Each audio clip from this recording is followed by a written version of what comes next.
Uchiha Chiyue traverses into the world of Naruto, awakening the Naruto Activation system at the outset. Born in Konoha 24 years ago, contemporaneous with Minato Namikaze, he hails from the Uchiha clan and has lost both parents. His uncle is the clan's elder, and he starts with a single tomoe Sharingan. Although this beginning seems promising, the system reveals itself to be an insatiable beast of expenditure. Upon accessing the system, a figure resembling Uchiha Madara, brandishing the Uchiha fan, points to a recharge option priced at 1,000 Ryo. Young one, click here to embark on the path to strength. The dialog box appears. Curse it, I can't believe Madara would deceive me. The first recharge of 1,000 Ryo grants a novice gift pack. A recharge of 60,000 Ryo awards a crank ninja, Rock Lee. A recharge of 10 million Ryo bestows. Chapter 1. Uchiha Chiyue. 30 years in Konoha. No. Uchiha Chiyue, I find your suggestion rather extreme. Upon hearing the boy's proposal, the white-haired elder spat out his tea in shock. He simply could not fathom how this seemingly adorable youth could utter such chilling words with a temperature of 37 degrees. Upon deeper contemplation of the reasoning, the elder shuddered involuntarily. Uchiha Shana, the current Uchiha clan elder and a renowned shinobi from the Warring States period, known as the Mad Dog Shana, had single-handedly slain 12 jonin and captured 6 elites from the Senju clan, the zenith of his fame. He could even quell the cries of infants, simultaneously. He served as the leader of the Uchiha clan's radical faction and a fervent follower of the former clan leader, Uchiha Madara, advocating for a power-centric ideology, who claimed that no one was willing to follow Madara on that day.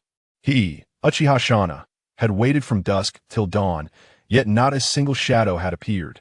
But at this moment, even someone as cold-blooded and ruthless as he was taken aback by the chilling words of the youth before him. Why not? Uchiha Chiyue tilted his head, his long hair cascading over his shoulder, blinking his clear, lively eyes in confusion. He even seemed inclined to yawn or burp. This, caught off guard by Chiyue's adorable demeanor, Uchiha Shana found himself momentarily speechless. Normally, he would be delighted to see his old friend's son displaying such a countenance. Yet now, he could only feel a pang of sorrow, lamenting why such a good child had gone astray. Had he inadvertently exposed the child to such notions? Was it too early to introduce these concepts to him? He felt utterly culpable. With a long sigh, Uchiha Shana inhaled deeply, steadying his emotions. Chiyue, this is profoundly inhumane. Uchiha Shana spoke softly, striving to soften his tone. I do not believe that providing each clan member with a refugee, allowing them to prepare delightful meals daily, and bestowing upon them meticulous care is a viable approach. While the refugees may remain oblivious for the time being, as you mentioned, it is inevitable to open up to each other. Indeed, what is wrong with that? Uchiha Chiyue continued to blink innocently. Seeing Chiyue's expression, Uchiha Shana covered his heart. However, to dismember refugees into meat pies and subsequently serve them to clan members, only to reveal the truth afterward, to provoke them into awakening their Sharingan. Uchiha Shana gazed intently into Uchiha Chiyue's clear eyes, earnestly pleading. This is far too cruel. Even if the Uchiha clan were obsessed with the pursuit of power, they would never accept such a proposal. This plan could not merely be classified as evil, it was outright inhumane. Uchiha Chiyue, somewhat unwilling to accept, countered. Is it truly unacceptable? Absolutely not. Why not give it a try? Impossible. Yet if this were to succeed within 30 years, the Uchiha clan could once again reach glorious heights. Cough, Chiyue, please calm down. Uchiha Shana hastily interjected as he observed Uchiha Chiyue's pitiful expression. Uchiha Shana found it increasingly difficult to voice any objections. Instead, he felt an intensifying sense of guilt. He had indeed neglected this child's need for affection. I will ensure they do not discover our involvement. Let us at least give it a try, dear uncle. This has no bearing, but did you not say that possessing more Sharingan could elevate our clan? Yet for the clan members, this would not be beneficial. Chiyue, please remain calm. I am calm, dear uncle. Watching the boy's serene expression, akin to the stillness of water, Uchiha Shana struggled to envision such words emanating from him. A mere 6-year-old child, speaking matter-of-factly about transforming the bonds of their clan into meat pies for consumption. While I admit to having some extreme views within the clan, this is indeed pushing the boundaries. Who has led his adorable nephew astray? What if we replace them with cats? Uchiha Chiyue wiped his eyes, earnestly inquiring. Our clan shares a strong bond with the cat lady, as you well know. And dogs too. Cough, cough, Uchiha Chiyue. At a loss for words, Uchiha Shana scratched his head, desperately searching for appropriate vocabulary in his mind. He lamented the absence of a shinobi academy during the Warring States period. Having harbored animosity towards the second Hokage for a lifetime, he finally found himself appreciating Senju Tobarama. Little Chiyue, your uncle suddenly believes our clan is already sufficiently illustrious. There is no pressing need for further brilliance. Uchiha Shana felt that the shock he endured from today's conversation with Uchiha Chiyue surpassed even a year spent on the battlefield. At least enemy ninjas still retained a semblance of humanity. I even granted them time to love one another and spared their kin. Am I not merciful enough? No, dear child, your understanding of mercy appears significantly flawed. All right, Chiyue, let us cease this discussion. Today's conversation shall conclude here. The sky is growing dim, and you ought to return home. Uchiha Shana turned his gaze outside, where a streak of sunset painted the horizon, the golden-red glow reflecting upon the pond. In the distance, the faint outline of a not-so-bright moon began to emerge. He needed to behold the moonlit scene to soothe his tainted soul.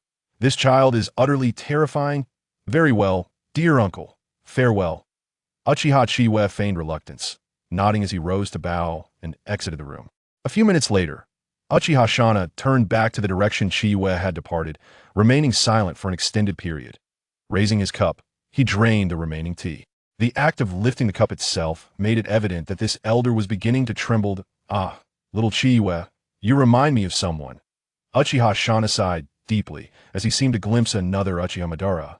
No, in fact, his thoughts in this regard were even more extreme than that individual's.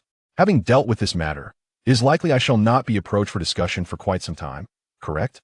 Uchiha Chiyue stretched lazily, his body producing a few crisp cracks. Finally, I can enjoy a period of tranquility. Strolling along the path home, the bustling surroundings were visibly vibrant. The commercial street of the Uchiha clan. Shops selling shuriken and kunai, eateries offering delectable dango, dazzling array of choices, with the clan's own establishments thriving, eliminating the need to venture into the village's commercial district. The streets were filled with a diverse array of individuals, and the atmosphere was exuberantly lively. The Uchiha clan stands as the foremost family in the Hidden Leaf village. Undeniably a prestigious lineage. This the 6th year already. Having traversed into this world for 6 years, Uchiha Chiyue possesses the essential qualities befitting a protagonist. For instance, he adeptly acclimated to the reality of his reincarnation and diligently sought to uncover the nuances of this world, despite its inherent lack of scientific rationale. This understanding dawned upon him within merely the 2nd month. Chapter 2. Naruto. Activate. Crimson-eyed affliction, cataracts, and his rather unremarkable father instructing a mere month-old child in the art of non-lethal fireballs. Welcome to the world of Naruto. Here, flamboyant energies and dazzling magic do not exist instead. What prevails is the pinnacle of chakra proliferation. Ninjas wield various jutsu, mastering elements such as wind, fire, lightning, water, and earth, with an array of techniques emerging incessantly. The mightiest of ninjas can even summon storms. Yet, beneath this ornate veneer lies a realm of profound brutality. Life is deemed inexpensive, and the lives of ninjas are regarded with equal disregard, much like his own unremarkable parents. With this thought, a pang of discomfort coursed through Chiyue's eyes, akin to gazing at the sun without blinking for a minute or two. His pupils morphed, revealing a pair of eyes imbued with an ominous bloodlust Sharingan. A dark tomoe spun slowly within his scarlet irises, exuding an enchanting allure. This unique bloodline limit of the Uchiha clan, the Sharingan, heralded both good and ill tidings. The good news is that he is indeed the biological son of his father. The bad news? His father is no longer around, and he has awakened his eyes. Though their time together was brief, akin to the fleeting bonds formed between pets, the connection with his father was profound, especially as this father figure had shown him unparalleled kindness, despite his occasional unreliability. His father, Uchiha Chiyue, bore an ominous name, yet possessed a robust spirit. Their years together had been characterized by separation, with only 3 months of shared time across 5 years. Sighing softly, Chiyue quickened his pace, concealing the crimson hue in his eyes. The awakening of his Sharingan remained a secret, one he wished to keep hidden. After all, In the hidden leaf, there lurked dangers, and to awaken one's eyes before the age of 6 was a burden understood only by those knowledgeable in the ways of the clan. Yet, during this period, such precocious talent was often celebrated. This was the hidden leaf. Ever since the demise of that esteemed individual, the Uchiha clan had been clearly delineated by the second Hokage. Chiyue was acutely aware that the apparent prosperity surrounding him was not but an illusion. Moreover, this very illusion of prosperity had led many to become increasingly engrossed in the glory of their clan. Chiyue's residence was not far. A mere 5-minute walk would lead him home. After all, his father was a hero of the Uchiha clan, a hero of the hidden leaf, who had sacrificed his life for the village. His standing was not insignificant, often compared to the elder Shana and even his father's brother. However, his father eschewed power, embodying the image of a weary middle-aged man, perpetually engaged in tasks to bolster the Uchiha's reputation in the hidden leaf. Regrettably, this did not translate into considerable wealth. What use was a grand ancestral home when Chiyue remained impoverished? Gazing at his meager frog-shaped wallet, Chiyue's expression turned sour, akin to a stone cast into a pit of despair. With only a few thousand ryo to his name, he lamented, "What can this possibly accomplish?" A year had passed. Did you have any idea how challenging it was to survive on just over 5,000 ryo after inheriting a vast fortune of 10,000? 1 ryo equates to 10 yen, with purchasing power being rather reasonable. Consider the renowned Ichiraku ramen, where a single bowl costs a staggering 500 yen, translating to 50 ryo. Even if he indulged in ramen daily, his expenses would easily surpass 100 ryo per day, not to mention the exorbitant costs of various ninja tools. Upon reaching home, Chiyue's first order of business was to thoroughly search the entire villa. 30 minutes later, seated on the living room sofa, he stared at the 20,000 ryo before him, lost in contemplation. Is this all I have left? Is this my limit? How frustrating.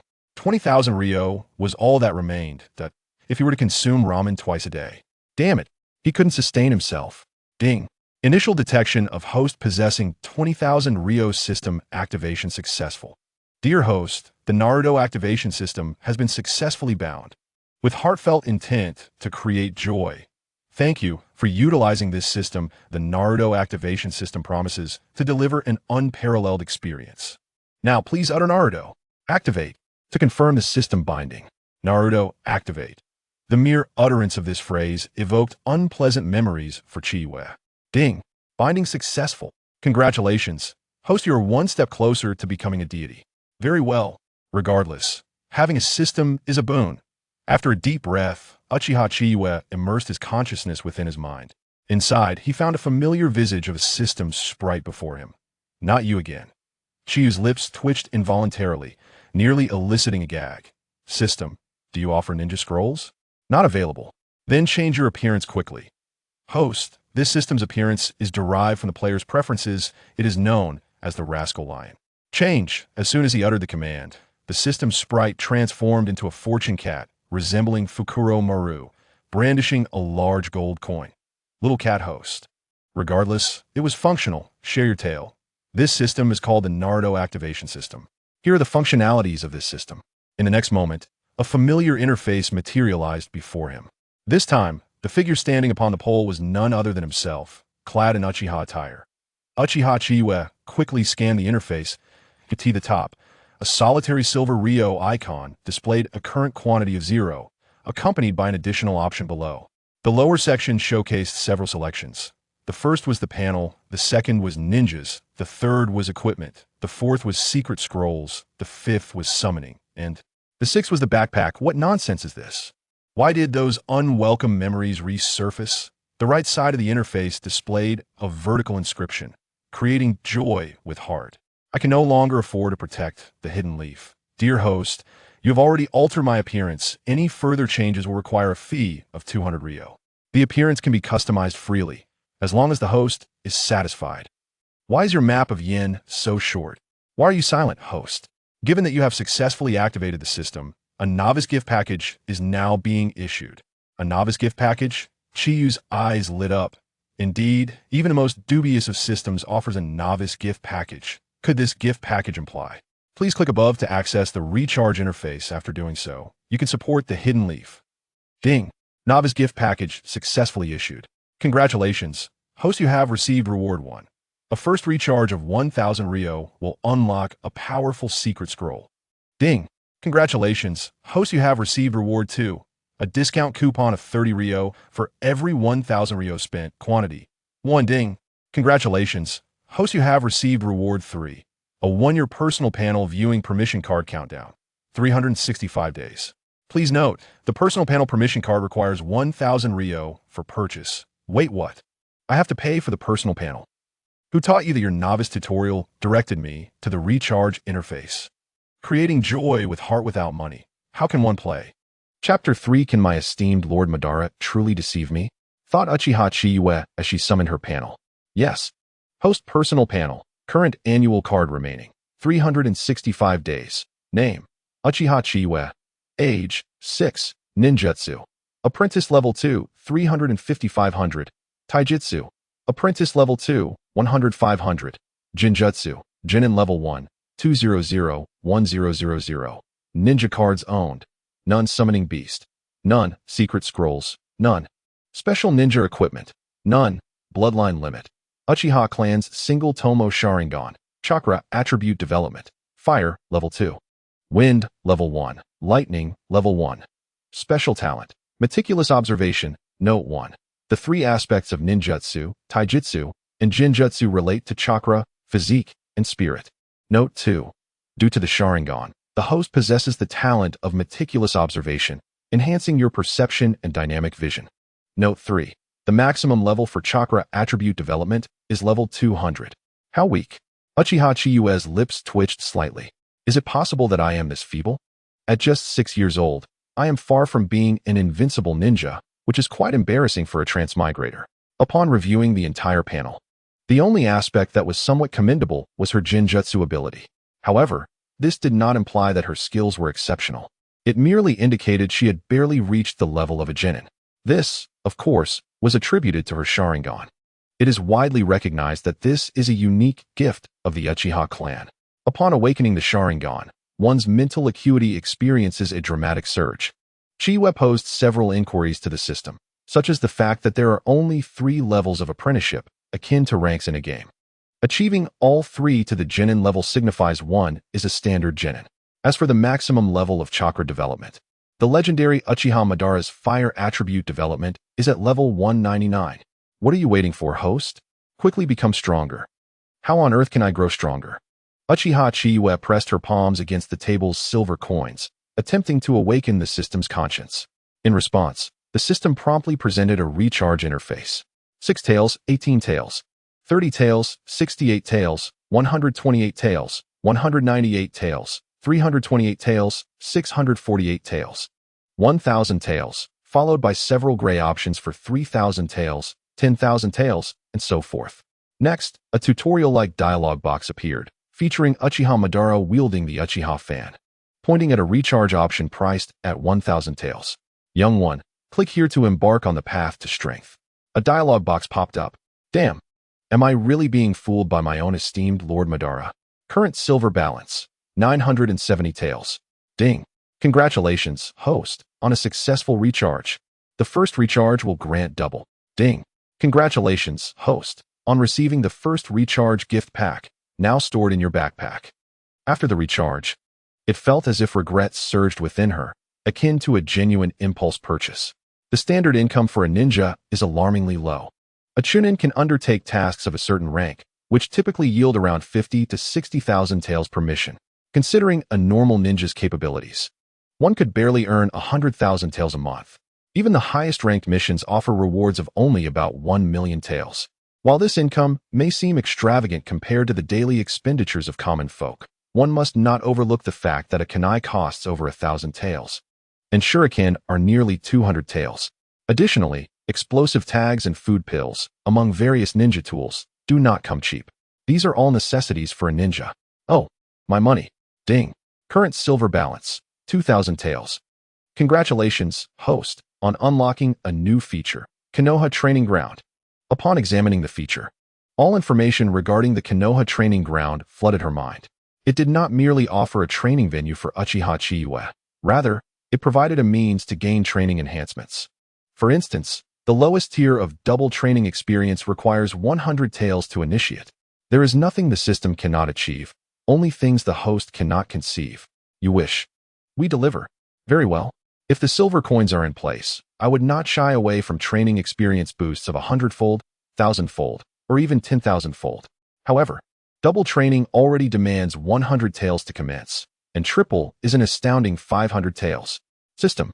My funds have been hard-earned, whose legitimate income is so easily acquired. Young one, please promptly consume 1,000 silver taels to unlock the first recharge gift pack. The figure of Madara in the screen shifted, raising the Uchiha fan with an imposing presence. So I must spend 1,000 taels, is it? Uchiha Chiyue felt a wave of dizziness wash over her. Can someone of my stature truly afford this system? Taking a deep breath, Uchiha Chiyue calmed herself for a moment before accessing her backpack. Permission denied. Please purchase backpack usage permission, 500 silver taels. Backpack usage permission allows for the storage of items, enabling the host to use items from the backpack at will. What the hell? Uchiha Chiyue nearly spat in disbelief. I must pay to access my own backpack? Is this not mine? Would you like to unlock? Unlock. Uchiha Chiyue gritted her teeth as she spoke. Ding. Backpack unlocked successfully. In the backpack interface, only 39 slots were available. Predictably, given the nature of this subpar system, future slot unlocks will likely require payment as well. Among the 9 slots, the first gleamed with the brilliance of a golden gift box, accompanied by a brief description. First recharge gift pack. Contents: secret scroll, void slash, 3 high-level recruitment tickets. Please spend 500,1000 silver taels to unlock this gift pack. Upon seeing the contents of the gift pack, Uchiha Chiyue felt utterly despondent. Pray tell, how much must I spend to access the recruitment function? Uchiha Chiyue croaked, her voice hoarse. Host, that statement is incorrect. The recruitment function does not require a recharge. Are you truly so benevolent? Spend a total of 5,000 silver taels to unlock the recruitment function. Uft. Not only must I recharge, but I must also exhaust my funds. Uchiha Chiyue trembled as she rose to her feet. Good news. I have transmigrated into the world of Naruto and possess a system. Bad news. This system is nearly driving me to despair. First, let us test the triple training effect. After a lengthy pause, Uchiha Chiyue sighed deeply and stepped out of her home. Her dwelling was quite spacious, featuring a small rockery in proximity to a river, although situated in the clan center. Who says the clan center is truly central? This so-called center is merely adjacent to the residence of the current Uchiha clan leader. At first glance, it may not seem familiar, but in truth, this home houses a 12-year-old boy named Uchiha Fugaku. He is not yet the clan leader. Presently, he is regarded as a genius within the Uchiha clan. It is said that he recently awakened the single tomoe Sharingan, and his promotion to Chunin is virtually assured. He has been heralded as a genius rarely seen in the Uchiha clan for the past decade. Let the training commence. System. I wish to engage in a triple experience training session. Ding. Successfully consumed 500 silver taels. Duration of triple training effect, 4 hours. To promote reasonable time management and a balanced training regimen, each training session cannot exceed 4 hours. Exceeding this time will be deemed as excessive fatigue training. To put it plainly, each training session can last a maximum of 4 hours. Exceeding this time incurs additional charges, with no refunds or carryovers for unused time. Roll on. Understood. Chapter 4 Secret Scroll, Void/Fire Release, Fireball Jutsu. Uchiha Chiyue swiftly formed hand seals with both hands, taking a deep breath. In merely 2 seconds, a fiery blaze of crimson-orange erupted from his mouth. The flames coalesced into a fireball nearly a meter in diameter, hurtling towards the pond. With a whoosh, the river vaporized, and within 3 breaths, the fireball had entirely vanished. The facilities at the Chiyue residence were exceptionally well equipped. Wooden training posts lined the riverbank for physical training. For hours later, panting heavily, Uchiha Chiyue lay sprawled on the grassy bank. A wave of muscle soreness surged through him, and the meager chakra he possessed was nearly exhausted, leaving him in a state of utter depletion. I have become quite the invalid, he mused. Chiyue's chakra was limited. In terms of ninjutsu, he could manage at most 3 great fireballs. After all, it had not been long since he refined his chakra, and this was largely due to the activation of his Sharingan. Overextending oneself too early was unwise. Thus, Chiyue balanced his training with periods of rest. Host, would you like to conclude this training session? Conclude, Chiyue replied, eyes still closed. his tone exasperated. Ding. Training session concluded. For the next 4 hours, the host's body recovery rate will triple. Is this the only commendable aspect of you? He thought bitterly. How could I find merit in this wretched Hokage system? He decided to utilize the novice gift pack and check his status panel. Ding. Novice gift pack successfully used. Congratulations, host. You have obtained the secret technique Void/in 3 advanced recruitment tickets. Though he could distinctly sense his improvement, the tangible data on paper was the most gratifying. Host's personal panel. Current annual card remaining time. 365 days. Name. Uchiha Chiyue. Age. 6 years. Ninjutsu. Apprentice level 2. 365,500. Taijutsu. Apprentice level 2. 121,500. Jinjutsu. Genin level 1. 200,1000. Ninja cards owned. None. Summoning Beast. None. Secret technique. Void/. Special ninja equipment. None. Bloodline limit. Uchiha Clan S. Single tomoe Sharingan. Chakra attribute development. Fire, level 2. Wind, level 1. Lightning, level 1. Special talent. Meticulous, his ninjutsu had increased by a notable 15 points, with taijutsu soaring by 21 points. This remarkable growth elevated Chiyue's spirits considerably. Should he train 4 hours a day, accumulating 15 points in ninjutsu and 21 points in taijutsu daily, it would take merely 10 days to advance his ninjutsu to apprentice level 3 and 18 days for taijutsu to reach the same level. The experience bar during the apprentice phase required only 500 points, making it the easiest phase to navigate. Furthermore, with the growth of his chakra and physique, he would not have to endure the exhausting cycle of brief training followed by rest. Revisiting the ranks, aside from the apprentice level, the subsequent Genin ranks presented a formidable challenge. Level 1 required 1,000 points, Level 2 surged to 2,000, and Level 3 escalated to 3,000. The experience required for future ranks remained uncertain, but according to the system S ranking, it was undoubtedly substantial.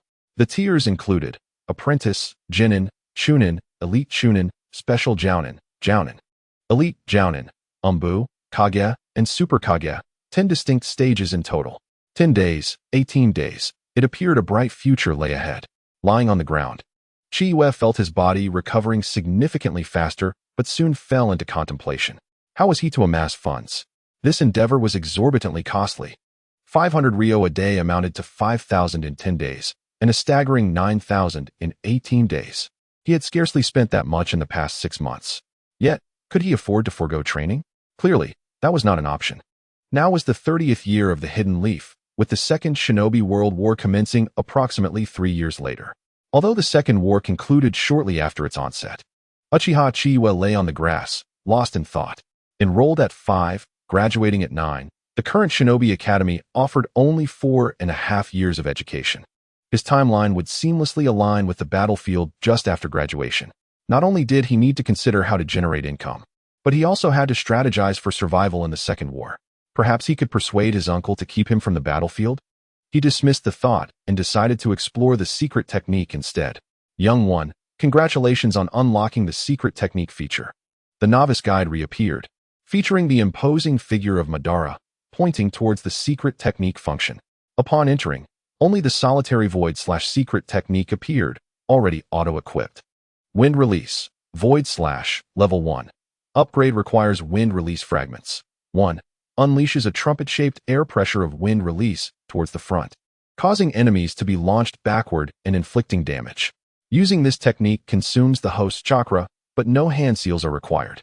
Note: secret techniques differ from the host's practiced ninjutsu. They cannot be trained but can only be upgraded through elemental fragments, each type requiring a different fragment. Each upgrade enhances the technique's power, with the highest level being 100. This was promising. Uchiha Chiyue's eyes sparkled with excitement. The description and icon were unmistakable. This was akin to a bullet, an astonishingly rapid secret technique. Though its initial speed had been diminished, the description was eerily similar. How many could react to a bullet? While he dared not make sweeping generalizations, he truly could not envision many from the Genin to Chunin ranks capable of countering it. Though the technique's power was modest, its hallmark was its ability to be released without hand seals. This was akin to a bullet. Before opponents could even brace themselves, a void/ would already be unleashed. The investment of 1,000 Rio was exceedingly worthwhile. The sky, which had already been dimming, was now shrouded in darkness. It was past 10 at night. Tomorrow was Monday, and he needed to attend the Shinobi Academy in the morning. Dragging his weary body, he limped to bed. Sleep. He wrapped himself in the covers, isolating himself from the world. A night passed without incident. Upon awakening the next day, it was 6 o'clock. With a rumbling stomach, Uchiha Chiyue resolved to reward himself with breakfast today. Yesterday's exertion had been exhausting, and he usually skipped breakfast, opting for lunch and dinner instead. On his way to the Shinobi Academy, he passed a breakfast shop. Boss, 6 rice balls and a bowl of miso soup, please. Wow, little one, buying so much. The proprietor, recognizing the Uchiha clan emblem, understood he was a student from the prestigious clan. Typically, Uchiha members did not frequent this establishment for breakfast. But as a humble breakfast vendor, providing warm service was his principle. Indeed, a warm voice chimed in.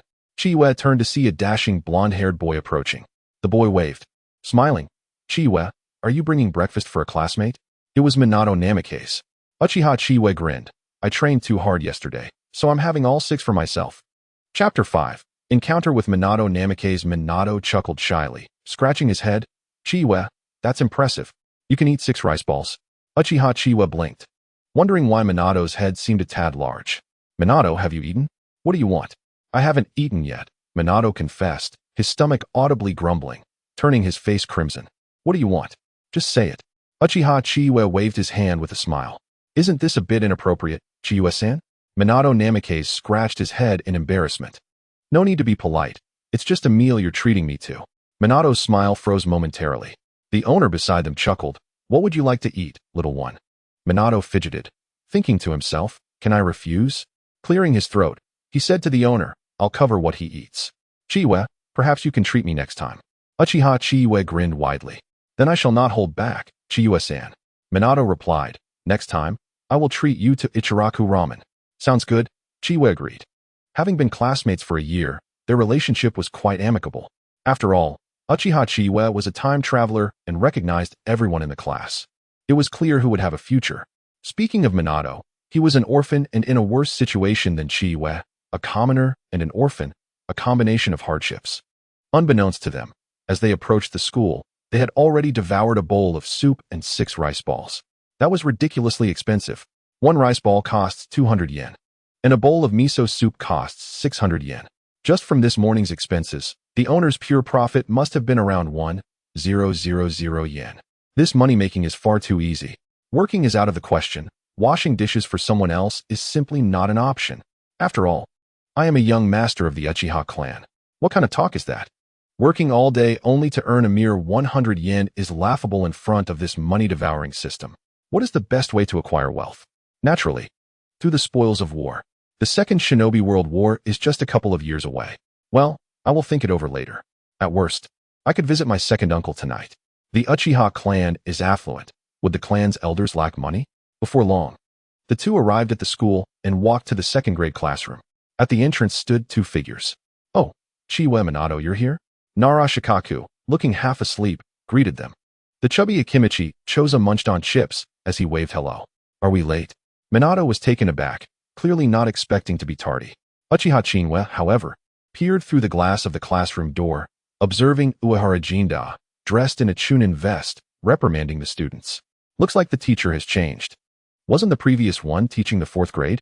The teacher droned on about not using Nara Shikaku and Akimichi Choza as examples, emphasizing that tardiness is an undesirable behavior. I don't understand. Whatever. Yawning, Nara Shikaku stretched. I don't know what's going on, but this semester we have class starting half an hour earlier. What a hassle. Chiyue, what should we do? Minato asked nervously. Minato was a diligent student, and this was his first time being late. Yet Uchiha Chiyue was unfazed, casually grabbing a couple of Choza's chips and leaning against Shikaku. What can we do? It's just one less class, right? Just then, the classroom door burst open. Uchiha Chiyue, you're late. Uehara Jinda pointed at Chiyue, furious. It's my fault. Minato quickly stepped in front of Chiyue. I was with Chiyue at the breakfast shop and lost track of time. I'm sorry. Uchiha Chiyue was bewildered. Firstly, why did you only mention me and not Minato? Secondly, Minato, what are you doing? Uehara Jinda's expression stiffened as he took a deep breath. Minato, if Uchiha Chiyue coerced you into saying that, feel free to speak up. This is a ninja school, not the Uchiha clan. Uchiha Chiyue smirked internally, recalling who this teacher was, Uehara Jinda, an outstanding teacher at the ninja school, previously teaching the 4th grade graduating class. Before Chiyue could respond, Uehara continued, "Today marks the first day of the new semester, and I am your new homeroom teacher. Therefore, all students must gather on the playground for practical training. Tardy students will participate in the first round." All right. Your Yin Kingdom map isn't very extensive either. Uchiha Chiyue scanned the crowd following Uehara Jinda. Suddenly, he spotted a dark-faced boy glaring at him with hostility. This boy, with a dark complexion and a face full of hair at such a young age, was Sarutobi Shino, the son of the 3rd Hokage and among the top 3 in class. Okay, Uchiha Chiyue replied without hesitation. The simulated battle would take place in a 20-meter diameter circle with pairs of students facing off. There were no rules. Students could use any jutsu they knew, and teachers would ensure safety. How arrogant this guy is. Yeah, he is so brazen, arriving late yet acting like this. Humph, the Uchiha clan is truly rude. An arrogant clan. I want to see who will teach Uchiha Chiyue a lesson today. Silence. Uehara Jinda shouted, announcing, the first match will be Uchiha Chiyue against Sarutobi Shino. Hiss. Uchiha Chiyue is in trouble. It's Shino the class leader. Yes, Shino should give Uchiha Chiyue a good lesson. Uchiha Chiyue thought. I have reasonable grounds to suspect this guy is fixated on me. But why? He was puzzled, only to catch a glimpse of a pair of exceptionally bright eyes filled with hope looking at him. Chapter 6. Uchiha Chiyue versus Sarutobi Shino in the playground. Everyone had formed a circle. The arena was marked, with the first match being Uchiha Chiyue against Sarutobi Shino, followed by Nara Shikaku against Akimichi Choza, then Minato against Inazuka Kiba, and Uchiha Makoto against Yamanaka Ino. In total, there were 16 matches, all clearly arranged. The delicate, black-haired little girl approached Uchiha Chiyue's side, "Chuan-ai. Good luck." Uchiha Makoto waved her small pink fist, cheering him on. Uchiha Chiyue rolled his eyes, "Then why not stand a bit further away from me?" Makoto, the daughter of Uchiha Yahiko, was 2 months older than Chiyue. As for the Uchiha brothers, Shisui, Chiyue, and Yahiko, only Shisui had no descendants. The old man busied himself with struggles for power, unable to tolerate even a single woman in his sight. Sarutobi Shino glared over at them, his anger practically bubbling over upon seeing Chiyue. What is this? You, the eldest son of the 3rd Hokage, have your sights set on the Uchiha? What a spectacle. Usually, Chiyue was quite amiable, albeit somewhat distant in class. Of course, this distance was directed at others. They merely perceived him as aloof. Inescapably, Uchiha's visage was one that naturally exuded an aura of aloofness, save for that foolish descendant of the future. Nonetheless, he maintained amicable relations with a few peers such as Minato and Jukyu. Uchiha Chiyue's academic performance could merely be described as average, ranking approximately 12th or 13th among the 32 students in his class. This held true for both theory and practical applications. The current generation boasted a plethora of prodigies. However, in terms of theoretical knowledge and cultural studies, Uchiha Meichin firmly secured the top position in the class, perhaps overshadowed by her prolonged modesty. Chiyue found himself feeling resigned. His low-profile demeanor had inadvertently led to complications. Uchiha Chiyue was inherently averse to drawing attention to himself, especially in a setting filled with immature youths. What pleasure could there be in such ostentation? Sarutobi Shinizuka approached the circle, first donning an ostentatious cool expression directed at Uchiha Meichin, followed by a fierce glare aimed at Uchiha Chiyue. Under the weight of that piercing gaze, Chiyue stepped into the arena. Sarutobi Shinizuka possessed commendable talent, ranking among the top 3 in practical classes, able to contend with anyone save for Hyuga Hizashi. Since the previous semester, the students had dreaded facing Hyuga Hizashi, Sarutobi Shinizuka, and Hyuga Hikari. Hizashi of the Hyuga clan was a genuine genius, while he may appear rather unremarkable in the future. He had already awakened the Byakugan and mastered the 8 trigrams 16 palms. At present, within the competition circle, Sarutobi Shinizuka wore a smirk. Yet the sight of Uchiha Meichin's unwavering gaze on Uchiha Chiyue left him somewhat disheartened. Nevertheless, what was there to lament? Meichin, please don't hold it against me. I am aware he is your cousin, and I shall go easy on him. Sarutobi Shinizuka was determined not to miss a chance to shine. With that, he assumed a cryptic stance and flashed a warm smile at Uchiha Chiyue. This smile had been meticulously mimicked from his father. It was the friendliest of expressions. Chiyue, I am typically quite low-key. Although you are aware of my identity, do not let it hinder you. Let me witness your true strength. Do not hold back simply because my father is the third Hokage. This is our first spar. Feel free to unleash your full potential, and I shall bear witness to your growth. Sarutobi Shinizuke continued. In any case, with your current abilities, you could never harm me. Prove your mettle. How had he never noticed that the class leader was such a show-off? Uchiha Chiyue was left speechless. No wonder he would later fade into obscurity. All right, class leader. I understand. Rest assured, I shall not hold back. Uchiha Chiyue offered a faint smile, which left Shinizuke somewhat taken aback. In the center of the arena, Uehara Jinda stood between the two, one hand raised before them. Now, let's form the hand seals. The match begins.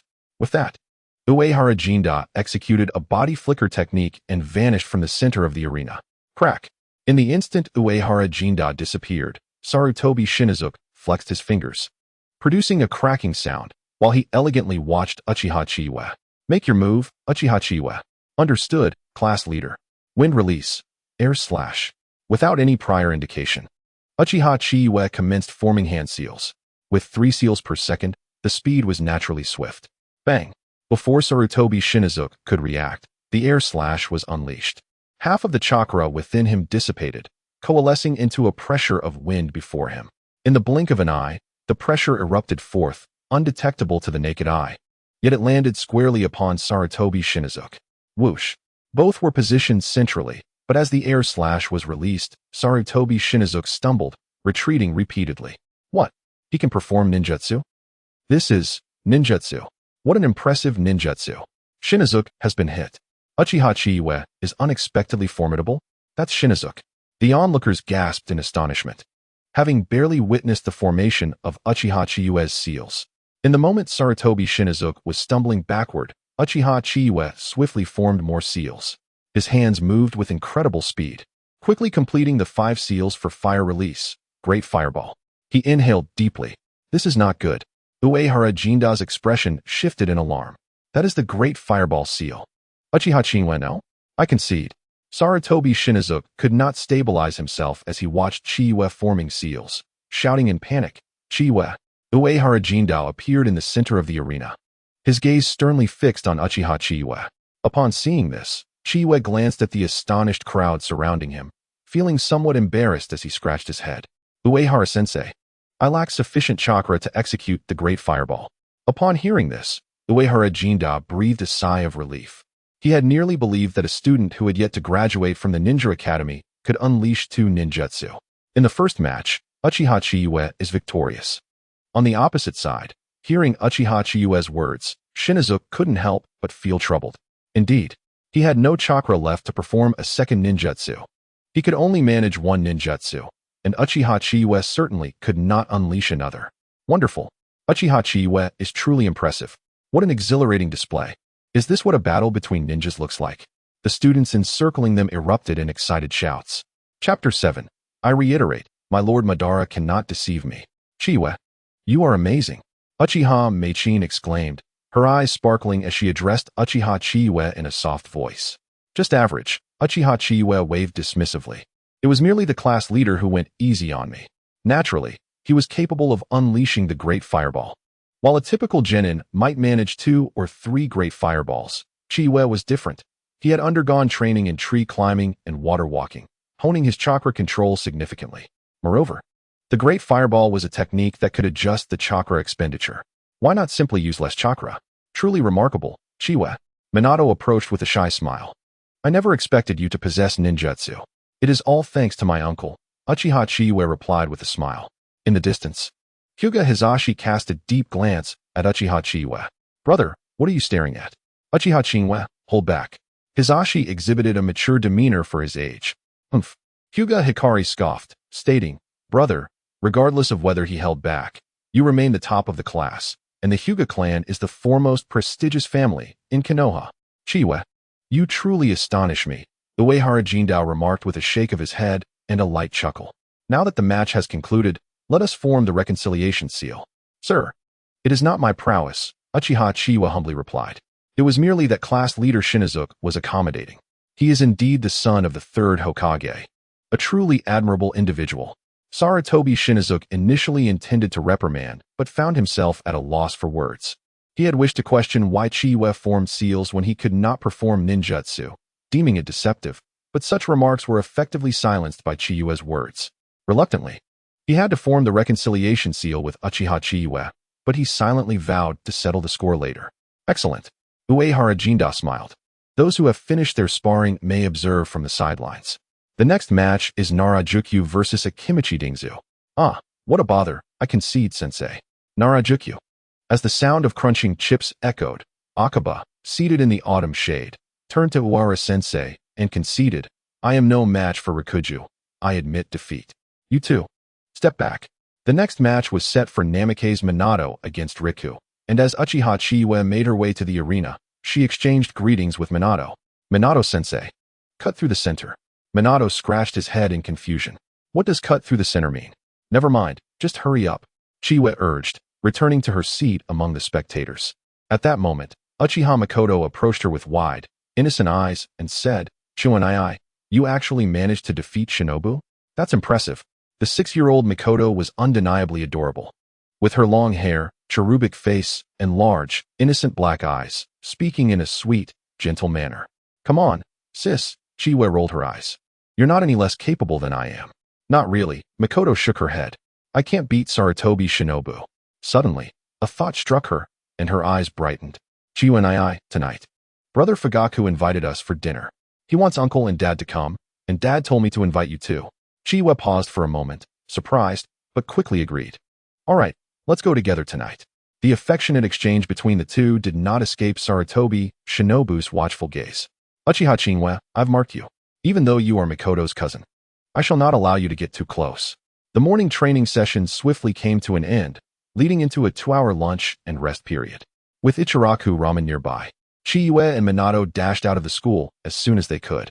Most students had packed lunches, but they did not, lacking parental support. At Ichiraku, Minato, panting, exclaimed, Chiyue, I still made it first.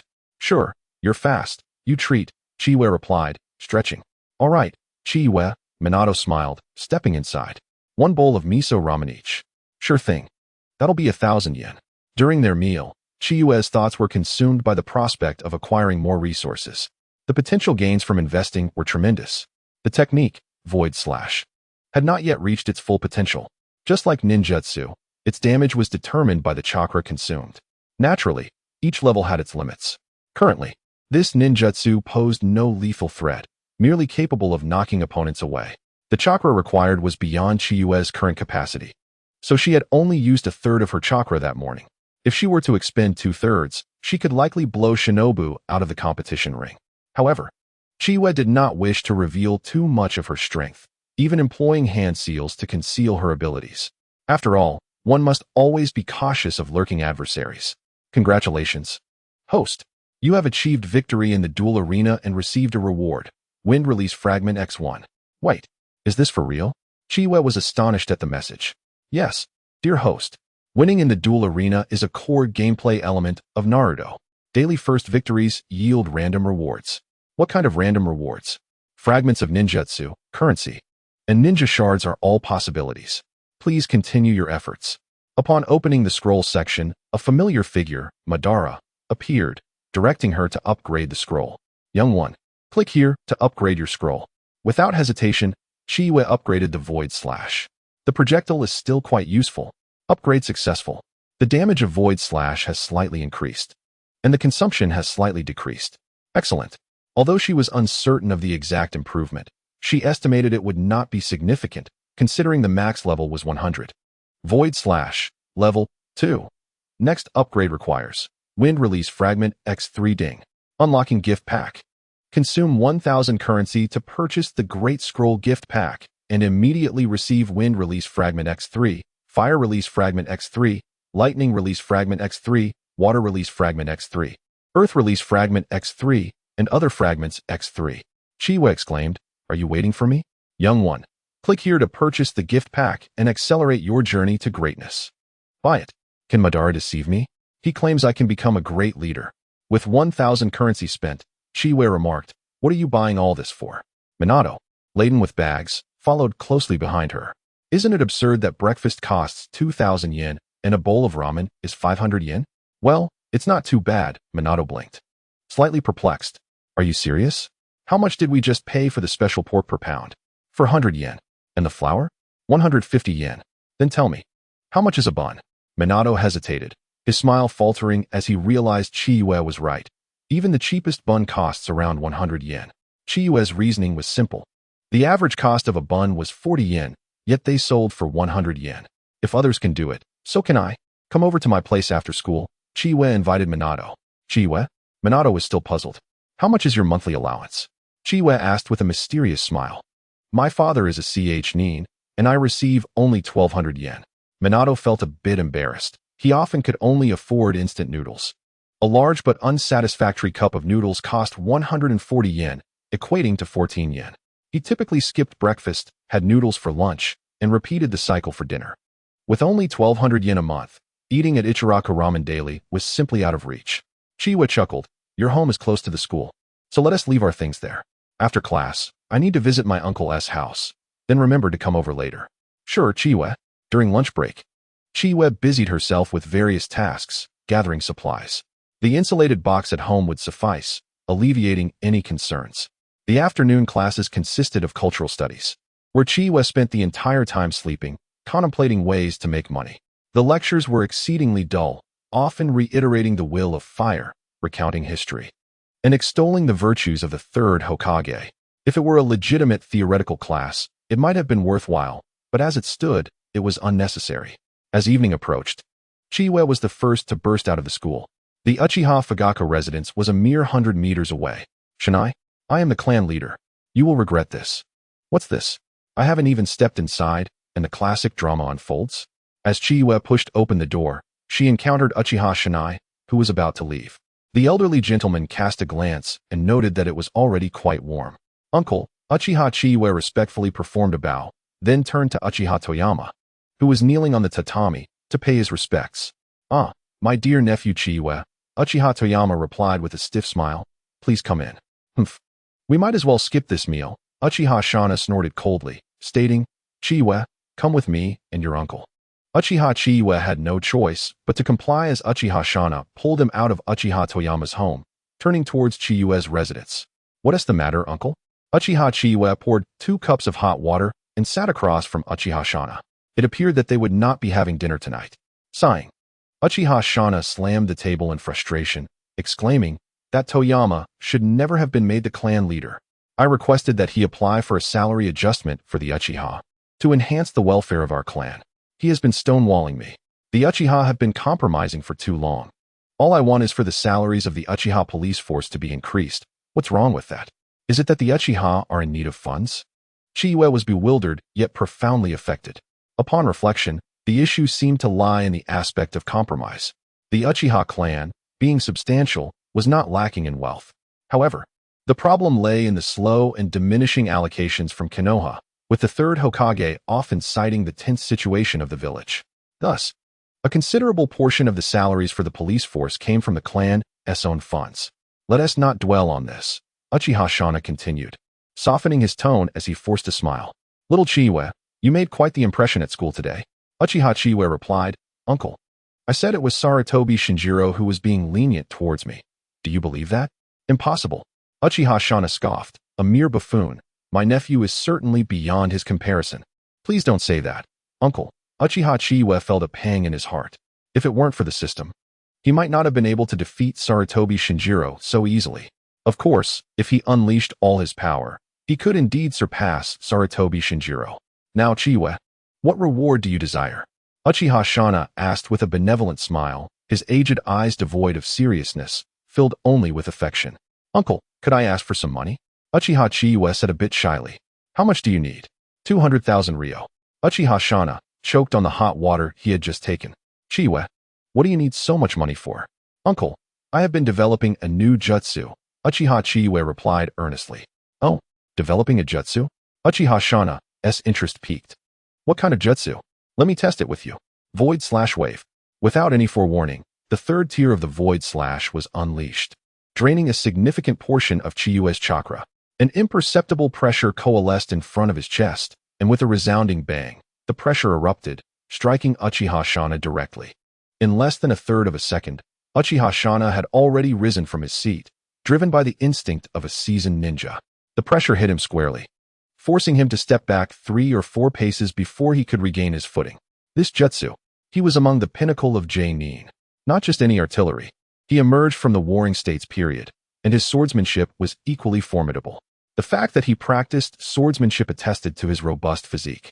It is known that in battles between ninjas, even a slight difference in rank could sway the outcome. Yet, Uchiha Chiyue's jutsu made him retreat several steps. Furthermore, this was a no-hand sign jutsu. Uchiha Shana was overjoyed, quickly turning to Uchiha Chiyue. Chiyue, is this jutsu you developed? Yes, but it is not yet fully perfected. Uchiha Chiyue scratched his head, feigning acute demeanor. Very well. Uchiha Shana beamed broadly. It's merely 200,000. Little Chiyue, be sure to perfect this jutsu. Chapter 9. The initial contribution of 600,000. The 200,000 was swiftly deposited. Tonight's dinner gathering was effectively cancelled and likely would not be revisited for a long while. The relations within the Uchiha clan were far from harmonious. For instance, Uchiha Shana belonged to a more radical faction. Had the Uchiha been stronger, he would have already led a rebellion against Konoha. The Uchiha were no longer the formidable clan of the Warring States period. The so-called Manjiki Sharingan. Currently, among so many within the clan, not a single pair exists. On the other hand, Uchiha Toyama represented the more pacifistic faction, being the clan leader who advocated for a conciliatory policy and integration into Konoha. After all, 30 years had passed since the end of the Warring States, and the relationship between villages and nations had become established. He had a long-term vision, yet it lacked true foresight. At this current juncture, the third Hokage was at the peak of his power. Although the title of the strongest Hokage in history may be exaggerated, the reputation of the ninja hero was well-earned. While it might not be a single individual suppressing the current Uchiha, should the Uchiha rebel, it could spell disaster for the clan. Wow, Chiyue, your house is so grand. The little blonde-haired boy, burdened with numerous packages, entered Uchiha Chiyue's villa like an awestruck visitor. Uchiha Chiyue's home indeed boasted an impressive stature, a testament to his father's lifelong savings. The land deed of the Uchiha clan had no expiration date, nor was there a rule that a hero who died in battle would have their estate reclaimed. But what use is grandeur? Uchiha Chiyue stretched lazily. No matter how impressive it looked, it lacked money. At present, he had over 218,000 ryo, which could sustain him for quite a while. Come, Minato. Let me teach you how to make buns and porridge. Tomorrow morning, we can sell breakfast together. Indeed. Chiyue. Minato's eyes lit up, dropping all his burdens with great expectation. I knew you would. Cough, cough. But don't rush. I'm just trying it out, starting from this step. Uchiha Chiyue began unpacking his items, preparing for the task, while the little blonde followed closely, assisting eagerly. The golden sun had vanished, and the moon hung high in the sky, with the sounds of cicadas echoing through the summer night. Chiyue, is this how it's done? Can this really be eaten? Of course. Not only can it be eaten, but if you do it well, I'll pay you. Thanks, Chiyue. But I feel Minato gazed at the sealed jar filled with duck eggs, thoroughly soaked in red tea and brine, unable to suppress his gulp. Could this truly be edible? It felt like a waste of duck eggs. Never mind, Uchiha Chiyue said, hands on her hips. If this turns out well, we'll have to improve the advanced recipe. All right then, Minato scratched his head. Chiyue, it's getting late. I should head back. Uchiha Chiyue blinked in response. Why go home? You should rest here. My house is quite spacious. Uchiha Chiyue promptly ushered Minato into the guest room. Why let hard-earned help slip away? If the venture into business began with breakfast, it would undoubtedly revolve around food, and even more so around takeout. Of course, these were matters for the future, and there was no need to ponder them excessively at present. However, Chiyue believed that selling breakfast was merely a small-scale endeavor. To truly amass wealth, it would not suffice. Sustaining the daily training of this survival system was a challenge in itself. Thus, Minato became particularly significant, as having someone reliable at his side would facilitate his endeavors. Chiyue, wait, I need to go home. Returning home? From now on, this shall be your abode. Uchiha Chiyue's voice rang out, causing Namikaze Minato to freeze in place. Namikaze Minato stared blankly at Uchiha Chiyue, an inexplicable tightening in my chest. The term home was a foreign concept to this orphan. It merely signified a place of residence. For Minato, his dwelling was nothing more than a shelter provided by Konoha. Fallen ninjas of Konoha, if they had descendants, would receive compensation, a modest dormitory of 5 or 6 square meters, and a waiver of all fees for enrollment in the Ninja Academy. Naturally, attending Konoha's Ninja Academy required no payment as long as one was eligible to become a ninja. However, for expenses such as textbooks and various training tools, Minato was exempt. He also received a monthly pension. Why are you staring at me? Is there something on my face? Uchiha Chiyue's gentle gaze sent a shiver down Minato's spine. My apologies. Chiyue-kun. Minato hastily waved his hands, feeling embarrassed. Enough of this triviality. Rest early tonight. We shall steam buns first thing in the morning. Of course, Chiyue-kun. You too. Sleep well. Good night. Good night. With a soft thud, the door to the auxiliary room closed, and Uchiha Chiyue returned to his own quarters. Namikaze Minato lay on the somewhat unfamiliar bed, a wave of drowsiness enveloping him, and he quickly succumbed to slumber. Chiyue-kun has been exceedingly kind to me. Yet, he pondered, I must find a way to establish my brand. Uchiha Chiyue, tossing and turning in bed, struggled to find rest. Establishing a brand was no easy feat compared to others.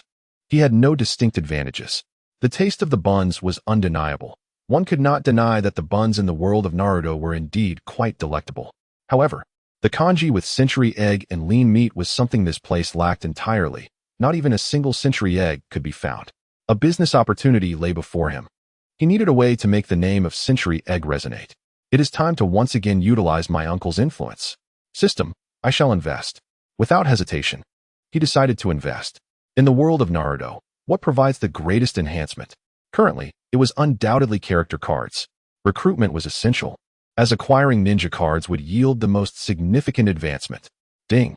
Detected that the host currently possesses over 60,000 Rio. Limited time recharge activated. First time recharge of 64. 800 Rio will grant a powerful ninja card. Rock Lee. Such fortune? Uchiha Chiyue raised an eyebrow. The next moment, the character Madara appeared in the game. Young one, click here to embark on the path of taijutsu. I, Madara, shall deem you the strongest in the future. Curse it. I have recharged. As he had previously stated, could Madara deceive him? Madara proclaimed that he would become the strongest in taijutsu. Recharge. A mere 65,000 Rio. Ding. Recharge successful. First recharge double activated. Current balance. 131,100 Rio. Congratulations. Host has acquired a character card. Rock Lee. Would you like to equip it? Equip it. But may I inquire about its effects? Character card Rock Lee information as follows. Chapter 10. Little Lee Ninja Card. Skill 1. Infinite Dance. Rapidly charge forward. If it strikes an opponent, perform a series of high-speed taijutsu combos. Skill 2. Konoha Whirlwind. Execute a wide sweeping kick. Skill 3. 8 Gates. Open the 8 gates, rapidly ensnaring the opponent before launching them into the air and crashing them to the ground.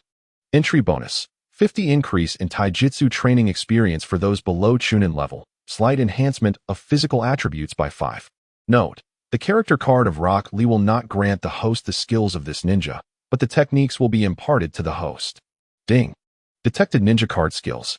Congratulations, host has acquired taijutsu. Konoha Whirlwind. Infinite Dance Training Method. Ding. Would you like to activate the Forbidden Technique function? Forbidden Technique? Uchiha Chiyue paused, momentarily stunned. He had been engrossed in his reading, only to be halted abruptly. Indeed, akin to the ninjutsu contained within the Book of Seals, Forbidden Techniques. The ultimate skill of the level Ninja Rock Lee requires a forbidden technique to unleash. The forbidden technique cannot provide the host with a training method. Forbidden Technique. 8 gates. 10 million Rio required for purchase. How much? Uchiha Chiyue's eyes widened. Are you serious? 100 million. Does the captain of the Umbu possess that much? 100 million for the 8 gates. Only requires 100 million Rio. Instantly grants the host mastery of the 8 gates. Calculating, that equated to 1 billion. If Wang Duiyu had this system, he would have long inherited a fortune. Uchiha Chiyue internally scoffed, promptly closing the interface. 1 million Rio? Perhaps he could shamelessly ask his uncle for that sum. However, 100 million? That was a distant dream. Even the legendary Sannin of the future wouldn't possess such wealth, let alone the current Umbu captain. It was utterly absurd. A level task is merely worth around 2 million Ryo, right? With 100 million Ryo, Uchiha Chiyue believed he could approach the third Hokage for a purchase. Host, this is a ninjutsu that surpasses even the Kage level. I am aware, but I lack the funds. Do you offer loans? I shall take out a loan for this small goal. Please refrain from jesting. You were the one who made the joke first. Uchiha Chiyue rolled his eyes. If you were to ask the green-skinned frog that runs circles around Konoha daily for 100 million, would he comply and grant you the 8 gates? Uchiha Chiyue disregarded the 8 gates. He had already engraved the training methods of 2 taijutsu techniques in his mind. If anything was lacking, it was merely a progress bar. Nevertheless, that was of little concern.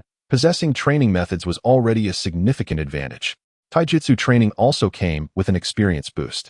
Indeed, character cards were the true path to strength. After teaching the young blonde for a while, he could officially embark on his own training journey. A night passed without incident. At 4 in the morning, just as dawn began to break, Uchiha Chiyue busied himself with Namikaze Minato. By 5:30, the two stood at the entrance, confronted with 2 large thermal containers and 2 tables. Chiyue-kun, is it not a bit excessive? Not at all, Uchiha Chiyue grinned. The location for their stall had already been selected. To remain inconspicuous, Uchiha Chiyue prudently took out 2 storage scrolls, placing the thermal containers and tables within. Let us set off. The preparations were minimal. They merely utilized the ingredients prepared the previous day: 100 meat buns, 50 vegetarian buns, and 30 bowls of congee. The congee with century egg and lean meat could not be produced just yet. Even a simplified version would take 4 or 5 days to develop. However, plain congee was certainly feasible. It must be said that Konoha was quite humane towards its students. Although classes began at 8, it was merely at that hour. The Konoha Guard forces had a more comprehensive approach, providing 24-hour rotating shifts, 3 shifts in total. The morning shift began at 6 o'clock, coinciding perfectly with the changeover. Indeed, Uchiha Chiyue had chosen the Konoha Guard forces as their first location. It was time to utilize his uncle's influence. Although Uchiha Chiyue was an orphan, his status afforded him some respect. Perhaps his uncle would find it embarrassing, but there was no other choice. His nephew was simply too costly. At the entrance of the Konoha Guard forces, the 2 young lads set up their tables, placing the thermal containers on one table while the other held a large iron bucket filled with congee, layering prepared bowls with convenient bags. They set a jar of sugar alongside. Namikaze Minato took out paper and a pen, writing in bold letters. Unbelievable prices. Limited time offer. Classic Chiyue meat bun, 85 Ryo. Classic vegetarian 3 fresh bun, 45 Ryo. Plain congee, 55 Ryo. Chiyue-kun, it's all set. Wolfgang Mizuki handed over a piece of paper. Uchiha Chiyue received it and promptly affixed it to the front of the table. The location was conspicuous, easily noticeable at a glance. Little Chiyue? A deep, magnetic voice reached her ears. Uchiha Chiyue turned to see a middle-aged man with stubble, looking somewhat surprised as he approached. It was Brother Ming. Uchiha Chiyue greeted him with a smile. What brings you here? As Uchiha Ming approached, he observed the 2 children's stall with a hint of astonishment. Selling breakfast? Uchiha Chiyue grinned. This is my classmate and good friend, Wolfgang Mizuki. Hello, Brother Ming. Wolfgang Mizuki shyly scratched his head and nodded. Ha. Uchiha Ming chuckled and stepped closer to the stall. Did you make these yourself, little Chiyue? Indeed. 85 yuan, quite reasonable. I'll take 2 meat buns, 1 vegetarian bun, and a bowl of plain congee. Certainly. Uchiha Chiyue grabbed 3 buns, 2 meat, and 1 vegetarian. And Wolfgang Mizuki served a bowl of congee with a large spoon before tying up the bag. Brother Ming, the total is 260 yuan. You're our first customer today, so you get a discount of 1 or 2. Uchiha Chiyue handed over the breakfast. Uchiha Ming smiled as he accepted it, saying, Little Chiyue is quite the businesswoman. You're too kind, Brother Ming. We prepared in a hurry today, and Mizuki and I don't have much startup capital. If business goes well, we'll add more lunchboxes tomorrow. Not bad, not bad. Uchiha Ming remarked as he took a bite of a meat bun. The flavor was impressive. It was as delightful as a meat bun costing over 100 yuan. Wait a moment, little Chiyue. Uchiha Ming's eyes crinkled with a smile. I'm just about to switch shifts with a few guys. I'll let them taste your craftsmanship too. I would be most pleased. Without further ado, Uchiha Ming walked into the security department with 2 bags in hand. With Uchiha Ming leading the way, Chiyue felt confident that sales would flourish today. She mused that simply competing on price had already secured her victory, although she didn't understand why they would mark up the profit margin to over 60%. A meat bun priced over 100 yuan seemed somewhat excessive. Even accounting for rent, utilities, and labor costs, a 120 yuan meat bun, considering their size, would still yield a profit of at least 60 yuan. Chapter 11. The stall business in any case. Uchiha Chiyue believed that earning over 40 yuan per bun was quite acceptable. If they sold all their wares today, it could amount to approximately 12,000 yuan, roughly equivalent to 1,200 taels, with a profit of around 600 taels. Uchiha Chiyue was confident in clearing out their stock, not for any other reason, but because this was the Uchiha Security Department, and the person who had just entered was Uchiha Ming. Uchiha Ming, while not having a particularly unique name, held considerable prestige within the clan, especially among the Pigeon faction, which was renowned. Despite appearing somewhat aged at 15 or 16, his father was Uchiha Chiyue. In the future, he would also have a son of great renown, Uchiha Chiyue. As for why Chiyue was so certain, it was simply because Uchiha Ming was an only child. Although Uchiha Chiyue had already passed away under mysterious circumstances, with no cause of death or even a body found, it did not diminish Uchiha Ming's influence. He entered school at 5, graduated at 9, became a chunin at 10, and joined the Konoha Security Department. Now, he was already a squad leader within the department. As for his strength, it was estimated to be at least that of a Nin. Chiyue was uncertain about this. Wow, Chiyue, we actually sold a portion so quickly. Wolfgang Mizuki exclaimed, nearly jumping with excitement. 26 taels. Just a few words, and we've already made 26 taels. Their profit would be at least 13 taels. Basic skills. Uchiha Chiyue waved her hand dismissively. It's almost 6 o'clock. In a few minutes, there will be even more people. Mizuki, you should call out. Huh. Wolfgang Mizuki blinked. Clearing her throat, Uchiha Chiyue raised her voice. Chinmin meat buns, limited time special price. 85 yuan each. 85 yuan for one meat bun. Oh. Mizuki suddenly understood and joined in, shouting, Chinmin meat buns at the entrance of the ninja school. Mizuki remained exuberant, his face flushed with excitement. Chiyue-kun, 12,200 yuan. As they walked, Wolfgang Mizuki circled around Uchiha Chiyue, repeating those few phrases. Let us continue tomorrow. Uchiha Chiyue stretched lazily. We'll go buy ingredients again at noon. Great. Mizuki was still thrilled. 12,000 yuan is equivalent to 1,200 taels. That's my entire monthly allowance. Just before entering the school gate, Uchiha Chiyue counted the money and looked at Mizuki. Mizuki, as long as we work hard, it's easy to earn over 10,000 taels in a day. Mizuki nodded vigorously.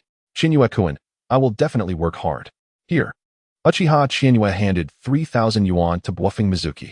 Upon seeing the money, Mizuki was about to decline. Take it. This is our joint earnings. But Chiyue-kun, this is too much. Not at all. You've worked hard too. When would you normally get up this early? Upon stepping into the school, they were not late, and everything proceeded as usual. However, the first class was a ninja tool throwing lesson, so Uerajinda brought the whole class back to the playground. Sorry, Chiyue-kun. Uchiha Makoto followed closely beside Chiyue, looking somewhat apologetic. Uchiha Chiyue waved his hand dismissively. Why are you apologizing, sister? Uchiha Makoto still wore a guilty expression from yesterday's incident. I didn't expect things to turn out this way. That's adult business. It has nothing to do with us. Uchiha Chiyue reassured her. Right. Uchiha Makoto blinked.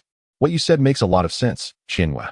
Adult matters are indeed beyond our reach, especially since we don't even know the reasons behind it. Uchiha Chiyue was unconcerned. This is a tradition of the Uchiha. The Pigeon faction and the Eagle faction, it's quite normal. Just then, several sounds of something cutting through the air resonated. Hinata Hizashi swiftly threw 3 shuriken, all hitting the target perfectly. Beside him, Hinata Hayashi loudly declared, Shuriken and kunai are too simple. For a genius like my brother, they present no challenge whatsoever. Uehara-sensei, do you have any more difficult training? After all, my brother is not like some people who can't even score full marks in throwing class. As he spoke, his gaze shifted towards Uchiha Chiyue, carrying a hint of provocation. Uchiha Chiyue remarked, All right, what about your matters? Although he was unsure why Hinata Hayashi seemed to be challenging him, it became clear upon reflection. This was the Hyuga clan, self-proclaimed as Konoha's foremost noble family. Boasting that their Byakugan was unrivaled, far superior to your Sharingan. The Hyuga's Byakugan could be awakened at birth, and with proper training afterward, both main and branch families could easily open their eyes. With a 360-degree field of vision, they could see their opponent's chakra pathways and acupoints all over their body.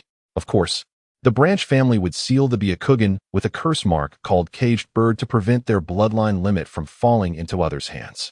The Caged Bird also had its drawbacks, as the Byakugan would no longer have a complete 360-degree view, but instead possess a blind spot. As for the enmity between the Hyuga clan and the Uchiha clan, perhaps it stemmed from the conflicts of the Warring States period. During the Warring States period, the fierce competition for supremacy persisted, and now, in the era of Konoha, the rivalry centers around which clan holds the title of the most formidable. This dynamic is often exhibited among children. For instance, in the classroom, there are only two members of the Uchiha clan, Uchiha Makoto and Uchiha Chiyue. Uchiha Makoto, unlike the Hyuga brothers, has yet to reach the level of bullying a girl. On the other hand, Uchiha Chiyue remains discreet, embodying an unremarkable demeanor that the Hyuga brothers dismiss as insignificant. However, times have changed. Just yesterday, Uchiha Chiyue made quite an impression by besting the third Hokage's son in a swift contest. Although it was largely due to Shinosuke's lack of confidence, the outcome was decisive. Hyuga Nichi had pondered this for an entire night, finally devising a brilliant plan to provoke Uchiha Chiyue into challenging them. After all, it is typically the weaker who challenge the strong. This provocation was charged with tension, instantly making the trio the center of attention. Ah, here comes the troublesome fellow. Nara Shikaku stretched lazily, observing Uchiha Chiyue. Chiyue-kun, you are quite the spectacle. Both Namikaze Minato and Uchiha Makoto exchanged worried glances at Uchiha Chiyue. In contrast, Uchiha Chiyue merely smiled nonchalantly before exaggeratingly exclaiming, "Truly, the genius twin stars of the Hyuga clan. You must think of us ordinary students as mere afterthoughts." Chapter 12. Hyuga Nichi. It suddenly dawned on me that I also lack a perfect score in throwing lessons. Is this what it means to be from the Hyuga clan? Why do they look down upon us? Exactly. We were not born into the clan's rigorous training. Wait, didn't T. Shikaku also fail to achieve a perfect score? Akimichi Choji, munching on chips, abruptly halted.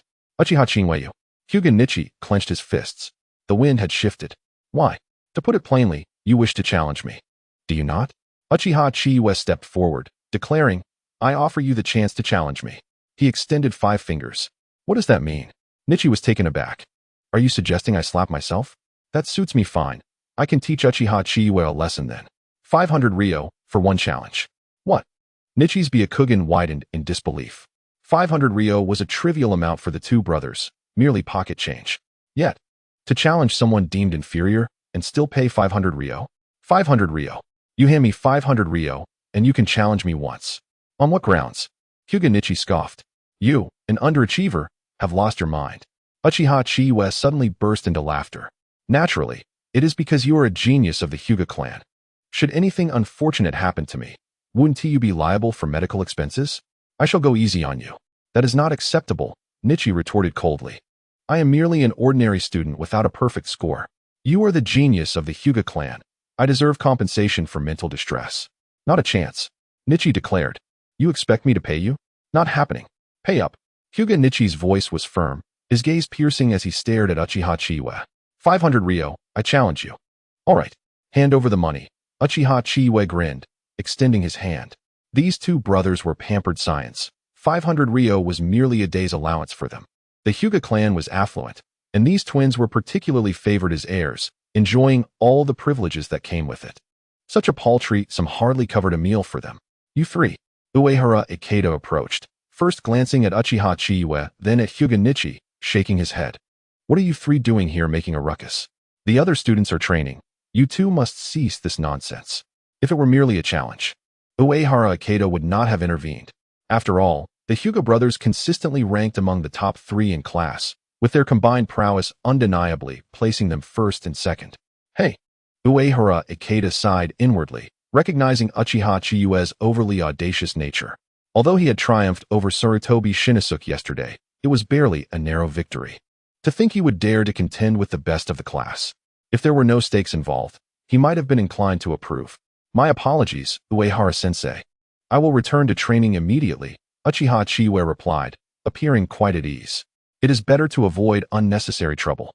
Although earning 500 Ryo without effort was tempting, Uchiha Chiyue preferred to avoid drawing too much attention to himself. Hyuga Nichi's face flushed with frustration, particularly upon witnessing Uchiha Chiyue's triumphant expression, which only fueled his anger. Damn it, this is precisely what he wants. With Uehara-sensei's arrival, he could not teach Chiyue a lesson. Uehara-sensei, I wish to engage in a ninja spar with Uchiha Chiyue. Hyuga Nichi stated calmly. Today, there is no ninja sparring class, Uehara Ikeda replied sternly. It is nearly time for class to end. Hyuga Nichi pressed on. I kindly request you serve as a referee for my match with Uchiha Chiyue. Uchiha Chiyue shrugged. I'm fine with it, sensei.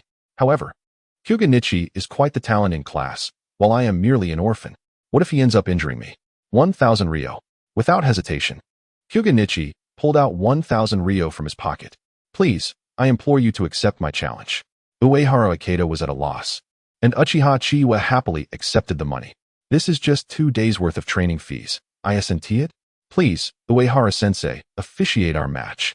Very well, Uehara Ikeda conceded. Clearing an area for the duel. Go for it, Chiyue-kun. Uchiha Mikoto, with an adorably earnest expression, waved her tiny fists in encouragement. Namikaze Minato boldly cheered. Go, Chiyue-kun. In the distance, Sarutobi Shinosuke felt a pang of jealousy. Ever since his defeat to Uchiha Chiyue, he had lost several underlings. Now, with Uchiha Mikoto cheering him on, it seemed the spectacle would only grow more entertaining. Indeed, the genius of the Hyuga clan, and yesterday's victor over the third Hokage's son, Uchiha's prodigy.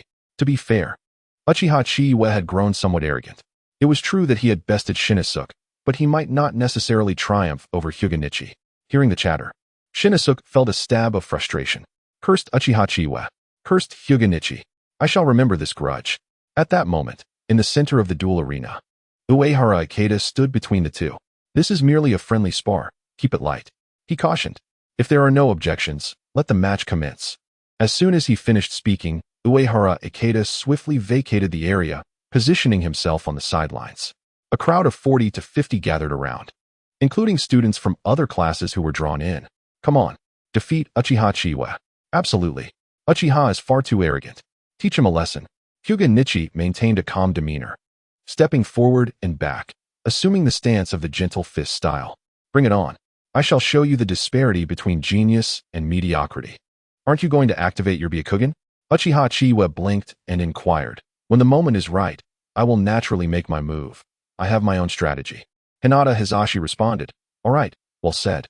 If you choose not to act, then do not. Uchiha Chiyue began to form hand seals haphazardly once more. However, at the very instant he commenced, Hinata Hizashi had already brought his hands together. The veins on his forehead bulged, and chakra concentrated around his Byakugan. Chapter 13.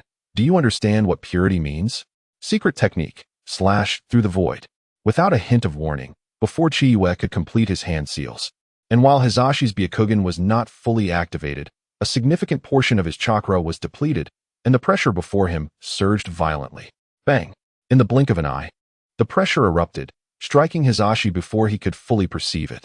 Swish! The two were initially at the center of the arena. But with the release of the slash through the void, Hizashi was already losing his balance, retreating repeatedly. How is this possible? Hizashi exclaimed in shock. How could he be so fast? This speed is unimaginable. He barely completed his seals. Furthermore, this slash through the void was already a level 3 attack. Its power had doubled compared to the one that struck Sarutobi Shinjiro yesterday. Hizashi continued to retreat, immobilized by the impact of the pressure. Seizing this opportunity, Uchiha Chiyue pretended to form seals again. Humph, this time you cannot deceive me. Though he was stepping back, Hizashi could see that Chiyue's chakra was nearly depleted. It was hardly sufficient for him to unleash a great fireball. It's here. The mysterious jutsu from yesterday. What a formidable technique. Hizashi thought, astonished that it could force him back. But so what? My elder brother cannot possibly lose to Uchiha Chiyue. The surrounding crowd buzzed with chatter. While Uchiha Chiyue had already made his move, Infinite Dance, Uchiha Chiyue moved like a specter, covering ground in rapid strides. While Hizashi struggled to regain his footing, Chiyue had already arrived before him. Bang, bang, bang. One punch after another landed solidly on Hizashi. How is this possible? Chiyue, stop. Uehara Jinda quickly rushed onto the stage. Chiyue withdrew his fists. He is fine, Chiyue reassured, standing aside. Hisashi indeed suffered no serious harm, merely experiencing a sharp pain in his chest. Instantly, the arena fell silent. So swift. Hisashi, has he truly lost? If Uehara Jinda had not intervened, if Chiyue had completed his series of punches, the consequences would have been dire. Defeat had become an undeniable reality. Elder brother, Hinata Nichiju, charged onto the stage, glaring fiercely. Brother, I have lost, Hisashi said, his face dejected. Impossible. Nichiju shouted angrily. Uchiha Chiyue's jutsu is peculiar. I have never seen such a technique. Just because you have not seen it does not mean others cannot possess it, Chiyue replied, speechless. You. Nichiju clenched his fists. I will challenge you. Enough, Nichiju, Hisashi interrupted, bowing to Uehara Jinda. It is I who has lost. Very well, Uehara Jinda sighed, then declared. Uchiha Chiyue is the victor. As he looked at Chiyue, astonishment was evident in his eyes. Uchiha Chiyue truly is a delightful surprise. All right. It is now time for class to end. Everyone disperse. Next is the cultural lesson on the will of fire. After Uehara Jinda finished speaking, he vanished. Instantly, the crowd erupted in chatter. Did I see that correctly? Hisashi actually lost. Indeed, Uchiha Chiyue's technique is remarkable. It seems we should not provoke him in the future. Be confident, brother. You never stood a chance against Uchiha, a group of onlookers remarked, their gazes toward Chiyue now filled with admiration for a genius. There was no hint of trickery, just a remarkably swift technique. In their perception, it was simply Uchiha Chiyue forming seals, Hisashi being pushed back by pressure. And then Uchiha Chiyue unleashing a flurry of unrefined punches. Not only was there no trickery, but the entire sequence lacked finesse. Chiyue, you are incredible. Little brother Chiyue is amazing. It was merely luck, Uchiha Chiyue modestly brushed off. I was just relying on the techniques my uncle taught me. Uncle, take the blame. For your nephew's safety, you wouldn't want me to attract unwanted attention, would you? Just as I thought. Nichiju scoffed. You are merely relying on your uncle. A tail end is still a tail end. Uchiha Mikoto chimed in angrily. Aren't you relying on your family's gentle fist and Byakugan as well? You. Enough, Nichiju Hisashi. Appearing quite mature for his age, looked at Chiyue. I will challenge you again. Hey, I only won by sheer luck this time. What if you figure out my moves and leave me bloodied next time? Hisashi retorted, you don't want money, do you? Nichiju's eyes widened in disbelief. Next time I challenge you, I will bring 1,000 ryo. With that, Hisashi pulled Nichiju and turned to leave. Among the crowd, Sarutobi Shinjiro was also reflecting on the earlier events. Uchiha Chiyue displayed no technique whatsoever. No, I must learn new jutsu from the old man. His technique was wind release. I too wish to learn wind release. It has been proven that sufficient purity is indeed useful. Without mentioning anything else, this slash through the void is more than capable of dominating the Ninja Academy. One must ask, who can detect a technique that requires no hand seals and can be unleashed in an instant? Skilled ninjas might sense the approaching threat and preemptively judge the impending danger. For example, Uchiha Shana would not fall prey to the slash through the void if he were on guard.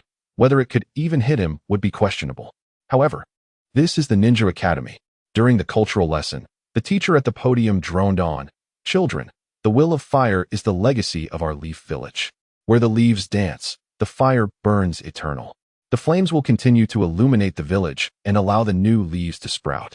You are all heirs to the will of fire, the future of Leaf Village. The teachings of the third Hokage echoed in Uchiha Chiyue's mind. He had truly tuned out.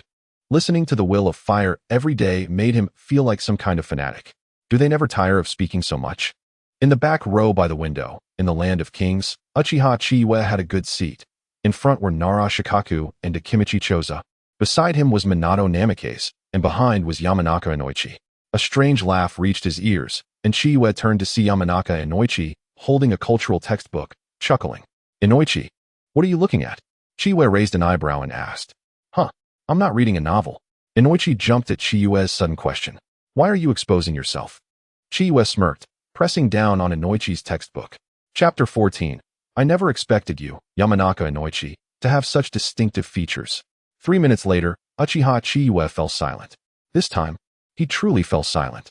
Who would have thought Yamanaka Inoichi, with his prominent brows and large eyes, would enjoy reading Liu Bei? Furthermore, This author was an old acquaintance. It wasn't he even called Intimate Paradise anymore. This book was titled The Secret of the Female Neighbor. If memory serves me right, the oldest in our class is only 6.5 years old. Ahem, Chiyue, hurry and return it to me, Inoichi said, his face turning red with embarrassment. With a dismissive scoff, Uchiha Chiyue carelessly tossed Jiraiya's debut work back, finding it utterly meaningless. The narrative was rife with crass themes, albeit described with a certain finesse that suggested the author had indulged in such material before. As for the other plotlines, nothing particularly captivating. It was merely fodder for those who fancied royal uncles.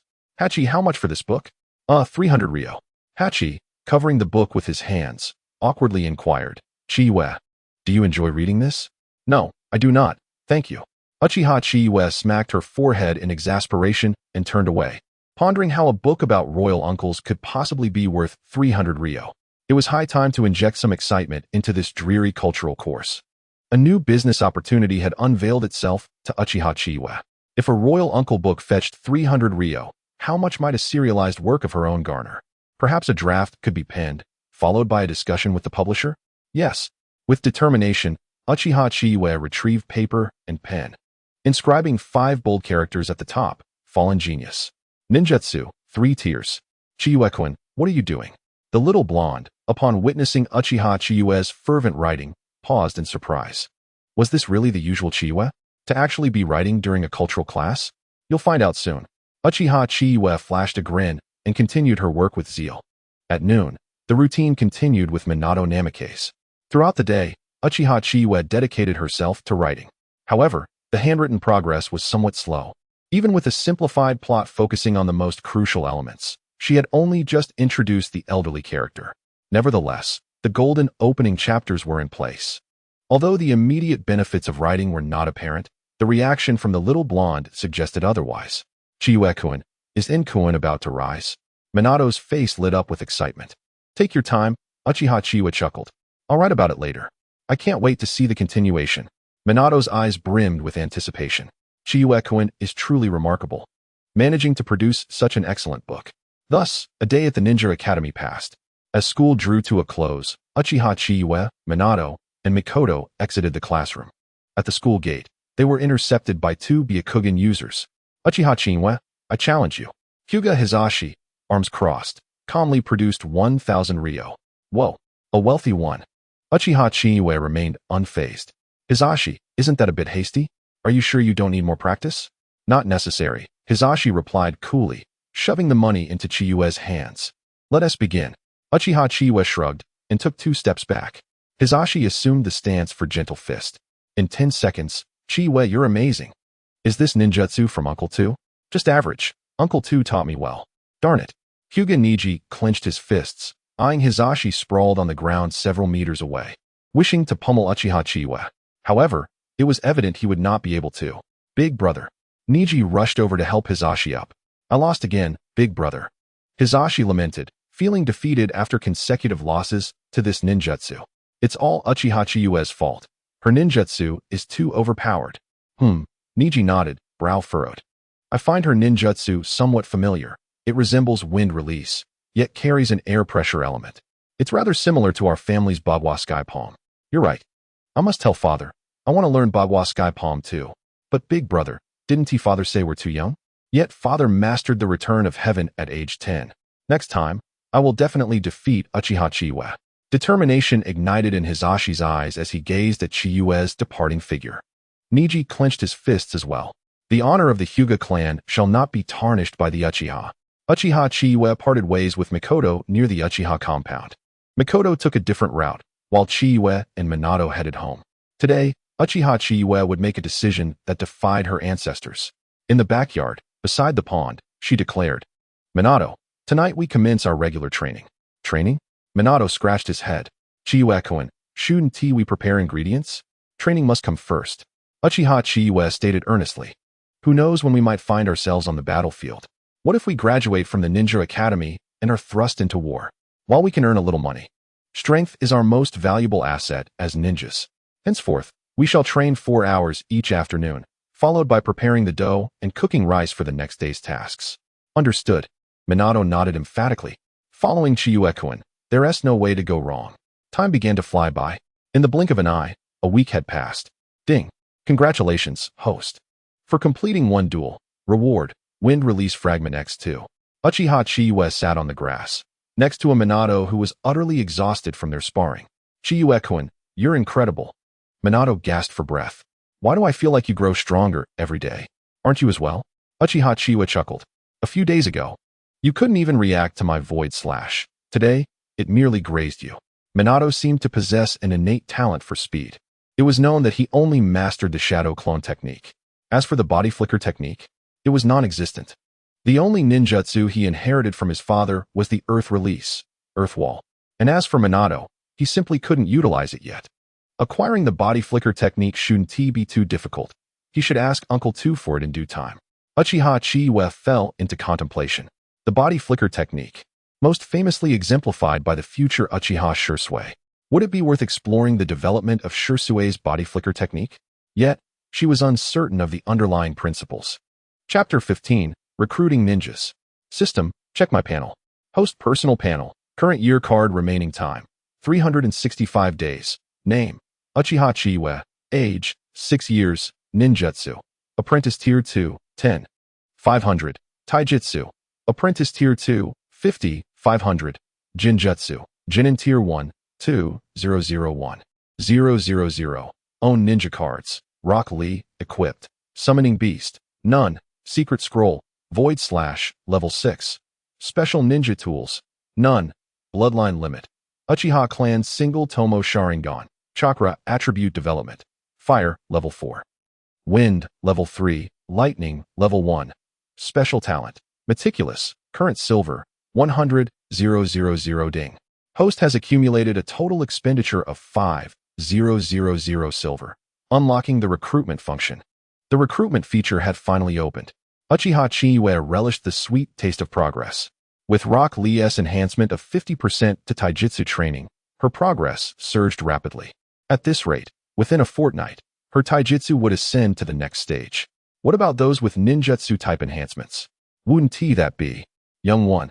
Click here to embark on the path of becoming stronger. Indeed, the illustrious Madara had reappeared. Uchiha Chiyue promptly clicked into the recruitment interface, greeted by a familiar panel. Uchiha Chiyue first ventured into the realm of ninjas, greeted by a plethora of formidable shinobi, though those with faded silhouettes remained inaccessible. The selectable options were limited to the initial 5: Orochimaru, Minato Namikaze, Pain, Deva Path, Itachi Uchiha, Susanoo, and the enigmatic Masked Man, all esteemed figures in the ninja world. The choices among the ninjas were more abundant, with 10 available selections: Might Guy, Itachi Uchiha, Deidara, Conan, Chiyue Uchiha, Kakashi Hitaki, Manjiki Sharingan, Killer Bee, Sasuke Uchiha, Manjiki Sharingan, and Terumi Mei. Hesitation in choosing a ninja was a clear affront to Obito. This game was one that Uchiha Chiyue had played in a previous life, and his journey into this world was as swift as a fleeting dream. As a studio that held Obito in the highest regard, any indecisiveness would be deemed disrespectful. Thus, Chiyue decisively chose the Masked Man.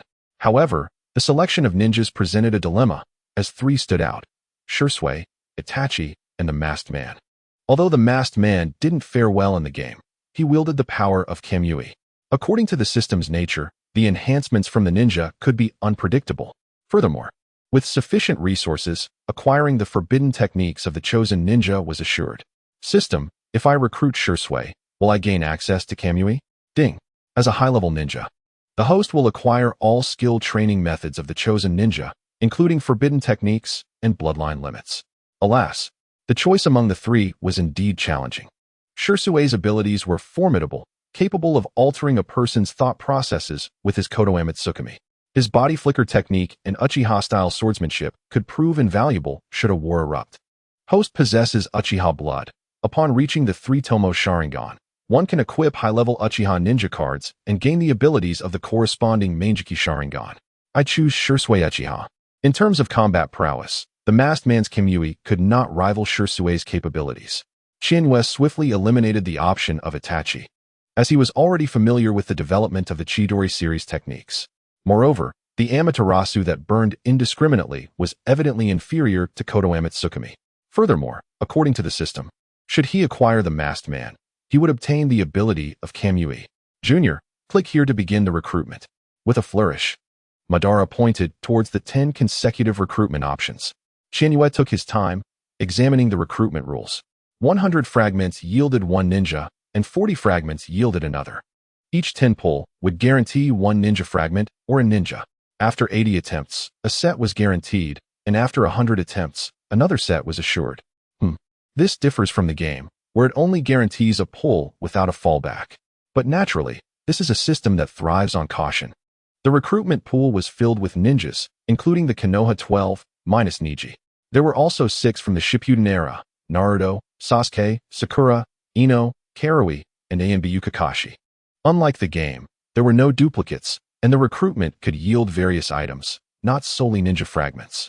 Different tomoe, ninjutsu fragments, and summoning prestige could also appear. Damn it. No need to ponder. These will likely be the outcomes. 200 for a single pull, 2,000 for a 10 pull, and 20,000 for a 100 pull. Let us commence with a 10 pull. Without further ado, he proceeded with the draw, as this was the most expedient path to advancement and the highest return on investment. Congratulations, host. You have obtained 2 fragments of Shino Aburame, 1 fragment of Sasuke Uchiha, 1 fragment of Sakura Haruno, 5 lightning-style fragments, 3 universal ninja fragments, and 1 fragment of Shisui Uchiha. 2,000 down, let us keep going. Surely, I should at least receive a full ninja card. He continued with 2 more 10 pulls. While acquiring full cards seemed implausible, he managed to gather 3 fragments of Sasuke Uchiha, 2 fragments of Shisui Uchiha, and 1 fragment of the Masked Man.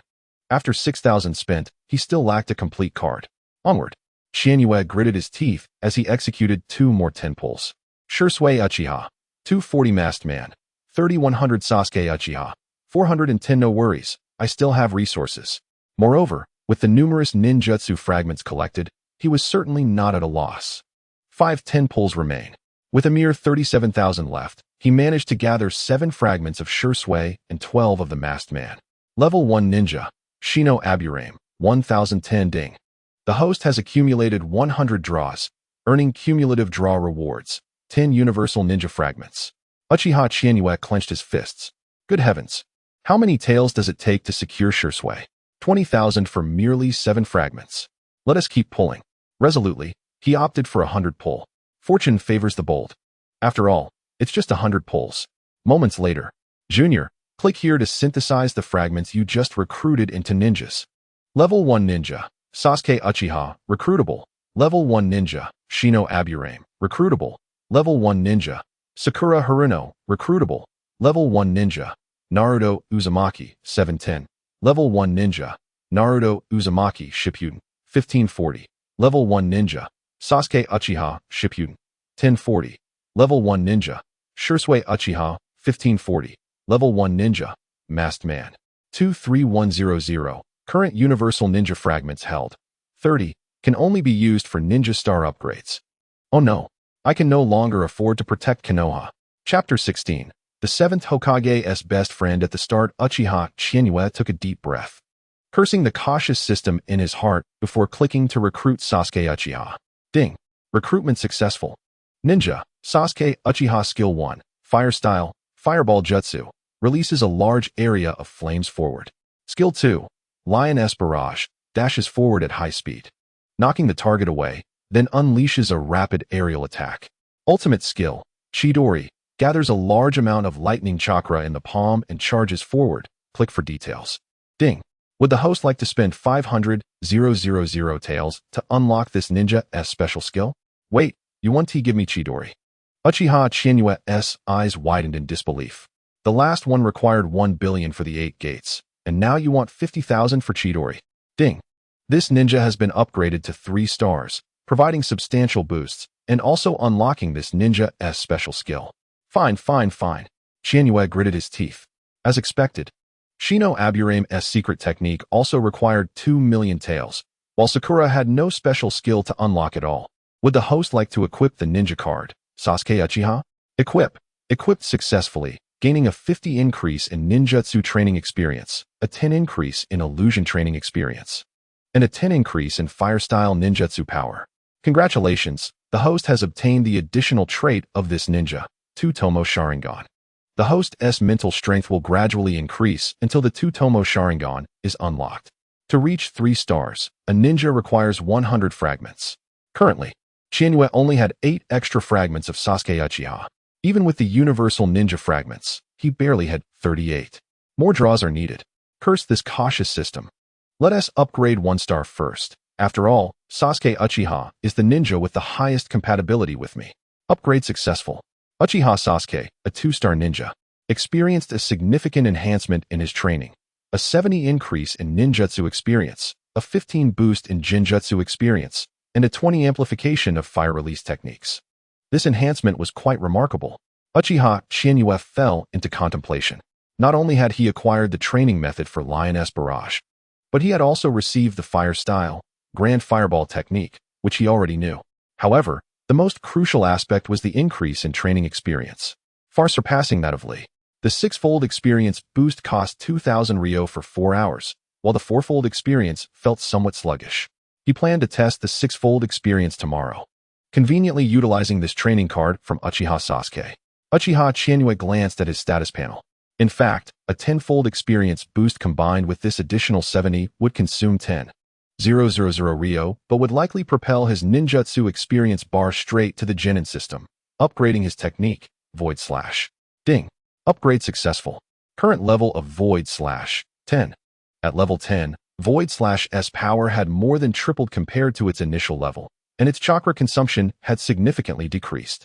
With Uchiha Chiyue's current chakra reserves, if fully expended, he could likely render Hinata Hisashi unconscious. Hinata might struggle, but Sarutobi Shinji would probably be in a similar predicament. Seeing his remaining 60,000 Ryo, Uchiha Chiyue felt a pang of sorrow. Nevertheless, he acknowledged that he had gained much. Lioness Barrage was undoubtedly a useful taijutsu. Ding. Daily task system has been activated. Please complete the daily tasks to earn substantial rewards. Today's task, perform 1,000 jumping jacks.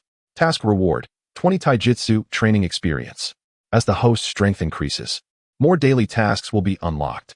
The daily limit is 4.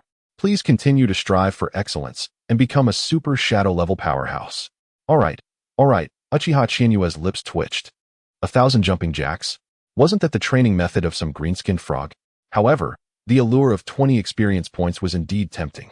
On the second day, as per their routine, Uchiha Chiyue and Minato Namikaze prepared to set up their stall. Thanks to their pricing and location, along with Uchiha Shana's support, no one dared to chase them away, resulting in substantial profits during this period. Their net profit had astonishingly reached 7,000 Ryo. This was no trivial sum. The first day's net profit was 600 Ryo, and they had worked harder each subsequent day. Moreover, Chinmin Meat Bun's influence had grown somewhat. After all, at 85 Ryo, it was quite delicious. Who wouldn't love it? Chinmin-kun, this is truly delicious. Minato exclaimed after tasting the century egg and lean meat porridge. Although it appeared dark and the initial bite felt strange, the lingering aftertaste was truly unforgettable. Chinmin-kun, you are a genius. Not bad, Uchiha Chiyue modestly replied. I wonder if others will accept it. Let's try for 2 days. The century eggs, pickled a week prior, had finally been prepared last night. Chinmin, are we setting up the stall again? At that moment, a familiar figure entered the door. It was his uncle, Uchiha Shana. As soon as the elder entered, he furrowed his brow. What is that smell? It's my uncle. Uchiha Chiyue chuckled, snatching the porridge from Minato and presenting it. Uncle, try this new porridge I developed. Century egg and lean meat porridge. What a peculiar flavor, Uchiha Shana frowned. This dark dish is called century egg, and it's truly delicious. Minato chimed in support. Is that so? Uchiha Shana was somewhat skeptical. He had come to inquire about Uchiha Chiyue's ninjutsu. After a week of rumors, his defeat of Hinata Hisashi had become widely known, particularly within the Uchiha clan, where Uchiha Chiyue was regarded as a genius. Of course, the main concern was the elder, who was astonished that such swift wind release ninjutsu could wield such power in the hands of a mere child. Thus, he was eager to ask Uchiha Chiyue if he could share this ninjutsu with him. As for Uchiha Chiyue's stall, Uchiha Shana did not oppose it, nor did he find it disgraceful. This child has no income, and developing ninjutsu requires many materials and tools. It can even lead to hospitalization if mishandled. Earning a little money from a stall is certainly worth supporting. I apologize to my elder brother and little Chiyue for the lack of care and funds. Uchiha Shana cast a deep glance at the little blonde. The boy appeared shy, clearly playing the role of a little brother. Suddenly, Uchiha Shana recalled Chiyue's earlier proposal. He couldn't believe it. Chapter 17. The Path to Prosperity Impossible. Absolutely impossible. Chiyue wouldn't be so naive as to think of forming a deeply bonded friendship only to find an opportunity to kill him later to stimulate his own awakening. But why would Chiyue bring along a destitute orphan? A common orphan was synonymous with the lower class, existing in Konoha without anyone knowing of their presence for a long time. No, that can't be. Chiyue wouldn't act that way. Perhaps this little blonde has some extraordinary qualities. Uchiha Shana sighed inwardly. The two little ones gazed at him with hopeful eyes, as if yearning for him to taste the century egg and lean meat porridge. Uchiha Shana pondered for a moment before taking a bite. Hiss! The first bite made him gasp. The initial taste was strange, but the aftertaste was indeed exquisite. Little Chiyue. This is quite good. Uchiha Shana approved, subtly sealing it away in the lightning sword summoning technique on his wrist. I'll savor it more thoroughly later. Uncle, please take a few more buns. Uchiha Chiyue presented 3 meat buns. You are thoughtful. Uchiha Shana smiled broadly. Little Chiyue, I came to ask you about your ninjutsu development. How is it progressing? Uchiha Chiyue scratched his head. Uncle, this ninjutsu is somewhat complex. After all, I envision it as a no-seal technique, so it may require some time. No-seal ninjutsu is excellent. Uchiha Shana beamed. If you need anything, just let your uncle know. I do need something, uncle. I would like the scrolls for shadow clone and body flicker techniques. Shadow clone. Uchiha Shana pondered for a moment before his eyes widened. The crimson hue and the enchanting 3 tomoe pattern sent a chill through the air. Chiyue and Minato couldn't help but shiver. This was the aura of a war-hardened dog. Uchiha Shana. Is this the pressure from a formidable ninja? Uchiha Shana fixed his gaze on Chiyue before breaking into a smile. All right. Excellent. Your chakra levels are quite impressive, comparable to an average genin. I will bring the scrolls for shadow clone and body flicker techniques tonight. You can continue with your stall. Thank you, uncle. Uchiha Chiyue exclaimed joyfully, packing away for insulated boxes and a table with a storage scroll before heading off with Minato towards the Konoha guard. Shadow clone. Uchiha Chiyue believed this was one of the most essential ninjutsu he needed at present. Moreover, this skill is not particularly rare. At least half of the Chunin from the Hidden Leaf Village are proficient in it. Not to mention the esteemed Uchiha clan, where nearly everyone possesses this ability. Furthermore, the body flicker technique is an essential skill for any ninja. These 2 abilities are precisely what I currently lack. The shadow clone would attend school on my behalf, while simultaneously penning a novel during class. Meanwhile, I, my true self, must engage in daily training to accelerate my growth. Fortunately, with the enhancement of my body's recovery speed, I need not fear the fatigue brought on by the shadow clones. At the entrance of the Konoha Guard Corps, Uchiha Mei arrived early. Recently, he had developed quite an appetite for Chinmen meat buns. Xiao Chiyue, you're here. Upon seeing the 2 approaching figures, Uchiha Mei's eyes lit up, and he hurried toward them. Let me help you, Xiao Chiyue. He noticed the 2 were arranging items and promptly picked up the price list. Wait a moment, Brother Mei. Uchiha Chiyue quickly interjected, then handed a pen to Minato, standing beside Uchiha Mei. Minato swiftly added a new item to the list. Century egg and pork kanji, 150 yen. What is this? A new item? I've never heard of it before. Uchiha Mei remarked, puzzled by the inclusion of century egg and pork kanji. Hey, Brother Mei, just try it and you'll know. Minato nodded eagerly. It's really delicious. Very well. Uchiha Mei smiled. Then I shall have a bowl of century egg and pork kanji, along with 3 meat buns. The total came to 400 yen.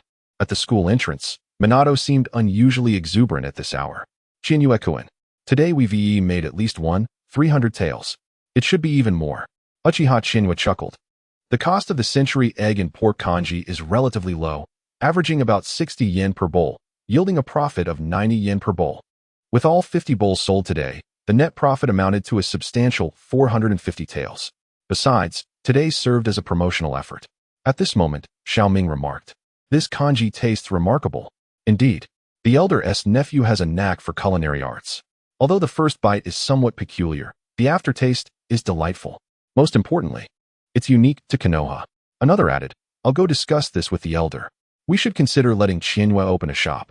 With over 100 students in our class, What he provides is hardly sufficient. The discussions occurring within the Konoha Guard Corps went unnoticed by Uchiha Chiyue. This wretched system is both laborious and demanding, he inwardly complained.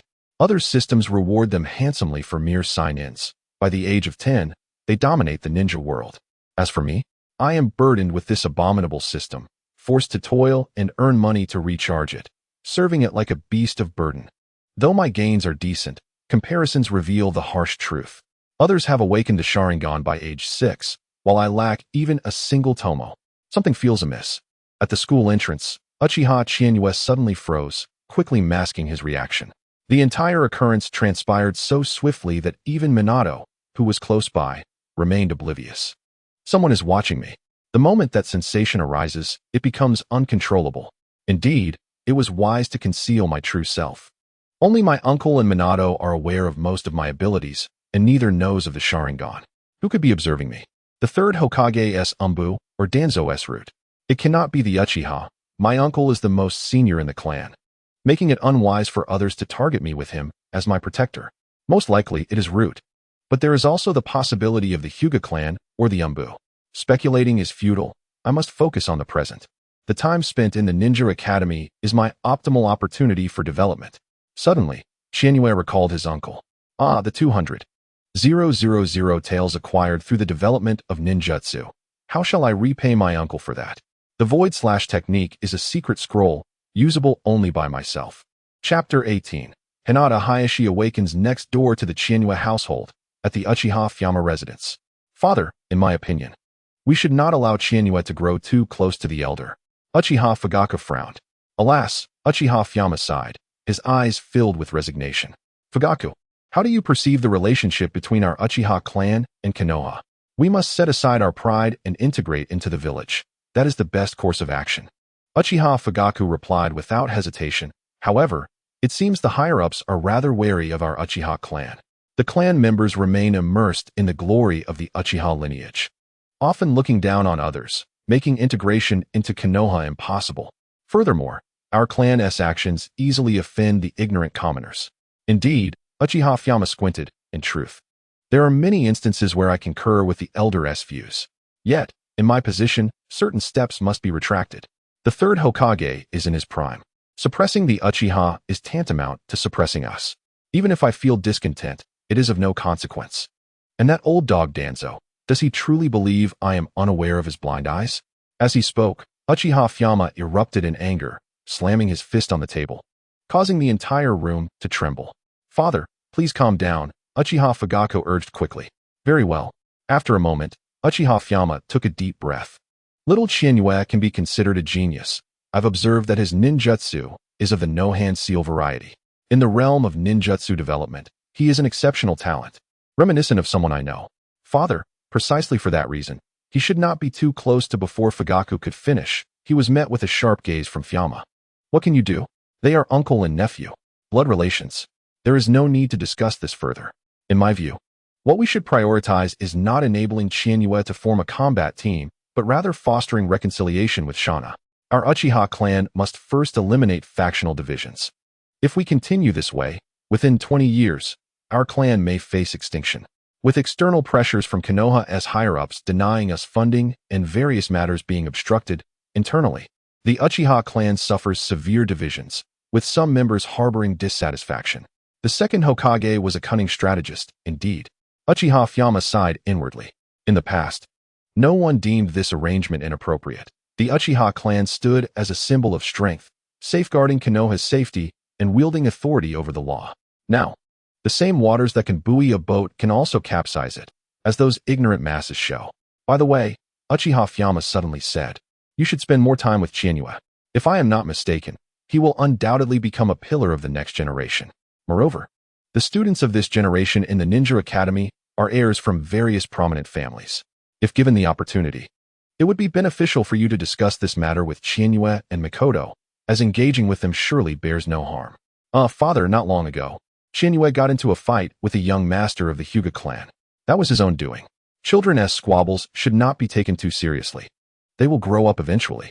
Understood, Father, Uchiha Fugaku replied respectfully as he exited the room. Turning around, he encountered a clan member rushing towards him in haste. Hey, young clan leader. Uchiha Fugaku maintained his composure and nodded. Just in time, young clan leader, try this. Uchiha Chiyue, I challenge you.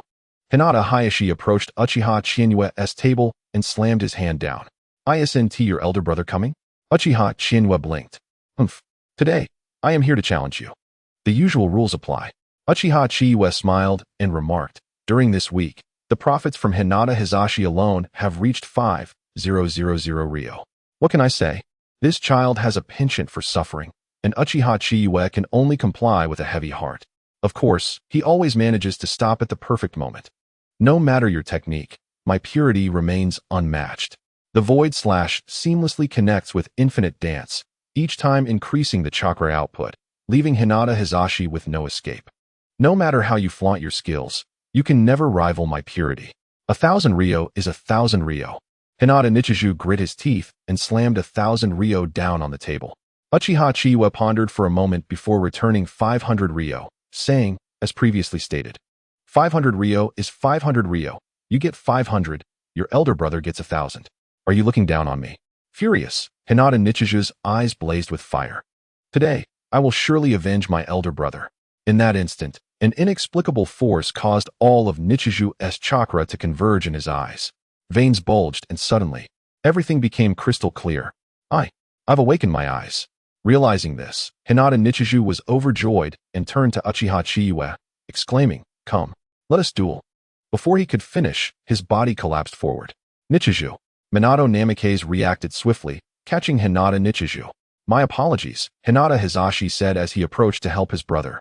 It's natural to faint after awakening, especially with such a sudden drain on chakra. How terrifying. Uchiha Chiyue had not even made a move, yet Hinata Nichiju had fainted. What was happening? What had transpired? This certainly meant that Uchiha Chiyue was not to be trifled with. Gasps filled the air. Meanwhile, Uchiha Chiyue couldn't help but twitch at the corner of his mouth. However, upon realizing the situation, he cast a somewhat sympathetic glance at the unconscious Hinata Nichiju. This scene did not go unnoticed by Hinata Hizashi, who clenched his fists. Uchiha Chiyue, do you pity us? Do you think our challenge is foolish? No. Uchiha Chiyue replied calmly, shaking his head. I do not pity you. On the contrary, I quite like the two of you brothers. It's wonderful to have you come and donate money regularly. It's a nice little bonus for my own second elder brother. Then why? Before Hinata Hizashi could finish his sentence, Uchiha Chiyue interjected with a serene tone. I merely feel pity for your brother. He has awakened his Byakugan today. What? Hinata Hizashi was baffled, unable to grasp Uchiha Chiyue's meaning. Just then, the class bell rang. Today, Nichiju had lost. Hinata Hizashi declared, next time, I will challenge you again. With that, he carried Hinata Nichiju back to their seats, preparing to ask for leave to go home once the teacher arrived. Chiyue-kun, is Nichiju all right? Minato Namikaze inquired, poking Uchiha Chiyue's arm in confusion. Minato, sometimes being born into a large family isn't necessarily a blessing. Chapter 19, Ninja Card.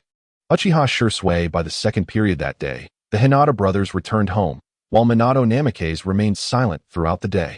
Chiyue-kun, is Nichiju really? Indeed. Uchiha Chiyue nodded. Caged birds, when will they take flight? This is the fate from which the Hinata clan cannot escape. It seems we won't see Nichiju in school for a long while. Alas, my income will decrease. Otherwise, with both brothers challenging me daily, it would have been quite a substantial gain. The way Uchiha Chiyue addressed them as Nichiju and Hizashi was utterly convincing. After all, it was rare to encounter those who willingly sought defeat, offering money in the process. That night, Uchiha Chiyue immediately utilized his remaining funds, investing an additional 10,000 ryo for an exhilarating six-fold training speed. This was all for the purpose of elevating the ninja Uchiha Sasuke to 3 stars. Chidori must be obtained at all costs. Money can always be earned again, but the debt to my uncle must be settled. 100 draws guarantee 10 ninja cards, 20,000 ryo. Uchiha Chiyue made 600 draws, exhausting the silver in the system and adding 60,000 ryo of his own. He was left with only 100,000 ryo. However, that amount was still considerable. As for the rewards of this endeavor, host personal panel, current year card remaining time, 365 days, name, Uchiha Chiyue, age, 6 years, ninjutsu, Genin level, 101, 000, taijutsu, apprentice level 3, 120, 500. Jinjutsu, Jinin level 2, 001, 000. Ninja cards owned. Uchiha Chiyue, Uchiha Sasuke, Uzumaki Naruto, equipped. Level Uzumaki Naruto. Hinata Hyuga, Summoning Beast. None. Secret Scroll, Void Slash, level 15. Special Ninja Tools. None. Bloodline Limit. Uchiha Clan Single Tomoe Sharingan. In progress. Chakra Attribute Development. Fire, level 10. Wind, level 3. Lightning, level 1. Special Talent. Meticulous. Current Silver. 0 Ninjutsu has now reached the Genin level. Current Ninja Cards. Level Uchiha Sasuke, 3 stars 3. 100. Level Uzumaki Naruto, 2 stars 760. Level Uchiha Chiyue, 2 stars 2, 560. Level Mysterious Masked Man, 68, 100. Only 3 ninja cards can be equipped simultaneously. The 3 that Chiyue has equipped provide the greatest enhancement. The 3-star Uchiha Sasuke offers a 90 increase in ninjutsu training experience, a 20 increase in jinjutsu training experience, and a 30 boost in fire release power. As for Uchiha Chiyue's abilities, Ninja Card, Uchiha Chiyue, Skill 1, Uchiha Style Solar Dance, a ninjutsu that combines with body flicker technique to unleash a fire release blade light forward. Skill 2, F-Sync a Claw Red, an attack using fire release F-Sync a Claw Red in conjunction with body flicker technique. Skill 3, Kodo Amatsukami, pulls the target's spirit into a jinjutsu space, instantly obliterating their consciousness. Ninjutsu training experience increase, 80. Jinjutsu training experience increase, 150. Taijutsu training experience increase, 100. Special skill Kodo Amatsukami, unlocked, unlock conditions. Host awakens 3 Tomoe Sharingan, ninja card upgraded to 3 stars, and spends 300,000 Ryo to purchase.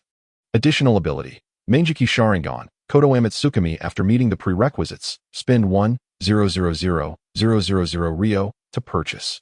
I knew it, huh? Uchiha Chiyue chuckled coldly. This is the nature of the survival system.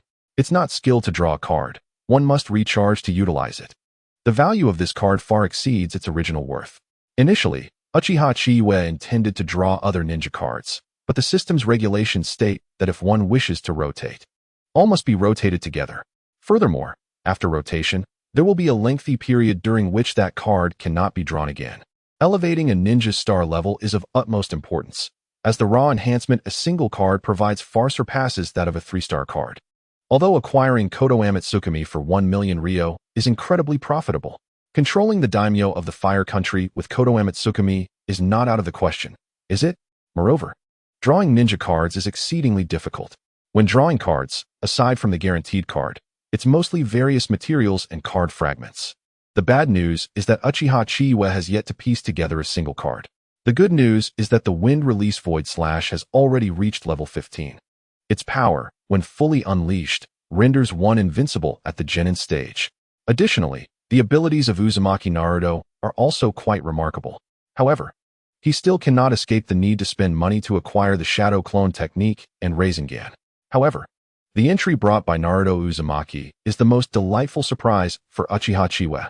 The Sage Body, beginner level, when equipped with this ninja card, grants the host a 20 increase in recovery speed and a permanent enhancement of 10 to chakra capacity. Furthermore, this enhancement will increase with star upgrades. At first glance, it may not seem impressive, but there is also a Naruto within the ninjas. Moreover, this Naruto is certainly not merely a beginner-level Sage Body. It is somewhat regrettable that the system only provides methods for cultivation and does not allow direct control over ninjutsu. How wonderful it would be if one could directly master the Chidori. With 3 stars, Uchiha Sasuke unlocks the ultimate technique, Chidori. It is a pity that one must still cultivate proficiency on their own. Host, you can directly master Chidori by consuming 300,000 Ryo. Forget it, I'll pass. Uchiha Chiyue's mouth twitched. 300,000. I wouldn't even be worth that much if I were sold now. For a long time to come, I can only rely on a guaranteed 3 times training speed. Suddenly, I have a lot on my hands, and it has become a challenge to cultivate. The instantaneous technique of Chiyue is difficult and comes at a considerable cost. Wind release and lightning release stimulate cells. Is it certain that excessive practice 1T lead to a premature demise? Before me lies a multitude of techniques to practice. Shadow Clone Technique, Chidori, Instantaneous Technique. and the cultivation of Jinjutsu. Fortunately, I already know how to cultivate the Resembling, which saves money. However, I must temporarily set that aside and first master the few techniques at hand. Additionally, I must continue my business, otherwise I shall have no funds. Uchiha Chiyue consistently provides Minato with 300 ryo daily, and whatever is left, regardless of how much is earned, goes into his own pocket. If I do not earn money quickly, this amount may not suffice. Furthermore, breakfast alone is certainly inadequate. The threefold training speed seems acceptable now, under full speed. With my current chakra and various enhancements, I can roughly gain 50 to 60 points of experience in ninjutsu per day. At first glance, this appears promising. But what about the subsequent lower ninjas? That could be an increase of 1,000 at a time. And what of the future Chunin, Jonin, and Umbu? I am far from reaching the average strength in this world. At the very least, I must possess the means of self-defense in the Second Great Ninja War. This requires achieving the level of Special Jonin. With only a few short years until the Second War, the pace must quicken. Once my second uncle brings the shadow clone, I will start from there. At the very least, I need a clone that can attend school and write novels on my behalf. This way, I can free up more time for cultivation. Chapter 20. A conversation with my second uncle that evening. After training, the two began their respective tasks. Minato was diligently preparing dough in the kitchen, while Uchiha Chiyue welcomed his second uncle into the living room. Second uncle. Uchiha Chiyue smiled brightly, appearing utterly harmless. Upon seeing this expression, Uchiha Shana couldn't help but smile back. Little Chiyue, I have brought you the shadow clone and instantaneous technique you requested. With that, Uchiha Shana placed 2 scrolls of ninjutsu on the table. Thank you, second uncle. Uchiha Chiyue exclaimed, taking them eagerly. The long-desired shadow clone was finally in his grasp. Little Chiyue, Uchiha Shana stroked his beard. I wonder how your development of this ninjutsu is progressing? Second uncle, Uchiha Chiyue suddenly spoke seriously. This ninjutsu, after much contemplation, is actually not powerful. It merely sends out a burst of air pressure akin to a combination of wind release, vacuum sphere, and wind release. Great breakthrough. However, combining the two results in the loss of the lethality of the vacuum sphere and the range of the great breakthrough. Indeed, Uchiha Shana pondered for a moment. What Uchiha Chiyue demonstrated was precisely so. However, this ninjutsu excels in being unsealed. Unsealed ninjutsu can achieve an unexpected effect. In this era, where all ninjas are performing hand seals, releasing an unsealed ninjutsu would leave no one able to react. Well, as long as you can master this ninjutsu, that is sufficient. Your second uncle will keep it a secret. Uchiha Shana smiled reassuringly. Protecting this nephew's safety is a duty of his as a second uncle. Moreover, his nephew is quite adept at concealment. Using himself as a shield for others is indeed a clever strategy. I, Uchiha Shana, cannot protect the entire Uchiha clan. But surely I can safeguard one nephew? However, I have another ninjutsu. Uchiha Chiyue exclaimed, his eyes sparkling. In my imagination, this ninjutsu is... Uchiha Chiyue began to explain the principles of Chidori, each aspect interconnected, causing Uchiha Shana's eyes to grow increasingly bright. A moment later, if that is the case, if this ninjutsu succeeds, could it also be combined with Uchiha's sword technique? Just like that boy from the Hitaki clan? Uchiha Shana looked at Uchiha Chiyue. His expression a mixture of excitement. That is how I envision it. Uchiha Chiyue scratched his face, feeling a bit shy. His second uncle is quite remarkable.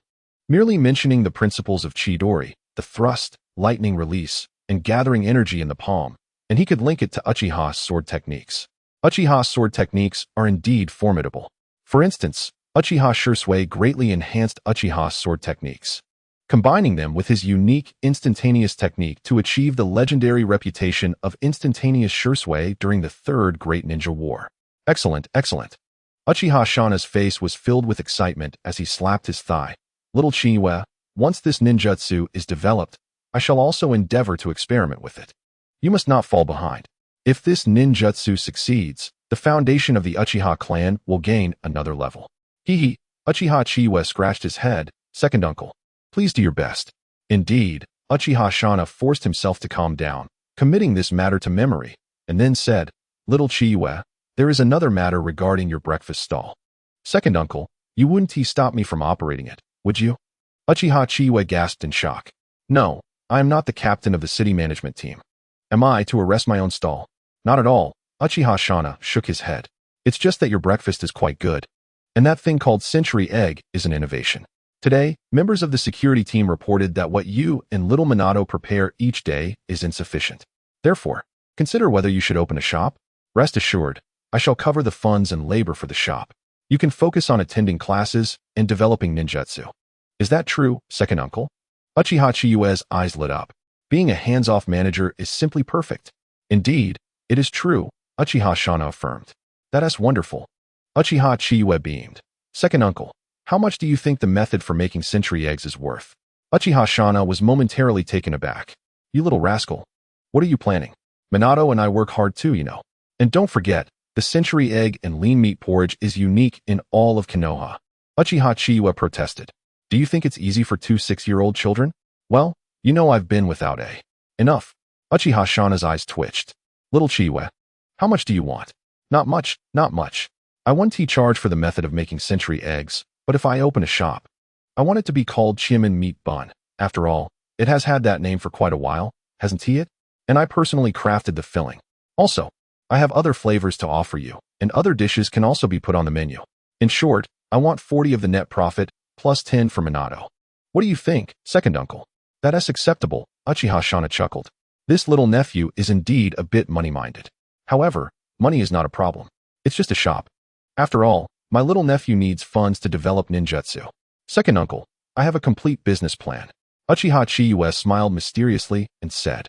2 hours later, Uchiha Shana walked out of the Chiyue household, looking somewhat bewildered.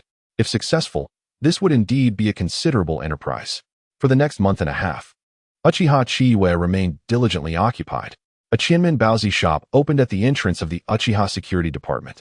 In addition to the signature Chinmen Baozi and Century Egg Lean Meat Porridge, there was a variety of other flavors of buns and porridge. There were even fried eggs wrapped in shredded potatoes. A breakfast establishment had thus commenced. This was a subtle reflection of the aristocracy towards the commoners, beginning with the Uchiha and expanding outward. Uchiha Shana murmured to himself. Such an idea was indeed not without merit. It seemed that a similar template could be applied to many businesses. Though the common folk may be foolish, it must be said that relying solely on the Uchihas was little different from a wage recovery plan. Chiyue's strategy was to leverage the Uchiha name to promote the distinctive Century Egg Lean Meat Porridge. The method of making the Century Egg was, of course, to be kept strictly confidential. Currently, only Uchiha Shana, Uchiha Chiyue, Namikaze Minato, and a selected Uchiha clansman were privy to this information. This clansman was a trusted confidant chosen by Shana. Future plans included potential collaboration with the Akimichi clan. Uchiha Shana took a deep breath. His little nephew was indeed a genius. Chapter 21. My dream is world peace. One could not help but marvel at Uchiha Chiyue's unique talent in commerce. Who said century eggs could only be used in porridge? Creating some cold dishes and collaborating with the Akimichi clan's barbecue was also a viable option. In this regard, I had underestimated my nephew. Uchiha Shana could not help but smile at the corners of his mouth. Overall, Uchiha Shana was quite satisfied with the entire process. The various details left him in awe. If successful, other Uchiha enterprises could also enter Konoha. Business reflects politics. If the Uchiha name were to improve, we could also feature Chiyue and Minato as close friends. Would the Uchihas ever look down upon the commoners? The fact that orphans reside in the heart of the Uchiha clan speaks volumes, does it not? The future looked promising. Chiyue asked for little, just a 40% share of the net profits and 10% for Minato. A total of half was not excessive. After all, the most valuable aspect was the business model and its subtle integration into Konoha's political landscape. Over time, in just a few years, the Uchiha reputation would undoubtedly improve. At this moment, Uchiha Chiyue was struggling through a tedious class. It is worth mentioning that Hinata Hayashi did not attend class today. Namikaze Minato cast a sympathetic glance at the empty seat in the front row. It had been half a month since Hinata Hayashi last attended school. It should be soon. Uchiha Chiyue shrugged. Over the past half-month, he had only maintained the most basic tripling of experience. His panel had accumulated significantly. At this rate, he would soon surpass the genin level in all 3 categories within a year. The main reason was that the experience growth for genin was exceedingly high. First stage, 1,000. Second stage, 2,000. Third stage, 3,000. It was unimaginable how much would be required in the future. Now, with so many augmentations applied, and with the tripling of speed, He could earn approximately 90 points of experience in ninjutsu with just one training session. To max out ninjutsu to Chunin would require 2 months. Not to mention that other augmentations did not provide such significant benefits. To grow, it was evident that the greatest returns came from investing. If only Uchiha Chiyue could be maxed out. Shadow clone jutsu needed to be prioritized. Then he could use shadow clones to attend school, while also recruiting Naruto to enhance his abilities. The Sage Mode enhancement would accelerate recovery speed. Training twice a day with triple intensity was likely feasible. Uchiha Chiyue. A voice called out, awakening him from his reverie. He looked up to see a familiar figure. White bandages wrapped around his forehead, smooth black hair cascading down the back, and a pair of calm white eyes. Brother Hayashi. Uchiha Chiyue beamed, exuding warmth. Here you go. Hinata Hayashi placed 5,000 ryo on the desk. What is this? Uchiha Chiyue raised an eyebrow. Has the caged bird gone mad? Thinking he is worth 5,000 ryo for a challenge? 10 times, Hinata Hayashi stated calmly. I wish to challenge you 10 times.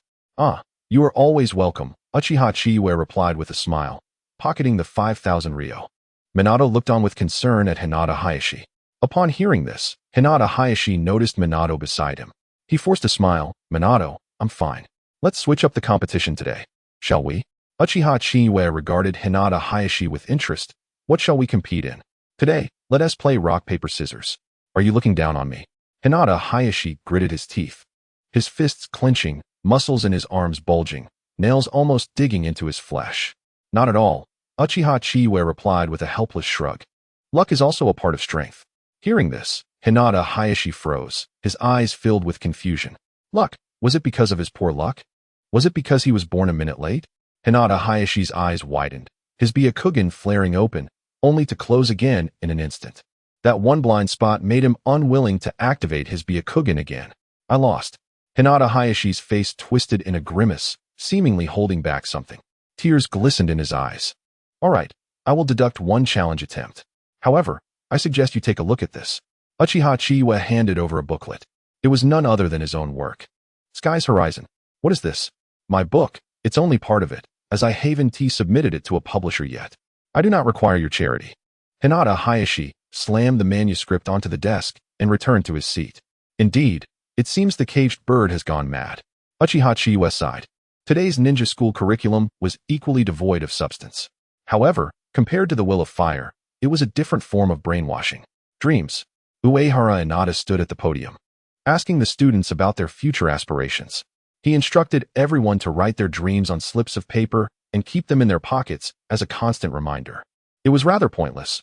Uchiha Chiyue merely stole a glance at others' papers. Nara Shikaku wished for a life free from school and ninja duties, where everything was handed to him. A commendable dream. At least Chiyue found it spirited. Akimichi Chose simply wrote a list of dishes, hoping for endless meals. Yamashiro Ishii, the reticent one, expressed a desire for Jiraiya-sensei to release a sequel soon. Haha, if your father knew about this, he would run to the third Hokage to reprimand Jiraiya, would he not? Uchiha Makoto's wish was intriguing. She hoped to have a good friend. TSK, does my sister truly lack friends? Of course, there were also the outlandish entries. A girl in the front row wished for her brother and father to marry her, and another wanted to marry her own mother. Uchiha Chiyue's mouth twitched as he glanced at the blonde boy beside him. As expected, the boy's paper read that he wished to become Hokage. However, it added a line. With Chiyue-kun. Damn it, how did that end up there? Chiyue-kun. Minato quickly snatched the note and stuffed it into his own pocket. Ha ha, I'm just taking a look. Don't get worked up, Uchiha Chiyue hurriedly said. Damn, caught. What about Chiyue-kun's dream? Minato blinked, inquiring. Oh, here it is. Uchiha Chiyue nonchalantly unfolded his note, which simply read 4 grand characters, world peace. What a magnificent aspiration, Minato exclaimed in astonishment. Unexpectedly, Chiyue's dream is indeed so grand, which makes his aspiration to become Hokage seem rather insignificant in comparison. That afternoon, atop the Chiyue residence, a somewhat mature boy with dual tomoe Sharingan gazed at the 2 individuals in the courtyard of the royal city, a knowing smile forming on his lips. Is this Uchiha Chiyue? Full of vitality, indeed. Uchiha Fugaku looked upon the duo with a sense of nostalgia. Although he was merely 5 years their senior, Uchiha Fugaku possessed an air of maturity beyond his years, burdened as he was with immense pressure. Chapter 22. Uchiha Fugaku. I must deliver one. He is the young clan leader of the Uchiha clan. While children from other families were still playing in the mud, he had already begun practicing ninjutsu and studying academic subjects. This was no trivial matter. He was highly likely to become the next clan leader, necessitating a thorough absorption of knowledge. Friends? He had only two, and recently, while on a high-level mission, tragically misreported, one had perished. As a result, Uchiha Fugaku awakened his Sharingan. Both were promising talents. Observing the two engaged in combat, Uchiha Fugaku felt a surge of admiration. Although Minato Namikaze was merely a common orphan, he possessed an extraordinary talent for speed. Even without employing the body flicker technique, he moved with a swiftness that rivaled it. Uchiha Chiyue was no less impressive.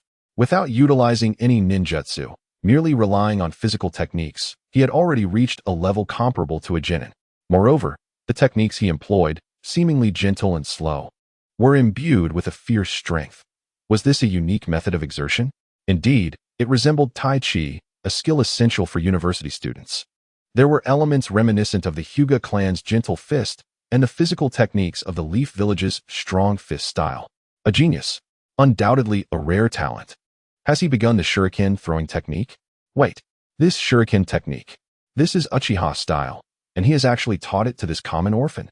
Suddenly, Uchiha Fugaku recalled something his father had mentioned, a small suggestion from Uchiha Chiyue. Surely it cannot be. In the next moment, an unexpected event unfolded. Uchiha Chiyue formed a single-handed seal, seemingly crafting a sword gesture, and a wave of pressure erupted before him. This is that ninjutsu. Is this boy still hiding his true capabilities? I must ascertain the reality behind this ninjutsu. Uchiha Fugaku squinted his eyes. This ninjutsu had gained considerable renown, and he intended to investigate it.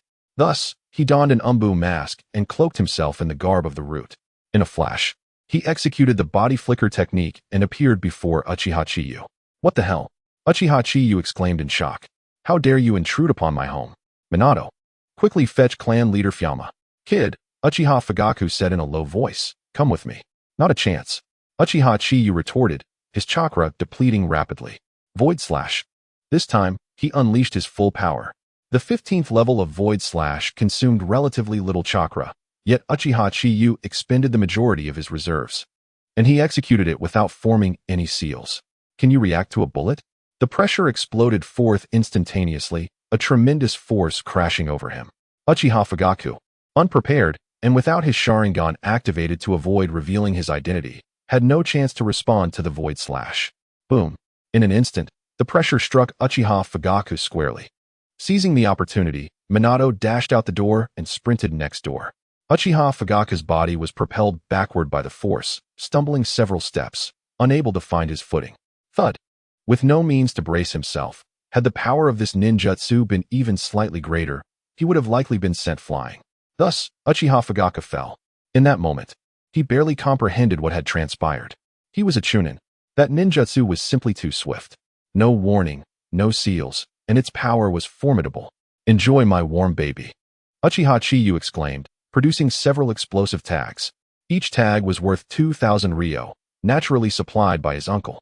Uchiha Fugaku's eyes widened. You call this a warm baby? The explosive tags were affixed to kunai, and Uchiha Chiyue raised his hand, ready to launch them. Wait. Uchiha Fugaku shouted. I am Uchiha Fugaku. I was merely testing you. Oh. Uchiha Chiyue grinned. So you intend to impersonate our young clan leader? Our young clan leader has awakened the two tomoe Sharingan. What about yours? Without granting Uchiha Fugaku a moment to respond, Uchiha Chiyue seized a training stick and sprang into action. In an instant, his form shifted, leaving Uchiha Fugaku dazed. Body flicker technique. Bang, bang, bang. The stick struck Uchiha Fugaku repeatedly, each impact resonating sharply. Beneath the mask, Uchiha Fugaku grimaced in pain. This body flicker technique. Something is off. This is no ordinary body flicker technique. Why does every strike feel corporeal? Kid, that individual will not spare you. Uchiha Fugaku bore the brunt of several blows, leaping onto the rooftop in an instant, his figure vanishing from sight. Of course, he could not afford to leave his name behind, and fortunately, Chiyue had not believed him earlier. Moreover, he could use this opportunity to caution Uchiha Chiyue about that individual. This young clan leader has taken to playing cosplay. Uchiha Chiyue let out a sigh of relief, collapsing onto the ground. His chakra was entirely depleted, even with the enhancement from little Naruto. The chakra of a genin was insufficient. How he wished he could possess 100 cards of chakra. Initially, Uchiha Chiyue had indeed suspected it was Root, given they all wore similar attire. However, when he claimed to be Fugaku, no, if I do not retaliate now, it will truly become impossible to communicate. What business does a proper young clan leader have seeking me out? Could he not simply enter through the front door? Hiss! A sharp pain surged through his ankle, causing Uchiha Chiyue to gasp in surprise. The Shursui body flicker technique was still too challenging to wield. It required the dual stimulation of wind and lightning attributes to activate the ankle cells, alongside the integration of illusion techniques and shadow clones. Such a complex ninjutsu could only be conceived by a genius. Yet, he had not yet fully mastered it. Relying only on the stimulation of wind and lightning chakra to coax the cells, with a slight incorporation of shadow clone technique. To truly master this body flicker technique, he still had a long way to go. Chiyue. At that moment, a figure with yellow hair entered through the door, followed by an elderly man. Minato, clan leader Fyama. Uchiha Chiyue hurriedly approached, feigning panic. Clan leader Fyama, we Uchiha must bolster our defenses. That masked mysterious ninja mentioned that individual, and I do not know who it is. He even impersonated our young clan leader. Uchiha Fyama replied. Could this mysterious individual be that wretched boy? Initially, Uchiha Fyama had been quite concerned, but upon hearing Uchiha Chiyue's explanation, he now only wished to return home and give Uchiha Fugaku a sound thrashing. Little Chiyue, be cautious of those dressed like him. Uchiha Fyama took a deep breath. Very well, I will assign an elite jonin from the clan to ensure your safety. Clan leader Fyama, isn't it a bit excessive to assign an elite jonin? Chapter 23. We, too, carry the will of fire. Not excessive at all. Uchiha Fyama's expression was rigid. Our Uchiha clan also embodies the will of fire. As a new member of our clan, you must carry this flame forward. Clan leader, the essence of the will of fire is not articulated in such a manner. He coughed, his demeanor becoming even more strained. Regardless, your safety will be ensured, and incidents like this will not recur. Clan leader Fyama. My home is right next door to yours. Please, as a jounin, it would be too much trouble. Rather than using the funds for this mission, why not invest them in developing my jutsu? Uchiha Fyama. After a brief moment of forced laughter, Uchiha Fyama's face twitched. Very well. If danger arises again, come to me immediately. Rest assured, clan leader Fyama. I was merely concerned that it was a spy from another nation. Someone who disguised themselves as a member of Konoha and pretended to be our young clan leader, but I saw through his schemes instantly. Why? Uchiha Fyama inquired, puzzled. How could our young clan leader be so inept that he couldn't evade my jutsu? Even Minato sometimes manages to dodge. Uchiha Fyama gave a stiff smile, internally berating his dim-witted son 100 times. If you seek to provoke him, that's one thing, but you haven't even bested Shigetsu. Continue your training. I shall not intrude further. I will send over the funds for your jutsu development shortly. Thank you, clan leader Fyama, came the eager reply. That evening, Uchiha Fugaku knelt at the entrance, remaining in that position. Uchiha Fyama refused him entry. Father, please let me explain. Explain what? Uchiha Fyama kicked the door open, exasperated. I instructed you to befriend him, and what have you done? You barged into his home as if you were part of Danzo's fledgling root, announced yourself, and couldn't even defeat him. Is that how I taught you? Father, there has been a misunderstanding. Uchiha Fugaku hurriedly clarified. I merely intended to test Shigetsu's jutsu, but it was too rapid. Without activating the Sharingan, my strength was insufficient to respond. Moreover, his body flicker technique is peculiar. Enough. Uchiha Fyama regarded Uchiha Fugaku with an expression akin to concern for the mentally challenged. That lad is a genius in developing jutsu. Today, I visited Shikuna's house and saw him practicing some lightning release techniques. He likely suggested it. Why, father? Uchiha Fugaku furrowed his brow in inquiry. Foolish child. How did I end up with a son like you? Uchiha Fyama slapped the back of Uchiha Fugaku's head. How long have I known that old coot Shikuna? When has he ever practiced lightning release? He specializes in sword techniques and the Sharingan. When has he ever utilized lightning release? If not for some hidden expert guiding him, how would he develop such jutsu? What should I do then, father? Uchiha Fugaku sighed. Tomorrow, send a token to Uchiha Shigetsu, allowing him to select several jutsu from the clan. Understood, father. The following morning, Uchiha Fugaku arrived at the door. Today was a rest day. Shigetsu, rest assured. The imposter who posed as me has been captured, Uchiha Fugaku stated with utmost seriousness. Is that so? That's fantastic. Uchiha Shigetsu smiled. As expected of the young clan leader. That pathetic spy must be interrogated thoroughly. Uchiha Fugaku managed a faint smile. On another note, my father has provided you with some funding for developing jutsu. However, upon reflection, rather than endure the hardships of jutsu creation, it would be better for you to select a few from the clan. With this token, you may retrieve several jutsu for training at the shrine. You are a rare talent within the Uchiha clan. The clan will surely prioritize your development. Is that so? Thank you. Young clan leader, Uchiha Shigetsu blinked. But, young clan leader, your chin. Uchiha Fugaku's lips twitched. Did you not inflict this upon me? Yesterday, during training, I mismanaged my chakra, resulting in an injury, Uchiha Fugaku admitted. Ah, is that so? You certainly have worked hard, so do take care of yourself. Indeed, Shigetsu. If there's nothing else, I shall take my leave. Remember to retrieve your jutsu. Uchiha Fugaku felt restless, sensing that the boy was intentionally mocking him. Understood, young clan leader. Farewell, and take care. In the courtyard beside the shrine, with Uchiha Fugaku's token in hand, Uchiha Shigetsu faced no obstacles and proceeded smoothly. Upon reaching the final gate, he spoke directly to the guard. I would like 5-level jutsu and 10-level jutsu. Youth, the young clan leader has already instructed that someone would come. This scroll contains 4 jutsu suitable for your level. The guard tossed over a scroll. Uchiha Shigetsu caught it, frowning. I want 5. Level. For levels. Take it or leave it. With a flash, a pair of 3 tomoe Sharingan glared back. Alright then. Uchiha Shigetsu exited the courtyard. It was impossible to force his way through. He intended to see how Uchiha Fugaku had arranged matters. For jutsu were acceptable, nonetheless. Shigetsu, this is 4 jutsu.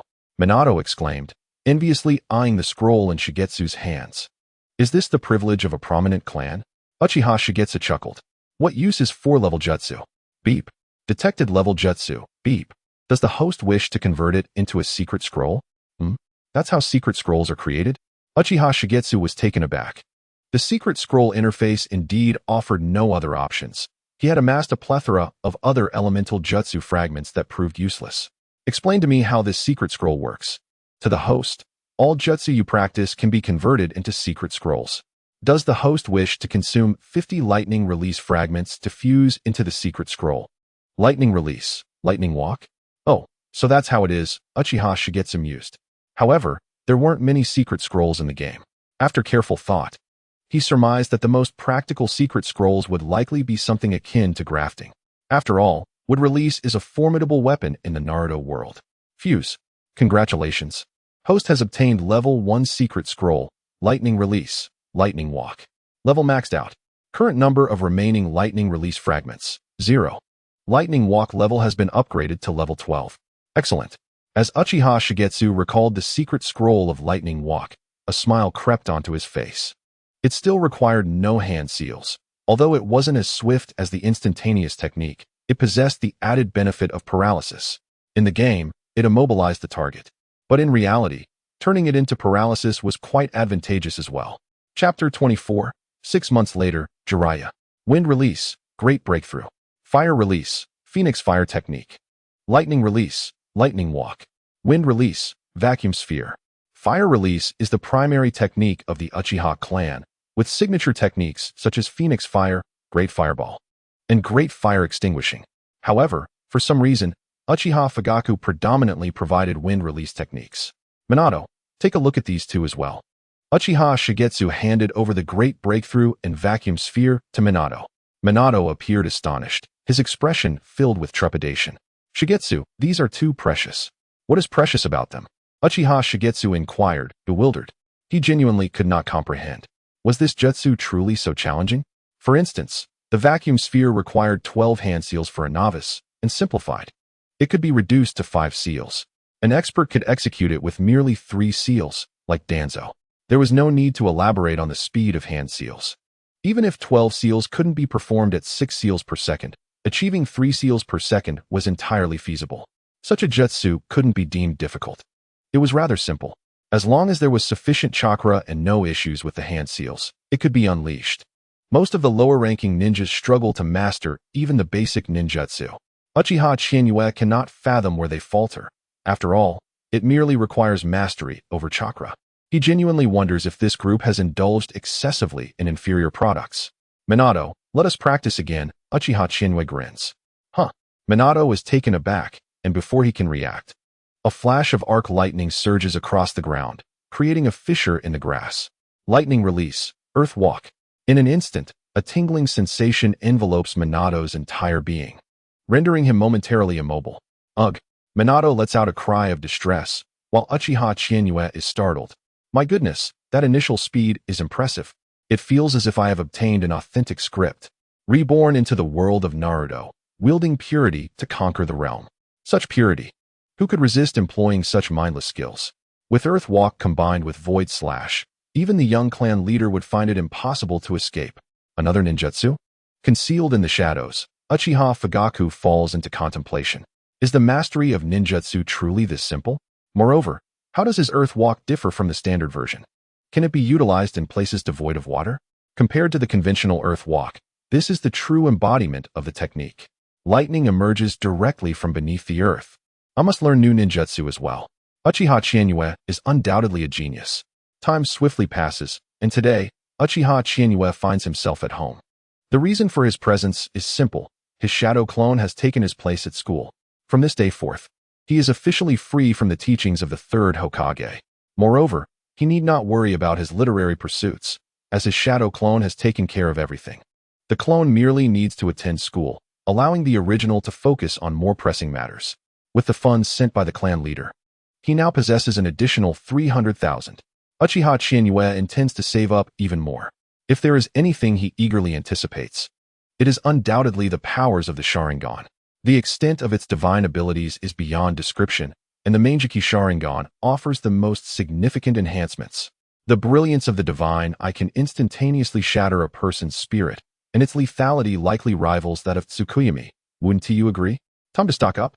Aside from daily expenses, it is all about accumulation. In the blink of an eye, half a year has elapsed. Now, it is the second semester of the second year. Sukoku 1. How cool. A small child clad in green holds a novel titled Emperor of Flames, his eyes sparkling with excitement. Haha. S.H. Suk. Are you reading my book again? How is it? A cheerful voice calls out as a spiky-haired figure approaches the small child. The two are none other than Senju S.H. Suk and Jiraiya. Brother Jiraiya. S.H. Suk turns to look at Jiraiya. The book you gave me last time was used by my sister to prop up the table. Where am I supposed to read it now? What? Jiraiya exclaims in shock, quickly pulling S.H. Suk closer, whispering, You didn't reveal it to anyone, did you? Reveal what? It's the book I gifted you. Oh, you mean that? Brother Jiraiya, I didn't say anything. That is good, but your pen name is on the book. Jiraiya's expression darkens, as if drained of color, and he freezes in place. Indeed, the pen name is there. However, my sister usually doesn't read books. Right. Jiraiya's eyes spark with renewed hope. He certainly does not wish to be randomly beaten by Tsunade. But my sister has read this one. Jiraiya's mouth twitches. S.H. Suk, next time, let us finish our conversation before jumping to conclusions. MHM. S.H. Suk beams, holding up Emperor of Flames. Brother Jiraiya, please don't send me those unhealthy books anymore. I fear my sister might misunderstand. I now prefer the style of Emperor of Flames. Emperor of Flames? Jiraiya raises an eyebrow. What sort of work dares to rival my own? Exactly. S.H. Suk nods vigorously. The author, wealthy teacher, is truly a genius. Brother Jiraiya, take a look. Jiraiya frowns, but feels intrigued. S.H. Suk has always adored perusing his works, yet now he has abandoned them? How can that be? Just how compelling is the writing of this pen name, wealthy? Jiraiya takes the book from S.H. Suk and begins to read intently. Ninja Power, 3 stages. The preamble is quite lengthy, suggesting there's fighting involved as well. The author must also be a ninja. Yet how could such a book capture the attention of this little pervert? Jiraiya scrutinizes every page. Initially, he assumed the character named Mei would be the female lead. However, it seems that the true heroine may be the seemingly harsh girl next to another man, a minotaur. The male lead is depicted as an underachiever. As he continues reading, he encounters another girl named Sun, who appears to be the genuine protagonist. Does the theme of young girls truly hold market appeal? Can it genuinely captivate this little pervert? Jiraiya presses on. I must admit, the prose flows well, and the dialogue between characters is commendable. Yet, The male lead's initial demeanor is overly oppressive. But it is reasonable. If he weren't a complete failure at the outset, how could he later rise? Moments later. Sukoku 1. What is this inexplicable sense of exhilaration? 30 years in the East, 30 years in the West. Do not underestimate the youth. So that's it. The male lead is about to rise, isn't he? Chapter 25. Jiraiya. Who on earth wrote this?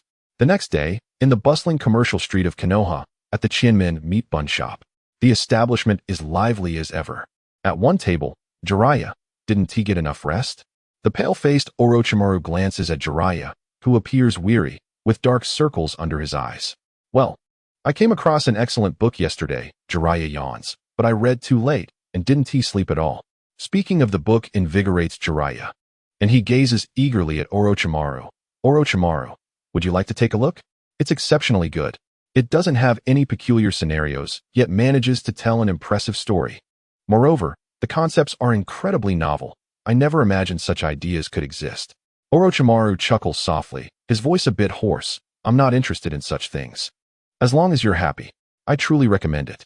Jiraiya insists passionately, you must read it. It's really amazing. All right.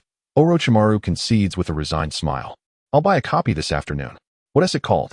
Emperor of Flames. It's remarkably innovative. Though it's frustrating that the greedy author only released the first volume.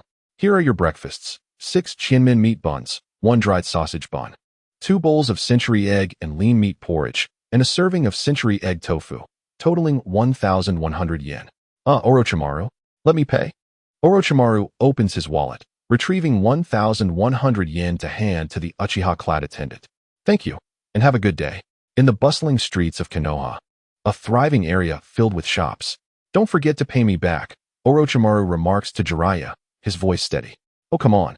Are you really going to quibble over such a trifling amount? Jiraiya's face reddens. It's only 55 ryo. Am I going to run away? Hee hee. Orochimaru chuckles. Jiraiya.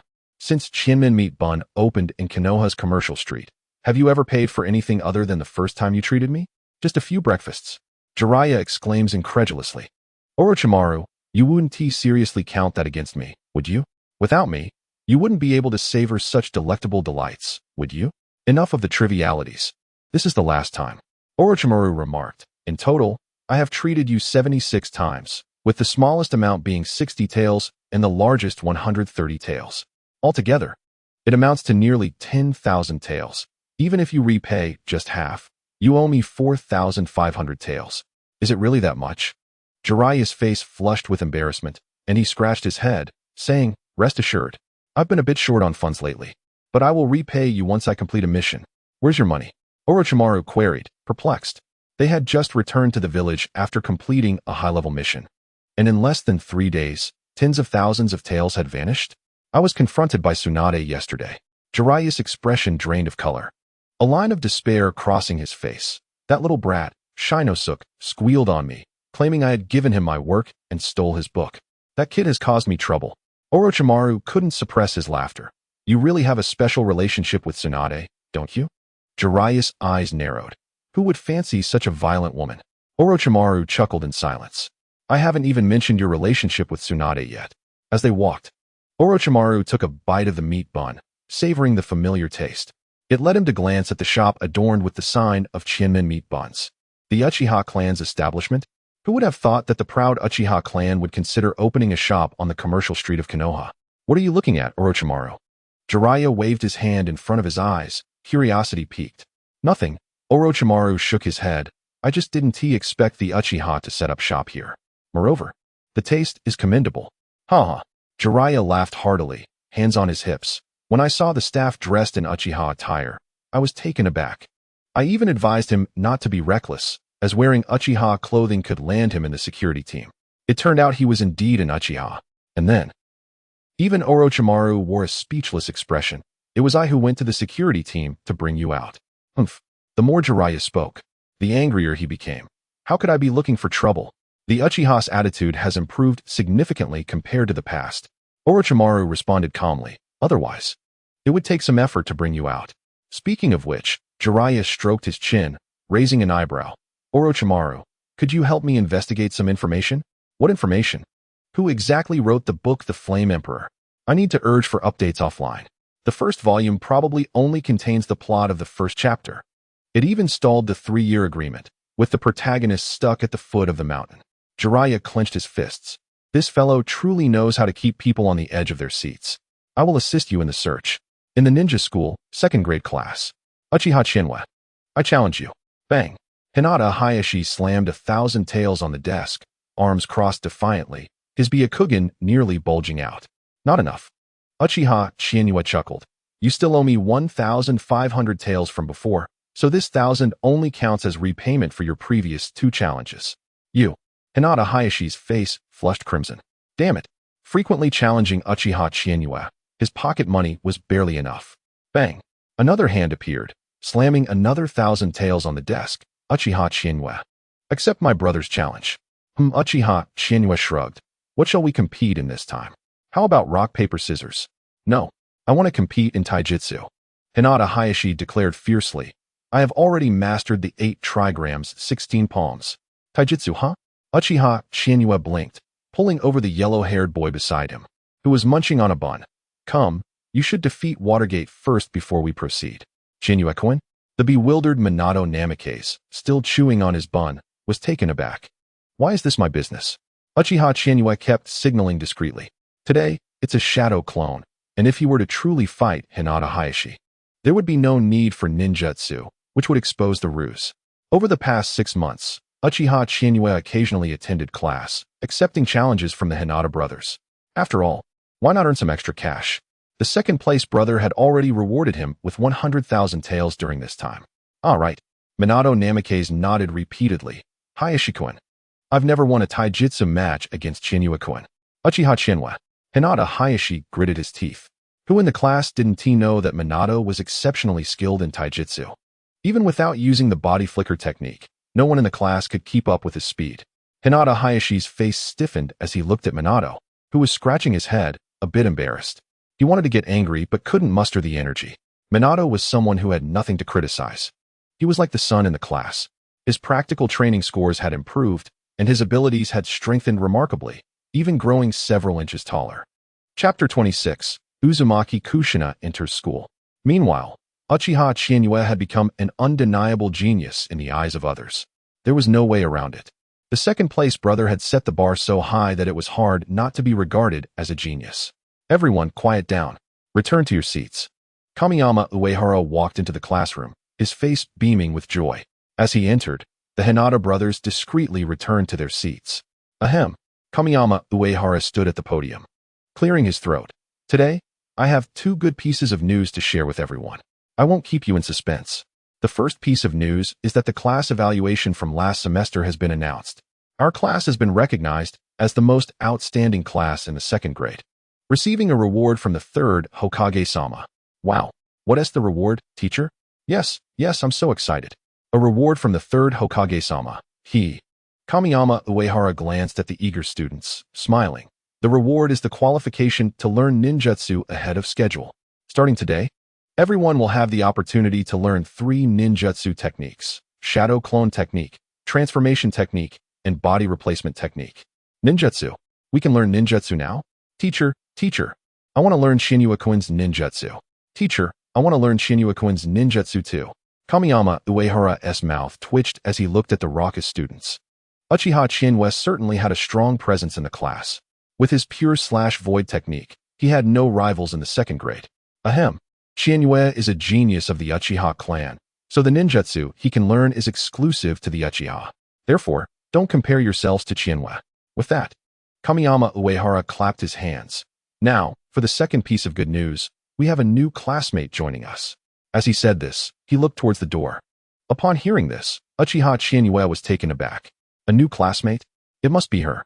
Suddenly, a red figure walked in through the door. A little girl with red hair dressed in a yellow dress, who appeared a bit shy. Uzumaki Kushina. From the moment she stepped into the classroom, she seemed quite flustered, as if she were forcing herself to approach the podium. What a strange hair color. Is it dyed? Wow, that is impressive. The last time I wanted to dye my hair green, my father nearly killed me. She doesn't look like she dyed it. How does one achieve such a vibrant red? Honestly, don't you think red hair is peculiar? Yes. I've been in this village for so long and have never seen red hair before. Uchiha Chiyue glanced over, stifling a yawn. Really, it's quite nonsensical. What is there to discuss about hair color? However, it seems she truly is from the land of waves. Uchiha Chiyue involuntarily glanced at Minato Namikaze. The young girl with yellow hair gazed at the flustered maiden on stage. Silence. Everyone quiet. Uehara Ida promptly admonished. Before he could finish, Kushina raised her fist and declared loudly, I want to become the first female Hokage of this village. Instantly, the room fell silent. Haha, she wants to be Hokage. That's hilarious. Someone scoffed. A woman who aspires to be Hokage? How intriguing. And her red hair certainly detracts from the village's image. Applause erupted, and Uchiha Chiyue clapped enthusiastically. Her voice amplified. Look, she shares your dream. Huh, what do you mean, Chiyuki-kun? Minato Namikaze, taken aback, did not comprehend her words. All eyes in the room turned towards them. Uehara Ida sighed in relief, casting a grateful glance at Uchiha Chiyue, known for her disdain towards wealth. Uehara's sentiments were reserved solely for the Uchiha clan. In this class, almost all were scions of prominent families, with commoners being exceedingly rare, the Inuzuka clan, the Yamanaka clan, the Sarutobi clan, the Nara clan, and the Hyuga clan. With Uchiha Chiyuki's intervention, Uehara felt reassured. After more than 6 months of interaction, although she still held animosity towards the Uchiha clan, it was evident that she bore no ill will towards Chiyue and her brother. No seats. Minato stood up, smiling at Kushina on stage. I want to be the Hokage of this village too. Let us strive together.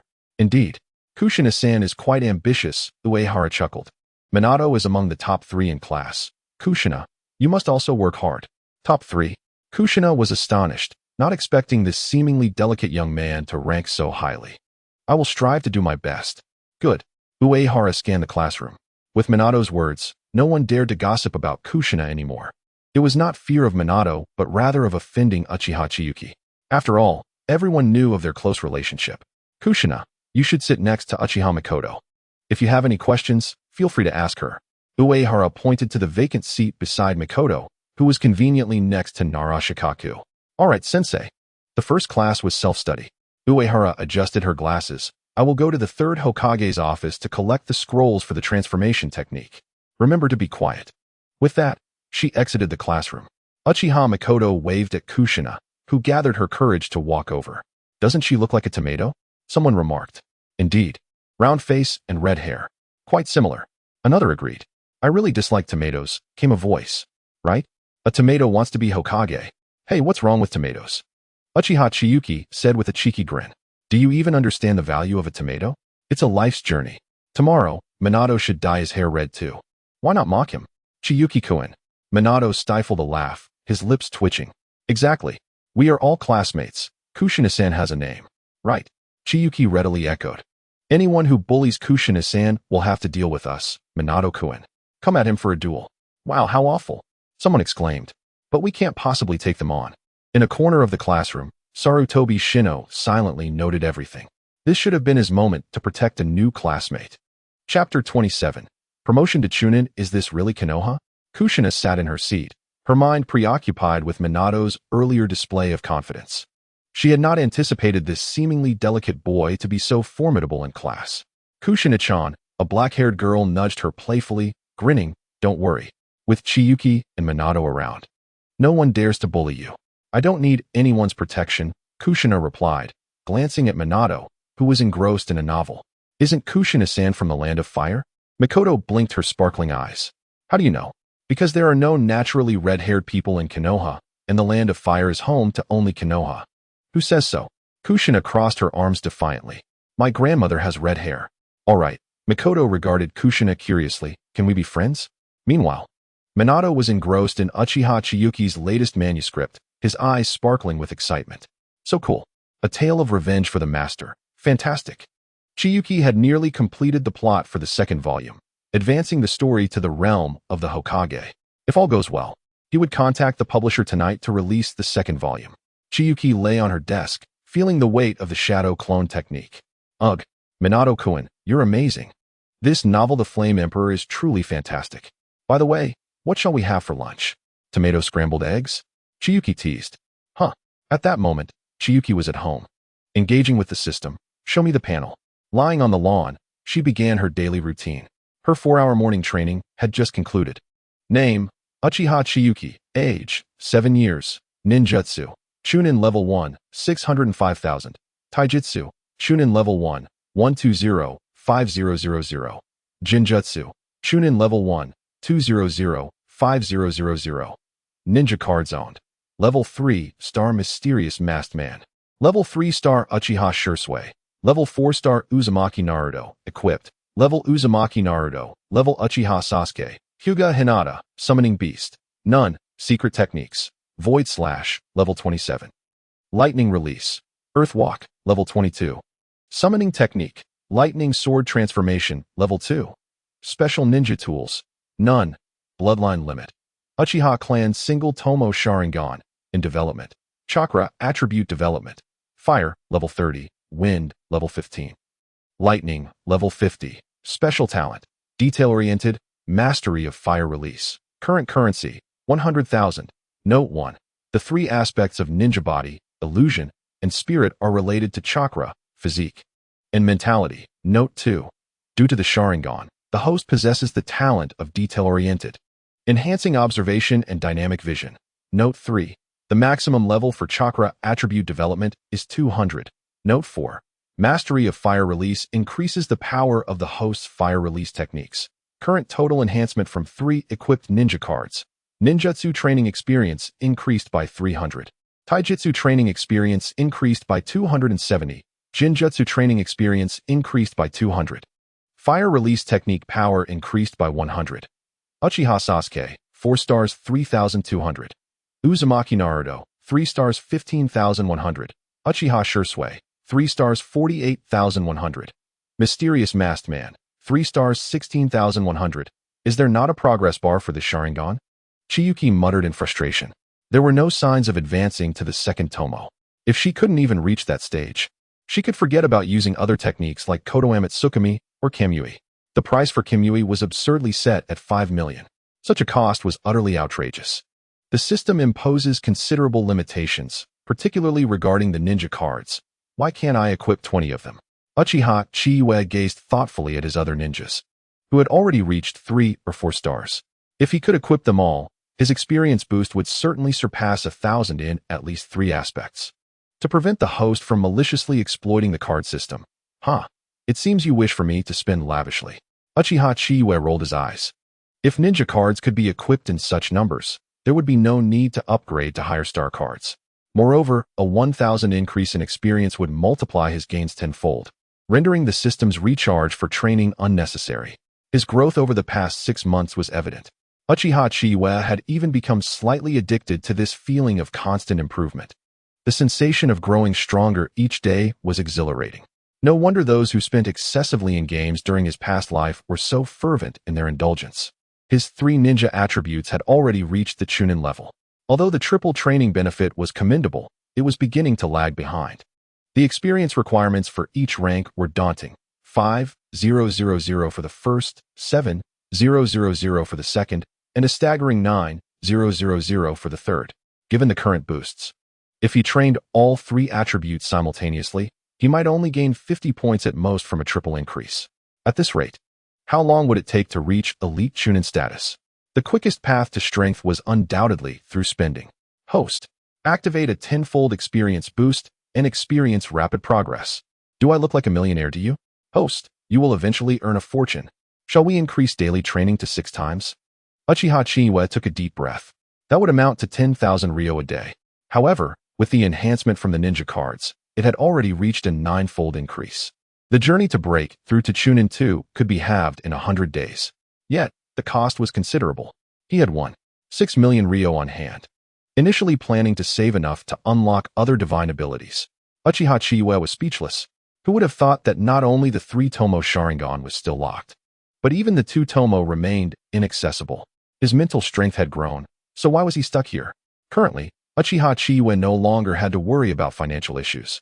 He had become quite the affluent spender.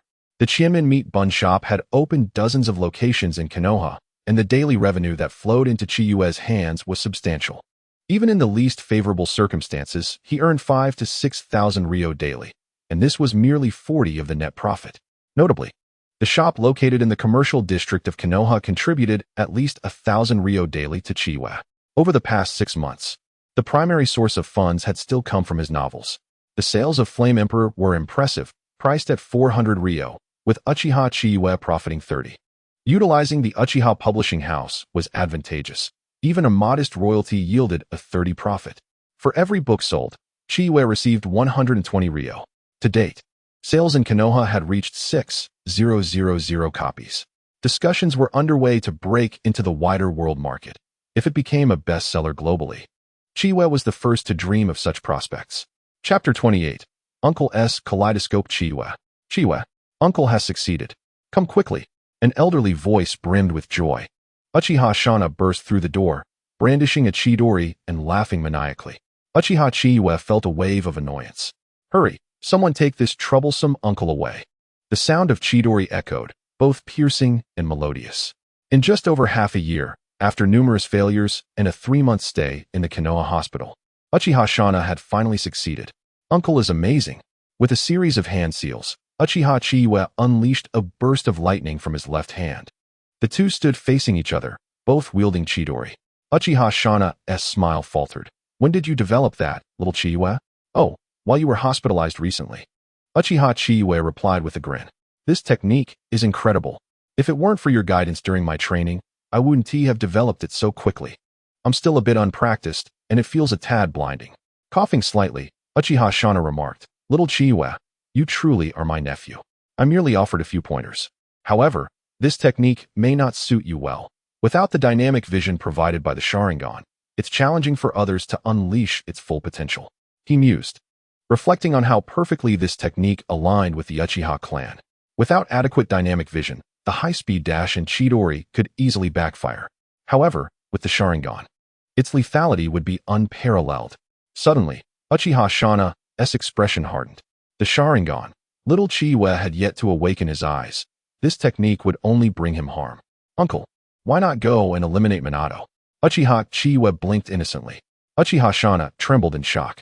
Is that really your plan, little Chiyue? In that moment, Uchiha Shana recalled that afternoon. Cough. Chiyue, weren't you and Minato the best of friends? Oh, yes. I merely wanted to gauge your stance on this matter. TSK. The audacious child is testing me. Uchiha Shana sheathed his chidori and approached, ruffling Uchiha Chiyue's hair.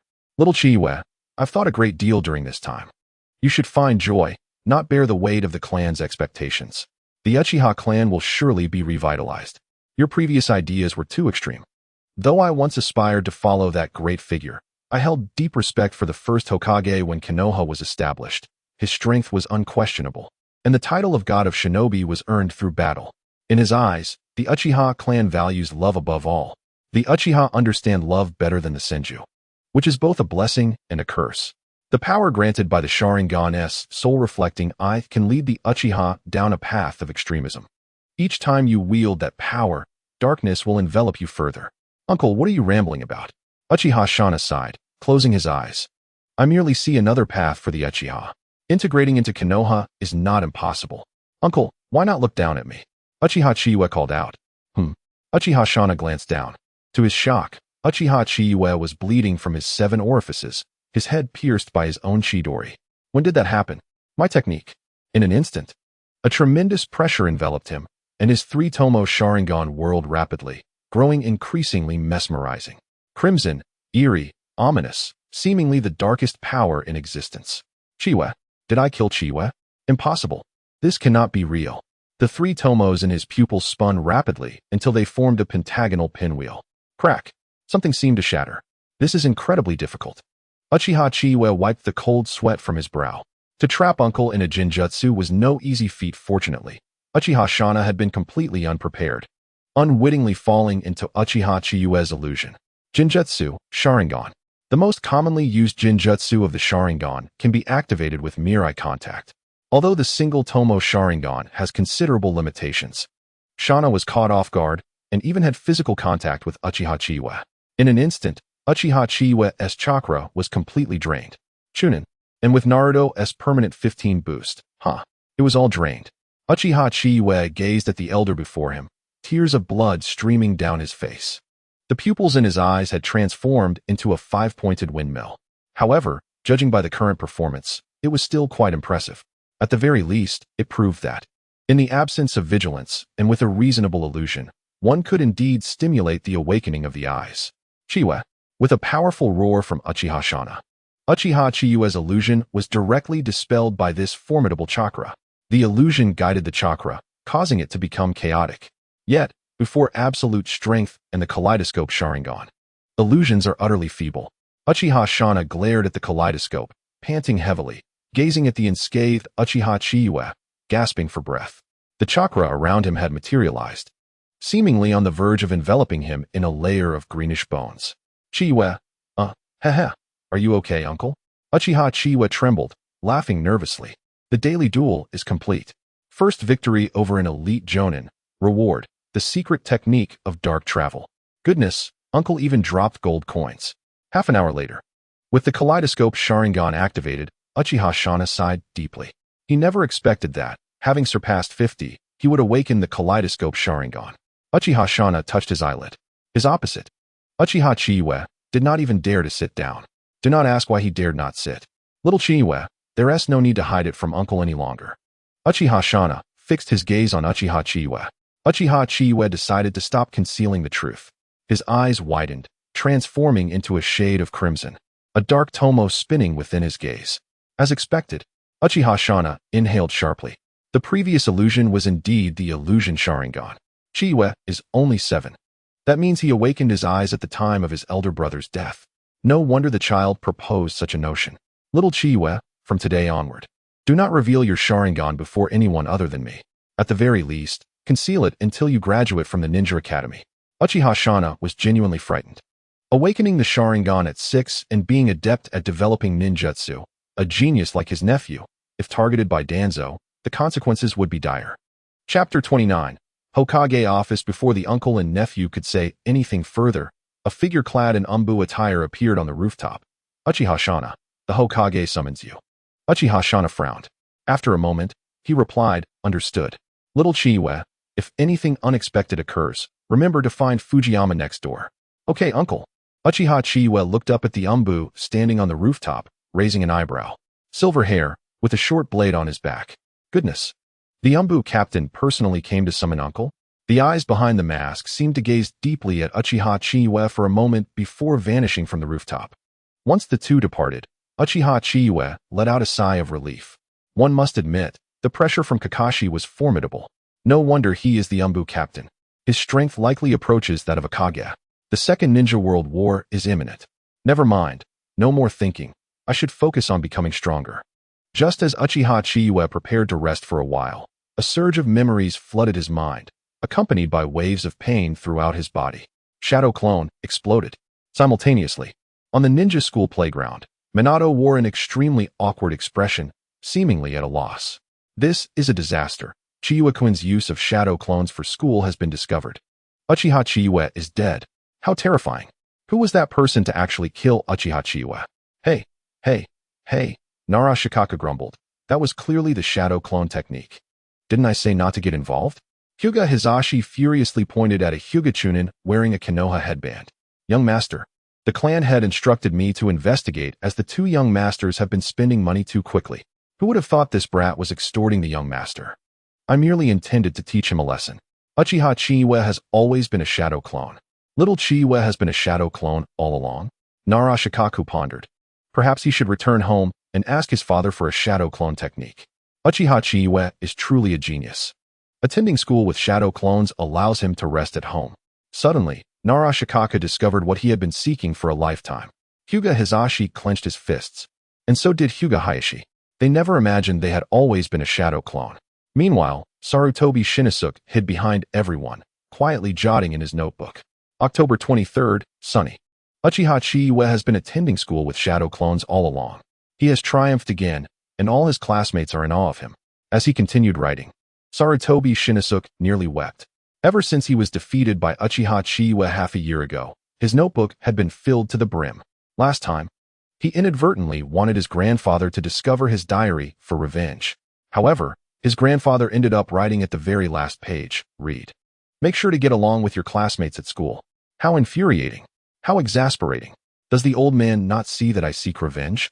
In the Hokage office, Sarutobi Hiruzen drew on his cigarette, unable to suppress a faint smile. This kid's shadow clone has finally been discovered. Sarutobi Hiruzen had been observing Uchiha Chiyue for quite some time. One might say he had been attentive from the very start. However, due to Uchiha's prominent position in the clan and being the nephew of Uchiha Shana, he feared he might take extreme measures. Yet, after more than 6 months, not only did he not, but he also emerged as a quality Konoha ninja who inherited the will of fire. Is his aspiration world peace? A noble desire indeed. Such were the hopes of the first Hokage. Sarutobi Hiruzen glanced down at the documents in his hand. It contained intelligence regarding Uchiha Chiyue. Name, Uchiha Chiyue. Gender, male. Identity, son of Uchiha Sui, nephew of the Uchiha Elder. Traits, a genius in developing ninjutsu. Mature character, loves wealth. Inherits the will of fire. Among these, the most significant was the phrase inherits the will of fire. A person can masquerade for a day, a week, a month. But for half a year? Sarutobi Hiruzen was confident that a child over 6 years old could not accomplish such a feat. Therefore, Uchiha Chiyue truly inherited the will of fire. There are no narrow-minded clan versus village conflicts. He even indirectly facilitated the integration of the Uchiha into Konoha.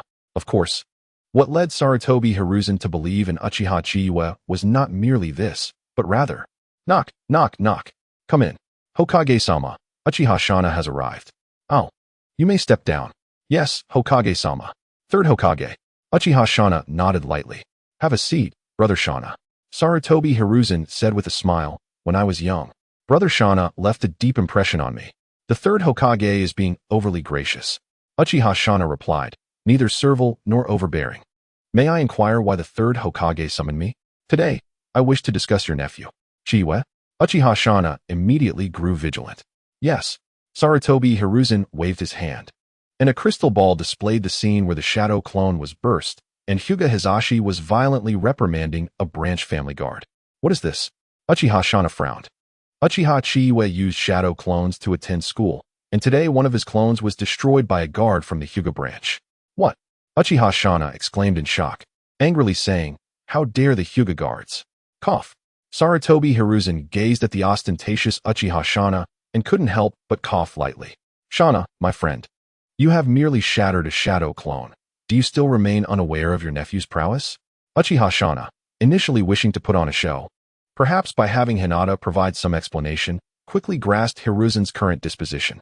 Suddenly, the office door was kicked open. Hiruzen, the Uchiha clan harbors ill intentions. Dan strode into the office, immediately casting accusations upon the Uchiha. Shana's expression darkened.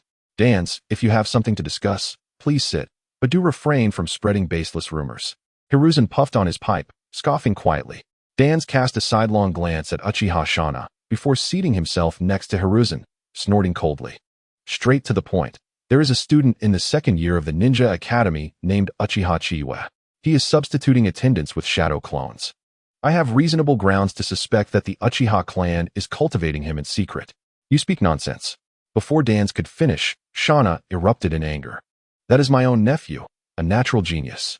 The curriculum at the academy is dreadfully mundane. His strength has already reached the level of a genin. Continuing his studies, there would only squander his talents.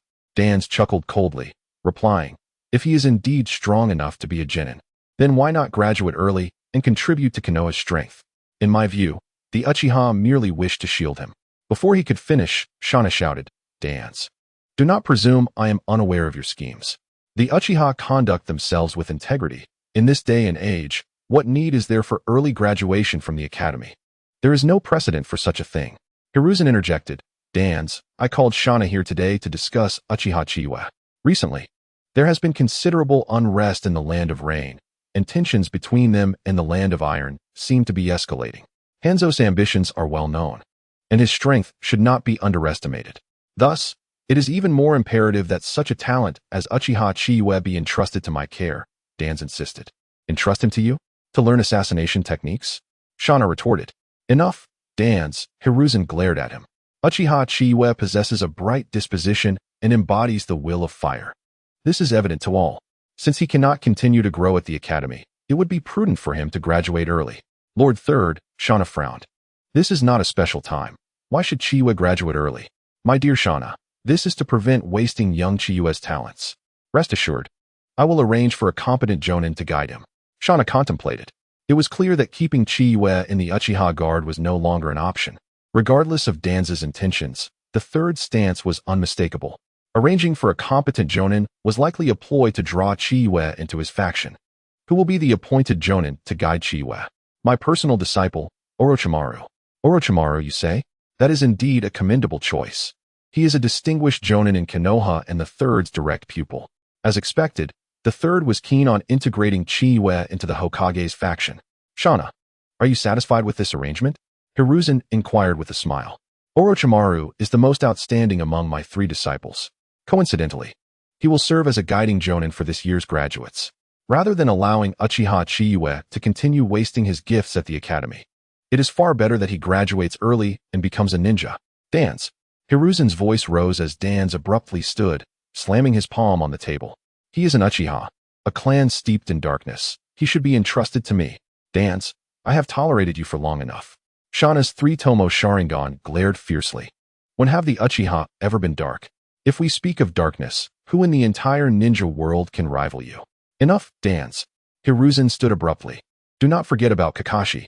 The Uchiha are also a part of Konoha. They are the very backbone of our village. Uchiha Chiyue is an exceptional student who embodies the will of fire. Danz, you will regret this. Danz's fingers trembled in fury as he snorted and exited the Hokage's office. Nearing the door, he heard Hiruzen's declaration. I am the Hokage. What? Hinata Hayashi exclaimed. Uchiha Chiyue is graduating early? What? Uchiha Chiyue has already passed the early graduation exam. Hayashi's brother, Hinata Hizashi, gasped in shock. Damn it, how is this fair? Uchiha Chiyue is participating in this year's CH-nin exams? Hinata Hizashi was at a loss. Is Chiyue-kun the fastest to become a CH-nin in Konoha? Minato Namikaze was bewildered. Why does it feel like none of this news is true? The CH-nin exam period has already passed. The earliest would be next year. An entire afternoon passed without any news of Uchiha Chiyue. Meanwhile, the subject of their discussion sat in the office of the academy director. Uchiha Chiyue, unfamiliar with the elderly director, had heard rumors of him being a special jonin. Yet, in Chiyue's eyes, there were indeed disparities among jonin. Yes, Uchiha Chiyue replied calmly. The Hokage has given his orders. The director stated seriously, tomorrow, you will participate in the early graduation examination and be assigned to a class with this year's graduates. Understood. Director, I will take my leave now. Go on, Chiyue. Returning to the classroom, Uehara Itada was flushed with pride. Graduating early. This has not happened in years. Chiyue-kun, have you already become a CH-nin? Uchiha Makoto asked curiously. Uchiha Chiyue replied. When did I become a CH-nin? Chiyue-kun, Minato waved. Everyone in class is saying you are already a CH-nin. Not quite, Uchiha Chiyue shrugged. I am merely participating in the early graduation examination tomorrow. Just then, the Hinata brothers approached. Hizashi was the first to speak, pulling out a pouch of 1,000 ryo. I apologize for this morning's mishap. I did not manage my subordinates well. Here is my allowance for the past half-month as compensation. Big brother, you're quite generous. Humph. Hayashi scoffed. Uchiha Chiyue, this is a gift to celebrate your ascension to genin. Just you wait. I will also apply for early graduation. And I will prove that I am not weaker than you. Is that so? Uchiha Chiyue accepted the money from both, feeling quite pleased. I shall await your arrival. Though I may not necessarily pass the examination tomorrow. Hizashi exclaimed. If you do not pass, it will be a disgrace to me, Hinata Hizashi. May your mother enjoy good health. Uchiha Chiyue thought of cursing, but held his tongue. Well, early graduation is good. I can complete tasks and earn some extra money. What a simple task it is to search for cats and dogs. Uchiha Chiyue. Sarutobi Shino rushed to Uchiha Chiyue's side and proclaimed loudly, I will surely surpass you. Is it not somewhat ostentatious for this group of classmates? Chapter 31. Early Graduation Assessment, Senju SH Ju. The following day during the morning class, Uchiha Chiyue had already arrived. Congratulations. Nara Shikaku turned to Uchiha Chiyue and said, Indeed, Chiyue, you are graduating so soon. Akimichi Choza remarked while munching on chips. Damn it. Yamanaka Ino clutched his head. It's all Shino's fault for tricking me into thinking you were going to become a CH-nin. Congratulations, Chiyue-kun. Minato Namikaze sincerely offered his wishes. Suddenly feeling that my classmates are rather nice. Today, on graduation day, even the Hyuga brothers came to congratulate him. Uchiha Chiyue, please come forward for the assessment. The director of the ninja school announced, approaching Uchiha Chiyue's seat. Understood, Director, Uchiha Chiyue replied, rising to walk outside. At that moment, all eyes were gleaming with admiration as they focused on him. Chiyue-kun has graduated. The pressure is immense. A boy complained. Why am I the only one trailing behind in the same class? No matter. Chiyue-kun, you look so dashing. Hee, my Chiyue-kun, Uzumaki Kushina remarked to Uchiha Mikoto. Observing Uchiha Chiyue's figure that attracted everyone's attention. Mikoto, is he your brother? Such an arrogant demeanor. Hee, Uchiha Mikoto chuckled. Chiyue is truly impressive. Regardless of the gazes, Uchiha Chiyue ignored them all and followed the director's lead. The graduation assessment was quite simple. Satisfactory regular grades, followed by a test of shuriken and kunai throwing, as well as the 3 body techniques to pass. Successfully accomplishing this would earn him the rank of genin. The 3 body techniques were trivial matters. The shadow clone technique was an illusion, designed to confuse opponents. The substitution technique served a similar purpose, primarily used to mislead adversaries. The final transformation technique held a slightly more practical value among the 3 ninjutsu. Qualified. The director of the ninja school applauded. The final assessment involves lasting 5 minutes against a graduated genin. Chiyue, follow me, the director instructed, leading Uchiha Chiyue to the training ground. The early graduation involved an additional challenge. There were already several figures present on the training ground. A total of 4 individuals, one of whom was his uncle. The other 3 were also quite familiar. Orochimaru, did the old man actually assign you such a task? Jiraiya, unusually not engaged in serious business today, had accompanied Orochimaru to the ninja school.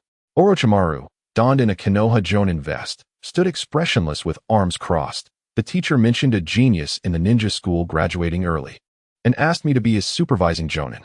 TSK, TSK, TSK, Jiraiya shook his head repeatedly. Brother Jiraiya, brother Orochimaru, Senju Ju adjusted his forehead protector.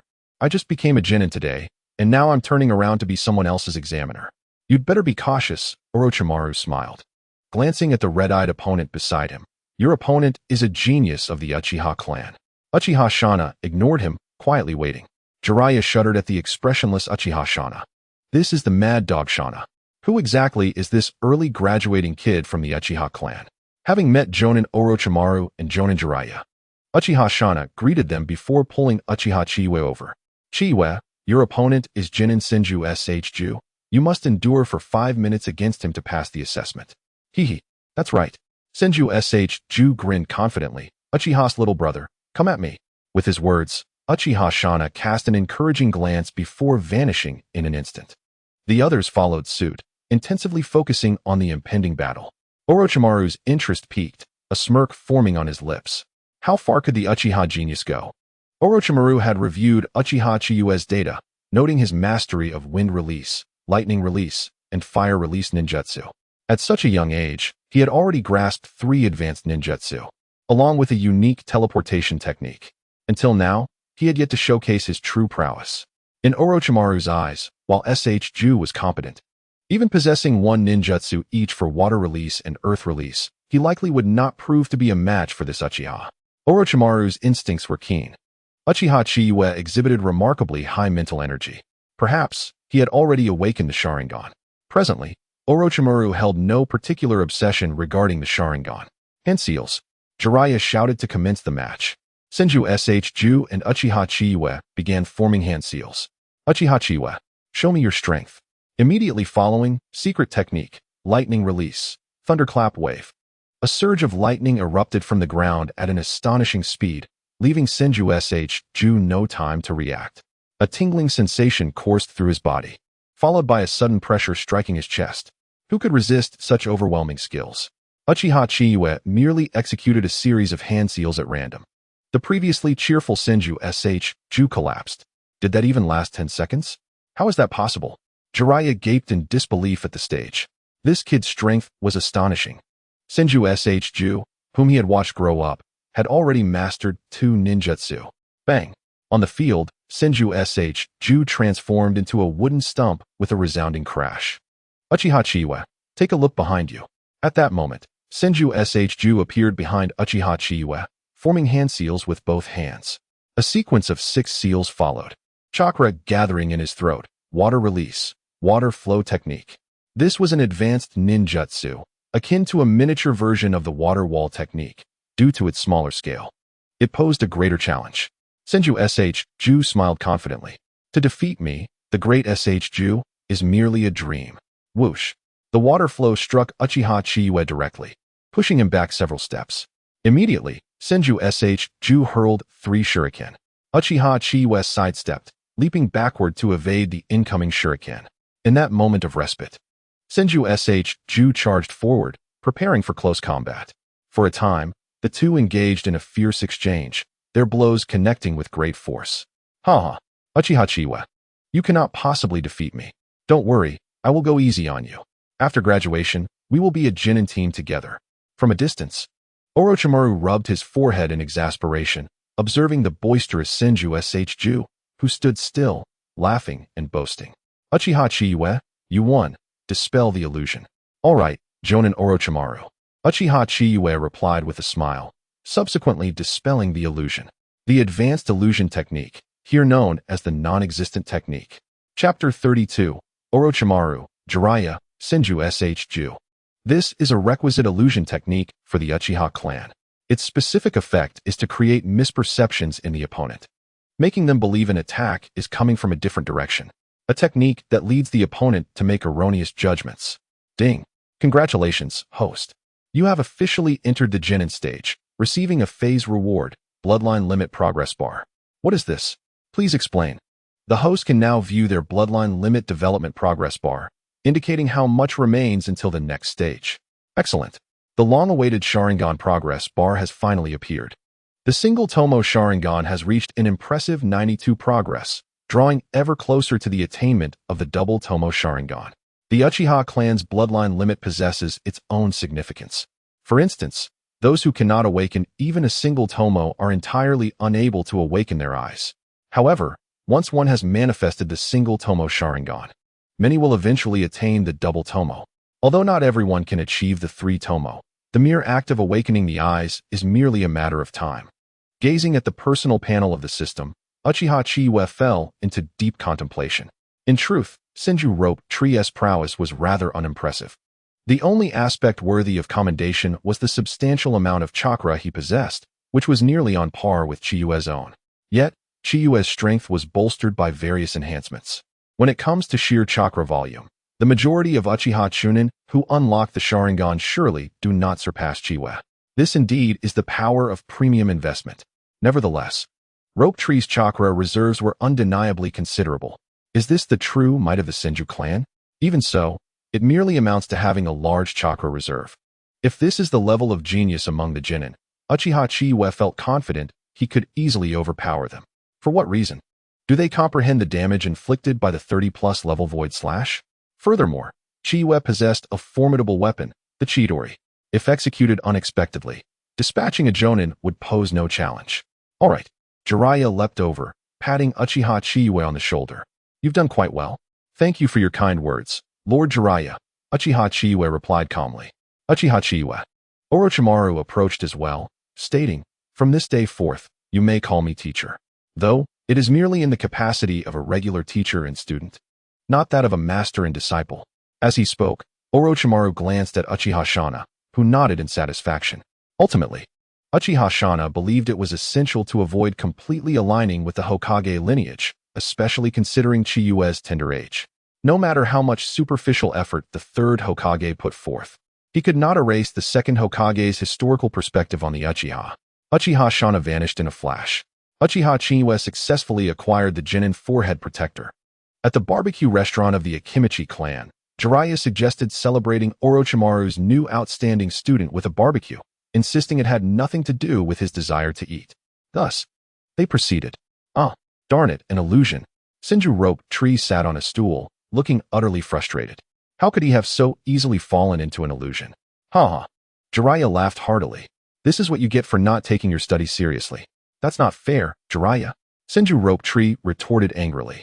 If it weren't for the books you gave me, stop. Stop. Be quiet. Jiraiya exclaimed in shock, hastily covering Rope Tree's mouth. Rope Tree, one can eat recklessly. but one must not speak recklessly. When did I ever give you any books? Orochimaru smiled gently. Chiyue-kun, is the food not to your liking? No. Uchiha Chiyue shook his head. I was merely pondering whether we have any traditions, perhaps a bell-snatching game? Jiraiya raised an eyebrow. That serves no purpose. Orochimaru replied. There are only the 4 of us in our class. Wait. Uchiha Chiyue's mouth twitched.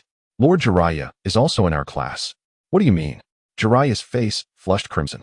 Nothing. Orochimaru retorted with a hint of sarcasm. It's just that someone has been lingering around here, already a jonin.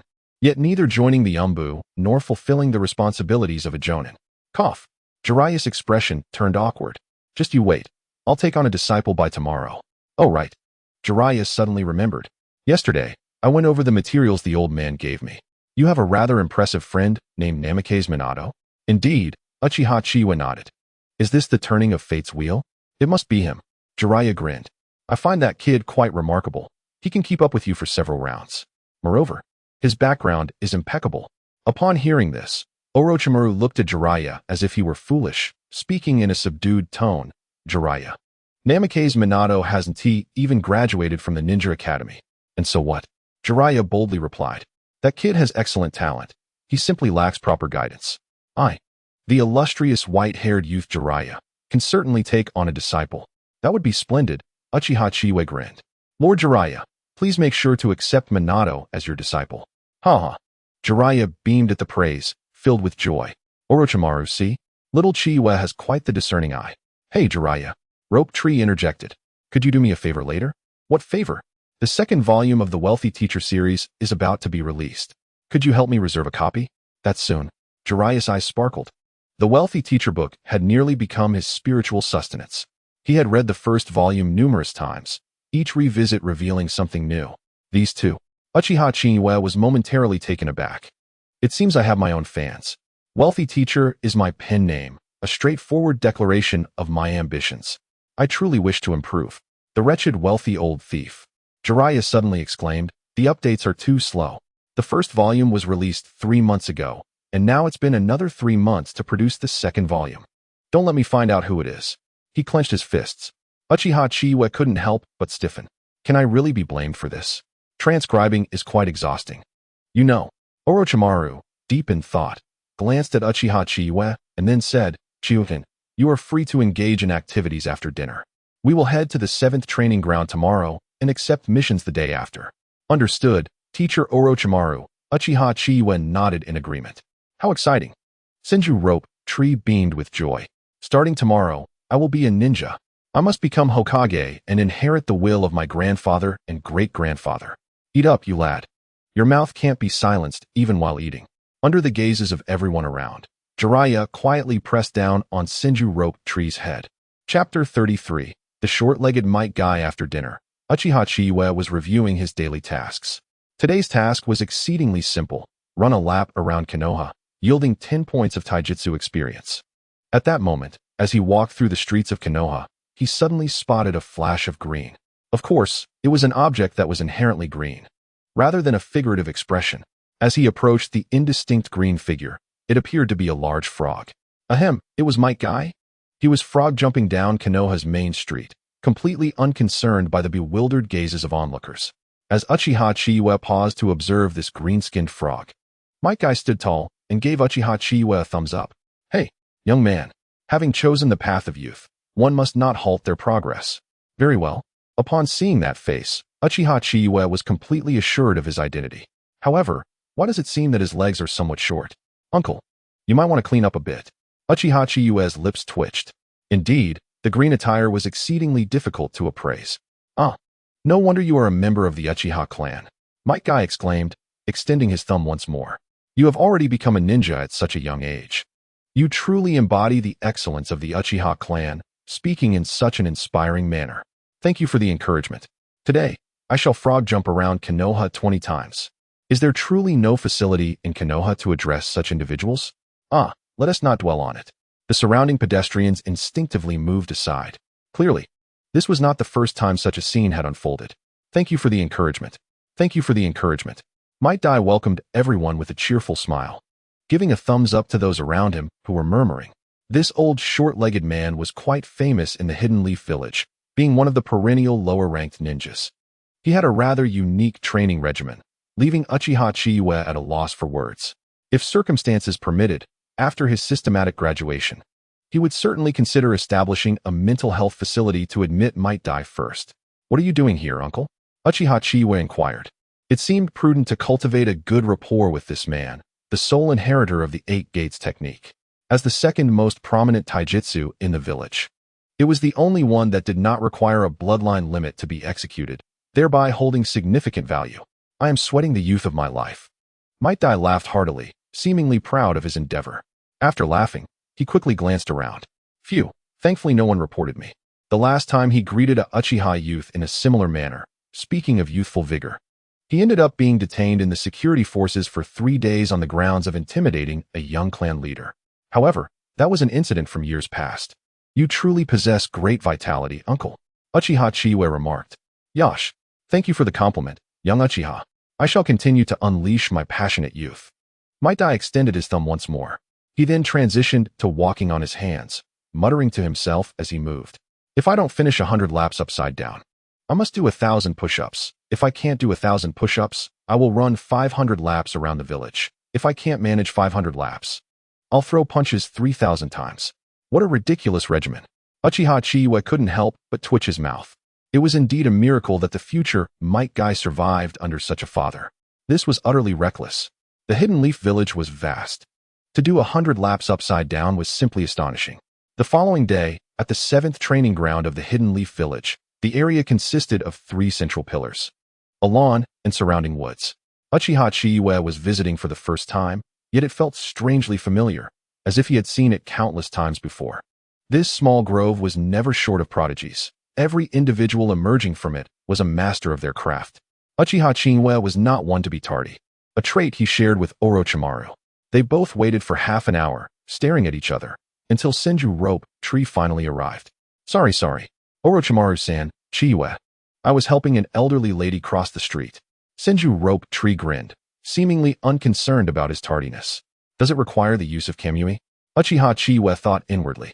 However, he was puzzled about the third Hokage's intentions in pairing the eldest son of the Senju clan with the nephew of the radical Uchiha faction leader.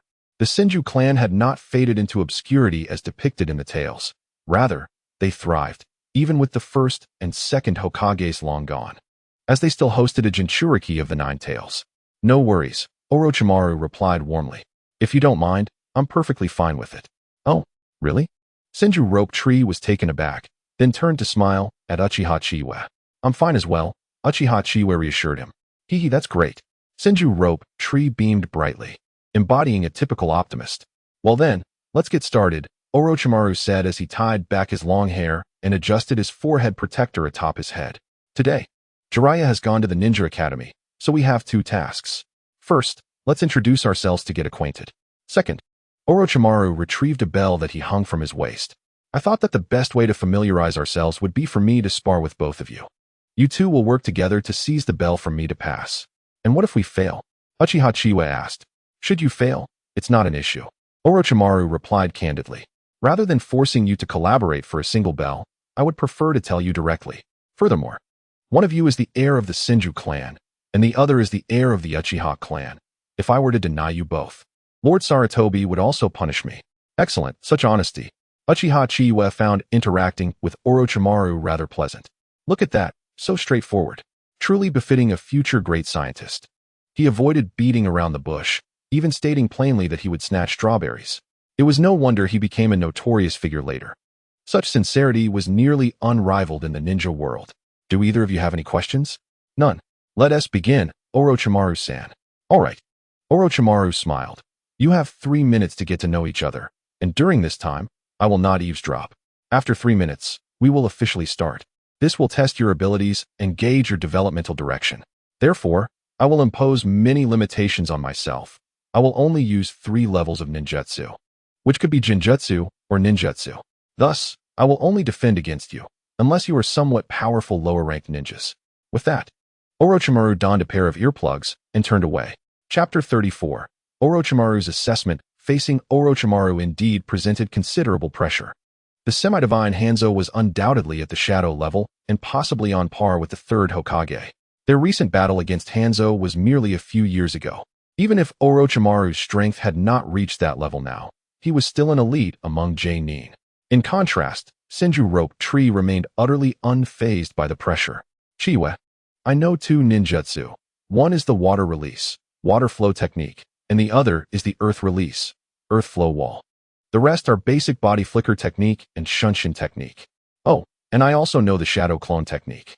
Without hesitation, Senju Rope Tree revealed his capabilities. Why did the ninja profession seem so radiant in their hands? I possess a wider range of ninjutsu, but my chakra amount is average, allowing me to use a maximum of 4 ninjutsu in a single battle, Uchiha Chiyue thoughtfully replied. As for what I can currently perform, the basics of the water release, the body flicker technique, and some fire release techniques. Then there are 3 secret scrolls, Earth Walk, Void Slash, and Dark Passage. The Dark Passage is rather difficult to execute, at least not against those from the Hidden Leaf. It can only be employed in situations where no survivors are allowed. After all, it is a forbidden technique sealed within the Book of Seals. In terms of lightning release, I also possess the highly lethal Chidori.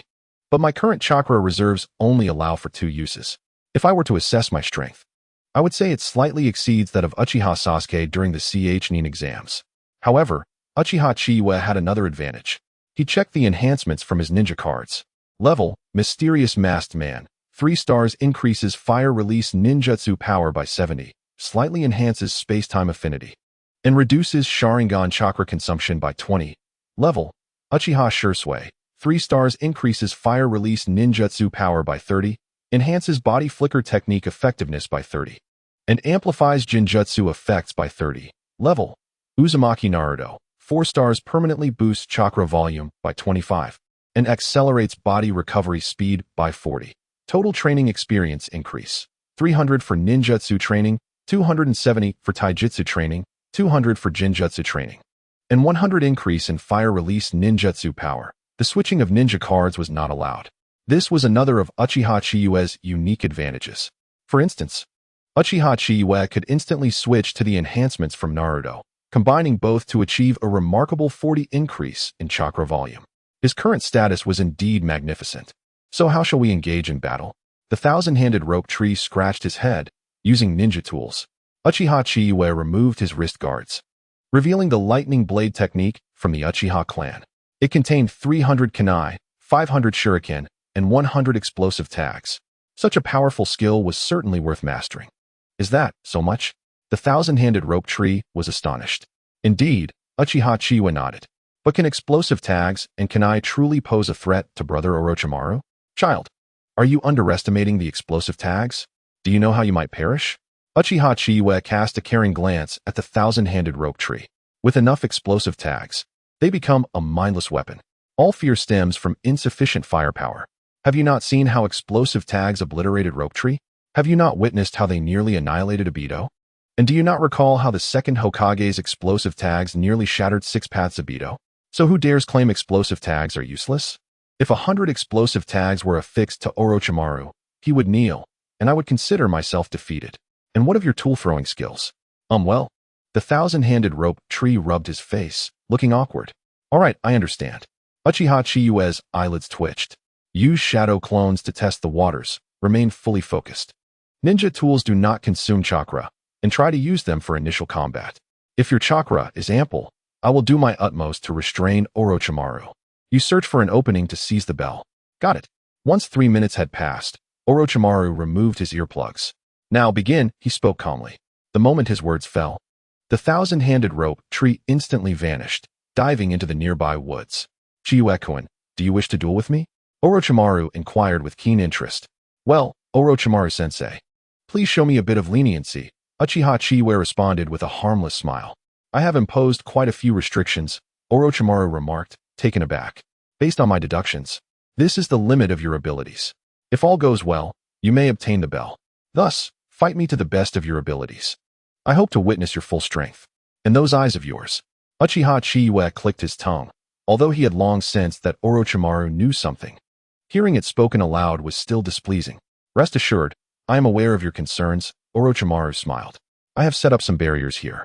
Today's events will remain between the 3 of us. Rope Tree will not disclose this matter. Uchiha Chiyue studied Orochimaru intently. A moment later, his eyes gradually transformed into a vivid crimson, with a small tomoe glimmering alluringly within his pupils. I apologize, Orochimaru-sensei. Fire style, great fireball jutsu. Without further ado, Uchiha Chiyue leaped 4 to 5 meters into the air. The fire style technique, while airborne, would cover a broader area, thereby limiting Orochimaru's countermeasures. Swish, swish, swish. In 2 seconds, 6 hand seals. With a 100% increase in power, a fireball with a 5-meter diameter erupted from Uchiha Chiyue's mouth. Orochimaru's serpentine eyes sparkled with excitement. Such a magnificent fireball. Chiyue-kun, my anticipation of you was not in vain. The fierce flames plummeted, and before Orochimaru lay a sea of red and orange fire. With a swift body flicker, he dodged to the right. The great fireball struck the lawn directly, igniting a vast blaze. Orochimaru simply stomped his foot, dispersing the residual flames effortlessly. At that very moment, whoosh, a sound of slicing air approached. A flash of red appeared before him. Uchiha Chiyue had already leaped, thrusting a kunai towards Orochimaru's side. Indeed, Orochimaru's reflexes and speed were unparalleled. Impressive. A feigned attack with the great fireball, guessing your opponent's dodge direction with 50% luck? No, you have seen my subtle movements with your Sharingan, and you know exactly where I will evade. Orochimaru's eyes glimmered with admiration and a hint of envy.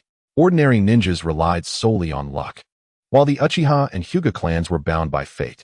Uchiha Chiyue, at only 7 years old and a mere 120 centimeters tall, lacked physical advantages compared to Orochimaru, who stood at 180 centimeters.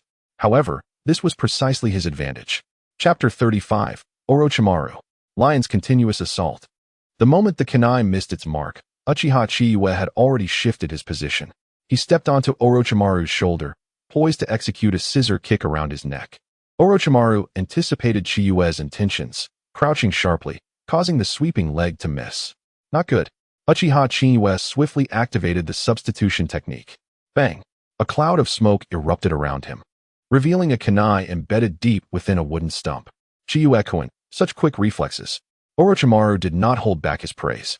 Though only half a minute had passed since the battle began, Chiyue's combat intelligence and strength left no rival among the lower ninjas. Orochimaru mentally rated him. It is worth noting that he had previously rated the thousand-handed rope tree as a mere genin. In the thicket, the thousand-handed rope tree was utterly astonished. It turned out he was truly no match for Uchiha Chiyue. That 5-meter fireball earlier could only be unleashed by an elite among chunin, right? Now give it your all. Orochimaru extended his hand. What level of wind will you stir up? All right. A spark of battle intent flashed in Uchiha Chiyue's eyes. This was the first time in a long while he could truly test his strength. Uchiha Chiyue disliked concealing his abilities. If possible, he would prefer to reveal everything. However, circumstances had forced him to act otherwise. Now, with an opportunity to showcase his full potential, he would not let it slip away. Against Orochimaru, Jinjutsu would merely waste chakra. Not everyone was an Itachi Uchiha, and Orochimaru's mental fortitude had not waned. Uchiha Chiyue had reasonable grounds to suspect that Orochimaru's ability to resist Jinjutsu had diminished due to his reliance on the reanimation jutsu.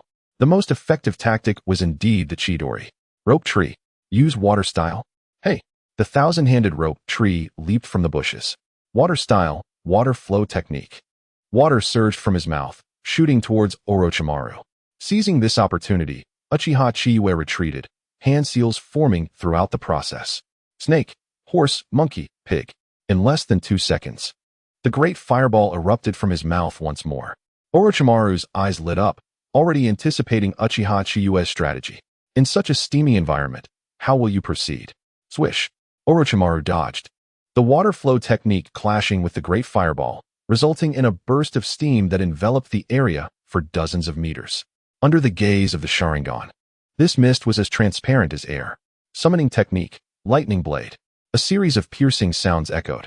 Orochimaru's ears twitched, allowing him to deduce the trajectory of the shuriken. Swish. He drew a kunai, blocking all the incoming shuriken, the sound of metal clashing resonating through the woods. Wind Demon Shuriken. Uchiha Chiyue whispered to himself. Manipulate the shuriken like a windmill. 2 wind demon shuriken were thrown, slicing through the air. Orochimaru sidestepped, narrowly avoiding them. A quick glance revealed the strings attached to the shuriken. Uchiha's manipulated shuriken technique? Buzz. As the wind demon shuriken passed around Orochimaru, Uchiha Chiyue pulled them back. After tracing an arc in the air, they intersected. Orochimaru internally commended him, preparing to evade once more.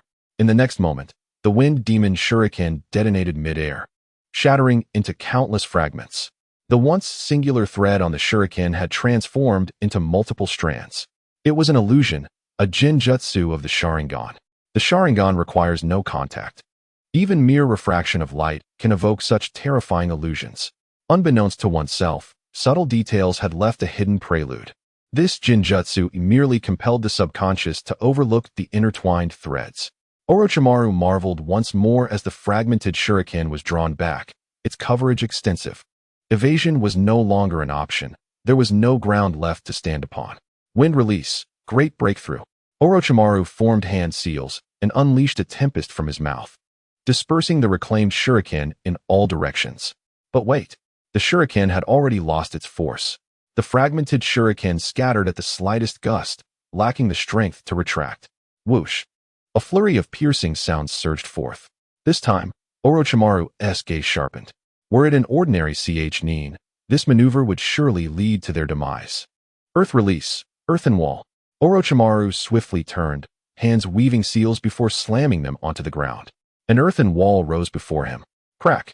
The sound of shurikens embedding themselves into the wall echoed. Just as expected, Orochimaru, left speechless, silently adjusted his assessment. Such combat intelligence was extraordinary. He regarded the confrontation between ninjas as a resource exchange. Chakra was the ultimate currency. A nin facing two genin would typically dominate. Viewed through the lens of resource exchange, victory would hinge on the quantity and quality of jutsu. From the onset, Uchiha Chiyue had unleashed only a single great fireball and a teammate's water release, along with shuriken that required no chakra. In doing so, he had effectively traded away two of his jutsu. In a standard duel, he had already fallen into a considerable disadvantage. The guaranteed victory of a nin had turned into an uphill battle. At that moment, the mist behind Orochimaru had been swept away by the great breakthrough. As the shurikens and kunai struck the earthen wall, another series of crackling sounds erupted. Explosive tags? Even Orochimaru could not suppress a twitch at the corner of his mouth. Truly, Uchiha's utilization of ninja tools far surpassed that of others. Boom! The consecutive explosions sent a cloud of dust billowing once more. Orochimaru retreated, but the surroundings transformed into a haze once again. Was he determined to deny me visibility? A commendable tactic indeed. Whoosh! Another piercing sound approached as a kunai sliced through the dust, narrowly missing the side of the earthen wall. Orochimaru turned to see a shadow the size of a head darting near his waist. Chiyue-kun, a rather unwise choice, Orochimaru smirked. Kunai glinting coldly as he lunged toward the shadow. Whoosh! The shadow dispersed, revealing only a corner of a robe tied to a kunai floating by. Lightning release, body flicker. A thunderous shout echoed in the void. Orochimaru quickly glanced behind him, his movements unceasing. Wind release. No, it wasn't ninjutsu at all. Uchiha Chiyue's visage manifested before him. In that fleeting moment of sealing hand signs, Chiyue's sweeping leg struck fiercely against Orochimaru's head. In an instant, Orochimaru staggered sideways. Uchiha Chiyue's gaze intensified as he unleashed a relentless barrage, even unsheathing a kunai to pierce directly at Orochimaru's heart. Clatter! Orochimaru's body crumbled into a heap of soil. As Uchiha Chiyue landed, another Orochimaru erupted from the ground. Muta, Chiyue-kun, it's over. Chapter 36, Muting the World Bang. Uchiha Chiyue's form dissipated into a cloud of smoke upon impact with the ground. Orochimaru's eyes widened in shock. A shadow clone. Then, he switched the ninja card from the mysterious masked man to Naruto. Chakra surged, restoring what had dwindled to a third back to half. Chidori. The cry rang out. In that moment, lightning erupted. It felt as though the world had been muted, leaving only the chorus of Chidori reverberating through the air. Uchiha Chiyue leaped from the remnants of the earthen wall, his Chidori shimmering with dazzling arcs of electricity. Orochimaru's lips curled into a smile as he gazed at Uchiha Chiyue. That smile was one of profound appreciation. Name, Senju Rope Tree. Age, 9. Skills mastered. Earth release.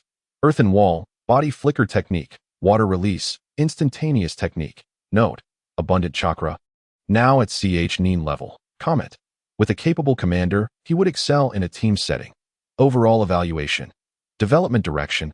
Cultivate water release ninjutsu utilizing vast chakra. In conjunction with Uchiha Chiyue. Name. Uchiha Chiyue. Age. 7. Skills mastered. Fire release. Body flicker technique. Uchiha style shuriken technique. Note 1. The lightning release technique. Chidori. Possesses immense lethality. Note 2. Abundant chakra. Has awakened the single tomoe Sharingan. Note 3. Exceptional combat intelligence. Adept at orchestrating traps to lure opponents and test information. Comment. A genius among geniuses. His combat intellect alone suffices to navigate most situations, cautious yet opportunistic. With high talent for ninjutsu. Overall evaluation. Development direction. None specified. Perhaps it would be best to let Chiyue-kun make his own choices. Orochimaru tucked away the two reports. Of course, he had no intention of submitting them. It was merely a habit to document any useful matters for future planning. This was his conclusion drawn from the battle earlier that morning. Reflecting on that final Chidori, Orochimaru couldn't help but marvel. He had heard that Uchiha Shana had been hospitalized recently due to training a lightning technique. It must have been this one.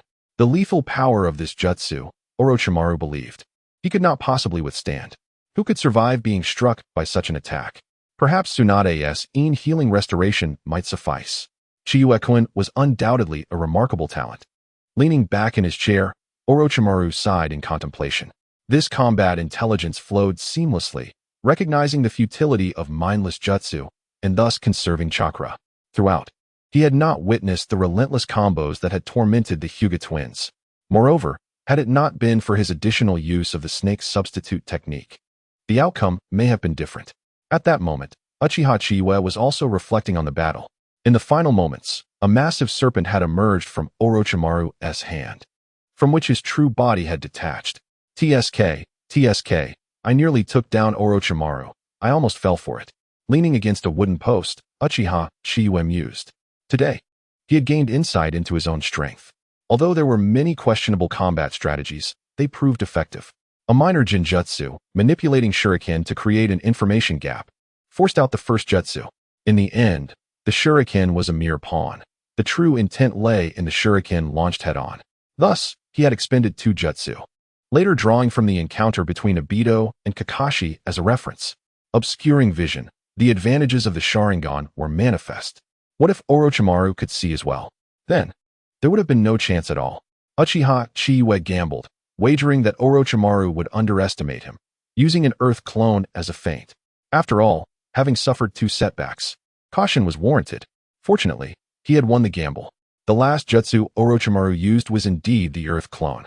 Mimicking the battle against Kakashi had succeeded, culminating in the final Chidori.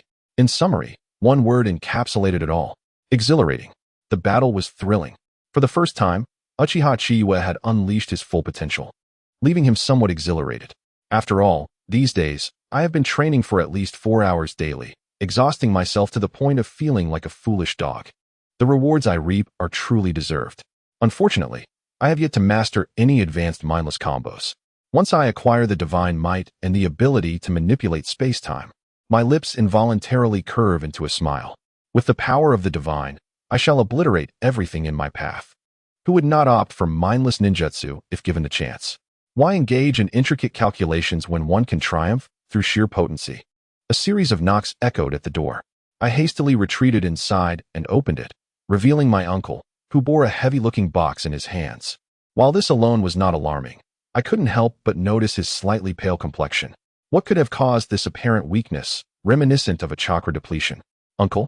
I called out as I welcomed Uchiha Shana inside. Without further ado, he cut straight to the point. Chiyue, congratulations on becoming a ninja. I have no rewards to offer you, but I shall impart all my knowledge unto you. Uchiha Shana approached the tatami, opening the large box he carried. Inside lay a short sword and a long sword. I gasped in astonishment. Both blades were unsheathed, their scabbards set aside. The short sword gleamed silver, its cold radiance tinged with a hint of crimson. The long sword was pure white, resembling a legendary weapon. Here, all knives are referred to as swords, be they short, long, or of any other variety. Both blades appeared to be renowned artifacts. Naturally, items of lesser repute do not belong in Uchiha Shana's collection. He could not possibly produce a divine weapon like the Kusanagi. Uchiha Shana smiled faintly. However, I can present you with these two famous blades. The short one, named Ryuin, was my own weapon in my younger days. A glint of nostalgia flickered in his eyes as he recalled the spirited days of his youth, when he and his two brothers followed Uchiha Izuna, nearly overpowering the second Hokage. Though they fell short, Izuna perished in that battle. Times have certainly improved. We no longer thrust children of 7 or 8 into combat. Reflecting on those days, he realized he was merely 16 then. This long sword is a replica known as Raikiri. Uchiha Shana continued. Both are crafted from chakra-conducting metal. The short sword has served me well for many years, while the long sword embodies your father's spirit. Now that you have become a ninja, it is only fitting that you inherit these weapons. Choose one. Can I have both, uncle? I grinned, adopting an adorable expression. Uchiha Shana chuckled and replied, Little Chiyue, one must not be greedy. You may indeed possess both swords, but I will first teach you a single sword technique. Chapter 37, Uchiha Shana. This is the hope of the Uchiha. Short sword, long sword, heavy sword. There are significant differences among the sword techniques. The Uchiha clan excels primarily in short swords, yet coincidentally, Uchiha Shana is also skilled with long swords. In his youth, anyone accompanying Uchiha Izuna would have learned some long sword techniques. Alas, everything transpired too suddenly. At the age of 16, Uchiha Shana witnessed the Uchiha brothers, resolute in their defiance, as they saw their clan leader grasp the hand of Senju Hashirama. In that moment, Uchiha Shana felt his heart shatter. It seemed as if the clan leader had suddenly lost his senses. Hashirama could endure numerous strikes without succumbing. Did he truly believe a kunai could pierce him? His body possessed an automatic recovery. Even if he attempted to suppress it, the healing would still occur. However, the outcome had already been sealed. The Uchiha, as the defeated clan, faced no punishment but instead became the founding heroes of Konoha. It was a promising start.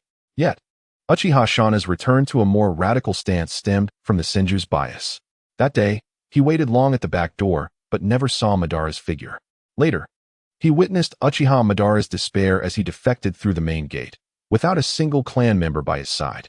The once expected second Hokage, Uchiha Madara, was gone. Damn that Senju Tobirama, who had left no room for doubt. Thus, Uchiha Shana saw through the essence of this nation, this village, and this clan. Uncle, I called. Noticing his dazed expression, Uchiha Shana snapped back to reality, smiling. Little Chiyue, please choose one. The short sword, I replied without hesitation. The long sword was simply too lengthy, over a meter long, nearly my height. The short sword, on the other hand, measured less than 70 centimeters, with a third of that being the hilt. Moreover, Uchiha Chiyue excelled in short sword techniques, known as the Uchiha flow. Uchiha Shana sheathed the short sword and secured it on his back, then made his way to the backyard with me following closely behind. Chiyue, focus your Sharingan on your uncle. Although your single tomoe Sharingan lacks the ability to copy techniques, try your best to perceive my movements. Uchiha Shana's gaze sharpened, and a hint of killing intent flickered in his eyes.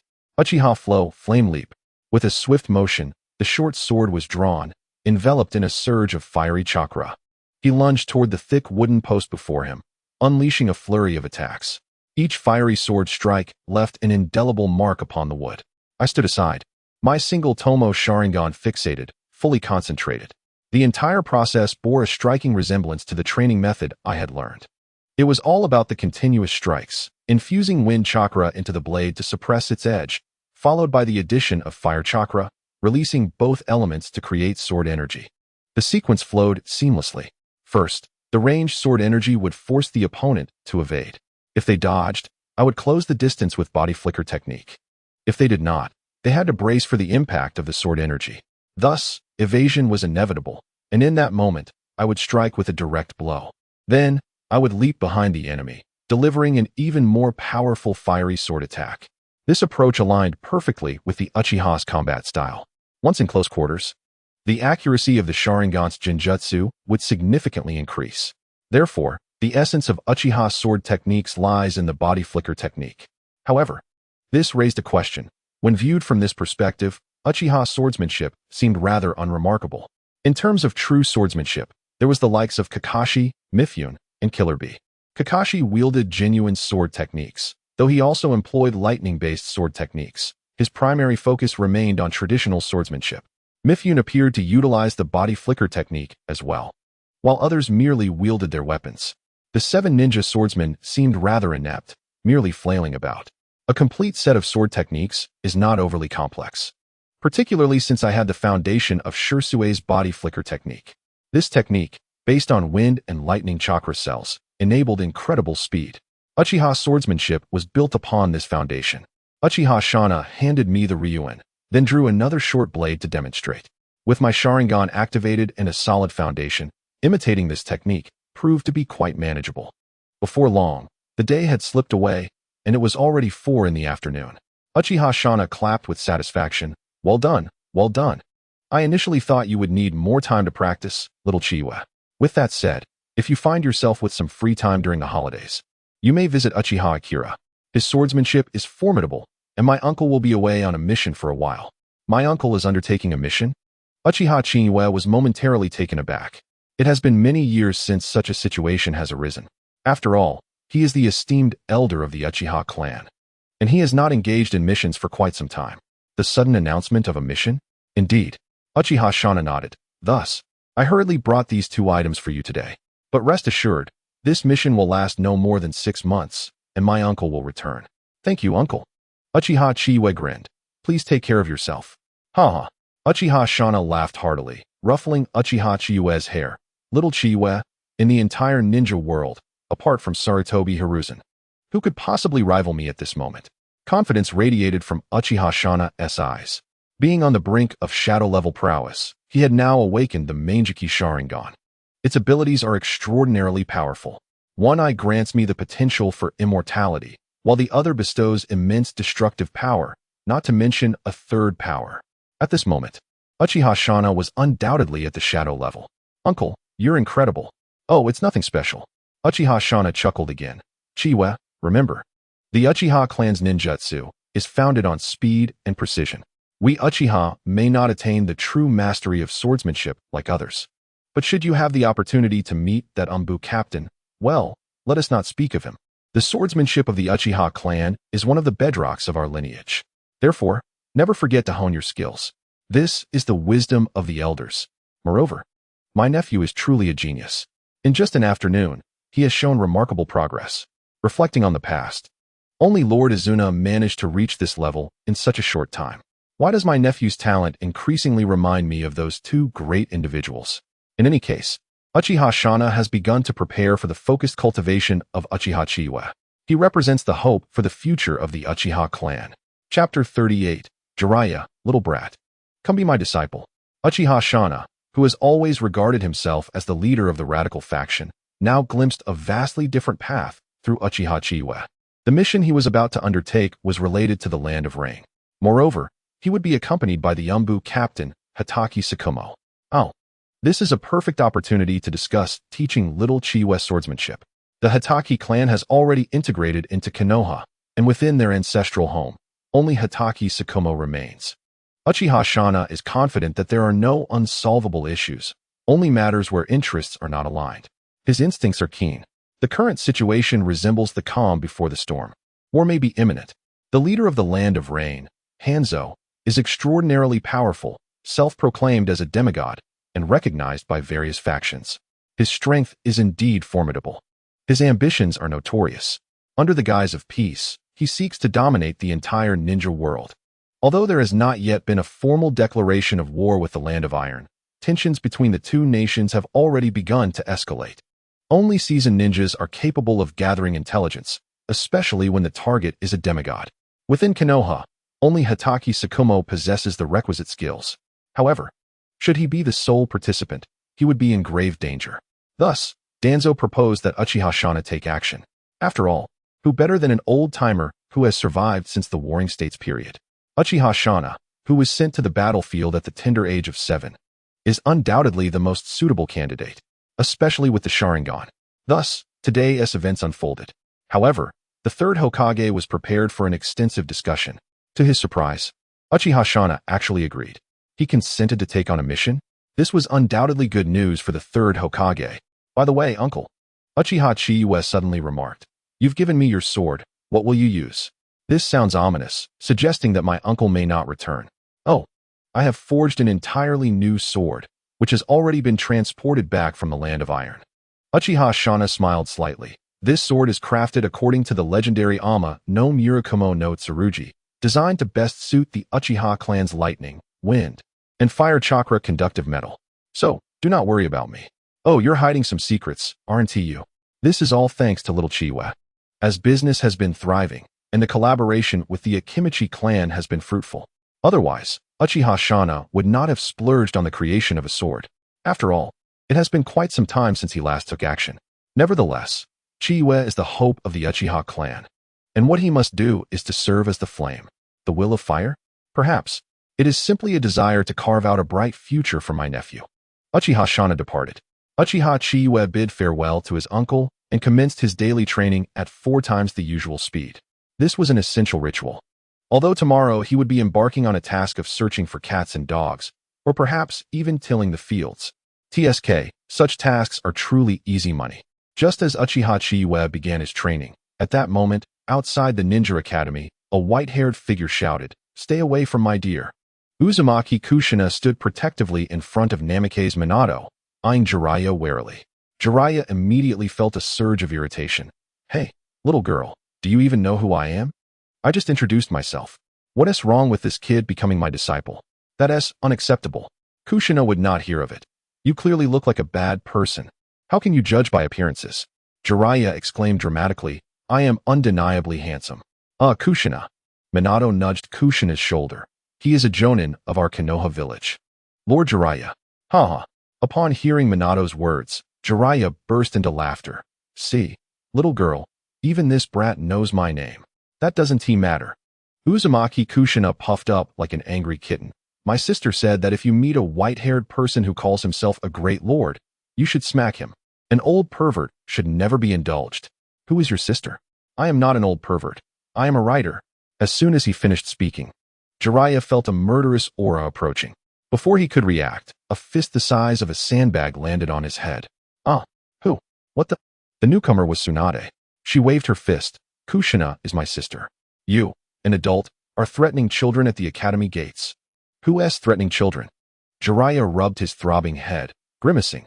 I came to recruit a disciple, and I have my sights set on this little brat, Namikaze Minato. He pointed at Minato. Minato, feeling awkward, waved his hands. Lord Jiraiya, that is not. No way. Kushina dashed to Tsunade's side, clutching her hand. Sister, you said we must stay away from old perverts. Indeed. Tsunade smiled kindly, ruffling Kushina's hair. Yes, you must keep your distance from such people. As she spoke, Tsunade turned to Minato, casually saying, By the way, where do you live? I'll take you home. Stay away from this kind of person. A flicker of unnoticeable excitement flashed in Tsunade's eyes. It seems Kushina has been thriving at the academy these past few days. To stand up for a young boy like this. She felt that this little blonde boy looked somewhat familiar. Where had she seen him before? No matter. As long as Kushina is happy and has connections, that is enough. Tsunade felt a twinge of guilt towards Kushina. As if the entire Senju ancestral home bore a sense of remorse towards her. She is the last descendant of her family. Tsunade, Jiraiya rubbed his head and said earnestly, I am serious. I want to take this kid as my disciple. Oh, Tsunade scrutinized Jiraiya. Upon closer inspection, she noted the seriousness etched on his face. However, her thoughts swiftly turned to her brother. You shouldn't mislead the youth, Tsunade warned with a hint of threat. I am grateful to have entrusted SHRU to Orochimaru. Jiraiya stood aside, feeling somewhat embarrassed. It was indeed his first time witnessing such significant figures present. You all must seek the opinion of the individual involved. Jiraiya insisted. In an instant, 3 pairs of eyes fell upon Minato Namikaze. Minato, feeling quite flustered, scratched his head and replied, Lord Jiraiya. I need to consult with Lady Chiyuki about this. Huh? Jiraiya exclaimed in disbelief. Why would you seek the opinion of that little brat? Without a moment's hesitation, Minato responded. Because Lady Chiyuki is my only family. Furthermore, I truly feel unworthy of being Lord Jiraiya's disciple. Oh, I remember now. Tsunade suddenly recalled who Minato was. It's not that you're unworthy to be his disciple. Rather, it is a question of whether he is worthy to be your teacher, she stated, hands on her hips. Tsunade was reminded of Minato's association with the talented Uchiha. Although he was merely a follower, his innate talent was undeniable, and the Uchiha clan held him in high regard, teaching him two wind release techniques. Tsunade typically paid little attention to such matters, but had recently taken notice due to Kushina's enrollment.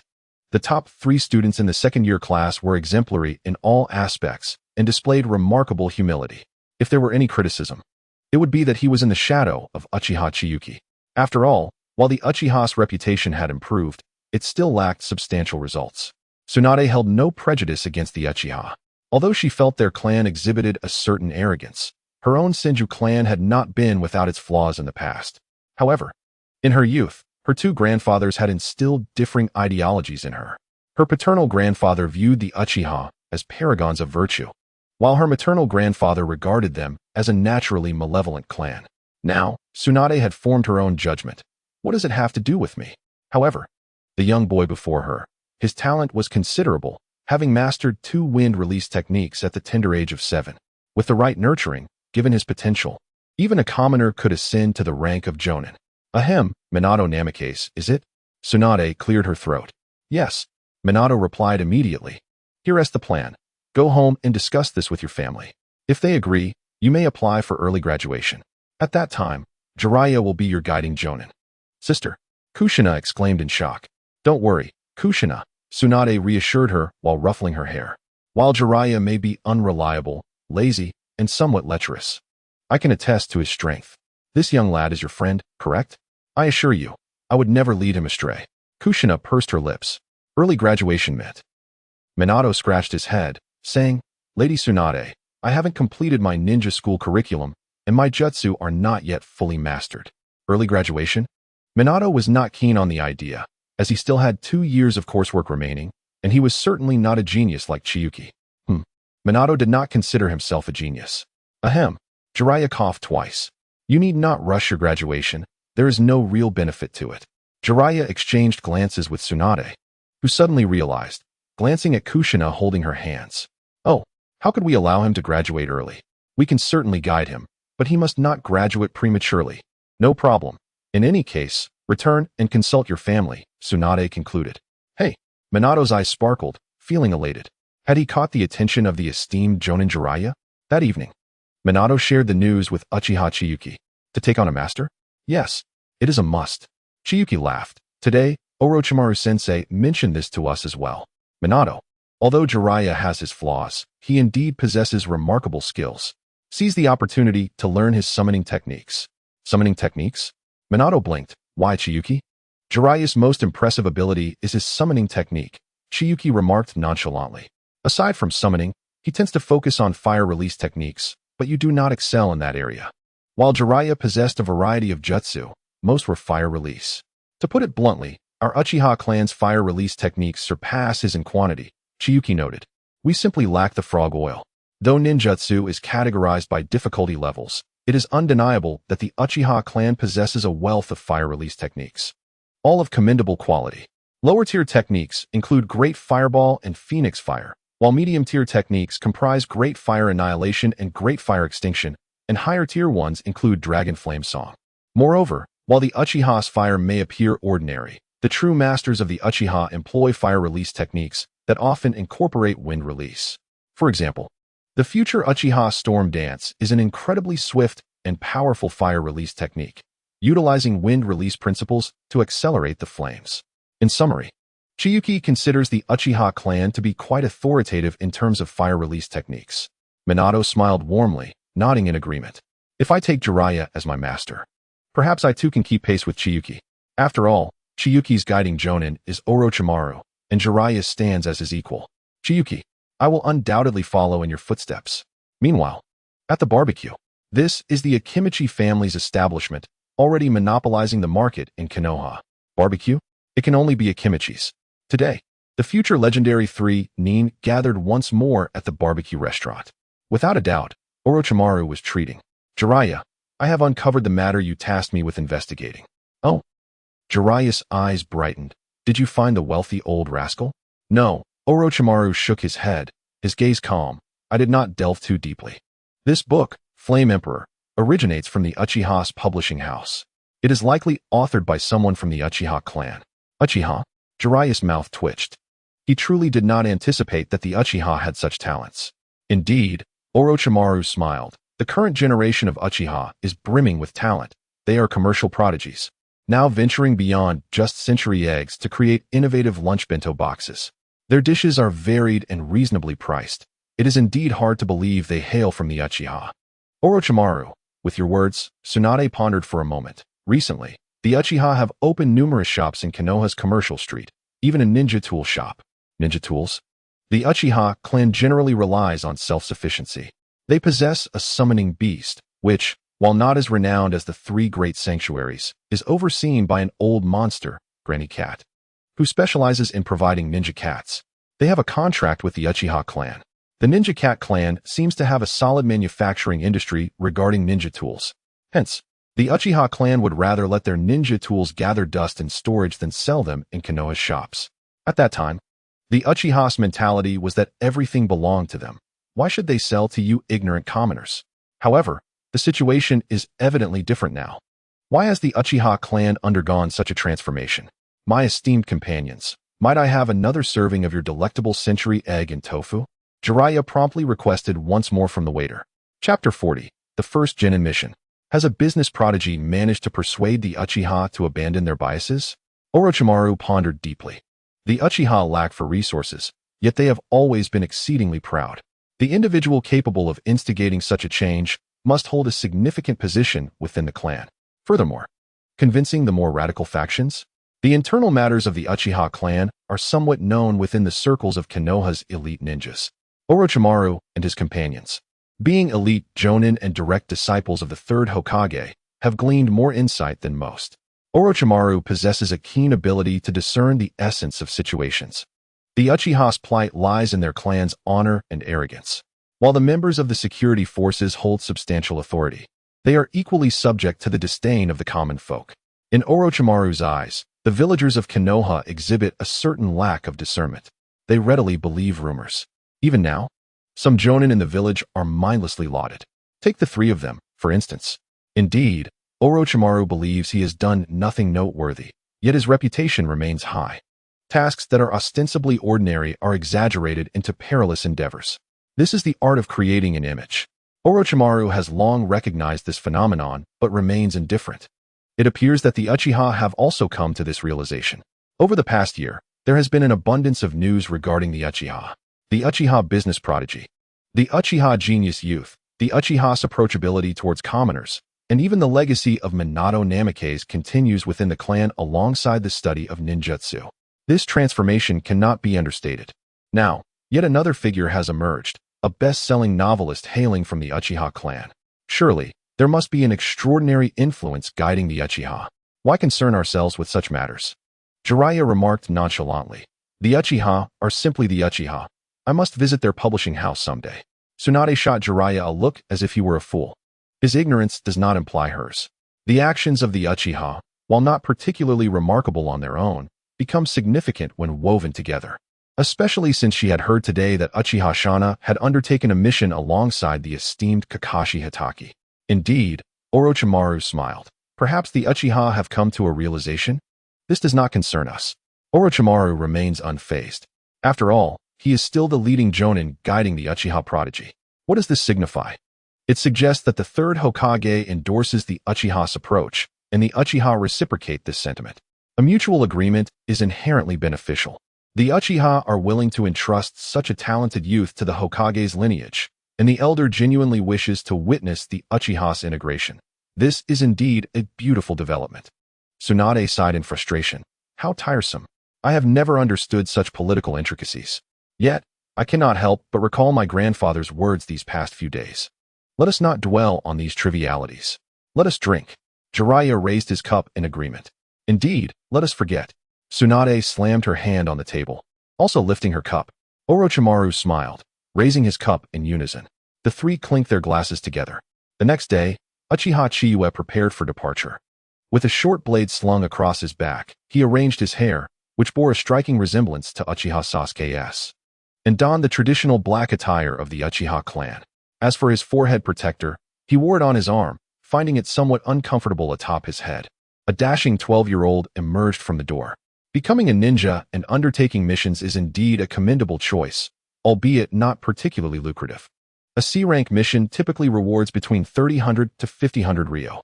10% of this sum is allocated to Konoha, 60% to the Jonin, and the remaining 30% is distributed among the Genin. While it may seem unjust, upon closer examination, it is quite reasonable. For instance, if Jonin do not receive a substantial share, who would take on the role of guiding them? You are not expected to finance your own tenure as a Genin. Securing a mentoring Jonin is already a considerable achievement. At Training Ground 7, they waited for half an hour in silence. Apologies. I was assisting an elderly gentleman across the street. Will you next assist an elderly lady? Uchiha Chiyue could not help but retort. It was not his intention to criticize. Yet Senju Naruki truly had no sense of time. It was already 9 o'clock. Senju Naruki quickly replied. Rest assured, Chiyue, I will certainly not be late tomorrow. Let us proceed. Orochimaru chuckled. Today, we shall undertake a C-rank mission to familiarize you with the life of a ninja. Excellent, big brother Orochimaru. Understood, teacher Orochimaru. At the Hokage building, mission department. Unfortunately, luck was not on their side, as they did not encounter the third Hokage upon arrival. Seated at the desk was a chunin with black hair and red eyes. Akimichi Chuji. Orochimaru nodded slightly. It is Lord Orochimaru. You honor me. Akimichi Chuji managed a wry smile. Although he was slightly older in terms of seniority, Orochimaru now held the status of a Jonin, while he remained a chunin. You flatter me, Orochimaru replied. Are there still any tasks reserved from before? Yes, indeed. Akimichi Chuji promptly retrieved the task information. Assist visiting samurai from the land of fire in locating their lost kitten. The reward for the mission is 4,000 ryo. Thank you. Chuji. Orochimaru accepted the scroll and opened it, revealing a photograph of the kitten. What? Senju Naruki exclaimed, visibly reluctant. Big brother Orochimaru. Is this truly the task for a ninja? What else? Orochimaru regarded Naruki with interest. All genin begin their journey with such tasks. This is a mission I prepared in advance. Such low difficulty yet quick assignments are scarce. Finding cats and dogs is a popular task among genin. Surely, it is preferable to farming, is it not? Low pay yet exceedingly laborious. Thus, despite Senju Naruki's reluctance, the cat successfully escaped. Uchiha Chiyue could not help but facepalm. Truly, let us return home, child, shall we? Ahem, Naruki, this was an accident. Senju Naruki replied awkwardly. You know the transformation technique, correct? Uchiha Chiyue inquired. Of course. Transform into a cat. All right. 10 minutes later, in a back street of Konoha, the cat transformed by Senju Naruki was meowing incessantly, seemingly in heat. Uchiha Chiyue stood at a distance, holding a mirror to reflect light on the ground, creating a swirling mass of illumination. Before long, wow, did we succeed already? Senju Naruki exclaimed, staring at the white cat in the cage with surprise. I suggest you observe the cat's behavior closely. How do you know that, Chiyue? Oh, our Uchiha clan's spirit beast for summoning is a cat. As they made their way home, Uchiha Chiyue spotted a familiar flash of green. Might Guy was leaping swiftly across the rooftops, his expression eager, as if in pursuit of something. It must be an object. It could not be a person. If it were an enemy, this short-legged fellow would have already opened the 8 gates. Without a moment's hesitation, Uchiha Chiyue jumped onto the roof, following closely behind Might Guy. Orochimaru patiently waited below, while Senju Naruki blinked in astonishment. Big brother Orochimaru, that green-skinned uncle has a lot of hair. What are you pursuing, sir? Might Guy turned at the sound. Oh, it is the Uchiha genius youth. As I stood there, the expression on Might Guy's face was tinged with a hint of embarrassment. I have undertaken a mission to apprehend a fugitive. I am currently in pursuit. A fugitive? How amusing. What sort of criminal could possibly exist within the ranks of the Konoha police force? Oh no. Might Guy appeared flustered. Youngster, I must hasten my pace, or the fugitive will escape. Uchiha Chiyue turned to gaze ahead and spotted a familiar large black cat. It's quite an exquisite specimen. It seems the cat belonging to a wealthy Konoha matron has merely wandered off again. Senpai, one does not capture a cat this way. I am not trying to catch a cat. Youngster, do not speak so carelessly. The embarrassment on Might Guy's face deepened. Uchiha Chiyue, however, disregarded his fluster, calling out, Senju sh Ju. Senju sh Ju paused momentarily before understanding, promptly transforming into a white cat and mewing in a rather chaotic manner. "Fear not, senpai. We shall assist you in subduing the fugitive," Uchiha Chiyue stated, exasperation evident on his face. At that moment, the white cat, now Senju Shju, leaped onto a rooftop, beginning to meow incessantly in a rather amorous fashion. Remarkably, this commotion had the desired effect. The black cat ahead indeed halted and began to approach them.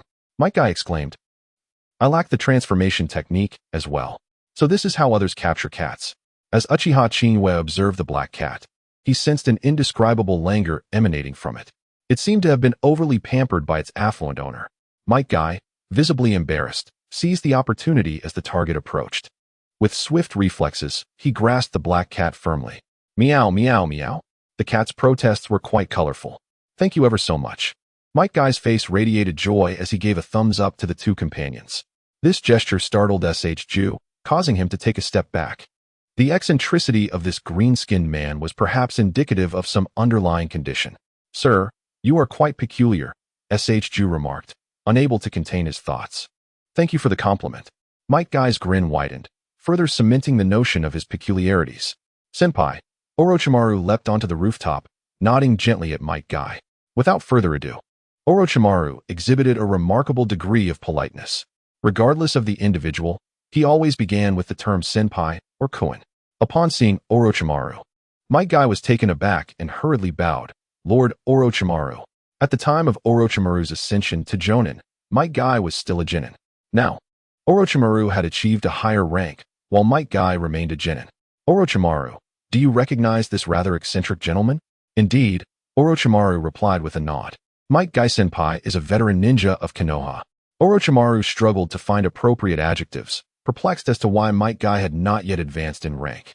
The speed he had displayed earlier far surpassed that of a mere genin.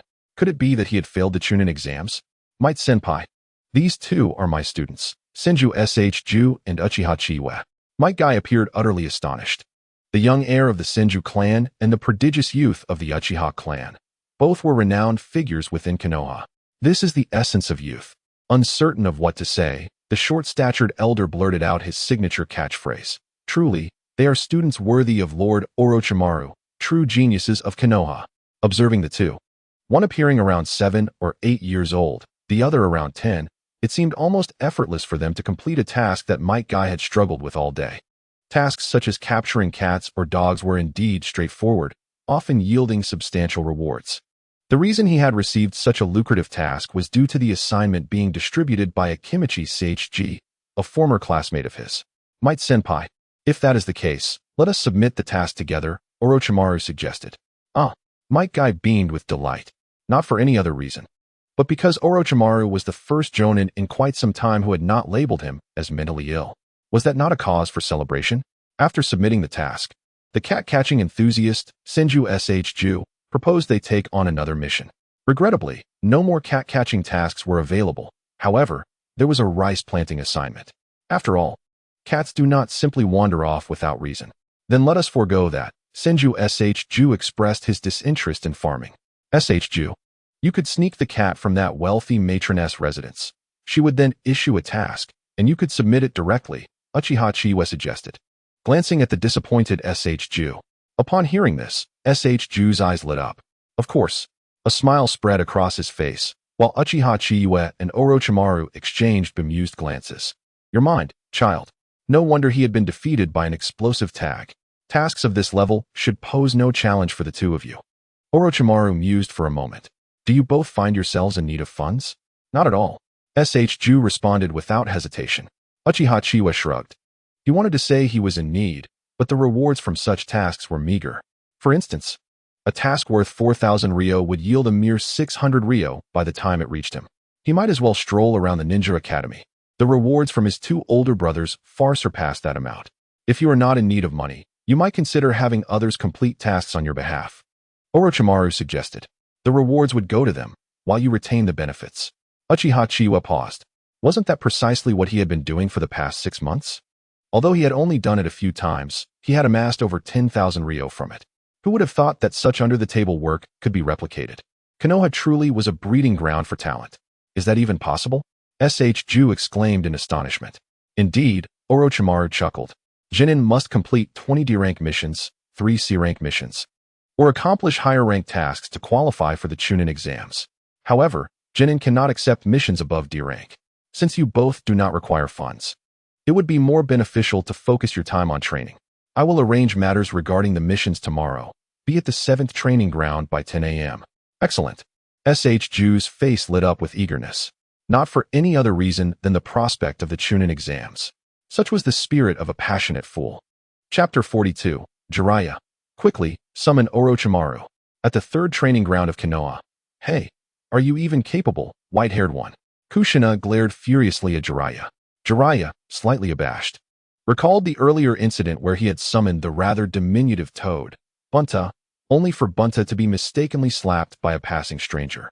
Ahem, that was merely an accident, Jiraiya proclaimed, attempting to maintain his bravado.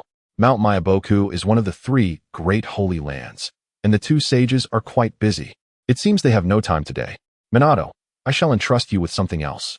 With that, Jiraiya stowed away the summoning scroll and gathered chakra beneath his feet. Ascending the tree. Upon reaching the top, he leaped down. Impressive, isn't it? This esteemed one can walk upon trees. Care to learn?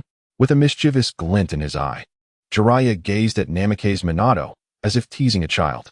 Minato scratched his head and, mimicking Jiraiya, ascended the tree. To Jiraiya's astonishment, Minato executed the feat flawlessly, moving with grace and ease. Teacher Jiraiya, Chiyue has already taught me this. Ahem. Jiraiya cleared his throat. Very well, it seems you have a solid foundation. With that, Jiraiya leaped onto the water's surface as if it were solid ground. Minato followed suit, effortlessly replicating the action. Teacher Jiraiya, Chiyue has also taught me this as well. Huh. It appears the 2 of you have quite the repertoire. Teacher Jiraiya, Chiyue said that if one does not master this, one should not aspire to be a ninja. And how long have you 2 been studying? I've practiced for half an hour. Wolfing Watergate expressed his regret, saying, I am not as formidable as Chiyue. He accomplished it in merely 10 minutes. What? Jiraiya replied, astonished as he looked at Wolfing Watergate. You 2 managed to climb trees and walk on water in such a brief time? Have I wasted several days learning nothing worthwhile? Indeed, Lord Jiraiya. Wolfing Watergate quickly clarified. Chiyue mentioned that if one cannot master this within a day, they might as well not pursue being a ninja. Uchiha Chiyue clenched his teeth, forcing a smile. It seems your foundation is rather solid. Mastering these 2 skills indicates commendable chakra control. You may now commence your training in ninjutsu. With that, Jiraiya formed hand seals. A surge of air pressure gathered before his mouth, and he released a powerful gust towards the distant woods. Wind release, great breakthrough. In an instant, the trees bore several wind marks, deeply etched into their trunks, and many leaves and branches were scattered away. What do you think? A-level ninjutsu, wind release, great breakthrough. I am aware you have studied this ninjutsu, Jiraiya remarked, adopting a profound expression. Though this technique is merely A-level, it possesses intricate depth. The wind I just expelled was specifically enhanced in range to complement fire release techniques while minimizing lethality. Mastering its nuances allows one to train alongside other fire release techniques, resulting in a composite ninjutsu far surpassing the power of individual techniques. This, you surely do not know yet. You can't possibly have mastered fire release as well. Just then, a bright voice chimed in, busy are we? The 3 turned to see Uchiha Chiyue approaching with a large 4-layered lunchbox. Chiyue-kun. Wolfing Watergate's eyes lit up as he waved his hand. You cheeky fellow. Kushina also greeted him, though Chiyue-kun appeared indifferent to the salutation. Oh, you've arrived, Jiraiya grinned. I was just teaching Watergate some ninjutsu. Would you care to learn a few techniques too? Is that for real? Uchiha Chiyue asked, somewhat surprised. Have you already begun imparting ninjutsu? Watergate truly is a genius. Absolutely, they all gathered closer. Lord Jiraiya, shouldn't we first practice chakra control? Uchiha Chiyue inquired with curiosity.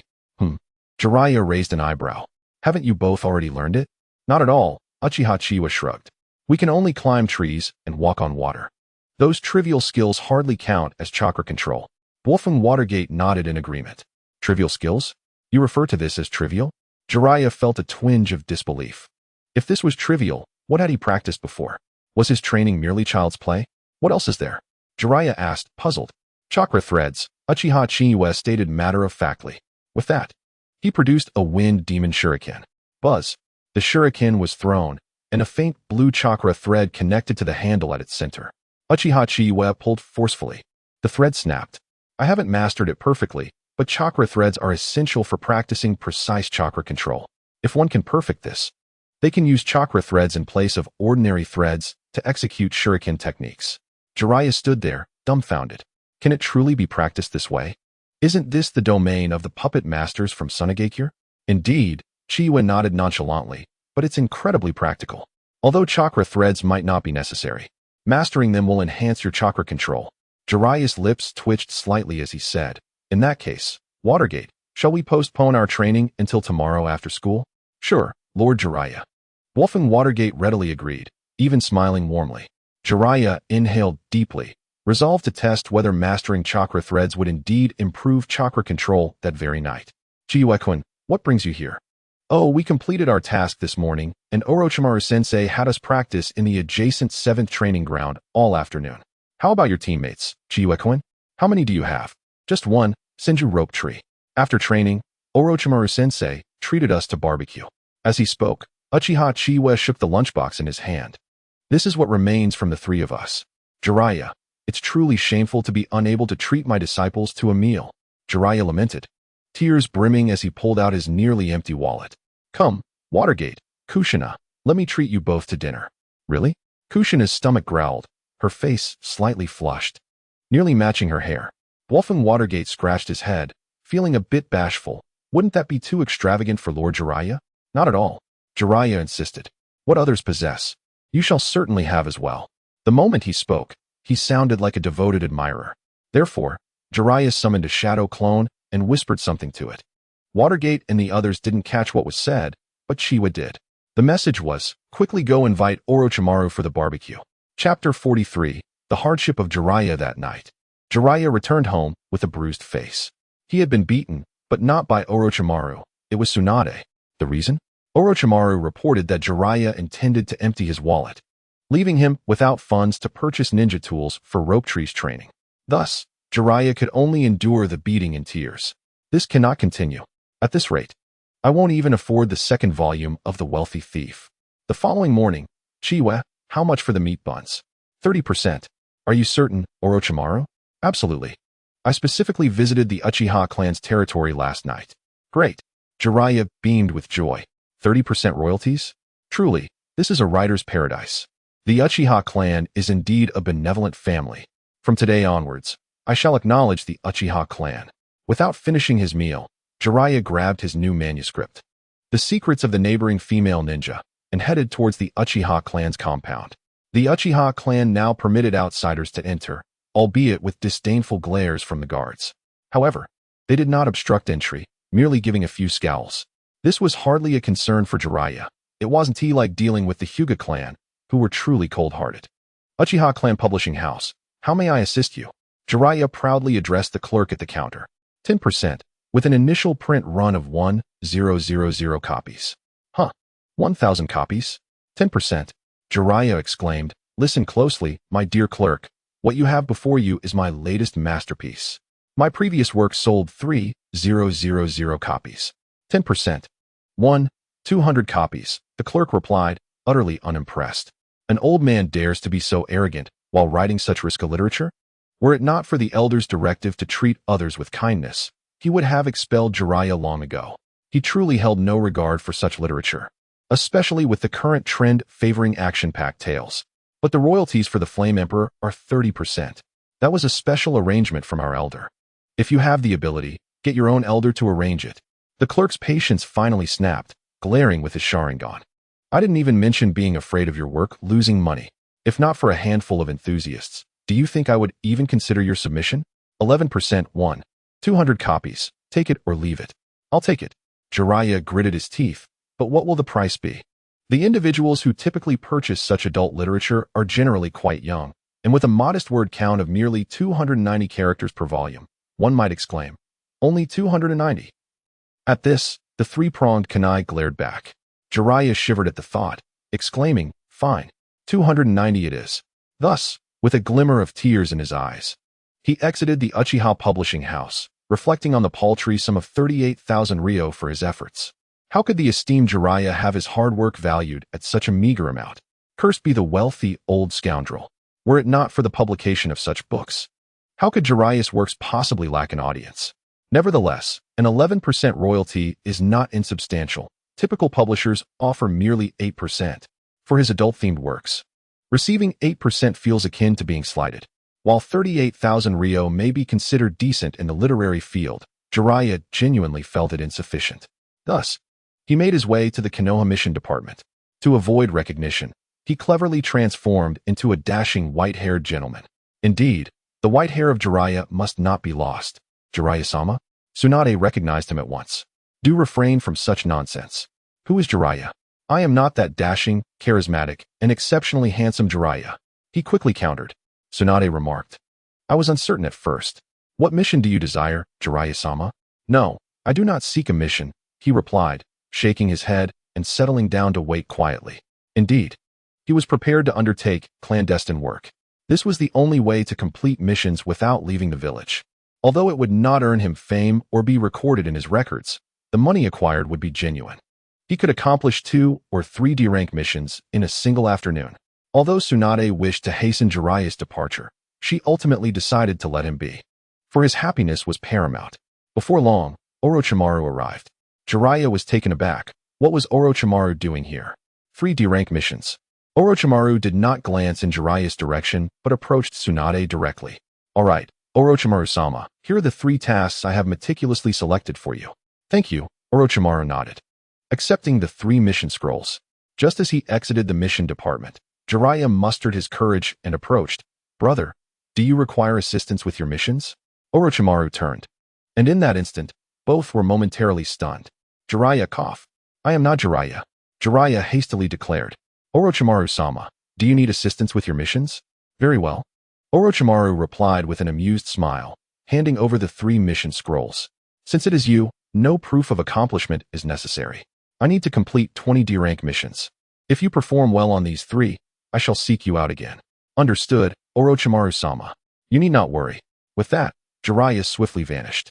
Orochimaru remained, gazing pensively at Jiraiya's retreating figure. Was he truly that desperate for money?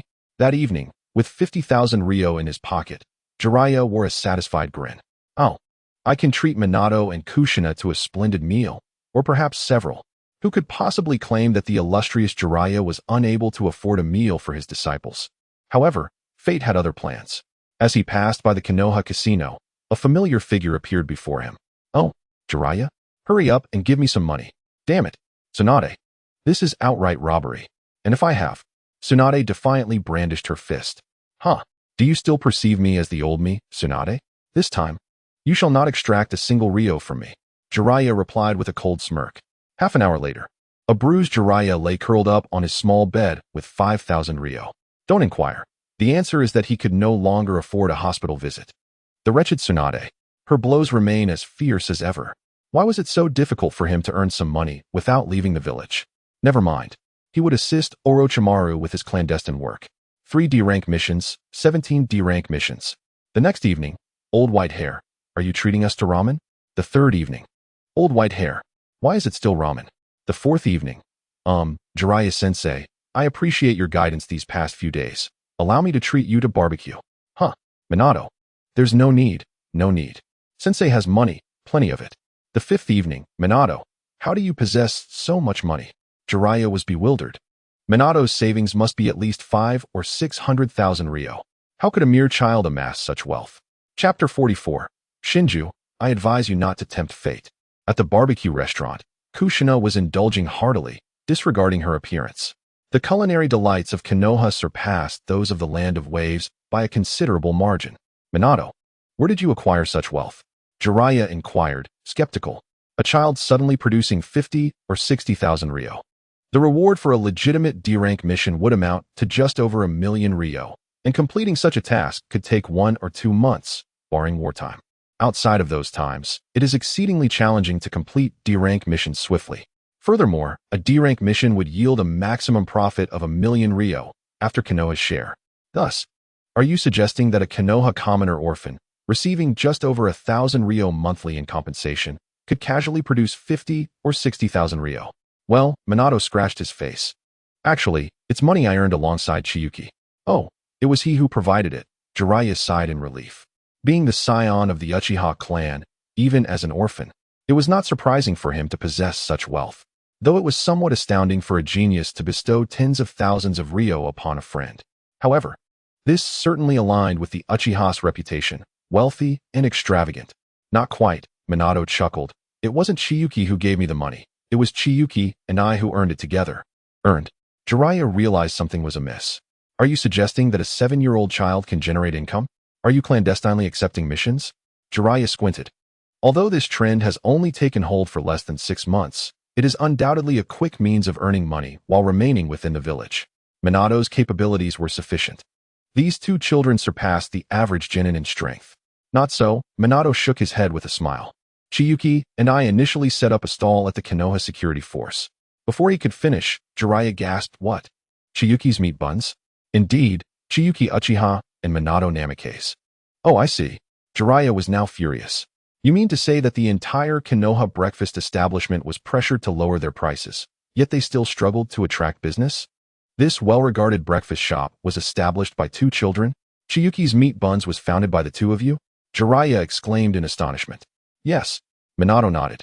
However, as we needed to attend school, Chiyuki's uncle managed the opening of Chiyuki's meat buns. Consequently, Chiyuki and I merely received dividends. Honestly, I feel somewhat undeserving and wish to find a way to repay Chiyuki, yet I have been at a loss. What a surreal world. Jiraiya was astounded. Chiyuki's meat buns had opened over a dozen shops in Konoha and continued to expand, likely needing to establish around 30 to meet the village's demands.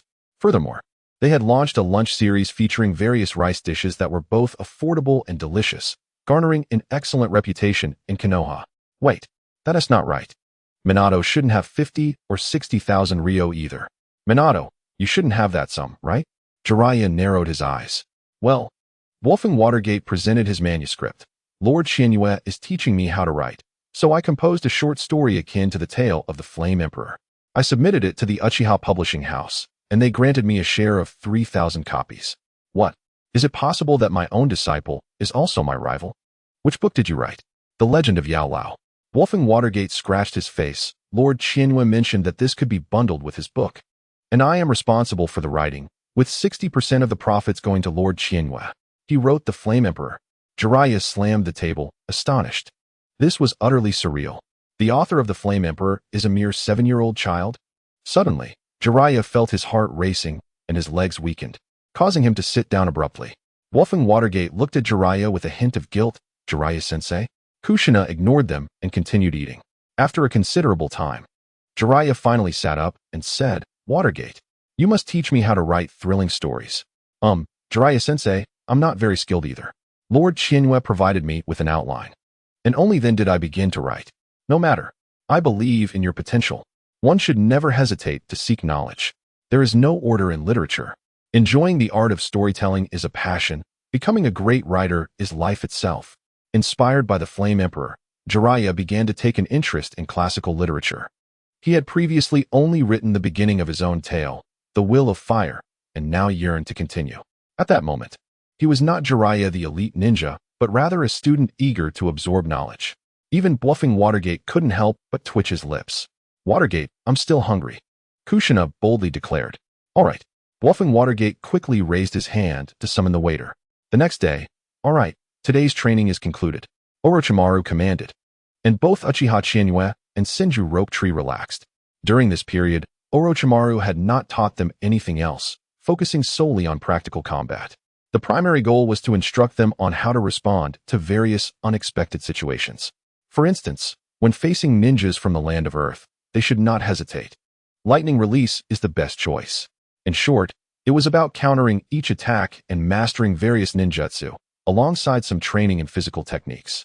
Orochimaru's physical skills were commendable, particularly his swordsmanship. Yes, Orochimaru could wield a sword. Although he seldom used it, it did not imply he was incapable. It was uncertain whether he currently possessed the Kusanagi sword, a detail Uchiha Chiyue was unaware of. By the way, I happen to have 2 matters to discuss with you. Orochimaru mused for a moment. What is it, brother Orochimaru? You can just tell us, teacher Orochimaru. Well, Orochimaru continued, Tsunade approached me yesterday, asking what gifts younger boys prefer. The second volume of The Flame Emperor. Senju Rope Tree replied without hesitation. Brother Orochimaru, the second volume of The Flame Emperor is now priced at 700 ryo per copy. Moreover, I heard there are only 5,000 copies for the first release. It will be available tomorrow, and bookstores have already begun queues today. Meanwhile, Uchiha Chiyue pondered, wait. Would Tsunade really give gifts to someone? Has Katdan already started courting her? Well, it does align with the preferences of younger boys. Orochimaru nodded in agreement. In that case, I will inform Tsunade. Hee, my sister is actually giving gifts to others. Senju Rope Tree chuckled, planning to use this as leverage against his sister. Perhaps to demand more pocket money. He truly no longer wanted anything from that troublesome sister. All the money Grandma gave him had been snatched away by her. Rope Tree. Uchiha Chiyue coughed lightly. I advise you not to take unnecessary risks, truly. Recognizing his mischievous intent, Uchiha Chiyue understood. Indeed, if one does not act foolishly, they will not face dire consequences. Chapter 45. Recharge, System Function Optimization. Today is a splendid day. Why? Because my manuscript payment has arrived. The second volume of The Flame Emperor, priced at 600 ryo each for 5,000 copies, with a 30% royalty. That amounts to a staggering 900,000 ryo. Suddenly, I find this money quite easy to earn. In summary, another wave of wealth has come my way. Thus, Uchiha Chiyue made a decision that defied his ancestors, to splurge. Today, I shall indulge fully. System, display my panel. Name, Uchiha Chiyue. Age, 7 years. Ninjutsu, Ch Nin Level 1, 450-5000. Taijutsu, Ch Nin Level 1, 650-5000. Jinjutsu, Ch Nin Level 1, 600-5000. Ninja Cards Owned. Level 3 Star Mysterious Masked Man. Level 3 Star Uchiha Chiyue. Level 4 Star Uzumaki Naruto. Equipped. Level Uzumaki Naruto. Level Uchiha Sasuke. Hyuga Hinata. Summoned Beast. None. Secret Scrolls. Slashing Void Wave. Level 27. Lightning Release. Land of Earth. Level 22. Summoning Technique. Lightning Sword Transformation. Level 2. Dark Travel Technique. Level 12. Special Ninja Equipment. None. Bloodline Limit. Uchiha Clan Single Tomoe Sharingan. 95. Chakra Attribute Development. Fire. Level 35. Wind. Level 15. Lightning. Level 50. Special Talent. Meticulous. Mastery of Fire Release. Current Funds. 80,000 ryo. Note 1. The three aspects of ninja body, illusion, and taijutsu relate to chakra, physique, and spirit respectively. Note 2. Due to the Sharingan, the host possesses the talent of meticulousness, enhancing observation and dynamic vision. Note 3. The maximum level for chakra attribute development is 200. Note 4. Mastery of Fire Release increases the power of the host's fire release techniques. Current host 3 equipped ninja cards total enhancement. Ninjutsu experience gain increased by 300. Taijutsu experience gain increased by 270. Jinjutsu experience gain increased by 200. Fire release technique power increased by 100. Uchiha Sasuke, 4 stars, 3,200. Uzumaki Naruto, 3 stars 15. 100. Uchiha Chiyue, 3 stars 48, 100. Mysterious Masked Man, 3 stars 16, 100. Looking into my backpack, it contained little more than fragments of secret scrolls. Various attribute scroll fragments. Wind Release had been continuously charging Slashing Void Wave. If maxed out, its effect could shatter rocks. Recharge the system. Uchiha Chiyue waved his hand grandly. Never had such a moment of extravagance occurred before. Various recharge amounts popped up before him. Now, it was even possible to directly recharge in increments of 100,000 ryo. Recharge 500,000. Uchiha Chiyue decisively recharged 50,000. Today is the day to summon a 4-star ninja. Perhaps 500,000 ryo might not suffice. However, it mattered not. With over 2 million ryo in hand, I refuse to believe I cannot fully recharge a 4-star. 80 pulls guarantee is set. 100 pulls guarantee is set. Every 10 draws yields random ninja fragments. Each 10 consecutive draws costs 20,000 ryo. Uchiha Chiyue prepared for a purely guaranteed outcome. Based on a 50-50 probability for every 100 draws, the expected yield would be 10 or 9 fragments. That means 200,000 ryo could acquire these. Host. Acquiring a full-star ninja will grant a permanent enhancement. So it's a warehouse technique. Uchiha Chiyue understood. In simpler terms, ninja cards can yield effects without being equipped. That's right. Upon obtaining a full-star ninja, any subsequent draws of that ninja will convert into jade. Jade can be used to purchase items at the jade shop. Enough. Let us draw. 110 consecutive pull. Level Mysterious Masked Man 1. Level Uchiha Sasuke 3. Level Uzumaki Naruto 1. Universal Ninjutsu Fragment 3. 200 Ryom. That aligns with expectations. Onward. Today, I shall not ponder trivial matters. It is time to indulge fully. A continuous 100 pulls. As expected, the guaranteed minimum was still intact. Half an hour later, the million coins were entirely consumed. Uchiha Chiyue felt a surge of anger towards the system, yet opted for tranquility. Recognizing that berating the system was futile, it was merely a wretched pay-to-win system. Congratulations, host. You have unlocked new features by reaching the cumulative recharge standard. New Feature 1. Title System. Current host title, Jinin.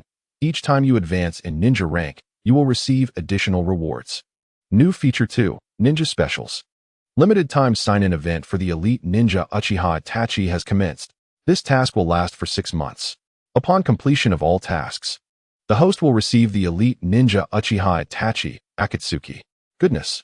Finally, there is an event worth the grind? Uchiha Chiyue's eyes sparkled. All this time, he had relied on spending, as the rewards from daily tasks were meager and the completion difficulty was low.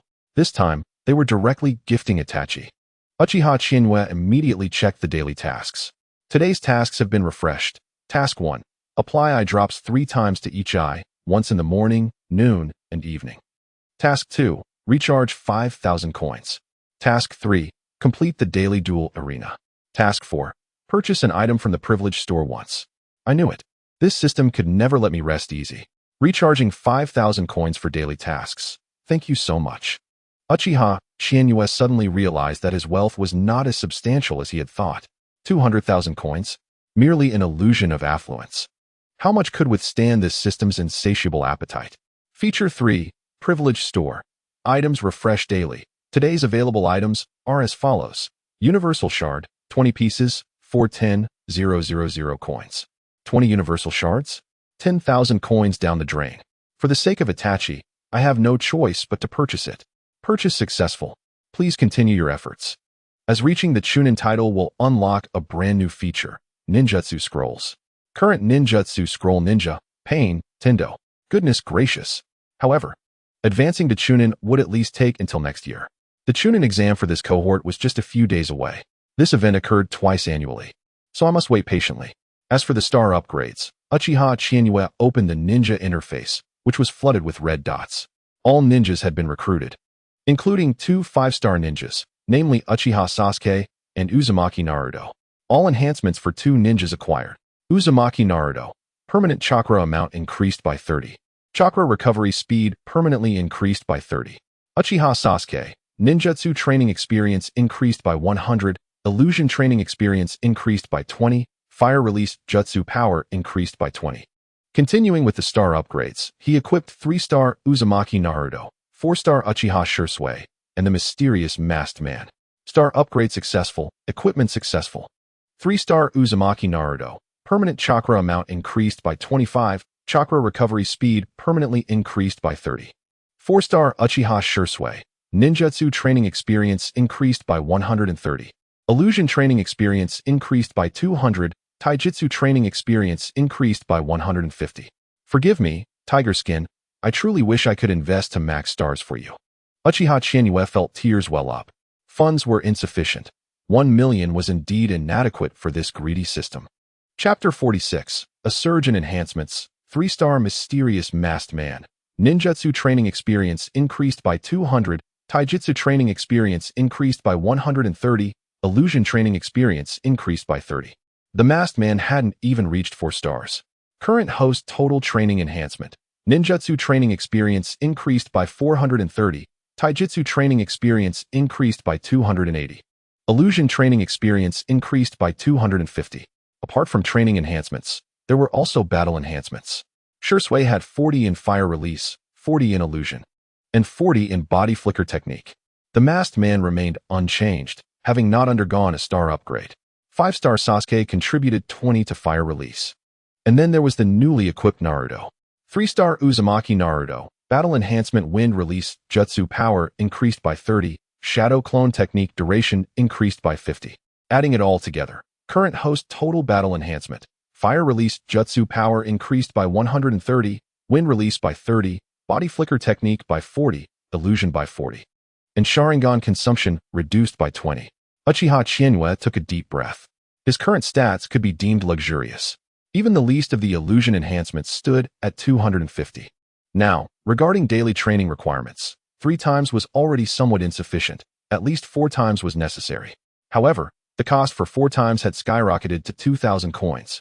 Though he found it unreasonable, he also felt it somewhat justified.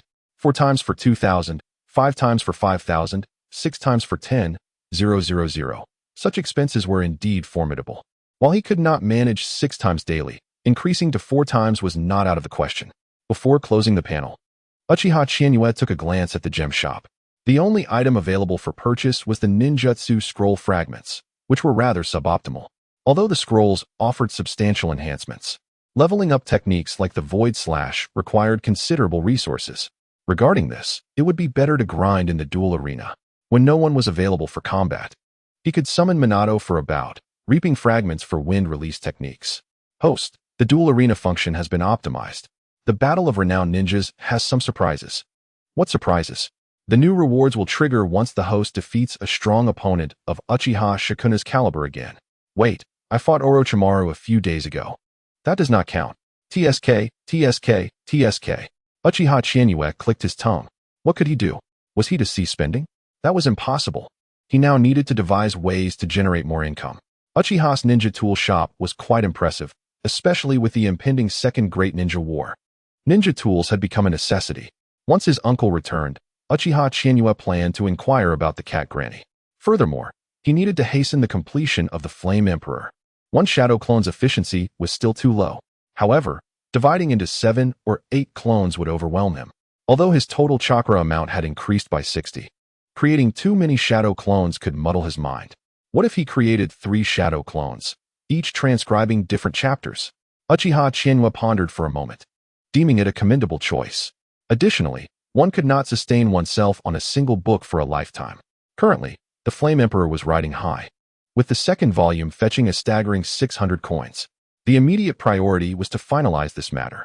If it could capture the attention of other nations or be sold directly to the capital of the Fire Nation, that would be an excellent way to generate wealth. The market had already seen numerous imitators of the Flame Emperor emerging. Therefore, it was crucial to conclude this book promptly. Indeed, imitation is a natural human tendency, even if it borders on plagiarism. However, without a doubt, you chose the wrong person to emulate, my friend. Do you think it's a joke to have a case of red-eye disease? After an afternoon of training, Uchiha Chiyue glanced at the progress bar again. Today, he had only practiced ninjutsu. The progress bar, which had been at 450,5000, had now risen to 650,5000. The daily increase was not fixed. It varied with the growth of one's capabilities. For instance, Uchiha Chiyue could now unleash a dozen great fireballs in succession.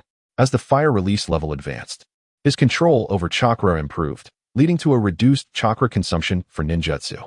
However, at present, if one solely practices ninjutsu, a minimum of 200 points is required each day. Uchiha Chiyue contemplated for a moment and performed a simple calculation. In 10 days, that amounts to 2,000, which means in 22 days, one could ascend to the Chunin level 2. Although the title remains Chunin, Uchiha Chiyue harbored a lingering sentiment that true Chunin possess little prowess. The Chunin of the Uchiha clan are considered elite, yet at most, they can wield a few fire-style jutsus, execute shuriken throwing techniques, shadow clones, and transformation techniques. In truth, they lack substantial merit. This progress tracker is entirely tailored to one's own capabilities. Or rather, what should a genuine Chunin skill set encompass in terms of ninjutsu, taijutsu, and genjutsu? It is frustrating. When will one be able to fast forward to the Rinnegan and effortlessly summon whatever is desired with a mere clap of the hands? With such a level of strength, one would be akin to cannon fodder in the Second Great Ninja War. A brief calculation reveals that the duration of the war spans a maximum of 1.5 to 2 years. According to my developmental trajectory, Perhaps the best I can achieve is special jonin? It seems only one aspect might allow entry into that echelon.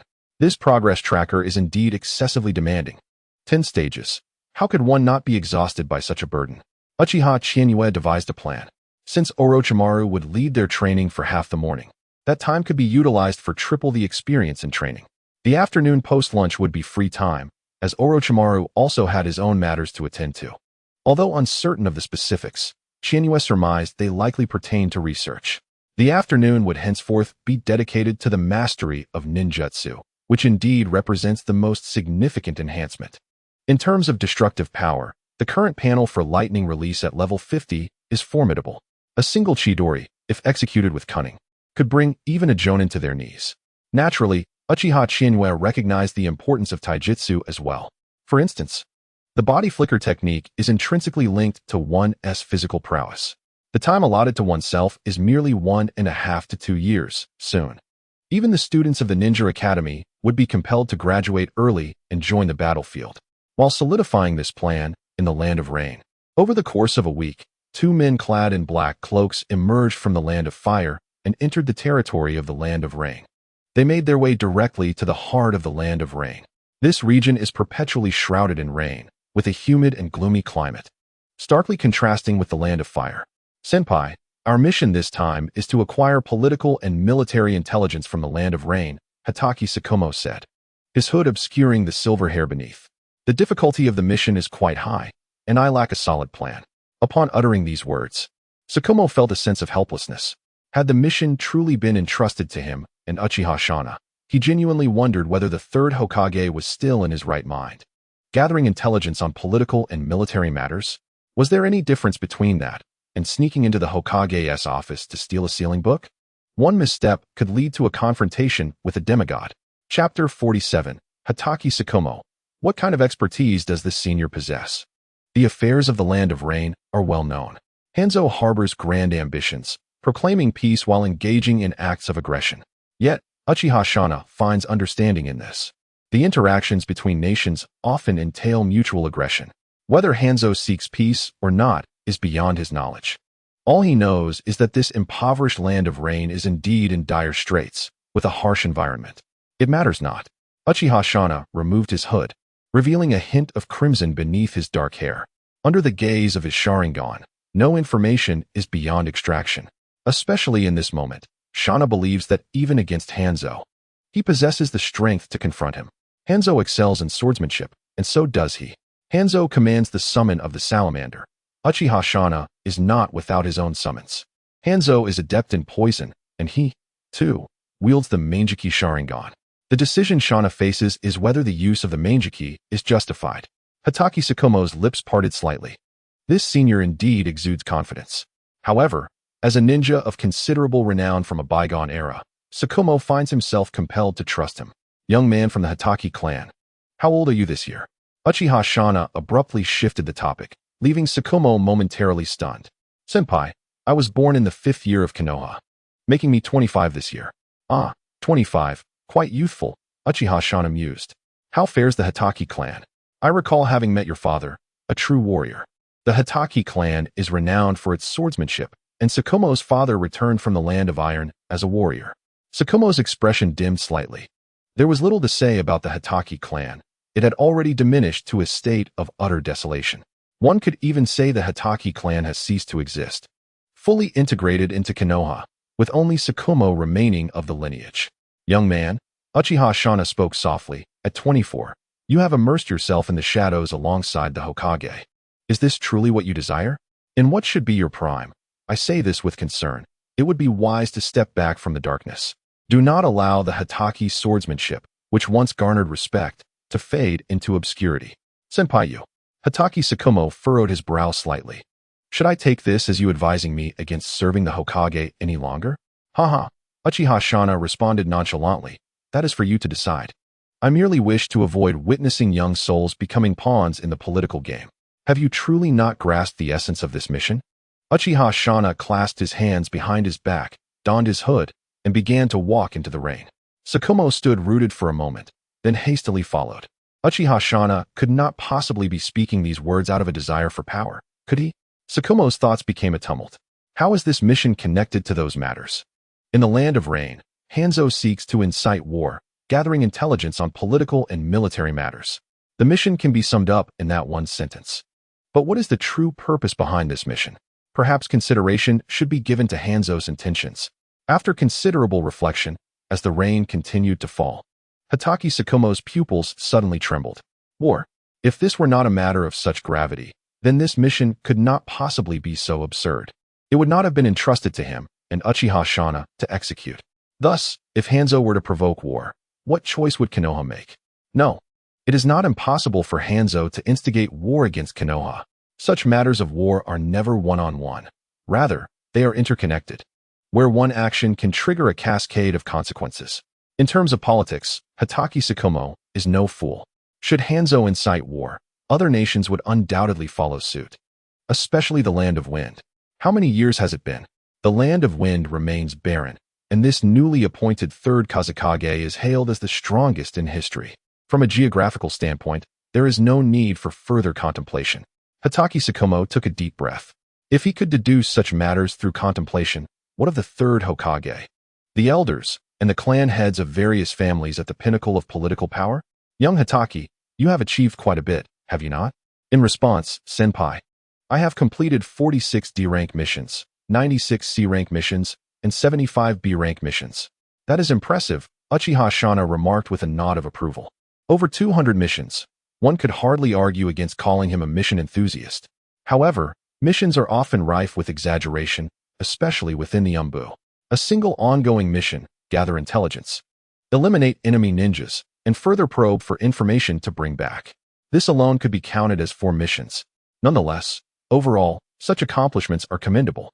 Uchiha Shana had little further to say. Why do you inquire about this, senpai? Nothing much, merely an observation that in the past 3 years, this figure may very well double. Enough of this. Let us focus on our mission. Uchiha Shana abruptly concluded the topic, silencing the multitude of words from Hatake Tsukumo. Hatake Tsukumo glanced at the two of them, his eyes widening in surprise. Senpai, where are we headed? To execute our mission. And where exactly are we going? To Hanzo's office. Tsukumo's eyes twitched slightly. Senpai, don't we need a battle plan or something? Not necessary. Uchiha Shana glared with his Sharingan, the 3 tomoe swirling ominously. Young Hatake, I have wielded the 3 tomoe for 30 years. Today, allow me to showcase the might of the Uchiha. Here, bury 1,000 explosive tags. Confused yet obedient, Tsukumo complied. The location was a full 5 kilometers from the Rain Shadow building. What comes next, senpai? He inquired. We wait until nightfall for our targets to arrive. That very night, a patrolling ninja squad approached. Uchiha Shana leaped down from his perch in the trees. In an instant, his crimson gaze flashed, and 3 rain ninjas collapsed unconscious. Tsukumo clenched his fists. Sharingan. That's quite unfair. Without pausing, Uchiha Shana pried open the eyes of the leader and glared again. Ensnared by the cursed mark, confidential information remained out of reach. However, they had learned the time of their troop rotations. The next step was mere patience. Wait. Who are we waiting for, senpai? Tsukumo asked, puzzled. It was his first mission alongside an esteemed member of the Uchiha clan.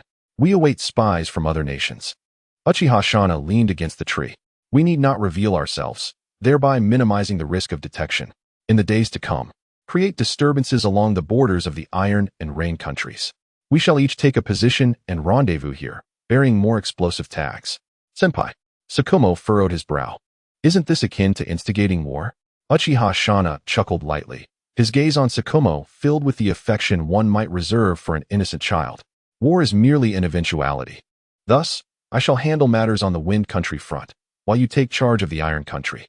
Chapter 48. Uncle Lao takes Hatake Tsukumo on a journey. The Iron and Rain countries have long been at war, albeit the conflict remains concealed. The defenses from the Fire Country appear weak. Some troops have evidently been mobilized. Are there many ninjas from the Rain Country? Not particularly. Konoha boasts tens of thousands of ninjas, while the Rain Country barely has a few thousand. You cannot fathom the ingenious applications of the Sharingan, Uchiha Shana remarked, a slight smirk gracing his lips. If you doubt me, simply wait a while. Tsukumo nodded, albeit with skepticism. He found it difficult to comprehend Uchiha Shana's actions. Despite his reluctance, he resolved to follow Uchiha Shana's guidance and observe the borders of the Rain and Iron countries. A month swiftly passed, and upon returning to the rendezvous, Tsukumo's eyes reflected a certain dullness. Everything was as Uchiha Shana had described. The atmosphere between the Iron and Rain countries was palpably tense, with numerous spies from the Iron country infiltrating the Rain country, who reciprocated in kind. Back already? Yes, Tsukumo replied, nodding. During this period, he had done little more than eliminate a few Rain ninjas. Your skills are akin to those of a samurai, Uchiha Shana began slowly. All evidence points to the Iron country. Hanzo cannot remain idle. Senpai, does that make us the instigators of this war? Tsukumo forced a bitter smile. Uchiha Shana scrutinized Tsukumo. Has this child truly been in the Umbu for so long? Without further ado, he tossed a summoning scroll. The scroll landed, spilling forth a dozen corpses. While he could not recognize them all, the black-skinned athlete was unmistakably representative. Tsukumo's pupils constricted. These were slain at the border between the Rain and Wind countries. Thanks to them, I hardly lifted a finger, Uchiha Shana scoffed. Once war breaks out, it becomes a free-for-all. Everyone desires a piece of the pie. Presently, however, tensions are high, and every nation's spies wish to infiltrate the Rain country for intelligence. What shall we do next, senpai? At that moment, Tsukumo fully recognized Uchiha Shana's prowess. This seasoned ninja was indeed among the elite of their era. Uchiha Shana smiled faintly. Such an atmosphere will persist for quite some time. It has been long since I left Konoha. Let us take this opportunity to explore together. Senpai? Tsukumo was taken aback. You mean you wish to take a stroll outside? Indeed. Uchiha Shana nodded. Let us forego the land of grass and the land of waterfalls. You know how the Rain ninjas and those warriors use these routes for incessant harassment. The hot springs of the land of rivers are delightful, and the exotic birds of the land of birds are worth purchasing a couple. Oh, and I hear the maidens of the land of snow are quite enchanting, he added, clearing his throat. The land of whirlpools is somewhat tense, but still worth a visit. The ninja world is vast, young Hitaki. I genuinely urge you to explore more. Very well, Tsukumo replied, left speechless. Though his heart longed to quickly complete the mission and return to Konoha, it was apparent that such an opportunity was not forthcoming. Accomplishing this task would require more than just his efforts alone. A plan was essential. The only information he possessed was that Hanzo operated with utmost secrecy, relying solely on verbal communication, an indication of his heightened wariness. Then we shall commence from the land of rivers. Do not fret over the mission. These spies are, in a sense, a form of intelligence. We will document these observations in our mission report. As for the rest, we must await our opportunity. As Uchiha Shana spoke, he had already begun to stride away. Completing the mission? Indeed, it was imperative to fulfill their objective. Yet, one must not sacrifice their lives needlessly. Furthermore, the intention behind their actions was not solely focused on the task at hand. It was also to achieve another goal. Indeed, Uncle Lao had taken Hitaki Tsukumo on a journey. That day, Tsukumo penned several mission reports, omitting details of their kills while noting the presence of spies from various nations. He also included that Hanzo's orders were communicated verbally. In essence, the message was clear. This mission required time. Has the third volume of The Wealthy Old Thief begun pre-sales? Jiraiya exclaimed. While it was already known that the Flame Emperor hailed from Uchiha Chiyue, he could not help but refer to him as the Wealthy Old Thief. Isn't the true genius the wealthy old thief who penned the Flame Emperor at the tender age of 6? At an age when others had yet to grasp basic characters. He had already published a book. Though he found it absurd, Jiraiya had come to terms with it. Why is the third volume being released so swiftly? I was still savoring the second volume when I learned that the third is already available for pre-sale. Indeed, Orochimaru interjected calmly. I have heard that the pre-sale print run is set at 10,000 copies, with a price of 500 ryo each. 500 ryo is indeed a slight reduction. Compared to the second volume's first edition, which skyrocketed to 1,000 ryo and was hard to come by, it is truly a bargain. Hey, Orochimaru, didn't you claim you weren't fond of reading? Jiraiya remarked with a playful glint in his eye. I haven't read it. Orochimaru spoke calmly. It's merely that Rope Tree trains diligently every day, watching the same process unfold again and again. Jiraiya, feeling a wave of nostalgia, raised his cup and remarked, who would have thought that in the blink of an eye, we would all become mentors ourselves? The three of them, now all 20 years old, found themselves in a reflective mood after several rounds of drinks. Just as Jiraiya was preparing to savor his past, Tsunade entered the tavern, donning the rare attire of a Konoha Jonin vest. Hurry, we must head to the Hokage's office. The old man is looking for us, she urged. What could be so urgent? Another mission? Jiraiya was momentarily taken aback, his thoughts on life's reflections momentarily stifled. I'm not sure, but we should go quickly, he replied. He exchanged a glance with Orochimaru before they followed her. Meanwhile, a gathering was underway at a barbecue, where Uchiha Chiyue was puzzled by the sudden class reunion organized by Sarutobi Shino, the second Hokage's descendant. However, Chiyue had not received a formal invitation, merely a mention from Minato. Chiyuki-kun, aren't you going? Asked Minato. Why should I go? Chiyuki shrugged. I wasn't even invited. It was late November, and Konoha had generously granted a winter break, leading to the reunion. Chapter 49, Danzo, damn it. I've been set up. Uchiha Chiyue, while not understanding the motives behind Shino's reunion, could easily discern that it was merely an attempt to re-establish his authority after graduation, especially since Hinata Hizashi had already been pulled into the fold. However, Chiyue felt that Shino was still too immature for such endeavors. Honestly, Uchiha 25 seems more fitting to be the son of Sarutobi Hizashi, he mused. If you're not going, then I won't go either, Minato said, pursing his lips. But Minato, I'm already a graduate, Chiyue retorted, his expression revealing his disinterest in the gathering. Well, fine then, Minato replied, slightly disappointed. Suddenly, Chiyue felt that without Minato, the event would lose its appeal. You must go, Minato, Chiyue encouraged, patting Minato's shoulder. It's likely that Shino will be footing a hefty bill tonight. After bidding farewell to Minato, Chiyue sat on the grass, suddenly thinking of Uchiha Shana. To be fair, Uncle Zhao was quite benevolent towards his own. The wages of the Konoha security force were paid directly from his pocket. As for the source of that money, it was best left unexamined. In any case, with Uncle having been away from Konoha for over a month and amidst the frontline chaos, it was impossible not to worry. The Second Shinobi World War was drawing ever closer. He needed to ensure he could survive the impending conflict. Simultaneously, in the Hokage's office, Tsunade kicked the door open.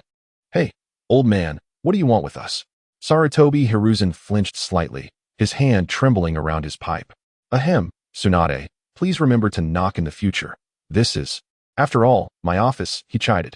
Got it, she replied nonchalantly as she took a seat, with Orochimaru and Jiraiya standing behind her. The three soon noticed three elders seated opposite Tsunade. Such a ruckus, what manners? Danzo Shimura huffed disdainfully. Tsunade shot him a glare. Her impression of Danzo was far from favorable. Enough, Danzo, Hiruzen's tone turned icy. This is the Hokage's office, and these are my disciples. And what of it? Does being someone's disciple grant you the right to disregard the Hokage? Danzo snapped back, akin to a rabid dog seeking any opportunity to attack. Tsunade smirked. You can take that up with my grandmother. Danzo was momentarily rendered speechless. Jiraiya, unable to contain himself, burst into laughter. Ha ha ha, Hiruzen chuckled awkwardly. All right. I summoned you here for three matters. One good, one bad, and one neutral. Which would you prefer to hear first? Orochimaru raised an eyebrow at Hiruzen's unusual approach. Since no one else is speaking, I shall begin with the good news, Hiruzen said, taking a couple of puffs from his pipe before continuing. This good news concerns Tsunade.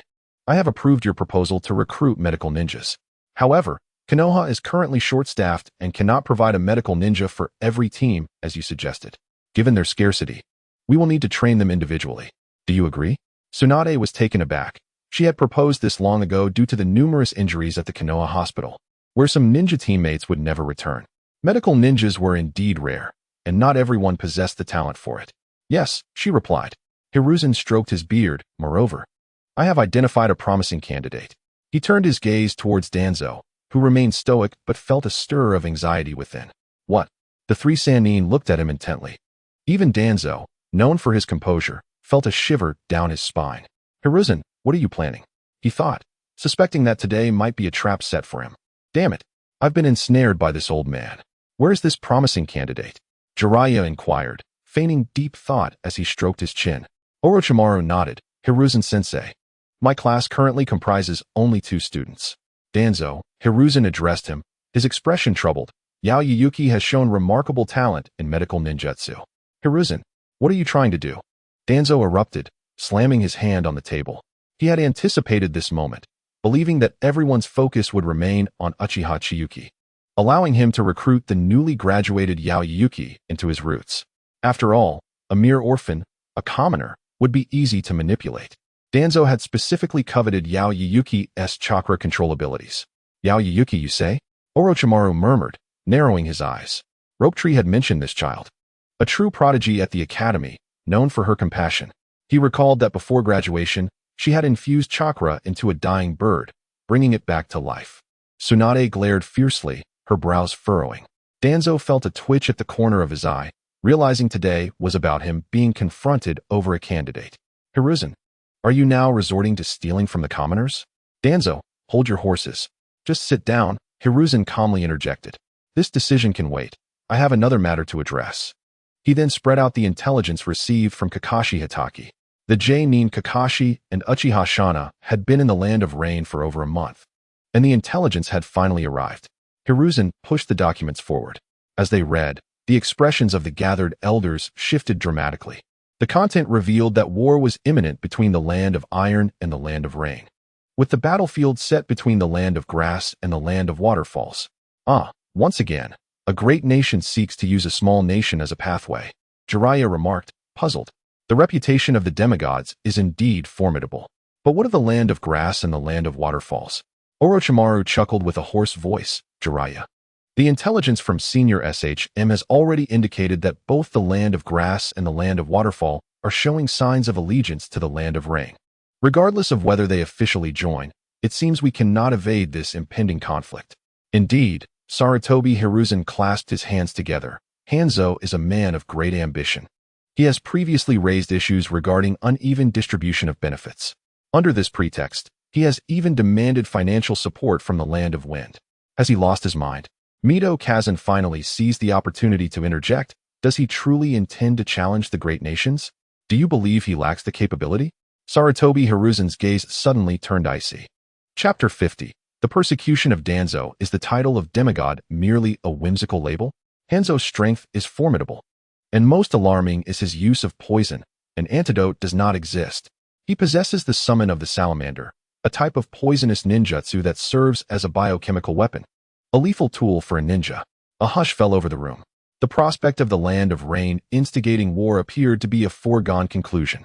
At this moment, Jiraiya voiced his concern. Elder, have Senior SHM and the others not returned yet? They are on another mission, Sarutobi Hiruzen replied calmly.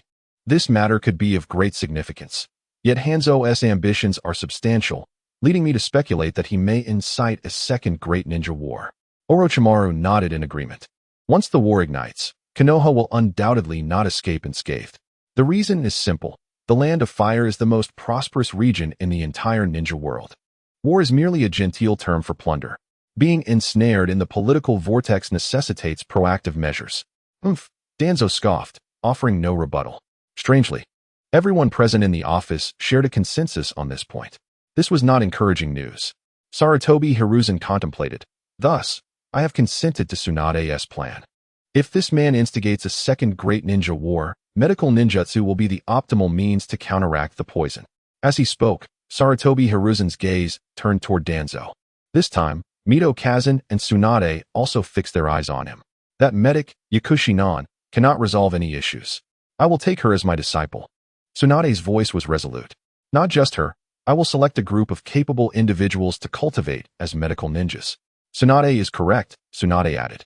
Danzo, do not be obstinate. Indeed, Minato Kazan nodded in agreement. Entrusting that child to Tsunade is the wisest choice. You all, Danzo's heart bled. You have no idea how challenging it is for me to find a gifted seedling. I only acquired her yesterday, and I had no time to place a curse mark before you want to take her away. Since everyone agrees, let us hand Yakushi-nan over to Tsunade. Sarutobi Hiruzen exclaimed joyfully. This was undoubtedly good news. Although Sarutobi Hiruzen intended to indulge Danzo, allowing him to establish roots and resolve some matters for Konoha discreetly, he was also maintaining the facade of Hokage. However, such matters were not trifles. A child at the age of 9, without any prior training, could revive a dying bird. Such talent is rare. Konoha's future is assured with this generation. Sarutobi Hiruzen felt a sense of relief. Previously, there was Senju Rope Tree, whose strength was comparable to that of an ordinary Nin, though he was somewhat too carefree. Then there was Uchiha Chiyue, labeled a genius in ninjutsu development by Orochimaru. If only he weren't an Uchiha, but being one also brings additional advantages. This child inherits the will of fire, and his actions will influence half of the Uchiha clan. Just like Uchiha Shana, who has completed missions. One can doubt the loyalty of the Uchiha, but their abilities are indisputable. Uchiha Shana, a wild dog from the Warring States period, possesses methods far more ruthless than Danzo.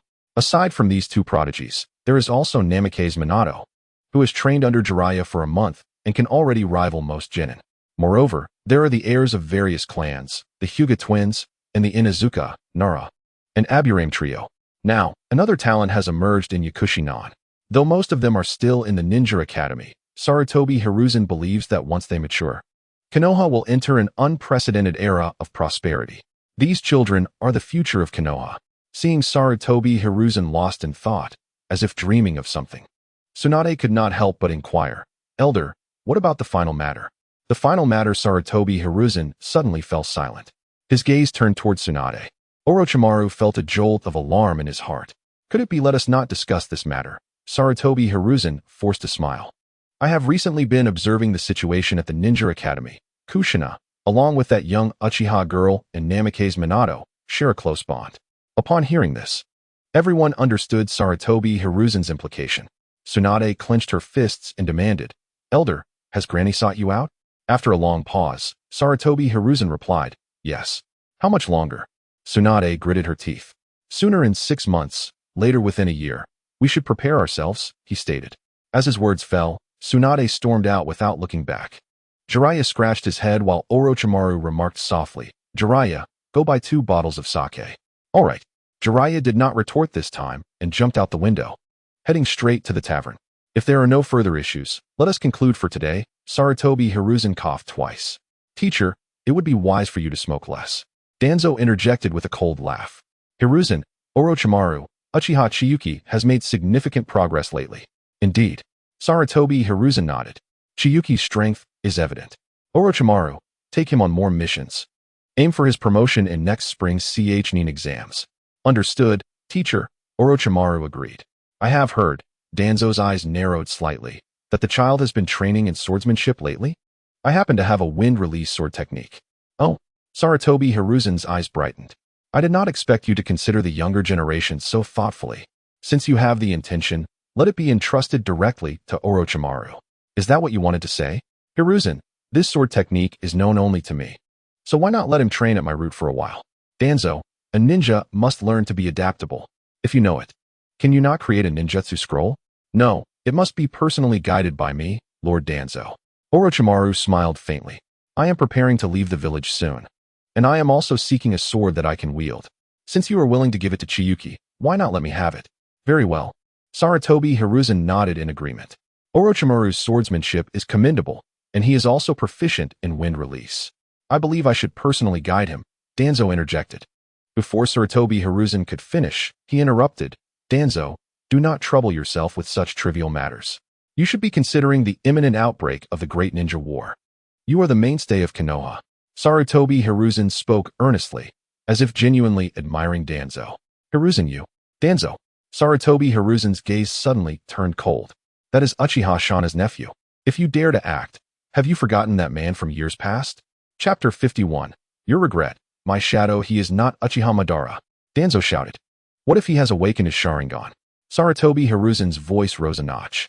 The Uchiha clan has not produced a Mangeki Sharingan for a long time, while Uchiha Shana is the only one from that clan who has not taken action for years.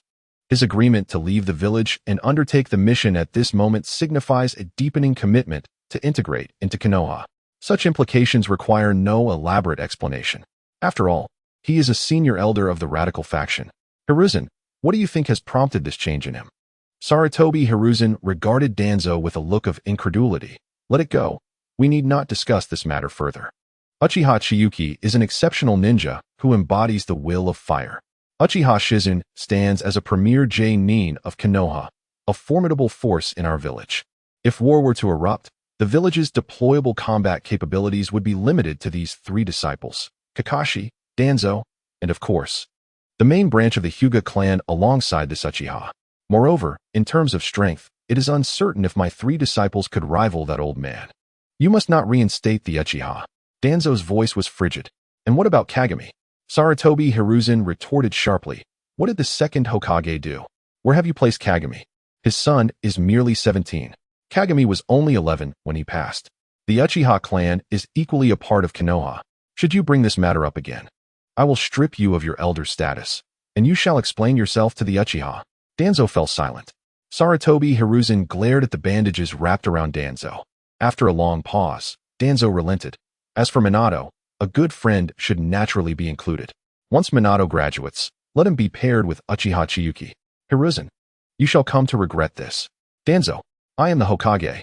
With a loud slam, the door was forcefully shut, and the meeting ended on a sour note. That evening, Minato returned home early. Although the gathering was disheartening, he wore a foolish grin. Chiyue, you hold a prominent place in everyone's hearts, you know? Huh. Uchiha Chiyue was perplexed. Everyone was present, but Kushina loudly asked why you hadn't come. And then Hinata's Niji said that without you, no one at the gathering would be worth their attention. Indeed, that sounds very much like Niji. Following this, other female classmates expressed their discontent, lamenting how long it had been since they last saw Chiyue. Minato, with an earnest expression, continued, you mean the classmate who wishes to marry both your father and brother? That's enough. Uchiha Chiyuki's lips twitched. Subsequently, the second Hokage, Sarutobi Shinzo, was quite displeased after being reprimanded by Hinata Niji. Minato scratched his face awkwardly. Niji's words were indeed rather insulting. For instance, he scoffed, aside from Uchiha Chiyue and my brother, who else could be my equal? Others may defer to you because you are the third Hokage's son, but I certainly will not. Uchiha Chiyue fell silent. Niji's taunts were more stinging than a slap in the face. Aren't you afraid your father will summon you for a talk? In the following days, both Orochimaru and Senju Rope Tree were nowhere to be found, though Orochimaru had mentioned needing a few days off. The incident of Hinata Niji thrashing Sarutobi Shinzo spread like wildfire. Minato's assessment was overly simplistic. It was not merely a defeat, but rather a near-fatal encounter for Sarutobi Shinzo. Hinata's elder patriarch successfully secured a conversation with the third Hokage, resulting in Niji receiving a stern lecture from his parents for 3 days and nights. Naturally, Niji was defiant. He resisted fate. Even when beaten to the point of bruising, he still proclaimed, do noble lords and ministers not have their own strengths? The tides of fortune shift every 30 years. Do not underestimate the young. The likes of Sarutobi Shinzo are but a pampered offspring relying on familial ties. Why should I not prevail? Fate shall not be shackled upon me. In the act of overcoming him, I have never felt so invigorated. Wait, this sounds like a line from my books. Uchiha Chiyue suddenly realized. It seemed to echo phrases from the Flame Emperor. This avowed disdain for the narrative. Yet every borrowed phrase felt so familiar. Chiyue hastily dismissed these thoughts from his mind. He was quite curious about Orochimaru's whereabouts. A week had passed with no sign of him. Moreover, he had vanished alongside Senju Rope Tree? No, the lights in Orochimaru's home had been on last night. With this thought, Uchiha Chiyue lifted his gaze. I did not intentionally wander here. Who brought me to this place? It turned out to be Orochimaru's residence, and he felt compelled to knock and inquire. After much contemplation, Uchiha Chiyue considered that perhaps there was an opportunity to profit from Orochimaru's genius in research. Knock, knock, knock. Uchiha Chiyue rapped on Orochimaru's door. The lights were indeed on, yet it took a considerable time before the door finally opened. Orochimaru appeared, revealing a pale visage, and a waft of alcohol assaulted Chiyuki's senses, prompting several coughs. Chiyuki-kun, Orochimaru rasped, ushering him inside. Orochimaru's home was tidy, devoid of unpleasant odors. Although a faint scent of alcohol lingered. Orochimaru-sensei, this wine does not contain realgar, does it? At this, Orochimaru's lips twitched, and he appeared somewhat more alert. Recently, Tsunade has been dragging me and Jiraiya out for drinks as friends. It's difficult to refuse. Indeed, Orochimaru nodded, then led Uchiha Chiyue to the living room. Chiyuki-kun, what brings you here? Oh, nothing much. Uchiha Chiyue scratched his head. I was just concerned about you, as you haven't visited in several days. Knowing that Tsunade had taken them both out for drinks, Uchiha Chiyue had an inkling. Whatever had distressed Tsunade could not be related to Rope Tree's demise. He was alive and well. It couldn't be a romantic setback either. Kato might still be lurking somewhere in the Umbu. That left only one possibility. Uzumaki Mido, the Jinchuriki of the Nine Tails. You are quite considerate, Chiyuki-kun. Orochimaru smiled. Let us meet at the 7th training ground tomorrow morning at 9. I will introduce you to a new teammate and assign a C-rank mission. C-rank mission? Uchiha Chiyuki's eyes brightened. Yes, Orochimaru affirmed with a nod. Your abilities are well recognized, and Rope Tree is no slouch either. Having a new teammate for an escort mission should be manageable. Wonderful. We shall bypass the C rank and leap straight to a B rank. Uchiha Chiyuki had initially contemplated tackling a couple of bandit exterminations. Chapter 52, The Two Tomoe Sharingan. It is well acknowledged that the money earned through hard work is hardly as swiftly obtained as that which is stolen. Uchiha Chiyuki had already devised a plan. When the time came, he would utilize the Shunshin technique to control a wealthy individual and extract their fortunes. Simply put, that would be the easy way to earn money. By the way, Chiyuki-kun, Orochimaru suddenly recalled, his sobriety returning. He hurriedly led Uchiha Chiyuki into the basement of his home. Uchiha Chiyuki felt a pang of apprehension. Surely Orochimaru was not planning to use him as an experiment? That seemed unlikely. The basement was filled with various experimental apparatuses that Uchiha Chiyuki could not comprehend. Chiyuki-kun, this is what Sarutobi-sensei instructed me to create. Orochimaru brought Uchiha Chiyuki to a workbench. Chiyuki understood nothing of it, but it did not appear to involve biological experiments. Instead, the objects stored within resembled something akin to a liquid crystal display. No, this is my improved television screen. Orochimaru's eyes gleamed with a hint of excitement. And this electric lamp can illuminate for an extended period, even potentially for a century. A century-long light bulb? Are you not concerned about profits? However, Orochimaru swiftly shifted the conversation. But, Chiyuki-kun, while a light bulb can shine for a century, humans are so fragile. If we could apply the principles of these machines, could we not extend human lifespan? Orochimaru grew increasingly animated as he spoke, even providing numerous examples of his principles. Although Uchiha Chiyue found them incomprehensible, he was nonetheless deeply impressed. Goodness, had Orochimaru already begun? To think that his initial contemplation revolved around flesh and blood and mechanical ascension. Orochimaru rambled on, delving into his domain, and despite his usual reticence and aloofness, Uchiha Chiyue was left listening for several hours until Orochimaru finally paused. Chiyue-kun, can you comprehend this? I can hardly grasp anything. Uchiha Chiyue replied with a twitch at the corner of his mouth. Orochimaru-sensei, it's far too profound. This caused a flicker of melancholy to cross Orochimaru's gaze. Uchiha Chiyue continued. The only thing I caught was the concept of electric lights. Orochimaru-sensei, if, hypothetically, one electric light could illuminate for an extended period, would you still be able to profit from it? Orochimaru was momentarily taken aback. Electric lights are consumables, he murmured. Then, what of humanity? The Nine-Tails Jinchuriki of Konoha. Should Uzumaki Mido be absent? Would there not be another Uzumaki Kushina? And if Uzumaki Kushina were to marry and bear children, then the next Jinchuriki of the Nine-Tails would be her offspring. The Nine-Tails Jinchuriki are mere consumables, weapons of war. Orochimaru had been striving to fathom Tsunade's emotions, and in that moment, he finally resonated with them. Sensing the awkwardness, Uchiha Chiyue hastily posed a question. Orochimaru-sensei, recently, my household has experienced frequent power outages.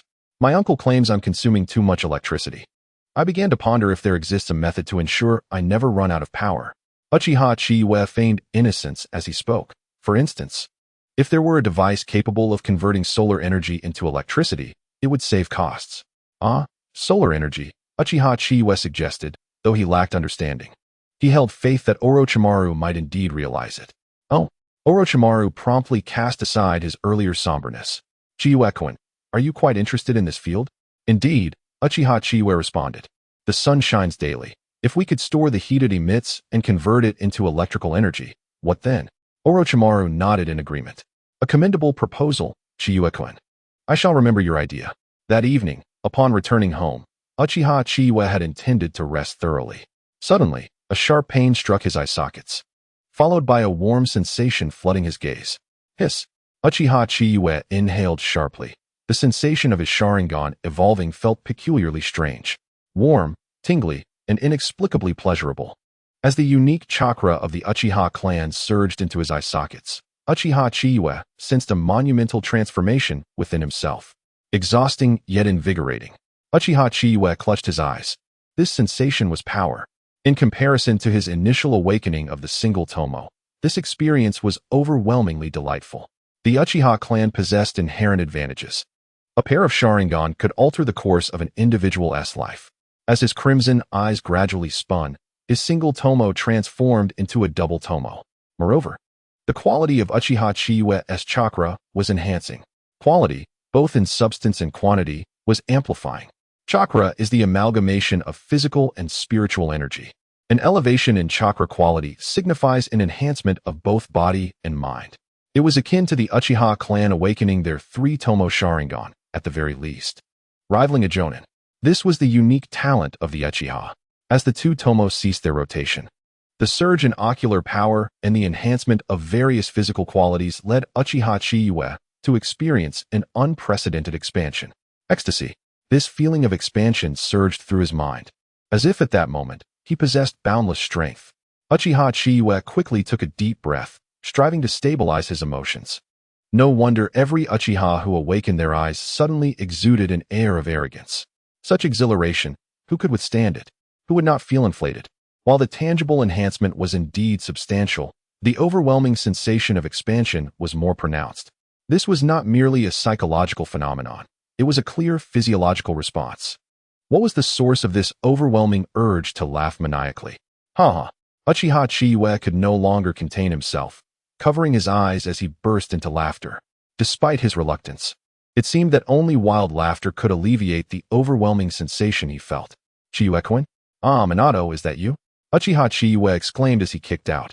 Konoha's Minato was taken aback, performing a backflip to retreat.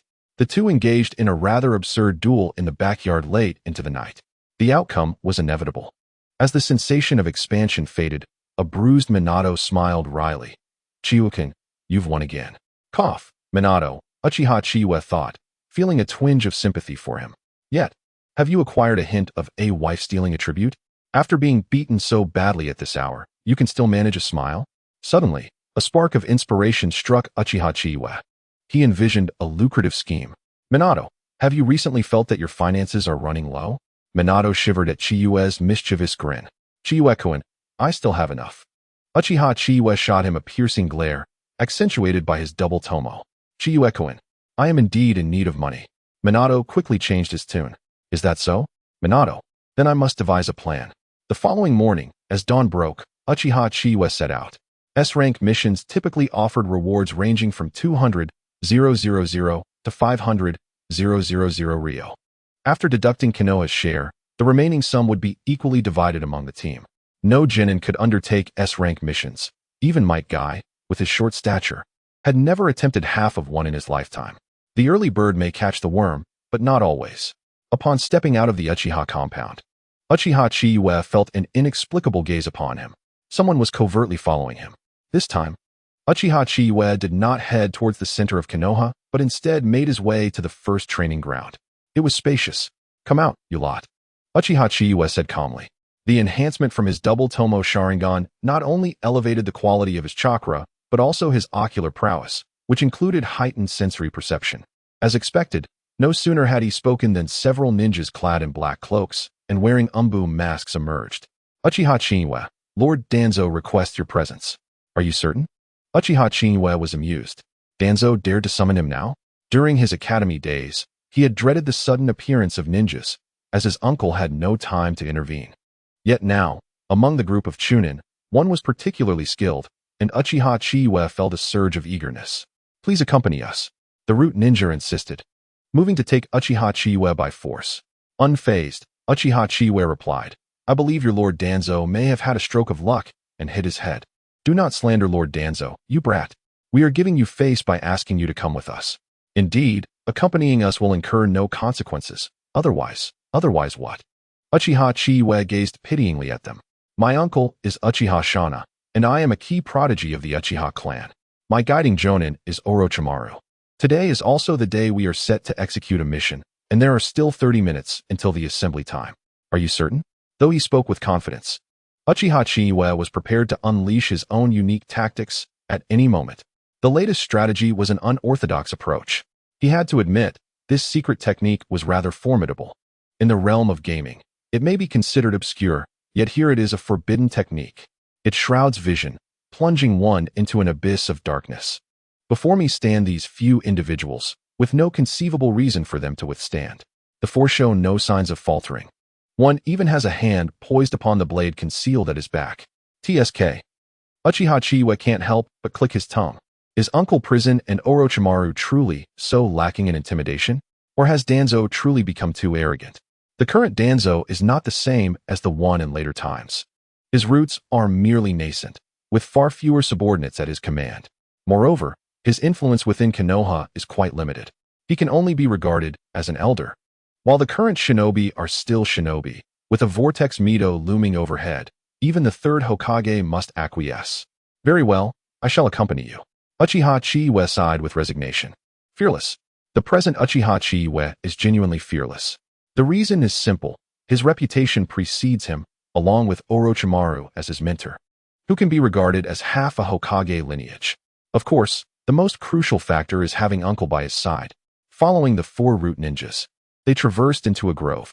This place is not far from the training ground, perhaps due to the renovations by Root, or perhaps Danzo does not wish to overreach. Uchiha Chiyue. Danzo turned, his gaze fixed upon Uchiha Chiyue, whom Uchiha Chiyue responded. Are you willing to join the Umbu? To become a shinobi who guards Konoha from the shadows? Amused, Uchiha Chiyue wished to laugh, but held it in. Umbu? What then are these root ninjas? Are they not simply attempting to recruit me for some grand scheme, like a one-eyed Uncle Steaming Goose Hearts? Lord Danzo. My uncle has stated that I am to inherit the Konoha Guard in the future. Danzo felt a twinge of awkwardness. He had acted impulsively today, ordering his subordinates to bring back Uchiha Chiyue. The thought of placing a curse mark on Uchiha Chiyue was something he truly dared not entertain. Nevertheless, he had considered that this precocious youth would likely refuse. Yet here he stands, so unexpectedly before him. Reflecting on this, Danzo felt a pang of inequity. The Sharingan of the Uchiha, that is the intimidation stemming from Uchiha Shana. Although he remains unaware of how that old hound has yet to perish, somehow still alive in his 40s. During the Warring States period, there were only 2 or 3 like him in Konoha. Did he not suffer any hidden injuries in his youth? Danzo's sense of inequity deepened. The Sharingan of the Uchiha is far too overpowered. This point, he understood all too well. Very well then. After a prolonged silence, Danzo finally uttered these words. The root ninjas beside him were left in a state of shock. They had nearly wagered their lives, and Danzo merely says this? Danzo presented the wind-style sword technique he had prepared earlier. Uchiha Chiyue, I hold you in high regard. This is the wind blade technique. Consider it my gift of introduction. Uchiha Chiyue slowly formed a question mark with his expression. Has Danzo lost his mind? As a notorious figure, his style is to create trouble and impose difficult tasks. Uchiha Chiyue was truly ready for a confrontation. If Danzo were to come at him forcefully, he would escalate the commotion and surprise the Hokage. Accept it. Where the leaves dance, the fire shall endlessly flourish. After promoting the will of fire, Danzo departed. Indeed, he left the wind blade behind and walked away. Uchiha Chiyue accepted the gift of nature with tears in his eyes. What is Danzo's true intention? Did he not consider that he might actually bring me something today? Or is it that my uncle's intimidation is simply overwhelming? Could it be that Uncle Prison is also a figure that inspires fear, making others tremble at his mere mention? In any case, Uchiha Chiyue perceived that Danzo is afraid. The wind blade is indeed a valuable item. It is the very technique used during the confrontation with Sasuke in the narrative. Watching Danzo's retreating figure, Uchiha Chiyue felt an odd sense that he resembled a dog. Well, he essentially is one. Uchiha Chiyue simply remains unaware of the recent defeats Danzo has suffered. Had he known, he would have surely laughed for half an hour. Stowing away the scroll, Uchiha Chiyue set his sights on the 7th training ground. Meanwhile, after Danzo departed, he headed toward the Uchiha clan territory. Move aside. The 2 Uchiha guards at the entrance glared with 3 tomoe in their eyes. I am Shimura Danzo. After having suffered a setback at the hands of Uchiha Chiyue, Danzo was now filled with rage. The more he thought about it, the angrier he became. How could these fools manage to bring Uchiha Chiyue here? Regardless of your station, this is Uchiha territory, no outsiders allowed. How did he gain entry then? Danzo's eyes widened as he observed Jiraiya strolling in with confidence. What does it have to do with you? Get lost. I am the Hokage's advisor. Another Uchiha Nin at the gate also glared with 3 tomoe. If you impede the Hokage's advisor, be gone. Just wait. I will inform Hiruzen of this. Chapter 54. Did you laugh when you issued this mission? Arriving at the 7th training ground, it was only 6 in the morning, indeed extraordinarily early. However, within the training area of Konoha, 4 figures were already stationed. Among them, 3 were quite familiar: Orochimaru, Tsunade, and Senju Rope Tree. Beside them stood a blonde-haired, bespectacled little girl, her skin pale and appearing delicate. Somewhat familiar, yet I cannot quite recall at this moment. Chiyue. Senju Rope Tree waved toward him, his eyes brimming with pride. I am not late today. It is you who is tardy. I encountered Lord Danzo on the way, which delayed me somewhat. Without hesitation, Uchiha Chiyue decisively sold Danzo out. You met with Danzo? Tsunade furrowed her brows. Chiyue-kun, this is Tsunade. Orochimaru introduced them. After all, it was their first meeting. So it is Lady Tsunade. Uchiha Chiyue feigned shock, bowing in greeting. Enough, enough, spare me. Tsunade waved dismissively, her eyes filled with inquiry. You met with Danzo? He didn't do anything to you, did he? Not at all. Uchiha Chiyue blinked innocently. Lord Danzo is a good person. When I mentioned that my uncle is Uchiha Shana and my teacher is Orochimaru, he even gifted me something. With that, Uchiha Chiyue produced the scroll containing the wind blade technique. Orochimaru cast an intrigued glance. Isn't this the jutsu he insisted on personally guiding in the Hokage's office that day? Ha! Tsunade burst into laughter. You little rascal certainly knows how to leverage your connections.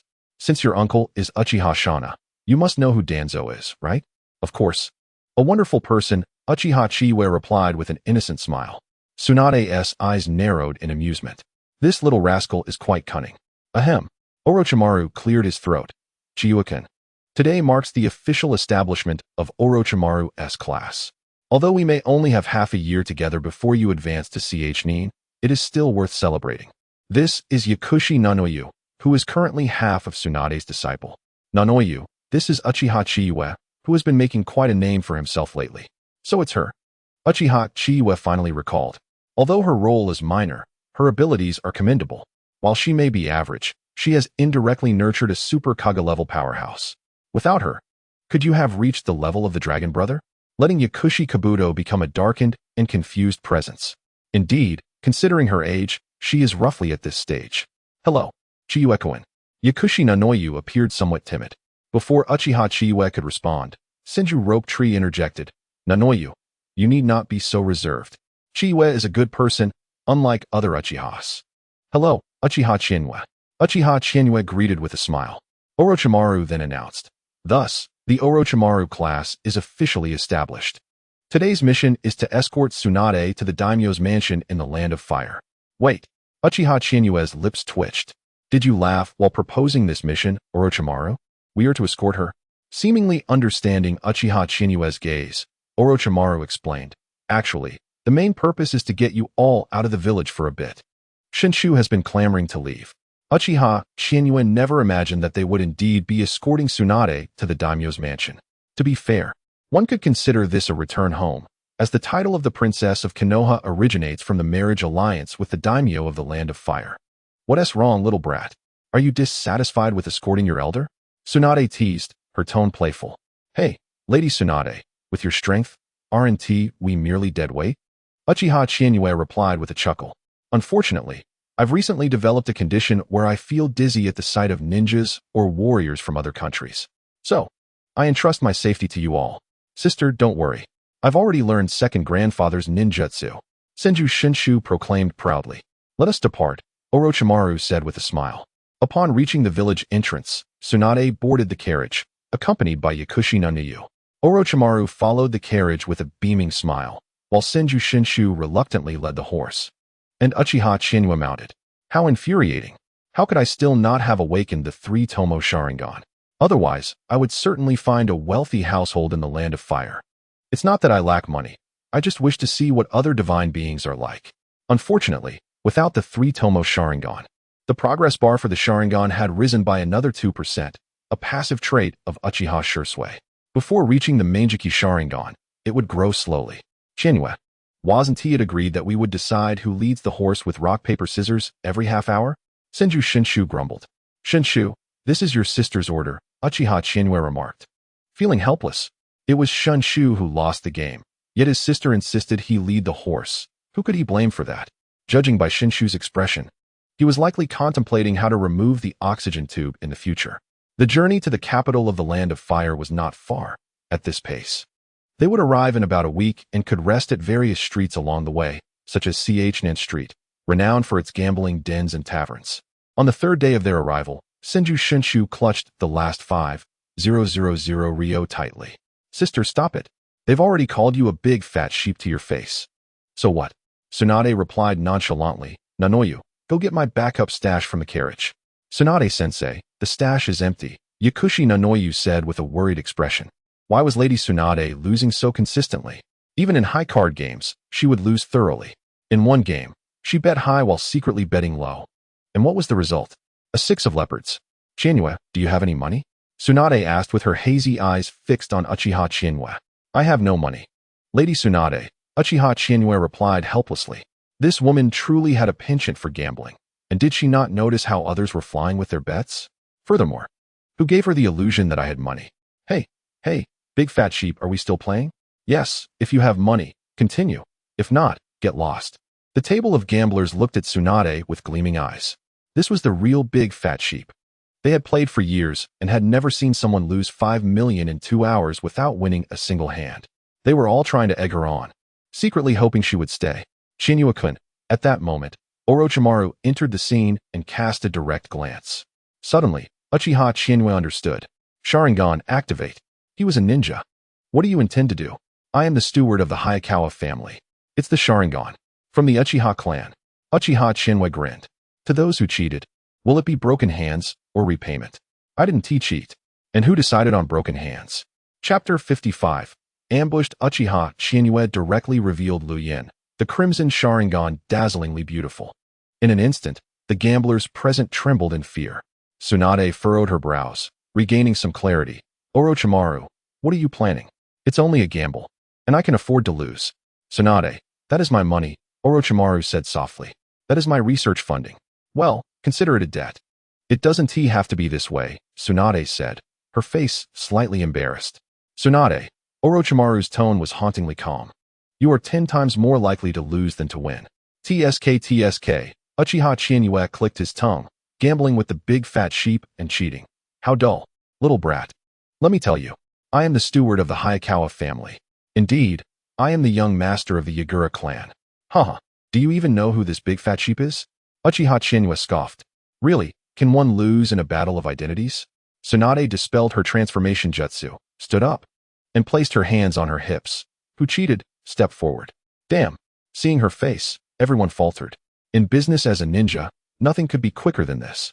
Uchiha Chiyue glanced at the box on the carriage, internally mocking.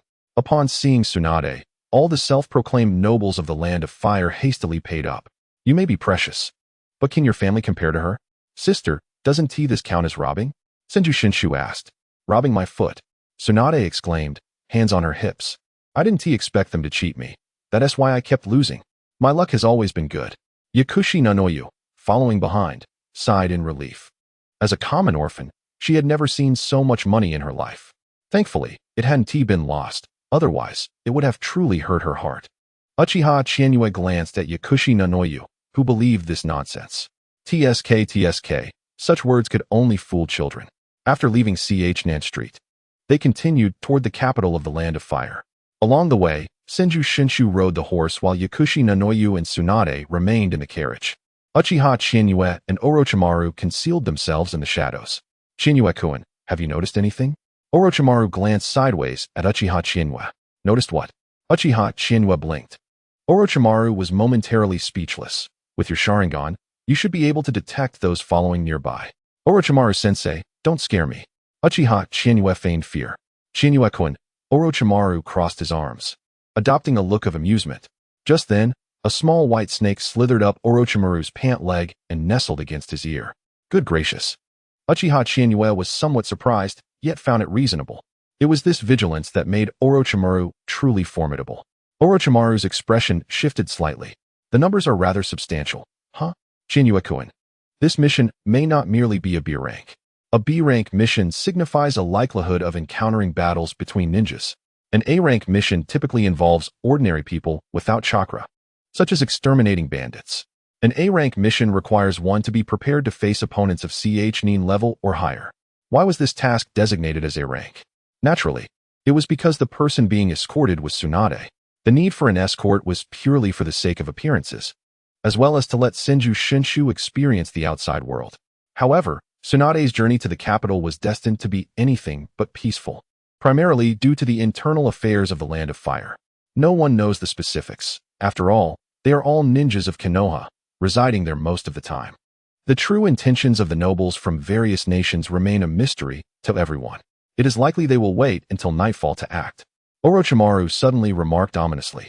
There are primarily samurai, most of whom are probably hired. Chiyuki, perhaps this will be a real battle. Uchiha Chiyuki remained silent, quietly shouldering her weapon, Rin. Upon seeing this, Orochimaru revealed a satisfied smile. In terms of strength, their small team could handle most situations. Particularly, Uchiha Chiyuki had the potential to strike unexpectedly. Over the past month, Orochimaru had assessed Uchiha Chiyuki as an elite among the Chunin and noted that in certain specific areas, she could exhibit Jonin-level prowess. Moreover, Orochimaru had observed a remarkable phenomenon. Despite her youth, Uchiha Chiyuki possessed an astonishing amount of chakra, rivaling that of Senju Tobirama.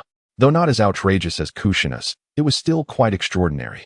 Orochimaru recalled his previous encounter with the whirlpool-born Kushina, whose immense chakra had left a lasting impression on him.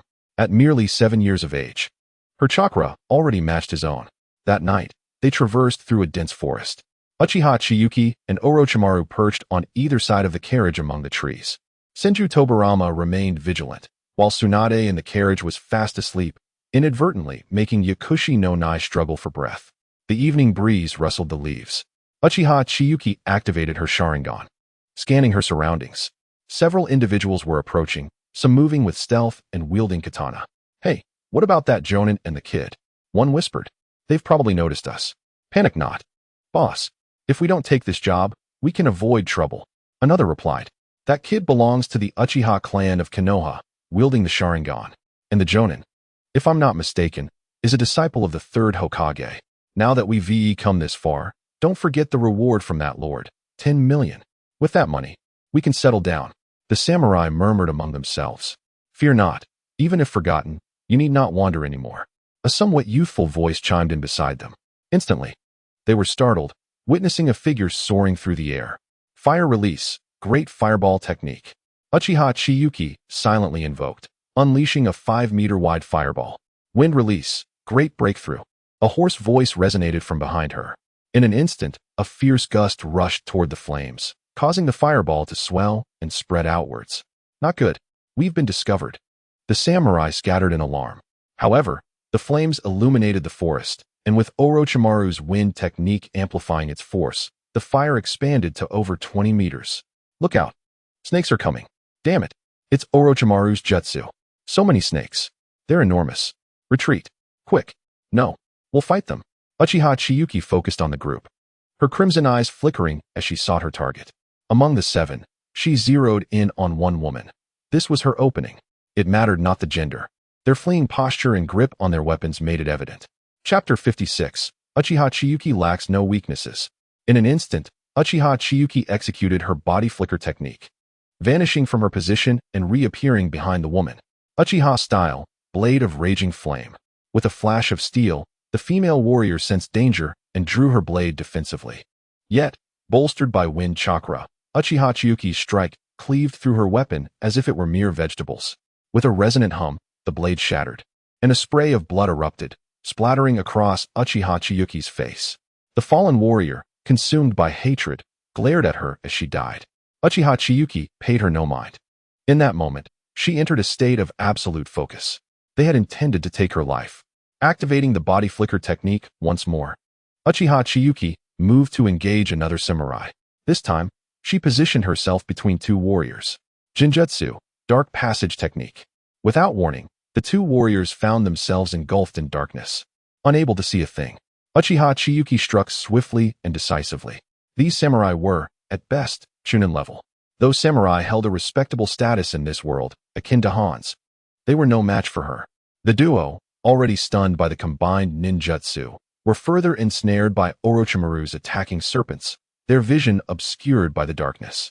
Damn it. That kid has already killed 3 people. How is this possible? Look at his eyes. He asked that Uchiha brat. Damn it. It's true. They're a naturally malevolent clan. How can such a young child be so bloodthirsty? Uchiha Chiyue raised an eyebrow at the astonishment. What did they mean by the eyes? Was there an insider among them planted by Orochimaru? Regardless, the 3 before her had already turned their attention towards her, and Uchiha Chiyue would not hold back. Jinjutsu. This is not the place technique. Though her proficiency in Jinjutsu was merely that of a mid-level chunin, the presence of a ninja card bolstered her abilities. Furthermore, being a Sharingan user allowed her to initiate the Jinjutsu simply through eye contact. Brat, you dare kill my wife? I will slay you. With a furious shout, the first warrior who made eye contact with Uchiha Chiyue inadvertently struck down his own comrade. Chiyue. Orochimaru arrived in an instant, holding the head of the leader of the samurai, observing the unfolding chaos. In terms of instantaneous kills, samurai might surpass ninjas, as they were all masters of swordsmanship. However, Uchiha Chiyue was no novice either, wielding the most formidable cutting power granted by wind chakra. Orochimaru regarded the remaining samurai with astonishment, not for any other reason, but because of the Jinjutsu. Was this the power of the Sharingan? No hand seals needed. Eye contact alone could activate the illusion. Orochimaru-sensei, Uchiha Chiyue said, shaking the blood from her blade before sheathing it. Orochimaru tossed a kunai to each of the 2 remaining warriors. Here, Orochimaru offered her a handkerchief. Uchiha Chiyue hesitated for a moment before accepting it to wipe her face. This was her first experience with bloodshed and murder, yet she showed no signs of wavering. Orochimaru's assessment of Uchiha Chiyue rose further. Such composure. Who would believe she was merely 7 years old? A ninja without shortcomings, progressing in every aspect. Her mentality exceeded his expectations, as did her strength. In every regard, she embodied the essence of a perfect ninja. Chiyue, this attack will not be the last. I know. Uchiha Chiyue nodded, memories of the earlier encounter flashing through her mind. She had expected to feel some discomfort from taking a life, perhaps even a moment of nausea. Yet, she felt nothing. In fact, the progress of her Sharingan had increased by 8%, reaching 10%. Was it the mental stimulation? Indeed, even after killing, she felt a surge of exhilaration coursing through her veins. Uchiha Chiyue promptly suppressed such thoughts. She could not allow herself to become a cold-blooded killer. Fire release, great fireball technique. A fireball hurtled toward Uchiha Chiyue. Observing the incoming flames, she felt a tinge of disappointment. The diameter was merely 2 or 3 meters. Uchiha Chiyue drew his sword, compressing the blade with wind release, and a sudden burst of flames erupted. A fiery sword aura cleaved through the massive fireball, continuing in the direction from which the fireball had come. Orochimaru watched with a hint of admiration. Indeed, Chiyue was remarkable. The one who had unleashed the fireball was swiftly silenced by Orochimaru's Earth Clone's kunai. Such a ruckus, Tsunade remarked as she descended from the carriage, holding a small child in one hand and shrugging her shoulders. After speaking, Tsunade's gaze sharpened as she looked at Uchiha Chiyue, little one. Did you learn your ninjutsu from your second uncle? Yes, Uchiha Chiyue nodded repeatedly. I only learned the basics from him. With her Byakugan fixed on Uchiha Chiyue, Tsunade observed him for a long moment before stating, no wonder you are so well protected. If there are no issues, let us continue on our journey. Hey, sister. Why can't I take action? I am quite capable. You're too inexperienced to compare yourself with others. I am not inexperienced. I have already mastered my great uncle's ninjutsu. I can also perform the water-severing wave technique. You're mistaken. Tsunade tossed the Senju rope tree to the ground and pulled on his ear. Your great uncle's technique is called the water-severing wave. What you have is merely a water surge wave. Sister, the water surge wave is impressive too. Among the genin of our Konoha village, few can perform ninjutsu. Heh, so you're just an ordinary genin from Konoha, then? Tsunade rolled her eyes, dragging the ear of Senju rope tree as they headed back to the carriage. You. I will buy you 20 pounds of fish tomorrow when we reach the next street. Hey, Yano hurried to catch up with Tsunade. Orochimaru and Uchiha Chiyue exchanged glances before once again concealing themselves. The remainder of their journey was surprisingly smooth. Originally, Orochimaru had anticipated further ambushes, but it seemed that due to the intimidation factor, no one dared to attack again. In any case, the path was rather uneventful. Uchiha Chiyue also realized a profound dilemma. Undertaking missions meant he could not train, which would severely hinder his growth. Thus, The group hastened their pace. After 2.5 days, they successfully arrived at the feudal lord's estate. Naturally, only Tsunade and Senju Rope Tree were permitted entry, while Uchiha Chiyue and the others remained in the capital, lodging at a random inn. Orochimaru-sensei, it seems that the capital is utilizing the devices you previously invented. Uchiha Chiyue marveled, noticing the Konoha emblem on various fixtures within the room. Indeed, Orochimaru nodded. This was all part of Sarutobi-sensei's mission. By the way, you have not practiced any ninjutsu, have you? Let us test your chakra affinity. Orochimaru produced 3 sheets of chakra test paper, infusing one with his chakra. Uchiha Madara, youngster. Click to gift free items and support Chiyue's training acceleration. Just a little joke, please send free gifts. The chakra test paper divided into 4 sections. 1 part burned, another crumpled, 1 shattered, and the last soaked. The wind chakra represented cutting, thus splitting the paper into quarters. The other sections represented fire, lightning, earth, and water. Undoubtedly, Orochimaru possessed all 5 affinities. This is my chakra affinity. I possess 5 types, with lightning and fire acquired through diligent training. Therefore, in actual combat, I do not utilize them much, primarily focusing on wind and earth release. Now, each of you take one. Orochimaru handed a sheet to each of them. Uchiha Chiyue immediately infused his chakra. The fire, wind, and lightning were all high damage attributes. Meanwhile, Yaoshi Yanoyu's paper merely separated and became damp, wind and water affinities, along with wind, fire, and lightning. Orochimaru showed no surprise. Given this, I shall teach you a ninjutsu. In a flash, Orochimaru appeared outside the window, heading toward a nearby small mountain. Uchiha Chiyue and Yaoshi Yanoyu swiftly followed, traversing the rooftops in pursuit of Orochimaru. Here, wearing the Konoha forehead protector was quite prestigious, as it allowed them to tread upon others' roofs freely in the land of fire. In a small grove, reminiscent of the Konoha training grounds, Orochimaru stood still, forming hand seals swiftly: tiger, rabbit, dog, horse, and dragon. Wind release, wind cutter technique. This was a high-level wind ninjutsu, the effects of which were akin to Orochimaru's current prowess. By channeling wind chakra, he created a razor-like gust, swift and deadly. The wind blade surged forward, effortlessly cleaving through 3 trees, each about a meter in diameter, at their base. The potency of ninjutsu was not inherently tied to its rank. The wind cutter technique, in particular, displayed considerable lethality and was relatively simple to learn. Chiyue-kun, Yanoyu, Tsunade will be staying here for a while. During this period, I will guide your ninjutsu training. Orochimaru then produced traditional bells. You and Yanoyu will work together, as per usual. Orochimaru-sensei, are there no restrictions this time? None. Orochimaru smiled. Thus, half a month later, they returned to Konoha, prompting Chiyue to reflect on his growth outside the village. In the Hokage's office, Sarutobi Hiruzen reviewed Orochimaru's mission report and the letter Tsunade had returned with, a contemplative expression crossing his face. Uchiha Chiyue displays decisive action, precise and lethal, having already awakened the Sharingan. The Uchiha clan's traditional ninjutsu is indeed a pleasant surprise. Orochimaru's report detailed the entire combat process of Uchiha Chiyue. He had first targeted the weakest link, subsequently locating the enemies ensnared by Orochimaru's snakes. Finally, he had utilized Jinjutsu against the last 3 samurai. His assessment of the battle was astute, and he had effectively created an information gap. A versatile genius, excelling in physical techniques, ninjutsu, and Jinjutsu, Chiyue's talents were undeniable. Although he benefited from the Uchiha's innate Jinjutsu aptitude, one could not overlook Uchiha Chiyue's own genius. Particularly, Orochimaru had added a note to the mission report, stating, "His future achievements will undoubtedly surpass my own. Perhaps the Hokage might inquire with the Uchiha regarding this child. Indeed, he will surpass me in time."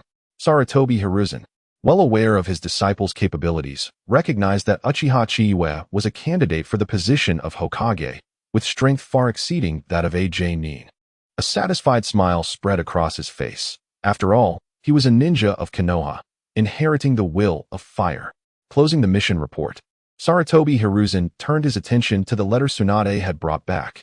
It was a response from the feudal lord, stating only one thing: to ensure the successful inheritance of the Nine-Tails Jinchuriki, guaranteeing the host's health and compliance.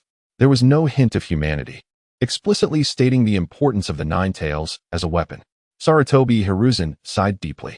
The feudal lord remained unchanged. However, there was good news. Due to the matter concerning the Nine-Tails Jinchuriki, the feudal lord had allocated 30 billion ryo. The reasoning was clear. The feudal lord was no fool. Recognizing the impending war, 30 billion would serve as military funds, considering Konoha had registered nearly 10,000 ninjas, among which over 1,000 were J-nin. War was expensive, and some missions could only be issued by Konoha itself. Moreover, most high-level missions were indeed issued by Konoha. Sarutobi Hiruzen's smile widened. Konoha's recent income was substantial, and their reserves were more than sufficient. For instance, the legacy of the Uzumaki clan had been inherited by Konoha. Certainly, the meaning of the Vortex Water household is clear.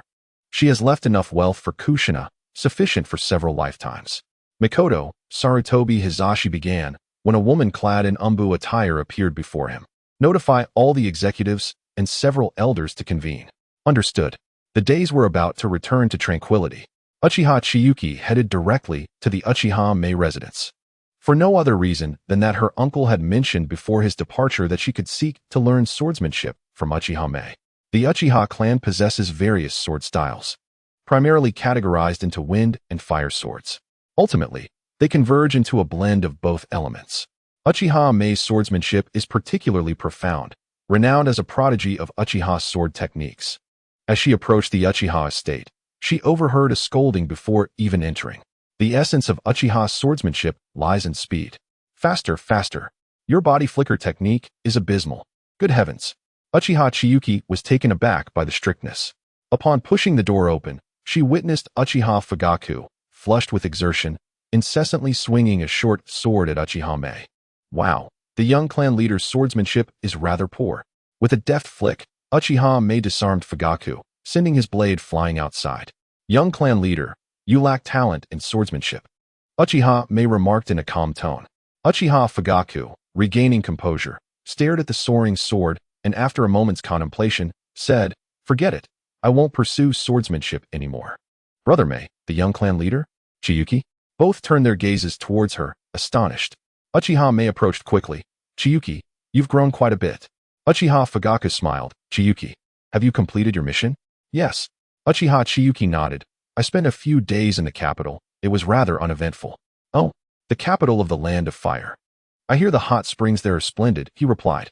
They're decent. Uchiha Chiyue chuckled. Brother Mei, I came to learn swordsmanship from you. Uncle said I could seek your guidance in his absence. No problem.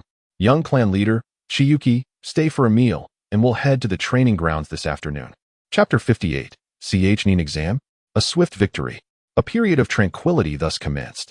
Uchiha Chiyue returned to her daily routine of diligently honing her skills. By April of the following year, she would soon turn 8. Chiyuki-kun, Ju, Yaonayu, I have submitted your applications for the Nin exam, Orochimaru announced, bearing 3 documents with a smile. One was under 8, while the other 2 were 10. Their ascension to Nin was practically assured. Historically, the Nin exams in Konoha are relatively straightforward, provided they are not joint exams involving multiple villages. They directly proceed to the individual assessments, where opponents are all Nin. A victory guarantees promotion to Nin along with a green vest. Rest assured, brother Orochimaru. Senju Ju patted his chest. It's merely a promotion to Nin. I aim to break the record for the fastest ascent to Nin in Konoha. Ju-kun. Records are not easily broken. Yaonayu smiled gently. The fastest ascent to Genin was by Chiyuki-kun at 7 years old. Orochimaru-sensei achieved Nin at 10, while Lord Hitaki Sakumo ascended to Nin at 14. Indeed, Orochimaru replied, Sakumo-senpai's swordsmanship is formidable. I sparred with him a few years ago, and I doubt anyone in our village can rival his skills among the Nin. Huh. I will not only be the fastest to become a Nin, but also aspire to become Hokage. One day, I shall stand in that position and earn everyone's recognition. Ju declared confidently. Keep it up, Ju, Uchiha Chiyue encouraged, though she wished to share a famous quote from her newly acquired ninja card, ultimately deciding against it. However, a sudden question struck Uchiha Chiyue. Senju Ju is undoubtedly a genius. Even if he isn't exceptionally gifted, he certainly possesses considerable skill. For instance, he mastered the water release technique of the second Hokage. His physical prowess and chakra reserves surpassed that of a typical nin. Yet, such a talent perished in the Second Great Ninja War? While death is understandable in a world brimming with shinobi, succumbing to an explosive tag, did Hanzo personally deploy an explosive array? Uchiha Chiyue found it hard to believe there wasn't something more to it. Perhaps it was due to his Senju lineage. Unable to pinpoint the culprit, she temporarily placed the blame on the shadow of Senju Hashirama. For now, let it be assumed that someone coveted the bloodline of Hashirama.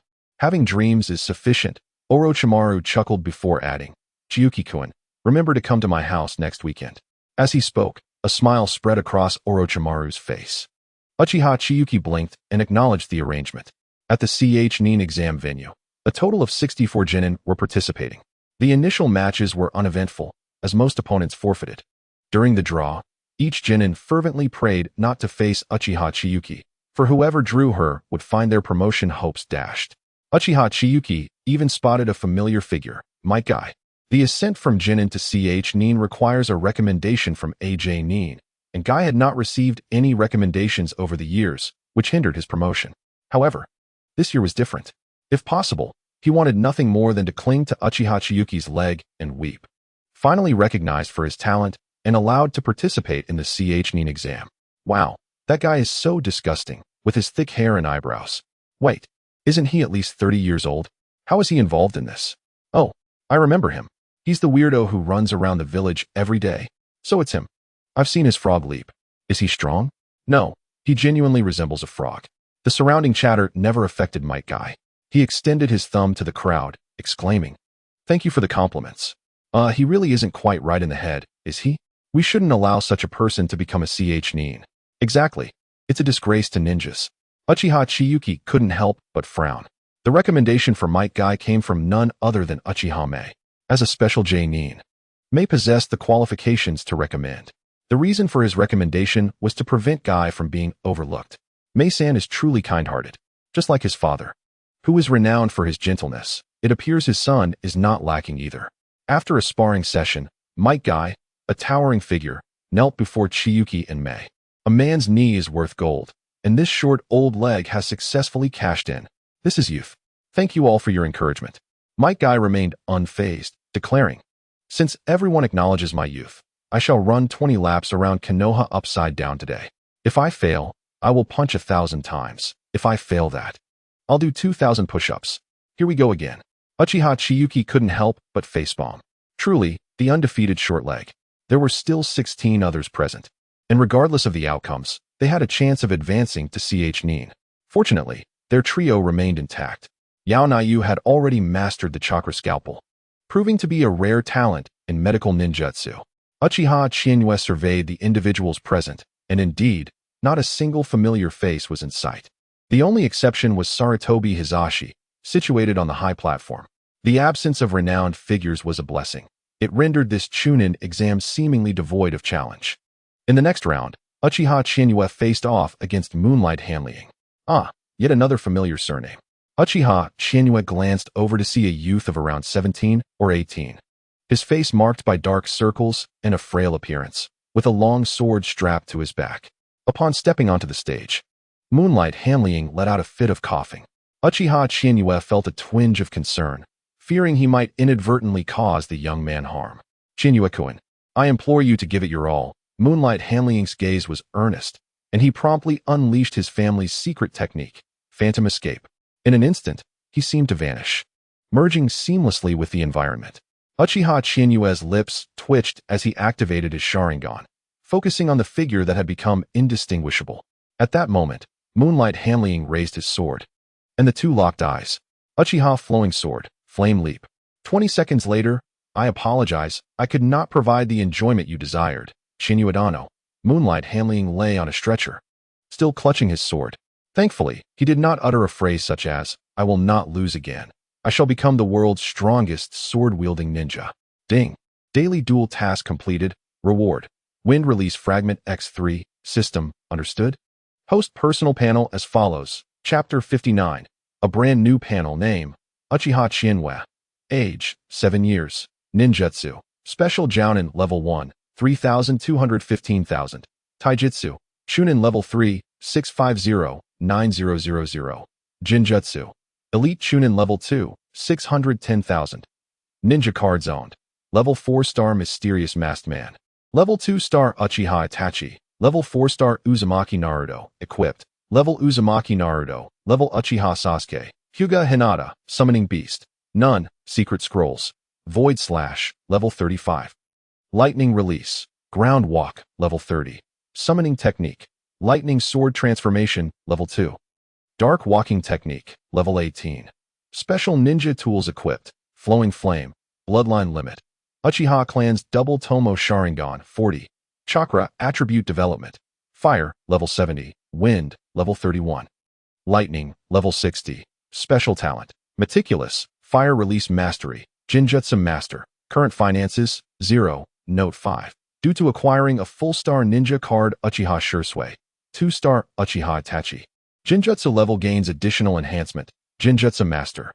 Uchiha Sasuke, 5-star. Uzumaki Naruto, 5-star. Uchiha Chiyue, 5-star. Hyuga Hinata, 5-star. Mysterious Masked Man, 4-star 109,200. Uchiha Itachi, 2-star 060. The current panel is already quite splendid, although it has yet to reach the coveted 5-star level. Nevertheless, the full-star ninjas collectively offer substantial enhancements. However, not every ninja provides as generous a boost as Sasuke.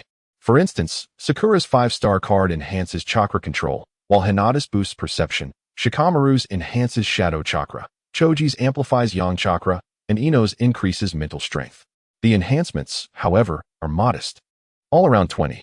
Among the ninja cards, only Sasuke grants a full 100 increase in ninjutsu experience, while Lee provides a 100 increase in taijutsu experience.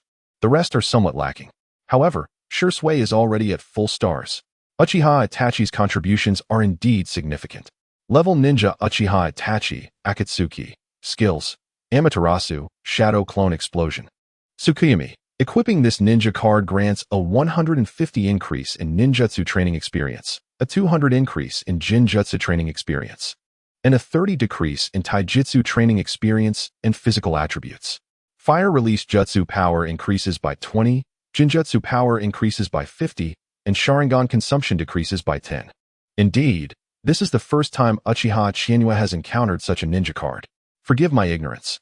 The notion of acquiring a vast amount of Jinjutsu and Ninjutsu at the expense of physical attributes and taijutsu training experience is truly remarkable. If only the reduction in physical attributes were not so significant. This decrease is a tangible 30, directly impacting the total capacity. Yet, one cannot deny that the gains in Jinjutsu and Ninjutsu are indeed considerable. The 2-star card is nearly comparable to the previous 4-star Chiyue. Consequently, the currently equipped ninja cards are the 4-star Tiger Skin, 2-star Itachi, and 4-star Naruto. The cumulative training experience increase is quite impressive. After all, Chiyue has reached full stars, freeing up a slot, and Tiger Skin has also reached 4 stars.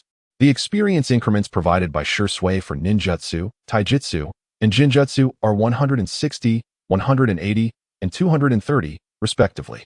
The 4-star Tiger Skin offers 250, 180, and 50. While Tiger Skin may seem unremarkable, its other advantages are of utmost importance to Uchiha Chiyue. Current host total training increase. Ninjutsu training experience increased by 660, Taijutsu training experience increased by 460, after deducting 138. Jinjutsu training experience increased by 500. As for the combat enhancements, they are also quite substantial. In total, current host total combat increase. Fire Release Jutsu power increased by 210, Wind Release by 40, Body Flicker Technique by 50, Jinjutsu by 100. Sharingan consumption reduced by 35, along with various full-star ninjas providing 20 increases. These can be momentarily overlooked, as training remains the primary focus in Konoha. However, the full-star Chiyue grants Uchiha Chiyue a welcome respite in terms of finances. Moreover, possessing such a panel is intricately linked to the 2 Naruto cards. Uchiha Chiyue intends to acquire Sage Naruto next. As for Sage Mode, that can be discussed later. The increase in chakra alone is enough to be considered extraordinary. The release of Emperor of Flames, the 3rd volume, is nearing completion, expected to be finalized within a month. While it has gained slight recognition in the Land of Fire, it remains modest, as this literary work primarily appeals to a youthful audience, characterized by a spirited essence. To date, the royalties amassed total 5 million ryo. It is precisely for this reason that Shui has reached full stars. Presently, there is a stable 2 million ryo on hand. Notably, the dividends from Qianmen snacks ensure a steady income of 10,000 ryo daily. In other words, this results in a stable six-fold increase. Faced with a progress bar resembling the treacherous roads of Shu, this is the only aspect that brings Uchiha Chiyue solace. Advancing to special jounin in 2 categories is indeed good news. Although without equipping Uchiha Itachi's card, Taijutsu could reach Chunin level 3. The title of Jinjutsu Master would be lost, and Jinjutsu would drop to Chunin level, rendering the effort futile. Moreover, the more Uchiha Chiyue employs Jinjutsu, the more adept he becomes. This technique is far more versatile than Taijutsu. Now, Uchiha Chiyue possesses a measure of self-preservation. In terms of ninjutsu training, with various enhancements coupled with the 6-fold price increase, one can achieve 1,000 experience points per day. 15,000, 20,000, 25,000, Uchiha Chiyue could not help but click his tongue in amazement. Even with a daily gain of 1,000, reaching true jounin status will still require 2 months. This is merely the 5th stage. Moreover, the panel's advancement to jounin necessitates all 3 categories to reach the peak of special jounin. The other 2 categories, especially taijutsu, are a significant hindrance. Progress in swordsmanship is inherently slow, requiring at least 3 times the time needed for ninjutsu training. Illusions are hardly worth discussing. They seem to be entirely dependent on one's own Sharingan. Furthermore, how does one even cultivate such skills? Where can one practice illusions? After a rough calculation of the time required to reach the Jonin level, it seems unattainable. At the very least, it would take a year or 2 to genuinely attain the true Jonin rank, wouldn't it? After all, in the past 6 months, I've merely advanced in ninjutsu. The only commendable aspect is that every elite Chunin stage grants a uniform experience of 10,000 points. TSK, by this estimation, a Jonin at around 10 years of age would indeed be a source of embarrassment for time travelers, akin to Kakashi. Of course, Uchiha Chiyue is well aware that paper statistics are merely theoretical. In genuine combat, the tools at his disposal are nothing short of extravagant. Chapter 60, New Features Unlocked. Shutting down the personal panel, Uchiha Chiyue returned to the spectator stand. The next match featured Might Guy, who nearly delivered a lethal kick to his opponent. Senju Rope Tree also exhibited remarkable prowess, perhaps due to his mastery of water release techniques. Although it may appear similar to water surge in his hands, the sheer volume of chakra is formidable. As for Yakushi no Nayu, he is no slouch either. His mastery of wind releases vacuum sphere and wind cutter is impeccable. And he even has the ability to heal himself. Orochimaru's team is undeniably villainous, and upon seeing the drawn opponents, the participants felt despondent. In the land of Konoha, the flames of fire continue to burn brightly. This embodies our will of fire, which will perpetually illuminate the village. After the Chunin exams concluded, a multitude of ninjas stood below, absorbing half an hour of propaganda on the will of fire. Most wore fervent expressions, particularly Senju Rope Tree, who seemed ready to charge the podium and kick Sarutobi Hiruzen off to take his place.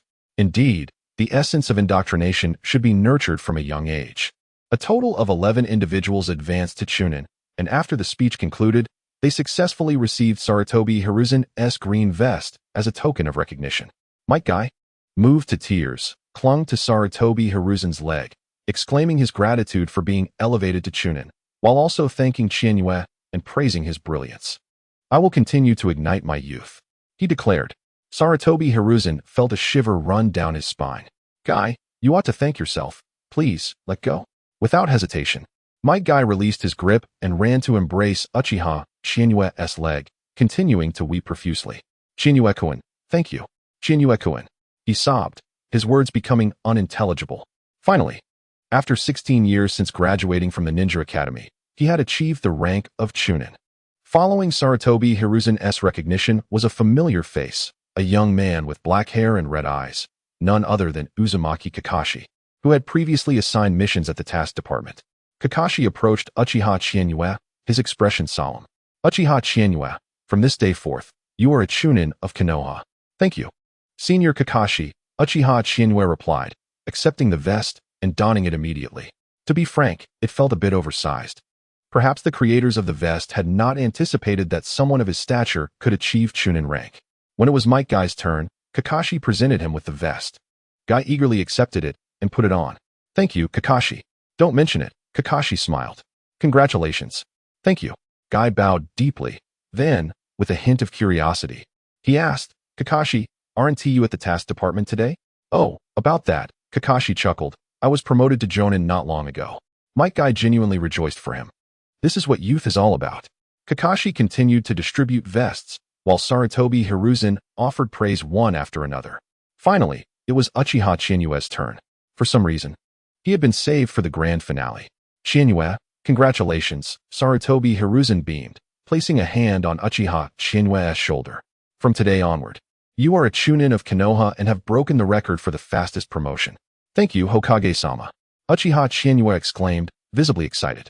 Hearing this, Sarutobi Hiruzen beamed even wider, resembling a blooming chrysanthemum. One must wonder, how could Sarutobi Hiruzen, still in his 40s, be likened to a benevolent elder? It seems the small brown-haired lad beside him, who incessantly clamors to become Hokage, is tirelessly working without respite, as if his work schedule rivals that of 007. Just envision the future Hokage, with a frail physique. He may barely hold the title, and perhaps even suffer from chakra deficiencies. To possess thousands of chakra yet still feel depleted, this Hokage truly seems to be an overworked machine. "Hokage-sama, please ensure you take care of yourself," Uchiha Chiyue urged, brimming with excitement. "Ah, thank you, little Chiyue. Today, I can leave early," Sarutobi Hiruzen replied. Following the conclusion of the Chunin exams, Orochimaru treated the three to a meal before they returned home. Chiyue-kun.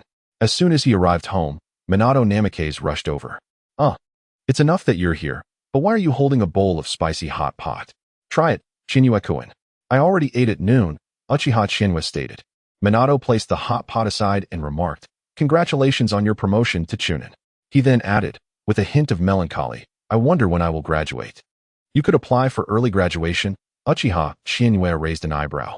With Minato's current strength, he was more than qualified.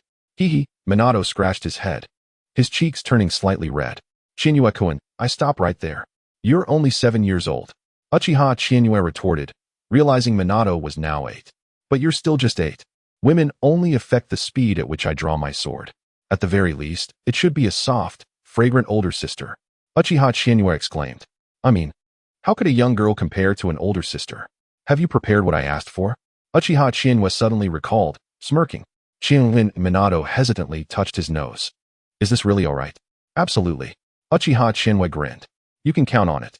Good luck, Miss Namikaze. I mean Minato." Uchiha Chiyue patted Minato on the shoulder and headed towards the backyard. Upon reaching the backyard, Uchiha Chiyue leaned against a wooden post and immediately opened the system. A notification appeared. Ding. Congratulations to the host on your promotion to Chunin. Reward, Eye of Insight. Eye of Insight allows viewing of any individual's panel data. Ding. New features unlocked. Wait, let me try this Eye of Insight. Uchiha Chiyue's eyes lit up as he turned to look at Minato inside the house. Activating the Eye of Insight. Name, Minato Namikaze. Age, 8. Ninjutsu. Chunin Level 1. Taijutsu. Chunin Level 1. Jinjutsu. Genin Level 1 Evaluation. You should encourage him to go home. Go home, Minato. Uchiha Chiyue's lips twitched.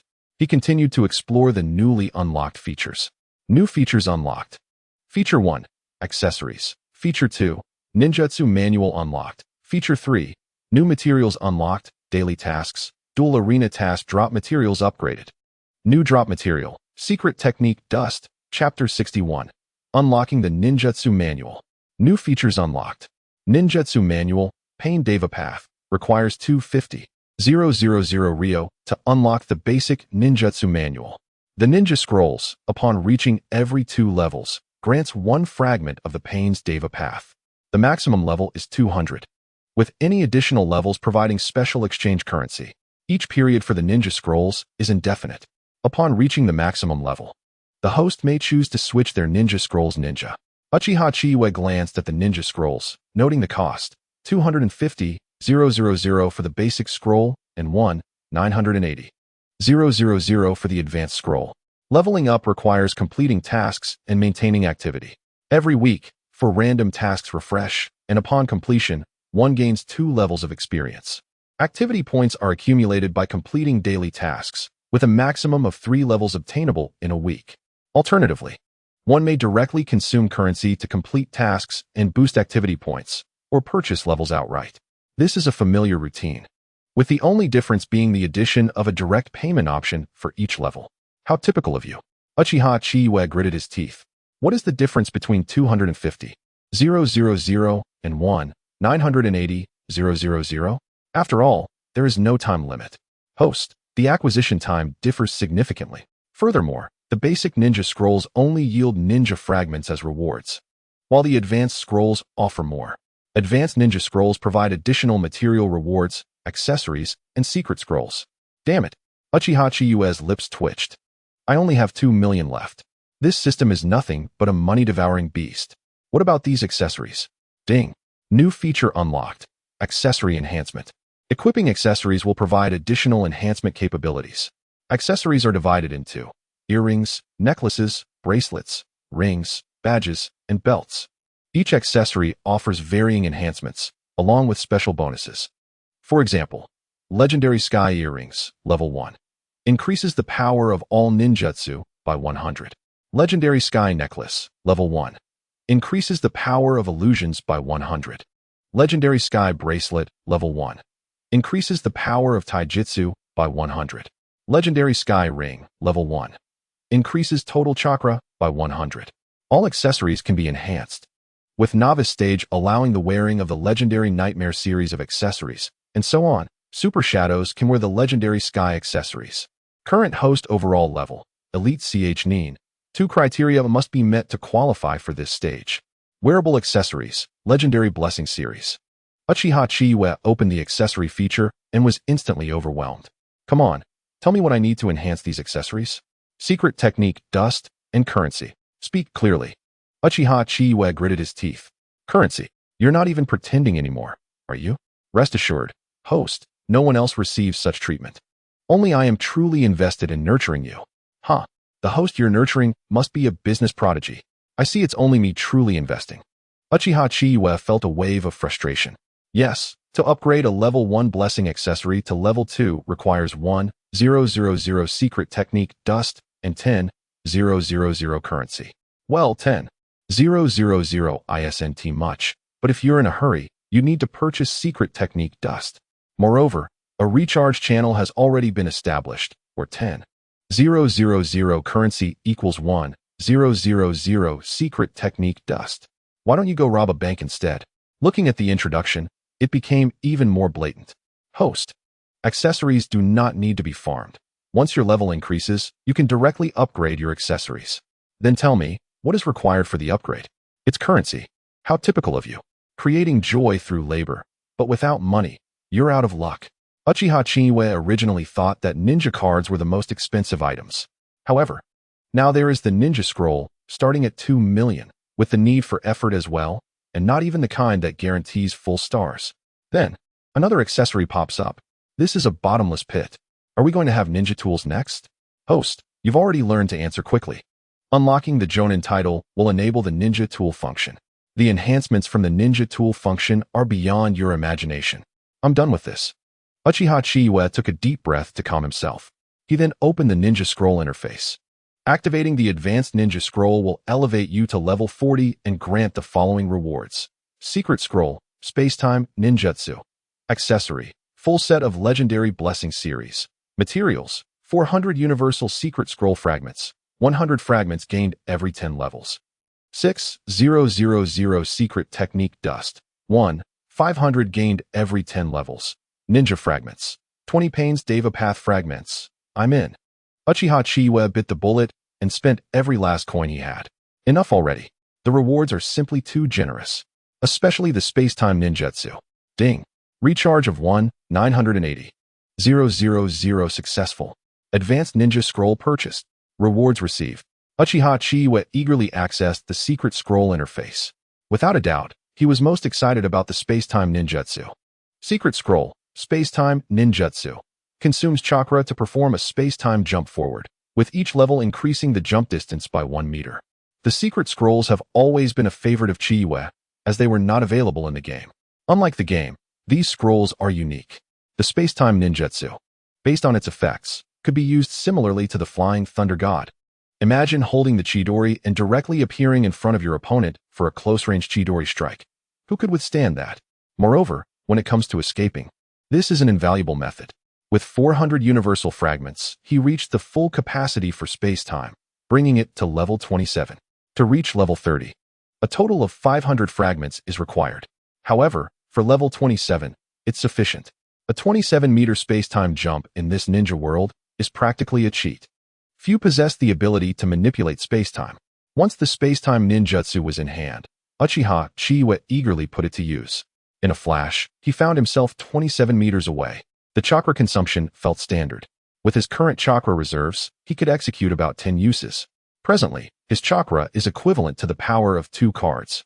This amount of chakra is not the kind that leaves one exhausted after a single Chidori. He could manage 6 Chidoris or 20 to 30 great fireballs.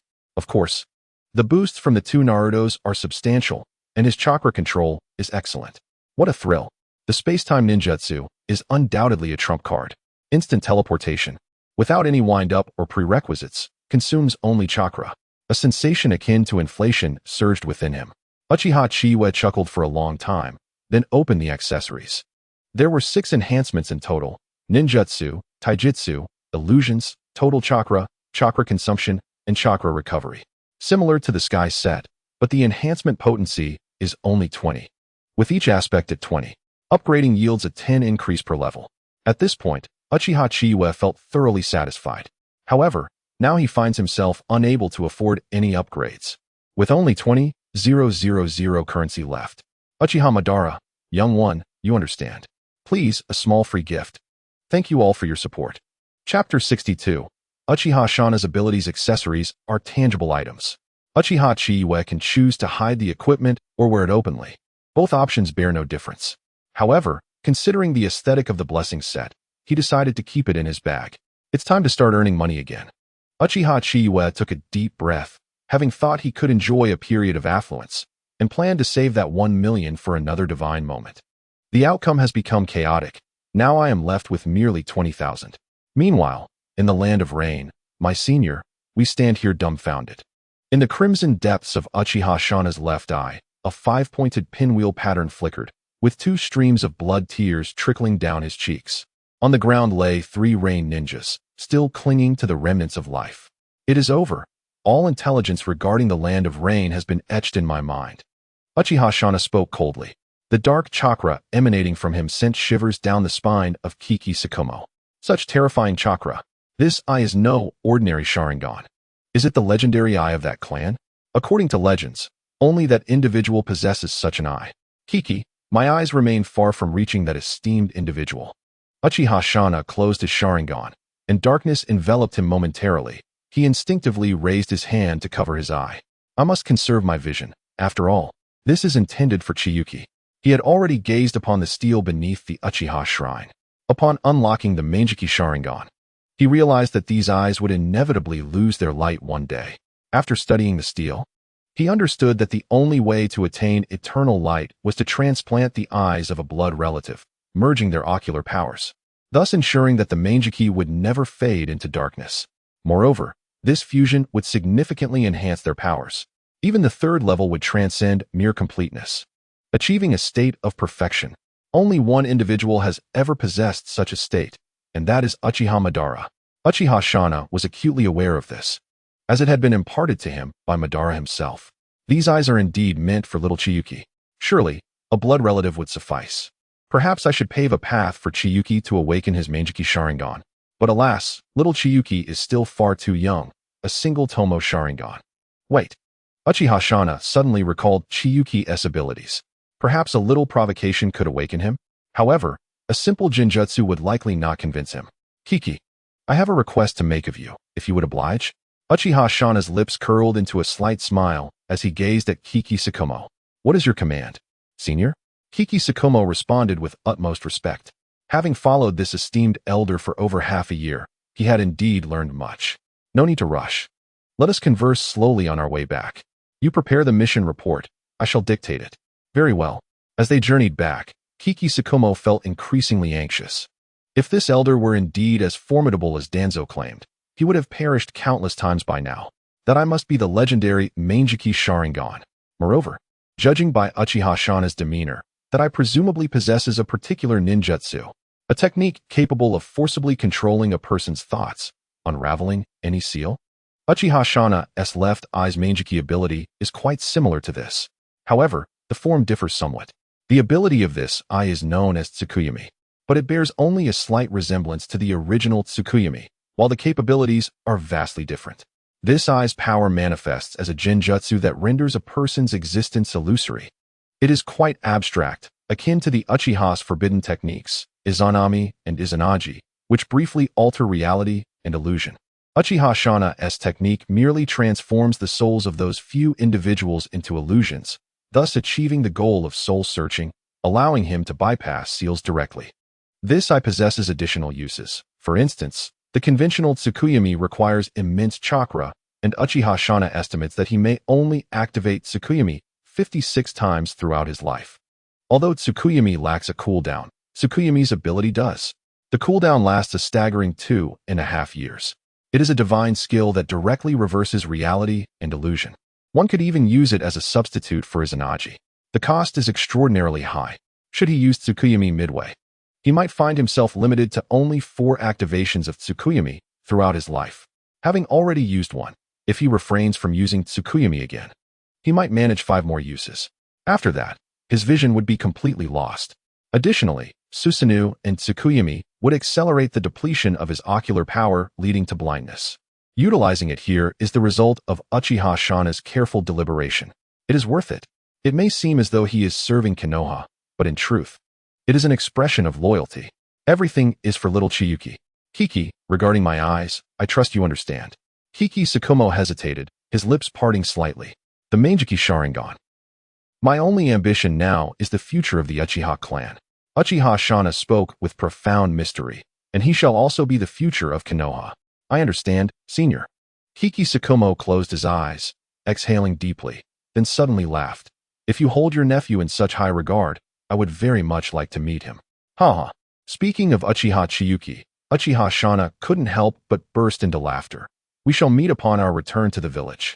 Moreover, my little nephew is a genius in swordsmanship. Before embarking on this mission, I had already spoken to him. I wonder how much he has progressed in these past 6 months. Has he lost weight? Grown taller? Uchiha Shana's mind was filled with myriad thoughts, but he kept them to himself. I see. Kiki Tsukumo smiled gently.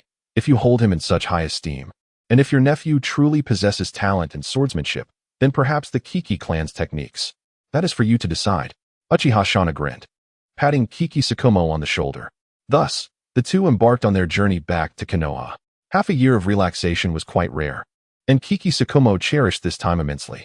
These moments were unlike anything he had experienced before. Snowfall in Konoha is rare, but this time they had ventured into the land of snow. They traveled through 6 or 7 nations, experiencing the customs and cultures of each. These truly are precious memories. Compared to the days hidden within the Umbu, Kiki Tsukumo preferred this period. He aspired to revitalize the Kiki clan, to ensure a prosperous future. Even becoming Hokage was not out of the question. A bold thought began to take root within him. Perhaps I should leave the Umbu? Becoming a leading jonin would not be bad either. Kiki Tsukumo lacked for nothing financially, at least enough to sustain 3 generations without worry.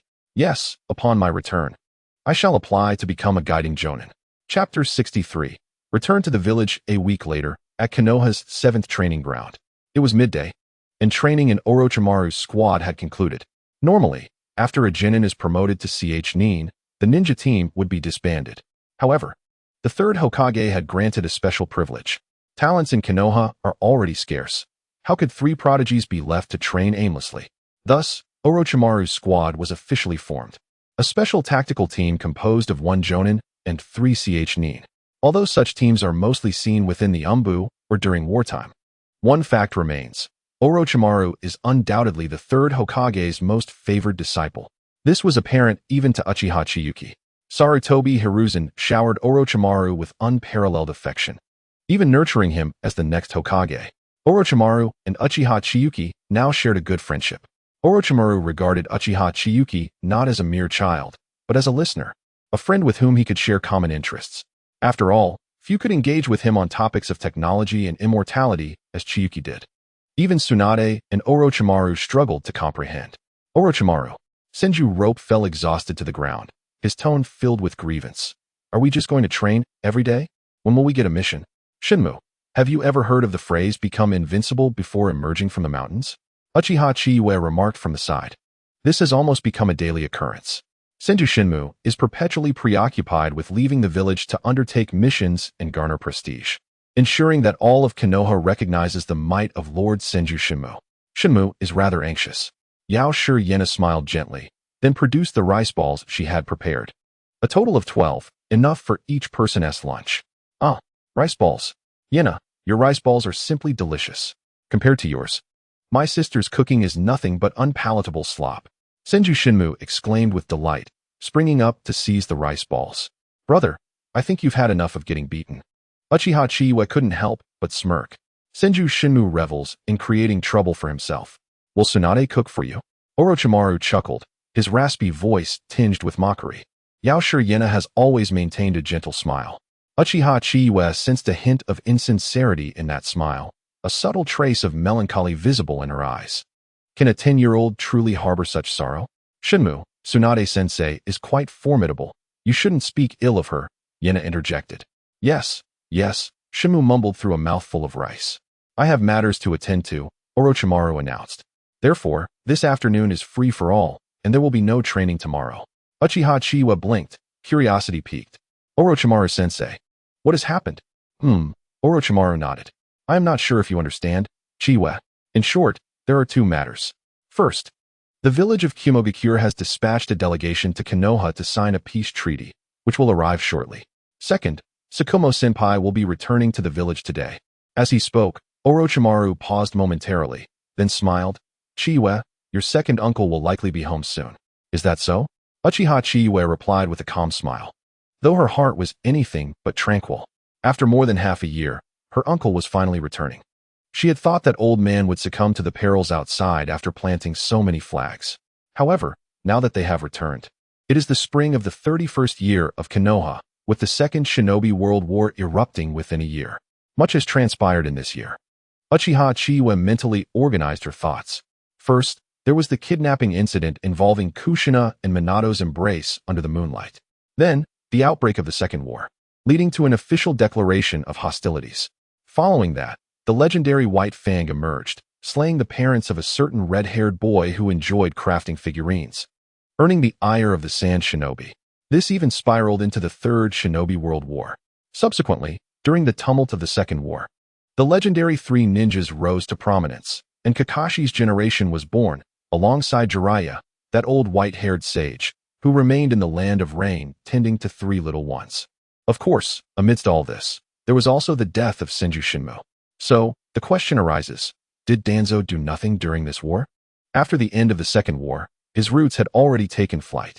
Uchiha Chiyue prides herself on being someone who anticipates 3 steps ahead.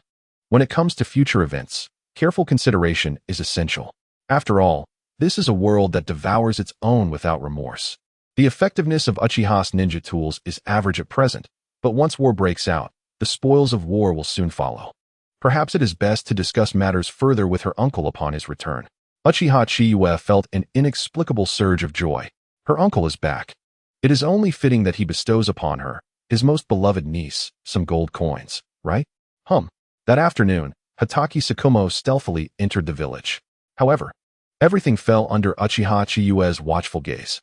TSK, he is probably heading to the Hokage building. Uchiha Chiyue decided to return home. Today, Minato was also out, having gone to class. Uchiha Chiyue trained at home as usual, and after her workout, she leaned against a wooden post to catch her breath for a moment. Is Uchiha Chiyue home? Yes, Uchiha Chiyue answered, opening the door to find none other than Hatake Tsukumo standing there. What brings you to my home? Uchiha Chiyue was tempted to ask. Hatake Tsukumo wore a stoic expression, his fists clenched tightly. You are Tsukumo-senpai? Uchiha Chiyue inquired. Tsukumo nodded. I came to give you something. Upon hearing this, an ominous premonition blossomed within Uchiha Chiyue's heart. Her blood surged, her heart raced uncontrollably, her eyelids twitched several times. A strange emotion surged within her, flooding her mind. Hatake Tsukumo's eyes flashed with an uncharacteristic tenderness, which did not escape Uchiha Chiyue's notice. "This is the sword of Senpai Shana," Tsukumo said, closing his eyes as he unveiled a recently forged sword, still glimmering with freshness. Uchiha Chiyue felt her body stiffen. Her breath grew faint. "Uncle, you suddenly." Uchiha Chiyue's breathing quickened. She forced a smile as she accepted the sword. "Is this sort of gift from my uncle? I knew he would splurge. Where is he, Tsukumo-senpai?" Hatake Tsukumo fell silent, his gaze lowered. Uchiha Chiyue grinned widely. "Well, since my uncle hasn't returned and still sent me this sword, I must train diligently. Are you still on a mission in the Land of Rain? We encountered a demigod. Is that so?" Uchiha Chiyue continued to smile. "I'm eager to train, Tsukumo-senpai. I won't keep you any longer. Please remember to tell my uncle to bring back some specialties from the Land of Rain." With that, Uchiha Chiyue slammed the door shut. Chapter 64, The Disguise Unveiled. At the moment the door closed, the chilling chakra erupted uncontrollably. The progress of the Sharingan surged, yet Uchiha Chiyue's thoughts were elsewhere. Her uncle was gone. Grasping the sword in her hand, Uchiha Chiyue's fingers trembled lightly. It was far too pristine. He hadn't even drawn it before being defeated by Hanzo. The crimson hue of her eyes welled up with tears, the tomoe spinning restlessly. Uchiha Chiyue approached her table and stepped onto the tatama mat, her mind flashing back to when she first acquired the system and spent 200,000 on a secret scroll. "Humph." Uchiha Chiyue sniffled. The three tomoe appeared exceptionally vibrant at this moment. The quality of her chakra surged, and the power of her Sharingan heightened. Yet, within her heart lingered only sorrow. What a failure it is to be a traverser. Others are orphaned by fate, surrounded by schemes, while I, born with a father and a good uncle, must inevitably face loss. Uchiha Chiyue tightened her grip on the sword. "Hanzo." Uchiha Chiyue whispered softly, closing her eyes. On the other side, outside the Uchiha clan grounds, Hatake Tsukumo could not help but sigh. "Senpai Shana, is this truly for the best?" "It's fine." Uchiha Shana waved his hand dismissively. "That kid once played this trick on me with his own life. Little Chiyue, don't blame your uncle." However, it seemed that Chiyue was indifferent. Hatake Tsukumo's lips twitched slightly. It appeared Uchiha Chiyue favored that sword more. "What?" Uchiha Shana exclaimed in disbelief. "Impossible. That cannot be. At the very least, he should have awakened the two tomoe Sharingan. No, he hasn't even unlocked his Sharingan. How can this be?" Uchiha Shana was incredulous, a sense of despair washing over him. His beloved nephew did not seem to mourn his passing at all. Uchiha Shana felt a pang in his heart, but he remained silent. "Cough, Tsukumo, you may return now." After saying this, Uchiha Shana walked toward the Uchiha clan grounds. The sun gradually dipped below the horizon. In the quietude of the backyard, Uchiha Chiyue positioned his newly acquired blade upon the verdant lawn before him. The moonlight gradually enveloped the surroundings, accompanied by the faint echoes of cicadas. Without lifting his eyelids, Uchiha Chiyue cast his gaze downward, fixated upon the sword. The kaleidoscopic Sharingan had proven futile in preserving your life. A chill seeped into his expression as the chakra in the vicinity darkened ominously. He grasped the sword, drawing it halfway from its sheath. The blade glimmered, the brilliant crimson of the three tomoe Sharingan shining brightly. 3 years. Uchiha Chiyue murmured softly. "Within 3 years, I shall end Hans." Beneath the moonlight, Uchiha Shana stood atop the beam of the house, silently observing. Through the reflection, he beheld those enchanting eyes. 3 tomoe. Was my impact on Chiyue truly so severe? A pang of guilt surged within him, and Uchiha Shana felt a fleeting ache in his heart. How could someone as emotionally attuned as Chiyue ever propose such a plan back then? "Chiyue, it is I, your second uncle, who has wronged you. Yet awakening your Sharingan is a blessing. You've grown taller, and you haven't lost weight. I miss you dearly.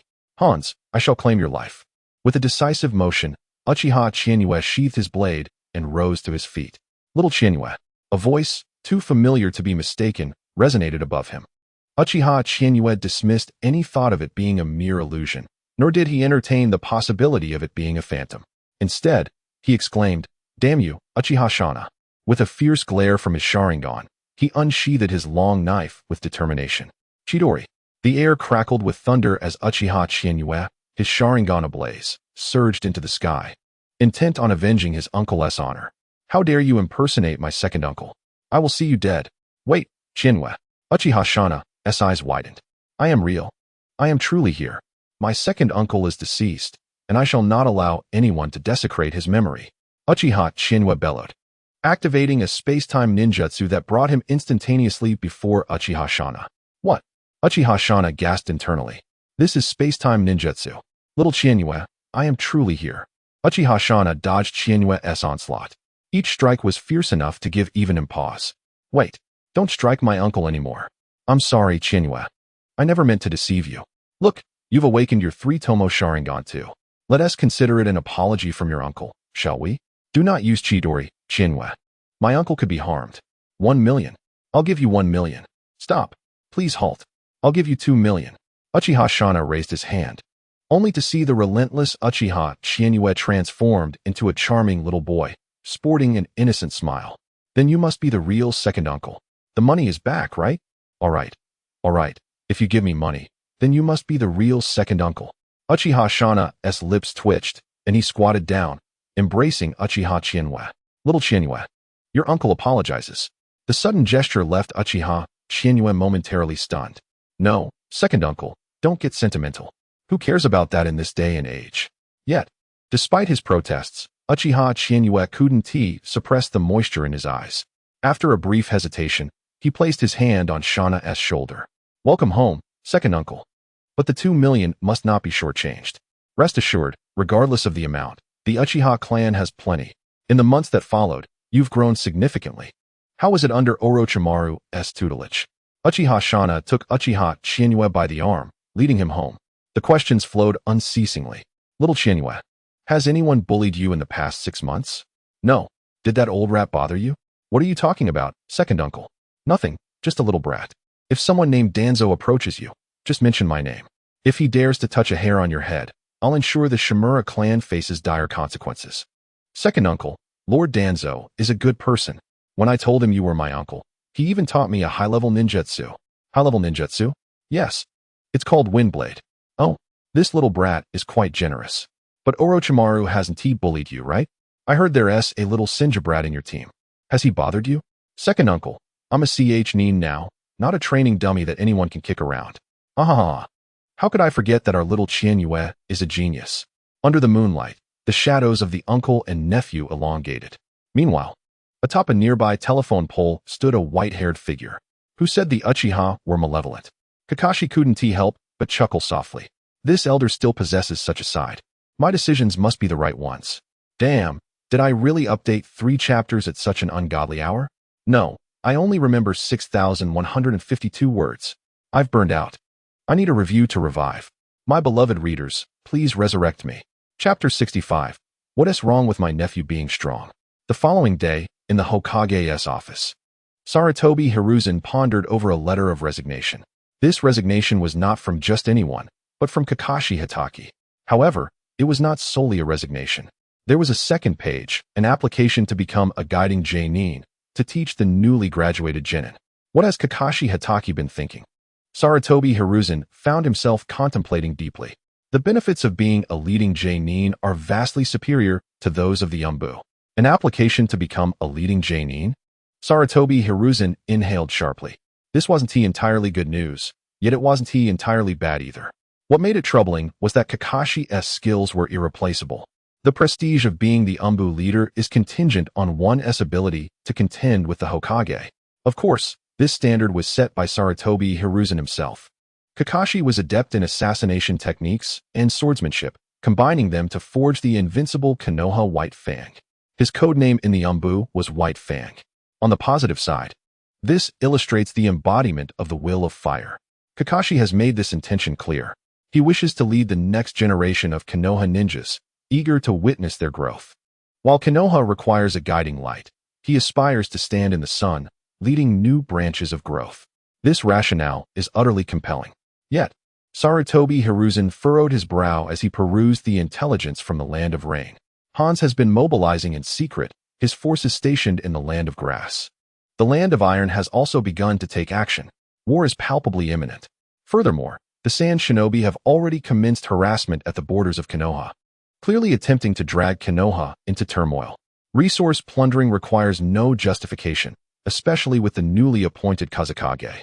Sarutobi Hiruzen felt no desire to elaborate further. The Land of Earth and the Land of Lightning are both eyeing Konoha with predatory intent. The so-called peace treaty? Surely, their true aim is to conduct reconnaissance within Konoha. Should Konoha exhibit even a hint of weakness, the brash warriors of the Land of Lightning would undoubtedly be the first to charge forth. Sarutobi Hiruzen harbored no fondness for this nation. They are nothing more than a band of marauding troublemakers. Konoha must demonstrate its strength, or else the Land of Earth and the Land of Lightning will act recklessly. After considerable deliberation, Sarutobi Hiruzen arrived at a conclusion. Konoha cannot withstand a multinational siege. Even if he were to personally intervene, it would be futile. The crux of the matter remains that Sarutobi Hiruzen is acutely aware of Konoha's standing. Once war ignites, should Konoha show even the slightest sign of weakness, they will surely be met with a coalition of great nations. Alas, Konoha is far too prosperous. Its location is advantageous, and it possesses wealth, particularly its fertile lands. What country would not covet such riches? Sarutobi Hiruzen took a deep drag from his pipe before inscribing a document. Mizuki, please summon the heads of the Nara clan, the Uchiha clan, and the Hyuga clan to the Hokage's office. Yes, Lord Hokage. Sarutobi Hiruzen pondered deeply, contemplating how to demonstrate Konoha's formidable strength. The answer, undoubtedly, lay in hosting a joint Chunin exam with multiple nations. However, time was of the essence. Oh, then let us call upon Uchiha Shana. Yes, Lord Hokage. Sarutobi inhaled deeply, hoping this would prove beneficial, perhaps even intimidate the hidden Cloud Village. At that moment, within the Uchiha household, a cheerful voice rang out. Little Chiyue, your uncle has come bearing gifts. Upon hearing these words, Uchiha Chiyue felt a warmth akin to that of a long-lost father. Who could say her uncle was not affectionate? He was indeed quite generous. Originally, she had set aside 2 million for the purpose of acquiring the divine deity technique, and now her uncle had alleviated her urgent needs. With the divine deity in her grasp, her greatest trump card would be secured. Uchiha Chiyue stepped outside to greet him and promptly seized the pouch of money from Uchiha Shana's hands. Oh, uncle, you should have simply come without bringing anything. What? You don't wish to return it to your uncle? Uchiha Shana chuckled, interrupting. No. Uchiha Chiyue shook her head vigorously. Uncle, I mean to say, you have brought far too little. You little rascal, Uchiha Shana retorted with a laugh. Very well, it is only right that I make amends for my previous misdeeds. Suddenly, Uchiha Shana's demeanor shifted to seriousness. Little Chiyue, I have a question for you. Noticing his grave expression, Uchiha Chiyue responded earnestly. What is it, uncle? If given the choice, would you wish to go to war? Uchiha Shana's gaze was solemn. Uchiha Chiyue paused, realizing the implications of the impending Second Shinobi World War. Yet, the weight of his question hung heavily in the air. I would prefer not to, but is that even a possibility? She thought, acutely aware of her reputation and the efforts to strengthen the bond between Konoha and the Uchiha clan. It was conceivable that even Uchiha Fugaku might not be as renowned within the village. What? Our prodigious Uchiha genius, who boasts so confidently, would shy away from the battlefield when war looms? Fear not, Chiyue, Uchiha Shana assured her, his tone serious. As long as you do not wish to fight, your uncle will ensure you remain in Konoha. Uchiha Shana dismissed any thoughts of war that crossed Uchiha Chiyue's mind, recognizing her intelligence and maturity. Despite the fact that she was not yet 8 years old. What of it? I, Uchiha, have produced a prodigy. At 7, I was already on the battlefield, having lost my parents and relatives, who would not be mature under such circumstances. This is our bloodline. My niece, Chiyue, possesses the potential of a Hokage. Uchiha Chiyue looked at Uchiha Shana, her smile radiant and unhesitating. Uncle, even if war comes, no matter the obstacles ahead, I shall cleave through them with my sword.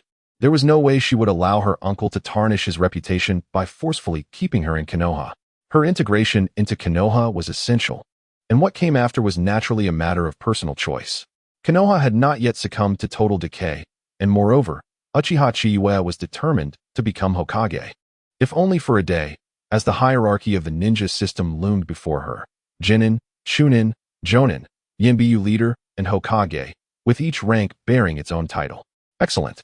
Uchiha Shana's face flushed with excitement. Truly, you are my nephew. Truly, you are my brother's child. With the heart of a fierce tiger. You also appreciate the subtleties of a rose. My brother is indeed a man of profound depth, and his son, my nephew, shall surely surpass us. No matter the obstacles ahead, I shall cleave through them with my sword. Chapter 66. The arrival of the Hidden Cloud delegation, the Chunin exam in Konoha, and Minato Namikaze graduating early, returning to school afterward? Uchiha Chiyue's lips twitched in confusion. What does this even mean? How do these things connect? No, Uchiha Shana shook his head. Not just Minato, the Hyuga clan will also participate in the Chunin exam early. Seated beside Uchiha Chiyue, Minato Namikaze appeared utterly bewildered, his blue eyes wide with disbelief. Uncle, what does this all mean? Uchiha Shana stroked his chin, pondering.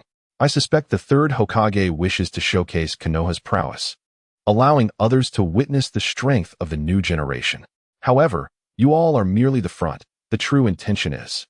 He turned his gaze toward Uchiha Chiyue. Without needing to say more, it was clear he referred to his own niece. Uchiha Chiyue's lips twitched in disbelief. I just took the exam.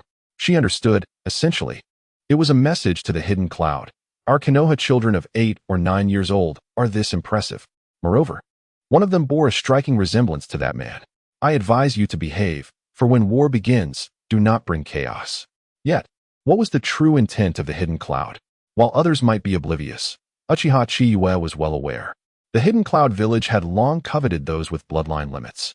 In Konoha, there were the Sharingan, Byakugan, and the secret techniques of various clans. The newly appointed Kazekage of the Sand Village had already gained a formidable reputation in the ninja world with his sand manipulation techniques. It was rumored there was a 13 or 14-year-old genius capable of controlling gold sand, already promoted to Jonin. Although the true worth of this Jonin was uncertain, who would not envy such bloodline limits?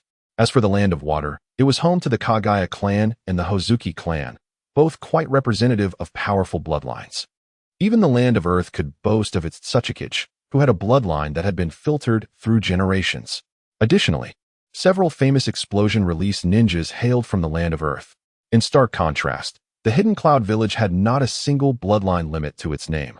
Some might question, do you not have access to the 6 Paths ninja tools and Tujin Shuriki? Well, yes, we do possess those, but we desire even more. What of it?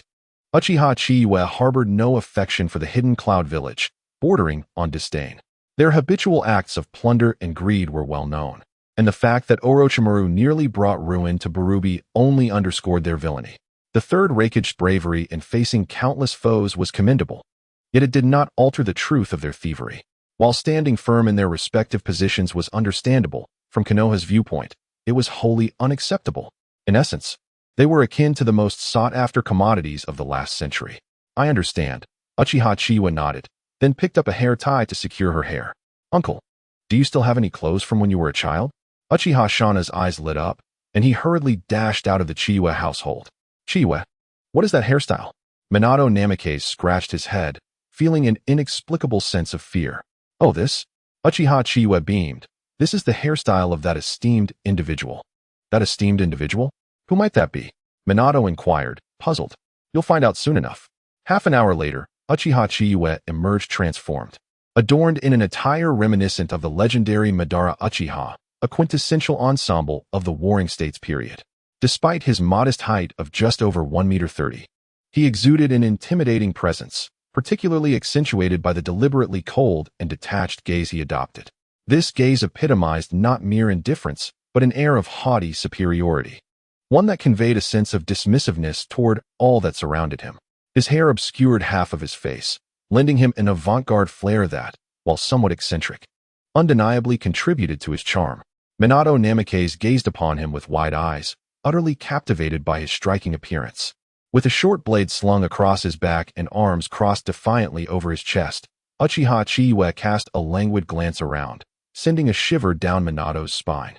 He radiated an aura that was almost palpable, refusing to be underestimated due to his stature. Instead, he seemed to embody a formidable presence. Impressive, Uchiha Shana exclaimed, clapping his hands in approval. Indeed, one could not help but draw parallels between this youthful iteration of Madara and the legendary figure at the tender age of 8 or 9. For reasons unknown, Donning this costume stirred a desire within Uchiha Chiyue to utter some audacious words, such as, "Do you wish to dance? Have you ever witnessed my prime?" A chuckle bubbled up within him. "Chiyue, Minato, let us take a stroll through Konoha," Uchiha Shana said, grinning widely. With his nephew appearing so dashing, he could not resist the urge to flaunt him. As they made their way through the bustling streets of Konoha, Uchiha Chiyue maintained his aloof demeanor. Trailing just behind Uchiha Shana, Minato walked alongside Chiyue, standing a bit taller, his posture noticeably straighter. While Uchiha Shana had ventured out with a carefree mindset, they still endeavored to maintain an air of sophistication. They sauntered past various shops and eateries, oblivious to the pair of pale eyes observing them from a distance. Hyuga Hayashi contemplated the sight of Uchiha Chiyue's striking appearance, a decision forming in his mind. "Hinata," he called to a young ninja at his side. "Fetch the garments I preserved from my youth. Tomorrow, the young masters shall don them." Yes, 3 days hence, the Cloud Village envoy would arrive in Konoha, and Orochimaru and Jiraiya had already made their way to the entrance to welcome them. Meanwhile, Sarutobi Hiruzen glanced into his crystal ball, preparing for his inaugural performance. Soon, he would head to the Chunin exam venue to put on an impressive show. Once his two disciples concluded their reception of the Cloud Envoy, they would be ushered to observe the Chunin exam. As he pondered this, Sarutobi Hiruzen projected the image from his crystal ball onto the Chunin exam venue. Upon seeing the scene, he coughed violently. What is happening? Since when has Konoha embarked on a cultural renaissance? Why are these younglings clad in attire from a bygone era? These garments are practically antiques. He noted, however, that a few wore contemporary outfits. This Chunin exam had seen a meticulous selection of participants. Though the list contained only 32 names, each was a paragon of excellence. Among them was Might Guy. The third Hokage had crafted his persona as a self-deprecating, lowly ninja, who would later unveil astonishing prowess while lamenting his years of failure in the Chunin exams against increasingly formidable opponents. Rubbing his eyes, he matched the names on his list with those present. Uchiha Chiyue, Minato Namikaze, Hinata Hizashi, Nara Shikaku, Senju Rope Tree, Might Guy, Tsukuyami Hanliang, Yuhi Kurenai, Yamanaka Inoichi, and Yakushi Ninyu were among the numerous talents, though Sarutobi Hiruzen did not include his own son, recognizing his lack of skill compared to these prodigies. The heir of the Inazuka clan, only Nara Shikaku was deemed worthy of inclusion. Yet, Sarutobi Hiruzen understood, after all, his son was merely 8 years old and possessed no extraordinary gifts. Oh, foolish child, merely spectating would suffice. Why don your grandfather-esque clothing? He could not help but smack his forehead in frustration. Following trends is a vice. His son, Sarutobi Shino, wore an oversized outfit belonging to his father, and Hiruzen mused, "If only you had informed me sooner, I could have procured you a new set. Maharu, please inform the Senju clan to notify Lord Mito." Yes. Sarutobi Hiruzen took a drag from his cigarette. Although Lord Mito had already passed, should the sealing technique be invoked, a semblance of youth could still be preserved for a time. With a bit of face-saving effort, no one would suspect a thing. Speaking of the Senju clan, Maharu, how long have you been by my side? The masked Umbu operative hesitated briefly before replying. Lord Third, it has been 17 years since Lord Mito's orders were issued. Very well, after this matter is settled, you shall accompany Lord Mito. I grant you a 3-month leave, after which you will assume Shikomo's position. The Umbu member, donning a fox mask, did not hesitate to respond. Understood, Lord Third. Senju Maharu was a formidable force within the Senju clan. Not merely a killer, she possessed raw strength. The third Hokage's rapid ascent was significantly aided by the support of Uzumaki Mito, while the dirty work fell upon her shoulders. The third Hokage furrowed his brow in deep thought. He recalled a figure who survived the Warring States period. A member of the Uchiha clan who awakened the Manjiki Sharingan, Uchiha Tami, if he recalled correctly. In recent years, there had been no word of her, leading Sarutobi Hiruzen to subconsciously assume she had perished. Konoha had not lacked surveillance over the Uchiha clan, yet her whereabouts remained elusive. However, Senju Maharu was her sworn rival. Rumor had it that they had not crossed paths since Uchiha Tami lost an eye due to their conflict. Konoha faced two pressing needs for manpower, the Jinchuriki of the Nine Tails and the looming threat of war. For now, let us focus on the task at hand. Sarutobi Hiruzen shrugged, exiting the Hokage's office. At the Chunin exam venue, a considerable number of attendees had gathered, all notable ninjas of Konoha. Today represented Konoha's prestige. Even several Umbu had been dispatched, masquerading as ordinary Chunin and Jonin, with a few intentionally releasing their chakra signatures. On the elevated platform, Sarutobi Hiruzen took his seat, flanked by the one-eyed Danzo Shimura. Danzo gripped the armrest of his chair, scrutinizing Uchiha Shana, who stood at the referee's table below, harboring suspicions that Hiruzen had orchestrated this. Hiruzen wouldn't have him preside over the Chunin exam, would he? Hiruzen, you failed to comprehend. He shook his head. We all emerged from that era, including the third Reikage. Although Uchiha Shana had aged past his prime, his imposing presence still loomed. Yet, the third Reikage was absent. Danzo scoffed. They are merely a gaggle of inexperienced youths. I hear the most seasoned among them is just a Chunin. I know, Hiruzen replied with a smile, but what does it matter? As long as the news reaches the third Reikage's ears? I can hardly be bothered, Danzo retorted with a disdainful grunt. He had long expressed his views on the matter. Rather than waiting for others to instigate conflict, it would be more prudent for Konoha to directly launch an invasion against other nations. Is it not an effortless task to defeat a rain ninja? To personally trample a demigod beneath one's feet is undoubtedly the most effective means of intimidating the various countries. As for who should confront Hanzo, it certainly should not be Danzo. What on earth is this trend? Uchiha Chiyue could not help but twitch at the corner of his eye. If Uchiha Madara is one thing, why is Hinata Tenjin also involved? Chiyue had seen an image of Hinata Tenjin, which his uncle had scorned vehemently. After all, during the Warring States period, his uncle had encountered him in person. Regardless of whether he nearly perished, the fact remains that he had seen him. Chiyue, Hinata has made significant progress, explained Minato. Since your graduation, Hinata has been utilizing shadow clones in his studies and is said to have mastered the 8 trigrams 32 palms, even capable of performing a single return to heaven. The 8 trigrams 32 palms and a single return to heaven may sound unimpressive, but he is merely 8 years old. That is where the true value lies. In any case, a Genin would be no match for him. Sarutobi Hiruzen also wishes to showcase this fact. We have a multitude of 8 and 9-year-old prodigies.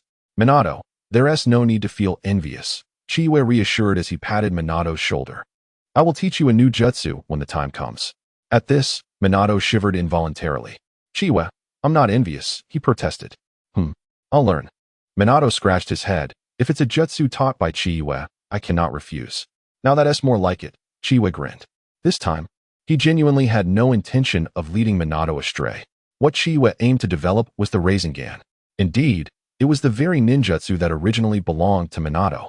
The principle behind this technique is quite straightforward. It was simply that Minato's chakra reserves were insufficient at the time. Chiyue had also focused primarily on Chidori. After all, the stimulation of cells provided by Chidori was too advantageous, and he was still honing his body flicker technique. To be fair, after awakening the 3 tomoe Sharingan, his abilities had undergone remarkable transformations. For instance, in the Jinjutsu category, he had nearly reached the pinnacle of special Jonin. This is the innate talent of the Uchiha clan. His chakra reserves surged, physical capabilities soared, and all 3 aspects on his profile advanced at an astonishing pace. Even his taijutsu had escalated to the special Jonin level. Chapter 68. I feel I possess an exceedingly powerful Jinjutsu. Uchiha Chiyue could now be considered a bona fide special Jonin, and a particularly formidable one at that. The numerous enhancements he possessed gave him a sense of inflated confidence. His Sharingan bore the following special abilities. Special skill, Kodoe Mitsukami Radiance. Requires a consumption of ocular power. Once activated, the skill has a cooldown of 15 years. Indeed, one eye possesses Kodoe Mitsukami, while the other is of the kind that Danzo controls with 3 ships. Moreover, both eyes can unleash Kodoe Mitsukami Radiance. $1 million for Kodoe Mitsukami is tempting, yet the cost is tremendous. With a 15-year cooldown, one could only use it once in a lifetime. The reason for this is not merely the cooldown, but due to the immense ocular power consumption. Just at the level of Manjiki, using it once would lead to blindness. System, were you not supposed to grant me the Manjiki? Why is it merely a skill? Chiyue could not help but complain. He had originally thought that enduring to the 3 tomoe would yield results, only to find it was merely a skill. It was not the genuine Manjiki Sharingan, and he did not receive the enhancements that come with it. Bad news. No enhancements from the Manjiki. Good news. At least Kodoe Mitsukami Radiance has no restrictions. Only consuming chakra and ocular power. The host can spend wealth to purchase a permanent version. Moreover, the host must possess their own awakened Sharingan. Using someone else's would not suffice. Then let me ask you, if I have enough money, can I eliminate the cooldown? Host. Your words imply that as long as the funds are sufficient. What about without consuming ocular power? Host. The following are the add-ons available after achieving full-star Uchiha Chiyue. Manjiki Sharingan Kotoe Tsukumi. Double Eyes 10 million Ryo. Strongly discouraged. Manjiki Sharingan Kotoe Tsukumi. No ocular power consumption 10 million Ryo. Strongly recommended. Manjiki Sharingan Kotoe Tsukumi. Cooldown refresh 5 million Ryo. Strongly recommended. Manjiki Sharingan Kotoe Tsukumi. Eternal Eye? Not recommended. What does the 3 question marks for Eternal Eye mean? It means you cannot afford it right now. Thank you ever so much, Chiyue replied. His lips twitching. Kotoe Tsukumi is a trump card, an asset that can turn the tide of battle at a crucial moment. However, being in Konoha, there are no opportunities to seize wealth. Moreover, Chiyue felt that using Kotoe Tsukumi for robbery would be rather unworthy. Furthermore, such a cost would result in him losing an eye. Want to avoid blindness? Sure, spend 10 million. Damn, I am still too poor. Although once I rob, I will have wealth. Uchiha Chiyue took a deep breath. He needed to devise more ways to acquire wealth, hoping for some more profits. His uncle's ninja tool shop thriving would equate to his own prosperity, right? Round it off, everything old and new belongs to him. His uncle only needs to implement it. He must think of more strategies. He needed to gather intelligence on the wealthy in the ninja world and plan a robbery. In fact, Chiyue recalled someone from the storyline. The wealthy individual in the land of waves, Kato, had a fortune of 50 billion Ryo. If he truly possessed 50 billion Ryo, it would be enough to fully invest in this system, wouldn't he? However, it seems that the currency is still quite valuable later on. A bowl of Ichiraku ramen would cost at least 60 or 70 Ryo, whereas now it is merely around 40 Ryo, and he and Minato often eat for 50 Ryo. Uchiha Chiyue set aside those thoughts and approached Hinata Hizashi. Come, use your Byakugan to see what color the chakra in my eyes is. Hey, Uchiha Chiyue, how can you speak to my brother like that? Hinata Hayashi interjected, clearly displeased. Huh, Chiyue was taken aback. I just want your brother to take a look. You can come too. Humph, I'll come. My brother has to go on stage soon. How can he waste chakra like this? Hinata Hayashi glared, his veins bulging around his eyes. Byakugan activate. In an instant, Chiyue's chakra manifested before him. The color converged in his gaze. Was that chakra? No. Hinata Hayashi could not comprehend. It appeared to be a unique type of chakra, and the color of this chakra was a bluish-green with a hint of green. What is this color? Hinata Hayashi stood frozen. If one looked closely behind this chakra, there seemed to be something even more terrifying lurking. I can't look anymore. My eyelids are twitching. Hinata Hayashi swiftly deactivated his Byakugan. Bluish-green, somewhat greenish-bluish-green. What a bizarre color. Uchiha Chiyue felt somewhat speechless. The color of the Uchiha's ocular power essentially reflects what color the Manjiki will be in the future. Bluish-green, with a hint of green. What a rare color indeed. Can it still refresh its attributes? Host, bluish-green is your own color. Oh, that's a relief, Chiyue sighed inwardly. At least it was not some garish blue-green color. If that greenish hue belongs to Uchiha Chiyue, then his intuition was not mistaken. During this period, Uchiha Chiyue had indeed harbored an impression that the Jinjutsu of his Sharingan seemed excessively powerful. He possesses an illusion that can lead one's thoughts astray, a phenomenon yet to be named and never utilized. However, Uchiha Chiyue genuinely experiences this disorientation. Chiyue-kun, Hinata Hayashi suddenly declared with solemnity, perhaps our paths will cross again. Indeed. Uchiha Chiyue replied with a shrug, I eagerly anticipate our confrontation. Children are meant to inspire each other. Yes. Hinata Hayashi nodded earnestly. I may not be your match now, but I will eventually catch up and prove that the Hyuga clan is not inferior to others. You must be dreaming, Chiyue retorted. With the odds stacked against you like this, it would be better to concede. Suddenly, Uchiha Chiyue seemed to recall something and chuckled. Hayashi, you should seek counsel from that individual over there. They truly embody the concept of an unassuming master. Following Chiyue's gesture, Hinata Hayashi beheld a green-skinned frog, or rather, Might Guy, performing pre-match warm-ups with fervent leaps. Hinata Hayashi fell silent, pondering before responding, I will. If he has been recommended by such a figure, he must possess considerable skill. Hey, Uchiha Chiyue, are you mocking us? Hinata Hayashi clenched his fists, vexed by the sight of the green-skinned frog. You expect my elder brother to seek guidance from such a man? Believe it or not, it's your choice, Chiyue replied, turning to depart. Moments later, several figures hurriedly ascended the platform. Upon looking up, Hinata Hayashi recognized a group of dark-skinned individuals alongside Orochimaru and Jiraiya. Among the leaders from the Cloud Village stood a man with half-white hair and half-green hair. Barubi. Sarutobi Hizashi gasped, his expression betraying astonishment. What does this mean? A Jinchuriki of the Eight Tails within the Cloud Village delegation? There were no prior indications. Welcome, welcome, Sarutobi Hizashi, a seasoned veteran, quickly rose and gestured for them to take a seat. Thank you, Hokage-sama. Barubi nodded lightly before settling down. Chapter 69. Is the third Raikage out of his mind? Sarutobi Hizashi found himself taken aback, unsure if he should deem the third Raikage mentally unstable. Did he not fear their potential to forcibly seize the Eight Tails Jinchuriki? As for Sarutobi Hizashi's concerns regarding the Eight Tails wreaking havoc in Konoha, he felt no trepidation whatsoever. With Uzumaki Mito's presence and Konoha's current ample reserves of power, coupled with his own presence, there was no fear of the Eight Tails. However, the third Raikage indeed harbored such intentions. The Cloud Village had employed their superior intellect to devise an exceptionally cunning strategy, the intimidation of the Eight Tails. In their own words, Uzumaki Mito was old, having lived since the Warring States period and now in her 50s. Even if she were to take action, it would merely be a source of embarrassment. Did they not fear their Eight Tails Jinchuriki? Nevertheless, they had taken precautions, planning for the eventuality that Uzumaki Mito might pose no threat.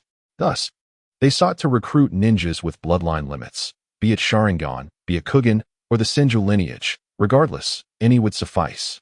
Once outside the Land of Fire, even if Sarutobi Hizashi had 10 Uzumaki Mitos, he could not keep pace. If they failed to catch her, then death awaited. A swift demise in Konoha.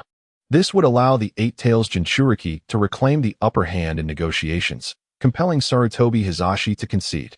Who would expect a band of rogue dark-skinned individuals to devise a sound strategy? If all else failed, the Eight Tails Jinchuriki could surely exit Konoha unscathed. As for the reason? Sarutobi Hizashi, you would not wish to see the Eight Tails rampaging through Konoha, would you? The leading power was well known, especially since there was a shared consensus. Apart from the Nine Tails, the Eight Tails was the strongest.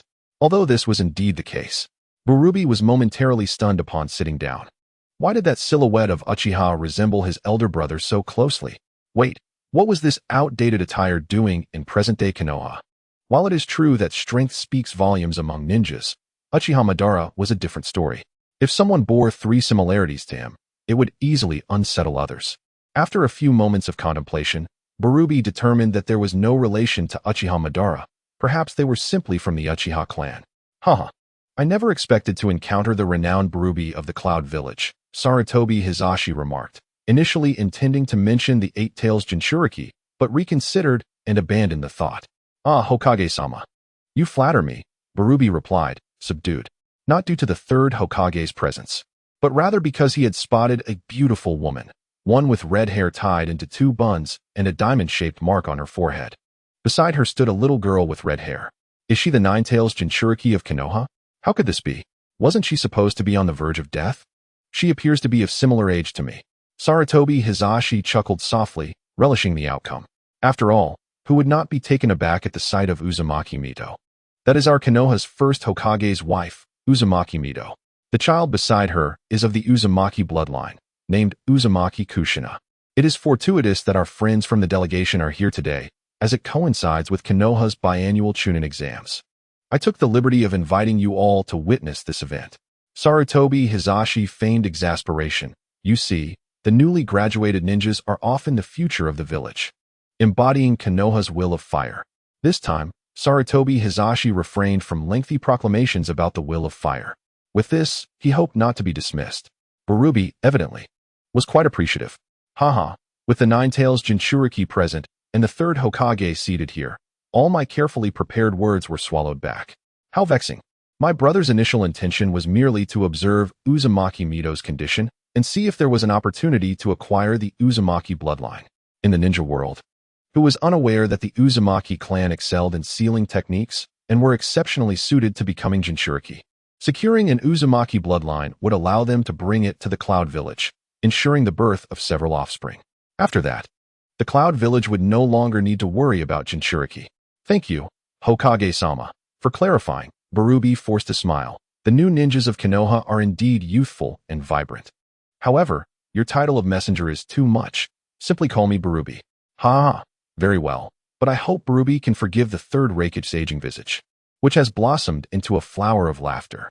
You see, I originally intended for them to spend a few more years in the Ninja Academy, but they could not contain their impatience, believing it a waste of talent, and constantly requested graduation. Alas, I had no choice but to acquiesce.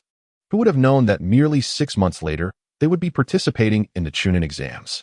Please forgive me if they display some flashy tricks. Barubi quietly clenched his fists before relaxing.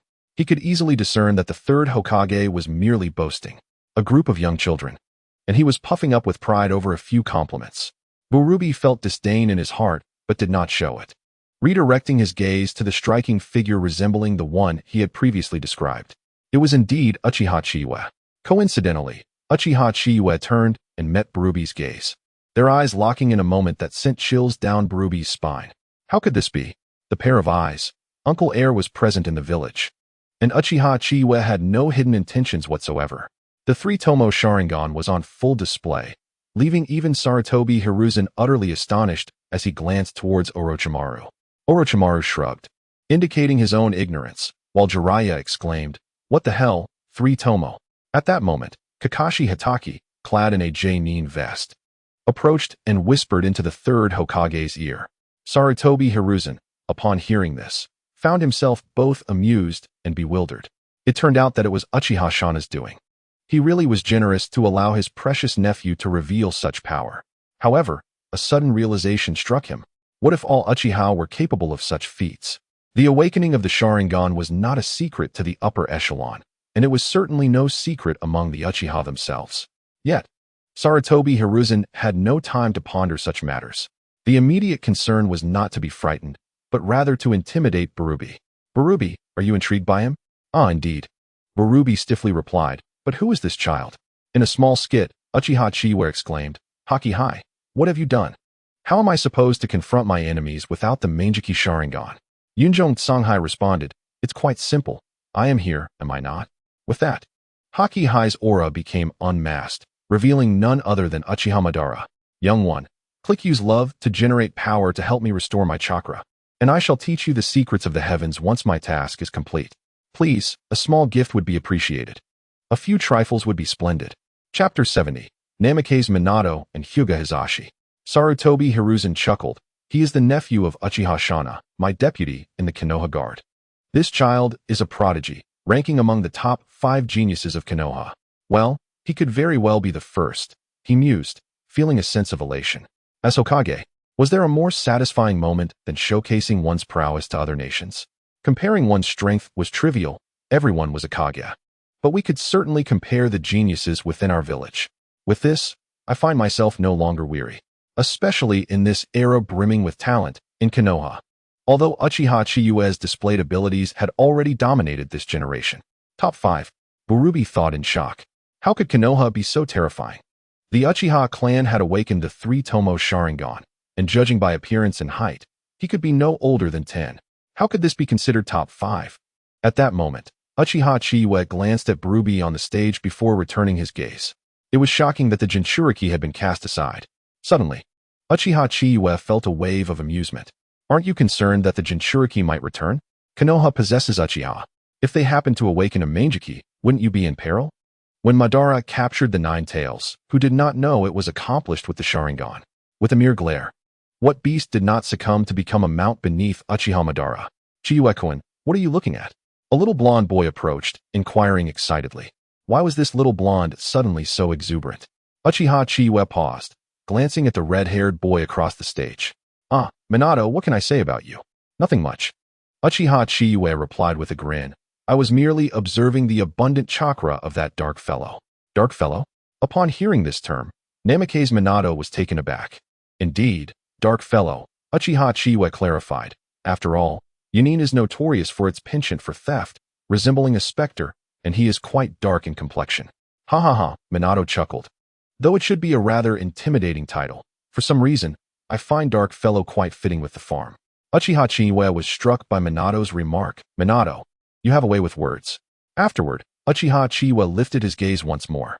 In that instant, he felt an illusion, as if he could directly enter Barubi's sealed realm. Was this the power of the Sharingan? Uchiha Shana, noticing Uchiha Chiyue's gaze, also turned towards Barubi.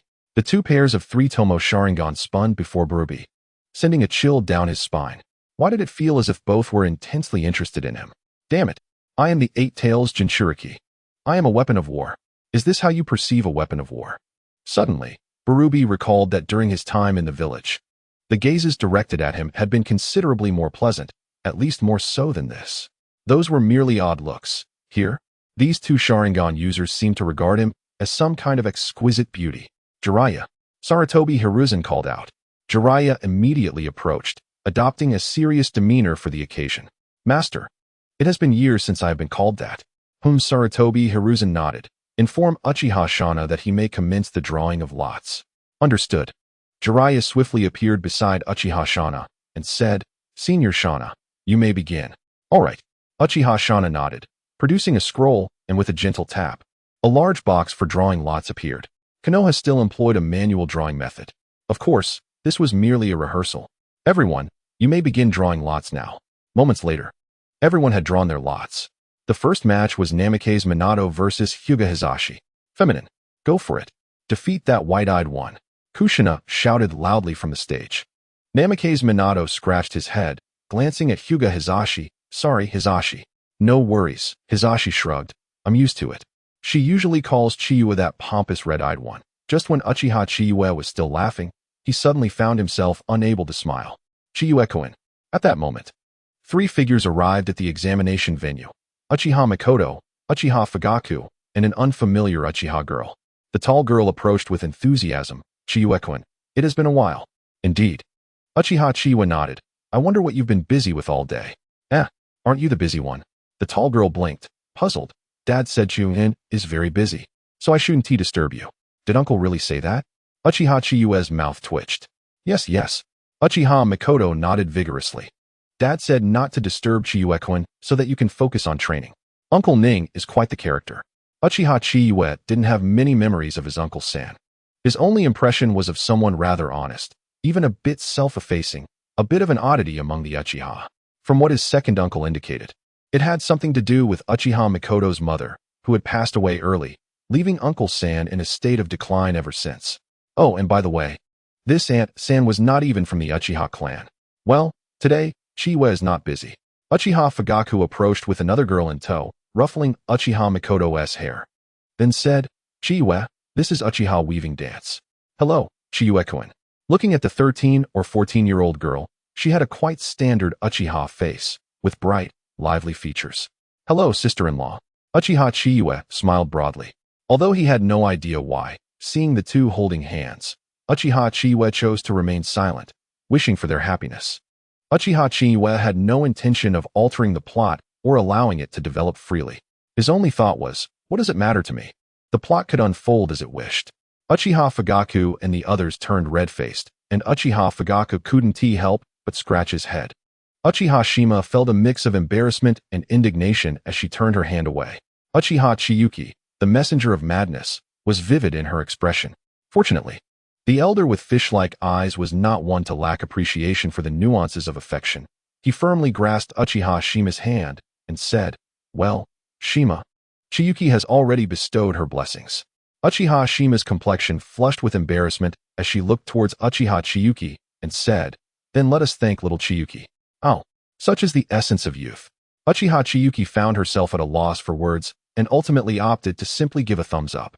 When words escape you, a classic saying from the old short-legged man might suffice. Nearby, the old short-legged man was already on the verge of tears witnessing this scene. Chapter 71. Uchiha Shana has a history. The spectators present for this Chunin exam were seasoned performers. Laughter was not an option. Aside from a few genuine cheers for the two, the majority were even more fervent in their support. The first round commenced. At Uchiha Shana's command, the two figures suddenly vanished from sight. Minato, who had trained diligently, showcased his most formidable skill, the body flicker technique. However, his technique had evolved beyond mere flickering. It was now more aptly termed wind release body flicker technique. While lightning release could stimulate cells, wind release directly enveloped the area from the ankle to the sole in a layer of wind chakra, achieving a propulsion effect. This was the fundamental principle of wind release application, yet most ordinary ninjas overlooked it, as they generally avoided the idea of wind chakra enveloping their bodies. After all, the lethality of such chakra was well known. It was the sharpest form of chakra. Hinata Hisashi possessed the Hinata clan's inherited footwork. It bore no name. Yet when combined with the Byakugan, it enabled the execution of many extraordinary techniques. The clash of their speeds stirred up a cloud of dust to the spectators. The two seemed to vanish in an instant, only to collide fiercely the next moment. They separated with a jolt. Gentle fist, 8 trigrams, 16 palms. Hisashi assumed the starting stance of the gentle fist, his Byakugan activated. Minato, you have entered my domain. Hisashi, look behind you. Minato, with no intention of concealing himself, declared the name of his technique without hesitation. Leaping high, he hurled 4 shurikens from each hand, each thrown with precision that appeared almost theatrical. The shurikens collided midair, each impact the result of meticulous calculation. Ultimately, 3 shurikens shot towards Hisashi's nape. Hisashi clenched his fists on the spectator's platform. If he were on the stage, he wished to forget, yet the only memory he could hold on to was the bond with his elder brother. However, he had nothing else to say regarding the entire clan. Summoning the lightning blade technique, Minato continued his relentless assault, retreating while suspended against the wall. He launched shuriken after shuriken, regular shurikens, kunai, and wind-release shuriken. In Hisashi's eyes, astonishment flickered. Yet at this moment, hesitation was no longer an option. 8 trigrams palms revolving heaven. Chakra surged as Hisashi spun, deflecting the incoming shuriken. But he dodged to the side. The 2 wind-release shurikens were tethered by chakra strings. On the platform, Uchiha Shana's eyes widened in surprise. Could Minato's shuriken technique be so exceptional? Uchiha Shana, a cunning strategist, never withheld praise for the capable. While he might have indulged Uchiha Chiyue, he felt no remorse in acknowledging Minato's prowess. However, he was taken aback to realize that Minato, devoid of the Sharingan, could wield Uchiha-style shuriken techniques to such a level. Little Chiyue has a keen eye. Such a civilian genius shall not see their talent squandered within the Uchiha clan. One might wonder, with skills in body flicker and shuriken techniques, who else could teach him but the Uchiha? Minato leapt from the wall, launching 2 shurikens in succession. At that moment, the wind-release shurikens, guided by chakra strings, scattered explosively in midair. Hisashi gritted his teeth. He could not close the distance. He could not confine Minato within his domain. Was he left with no choice but to resort to the 8 trigrams empty palm? Yet, having already utilized revolving heaven, his chakra was running low. The 8 trigrams empty palm was still not fully mastered, lacking in both power and precision. However, if he were to lose here, it would be a disgrace. Losing to Uchiha Chiyue was one thing, but to Minato, without further hesitation, Hisashi struck out with an open palm towards Minato suspended in midair. The pressure surged towards Minato, who clearly did not anticipate the assault. Wind-release vacuum bullets. He could not allow Chiyue to be embarrassed. He had been careless, hovering in midair, hoping to leverage the shuriken to force a decisive strike with the wind-release vacuum bullets. However, Hisashi had no intention of dodging. It was an exchange of injuries. Both made their decisions. The vacuum bullet struck Hisashi's shoulder, instantly erupting in a spray of blood. Minato was also sent flying several meters by the empty palm. Yet, Hisashi's chakra was depleted, and Minato, trembling, rose to his feet, kunai in hand, approaching Hisashi's side. The first match concluded with Minato as the victor. Well done. This child truly is a genius. He is a disciple of Lord Jiraiya. What? He is indeed a disciple of Lord Jiraiya? The crowd's exclamations caused Jiraiya to smile broadly. Minato, well done. Tonight, I shall treat you to grilled meat. Jiraiya shouted. Minato nodded lightly, then turned to Kushina, offering a smile. Splendid. Kushina cheered, raising her fist in triumph. Minato had claimed victory. Kushina's grandmother, Mito, could not help but chuckle. Kushina, do you get along well with this Minato? Kushina replied candidly. He often treats me to grilled meat. Though I have money, he insists on treating me. Oh, so he is also the one who sent you books? Yes. Kushina replied innocently. Tsunade said boys tend to enjoy those spirited novels. Mito nodded, her gaze shifting to Uchiha Shana. He is a good boy, but it is unfortunate. I wonder if he is merely a pawn in Uchiha Shana's game. Mito harbored no fondness for Uchiha Shana and felt a sense of wariness towards him. The primary reason being his checkered past. He had repeatedly vied for power, even asserting during Senju Tobirama's tenure that the third Hokage must be from the Uchiha clan. He was a follower of Madara, and Mito vaguely recalled that had he not supported Sarutobi Hiruzen back in the day, Uchiha Shana would not have achieved what he did. Chapter 72. The Land of the Senju Clan. Indeed, he had nearly rebelled. To this day, Mito remained puzzled whether Uchiha Shana had harbored intentions of insurrection. On that day, the village welcomed Sarutobi Hizashi and his companions, marking the announcement of his ascension to the position of the third Hokage. Fortunately, Uchiha Chiyue refrained from taking action, as he was accompanied by Uchiha Kagami, who could be considered his half-brother. Uchiha Kagami had not lived through the Warring States period. By the time he was a few years old, Konoha had already been established. Uzumaki Mito harbored lingering doubts about Uchiha Chiyue, mindful of his past transgressions. Despite his advancing age, caution was still warranted. She planned to meet with Chiyue today, after the scheduled matches, to summon him to the Senju clan's grounds. Senju Mito remained silent, merely agreeing to the plan.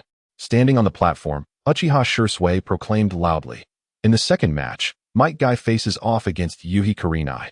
On the platform, Barubi clenched his fists in anticipation. The secrets of the Hyuga clan were not unknown to everyone, even if not widely practiced. The Uchiha clan was renowned for its shuriken techniques, body flicker technique, fire release, and jinjutsu, while the Hyuga clan was famed for its gentle fist, Byakugan, and the near-impenetrable defense of Heaven's Shield. The two combatants before them, one not of the Uchiha clan, exhibiting shuriken and body flicker techniques with such prowess, and a Hyuga clan member mastering Heaven's Shield at such a young age, was indeed remarkable. Was the new generation of Konoha becoming overly formidable? In the second match, Might Guy's taijutsu was exceptionally fierce, even shedding his weights, leaving Barubi utterly astonished.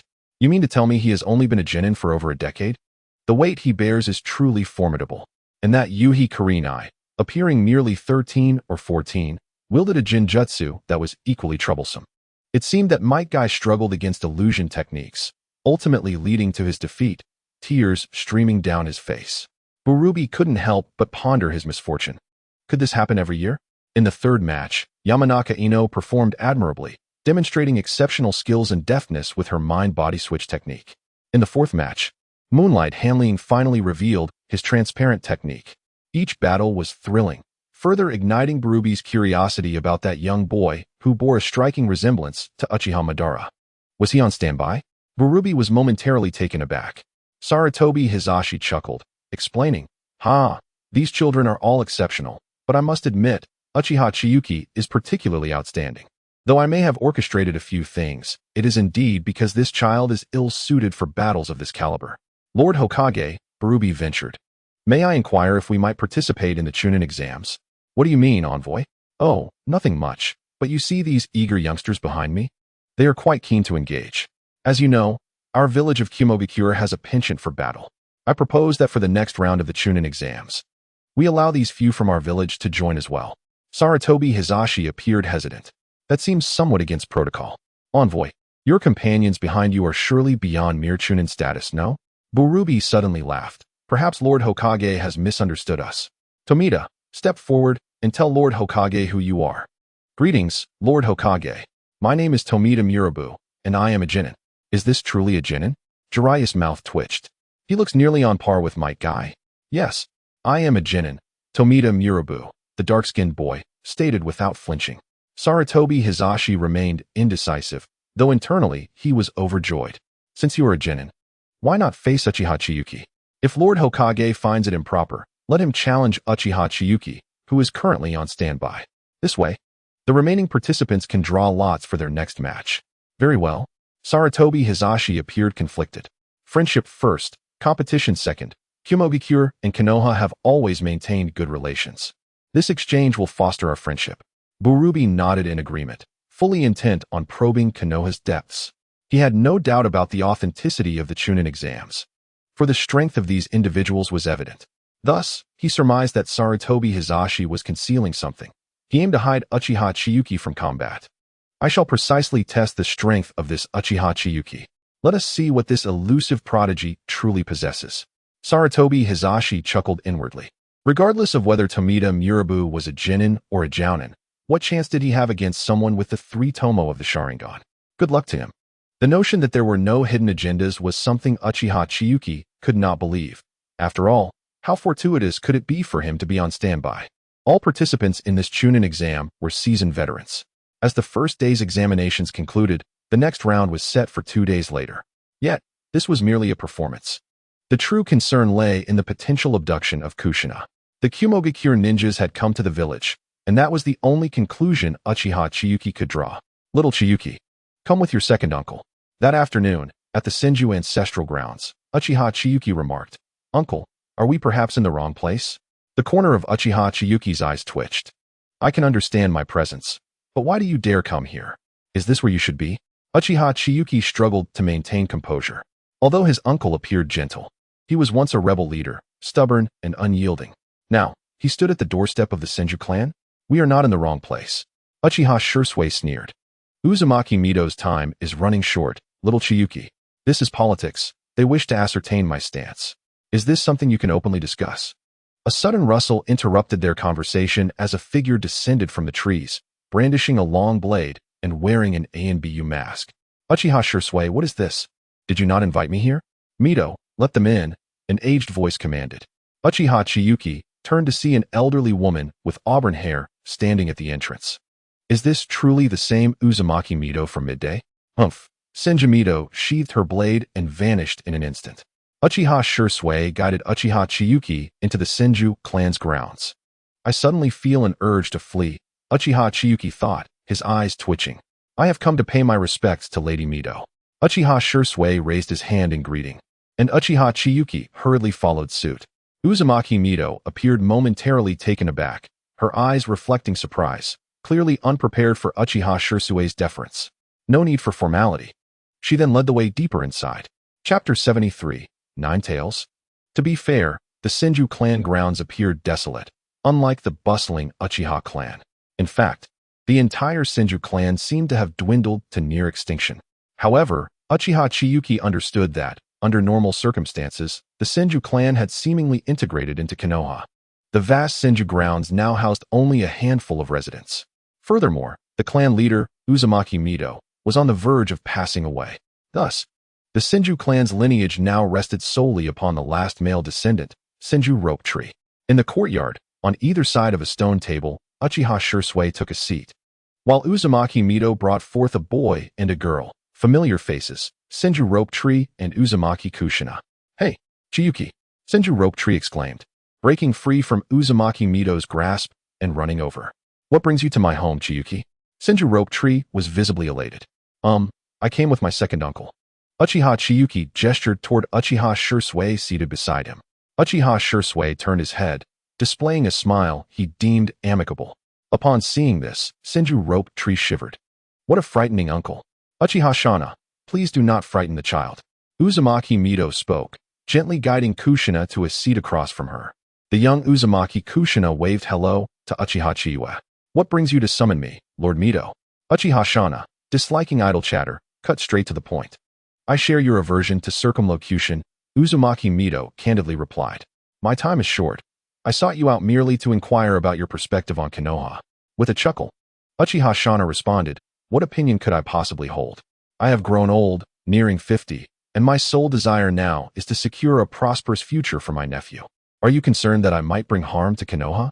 As he spoke, his eyes transformed into a vivid crimson, the 3 tomoe spinning within, manifesting the dreaded Mangeki Sharingan. Uzumaki Mito felt a jolt of surprise, realizing the gravity of the situation. In the next moment, they found themselves within the space sealing the Nine Tails. What on earth, uncle? Are you truly considering unleashing the Nine Tails? Uchiha Chiyue was taken aback, his mind racing through the narratives of the ninja world he had once known. Piecing together the implications, according to the original timeline, Uncle Shana must have perished by this point. After all, the name Uchiha Shana had vanished from history. Perhaps he died without ever activating his Mangeki. Grandmother?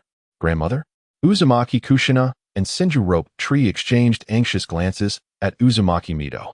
Cough, cough. I believe Lord Mito is fine. Uchiha Chiyue coughed awkwardly, feeling a touch embarrassed. Has it finally come to my turn to feel awkward? Chiyue, what has your uncle done? Senju Rope Tree exclaimed. This is the power of the Sharingan. He likely wishes to withhold certain truths from us children. You mustn't be intent on releasing the nine tails. Despite this thought, Uchiha Chiyue began contemplating the potential success of the Uchiha coup. With the Manjiki Sharingan, Uncle Shana could presumably control the nine tails. However, Uzumaki Mito was no pushover. If he resisted fiercely, it could cost Uncle Shana his life. Yet, it was likely Uncle Shana would survive, as Izanagi was surely within his grasp. The confrontation unfolded. Uchiha Shana, his Manjiki Sharingan ablaze, addressed Uzumaki Mito. Are you not apprehensive about my ability to command the nine tails? Mito remained unfazed, shaking his head. From the moment you revealed your Manjiki, I comprehended your intent. You are biding your time, awaiting a bargaining chip, am I correct? It is evident you care deeply for your nephew, and it is for him that you have undergone such a transformation. Oh, Uchiha Shana smirked. What if I were to seize control of the nine tails now? Two little ones, do you truly believe I am insignificant? The nine tails roared from its cage. Uchiha Shana shot a glare at the creature. The nine tails retorted, you possess the Manjiki. You are impressive. It instinctively recoiled, recognizing its place. Otherwise, I would not hesitate to treat you as my summoned beast. Uchiha Shana replied coldly. You think yourself formidable? The nine tails, seething with rage, stepped back yet shouted defiantly. Remember my name, Uchiha Shana. Before the words could fully leave its mouth, the nine tails fell silent, its eyes flickering with the pattern of three tomoe. Best remain docile, beast. Uchiha Shana remarked, shifting his gaze back to Uzumaki Mito. Do you doubt my capabilities? But you would not act upon them. Uzumaki Mito sighed with relief. While you may think we are strangers, Hashirama often spoke fondly of you. Uzumaki Mito continued, employing a form of verbal persuasion. Indeed, Uchiha Shana, you have changed. Concealing your Manjiki as leverage demonstrates growth. I have left a will, declaring that the Uchiha clan is one of the greatest contributors to the founding of Konoha. Upon my passing, a third of the Senju estate will be bequeathed to the Uchiha, and I will ensure that the monkey reassigns Uchiha lands. Furthermore, Konoha will gain another elder. Uchiha Shana regarded Uzumaki Mito, suddenly bursting into laughter. You are aware that my Uchiha clan has faced oppression for years, are you not? Uzumaki Mito yearned to chastise Uchiha Shana.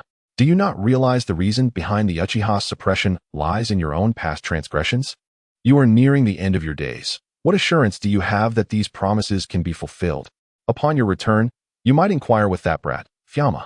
Within the spiritual realm, the two conversed extensively, and nearly half an hour passed before they exited the sealing space. Before departing, Uchiha Shana cast one last glare at the nine tails. Beast, you would do well to behave. Chapter 74, Sarutobi Hiruzen, Enhancing Uchiha's Status? Exiting the Senju estate. Uchiha Shana felt somewhat drained, but managed to maintain a facade of composure as he made his way home. Little Chiyue, from this day forth, you need not conceal yourself in Konoha. Then, uncle, where shall we begin? Uchiha Chiyue asked with a serious expression. In truth, I possess a hidden trump card, one that, if executed successfully, would prevent the third Hokage from taking any action. Uchiha Shana raised an eyebrow in surprise. Chiyue, what are you saying? Is it not a coup we are planning? We must prepare accordingly.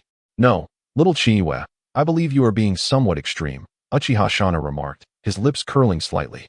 In that moment, he recalled his nephew's earlier suggestion of making dumplings. Little Chiyue, Uzumaki Mito stated that Konoha owes the Uchiha a Hokage. Uchiha Shana's lips curved upward as he patted Uchiha Chiyue's shoulder. Your uncle has grown old. I have already paved enough paths for you in Konoha over the past 2 years.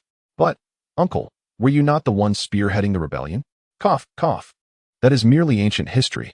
Yet, it is still inaccurate. You concealed the Manjiki, waiting to frighten the third Hokage, did you not? The Manjiki Sharingan is not invincible. Little Chiyue, your uncle has truly aged. Uchiha Shana felt a twinge of embarrassment. To confront the third Hokage, given his current state, whether he could even activate Susanoo was dubious at best. Very well, Uchiha Chiyue lamented. I had expected you were genuinely going to rebel. Let us not dwell on that. Uchiha Shana suddenly smiled. Today, I shall teach you another ace up my sleeve, one that belongs to me as well. Uchiha Shana produced 2 scrolls, which appeared remarkably valuable. Izanagi, Izanami, he stated. Izanami originated from the Uchiha clan, but she has since passed. Izanagi, the legacy of our Uchiha clan, must not be forgotten. Both are forbidden techniques with a cost, the loss of light. Without any surprise, the Uchiha's greatest assets were laid bare by Uchiha Shana.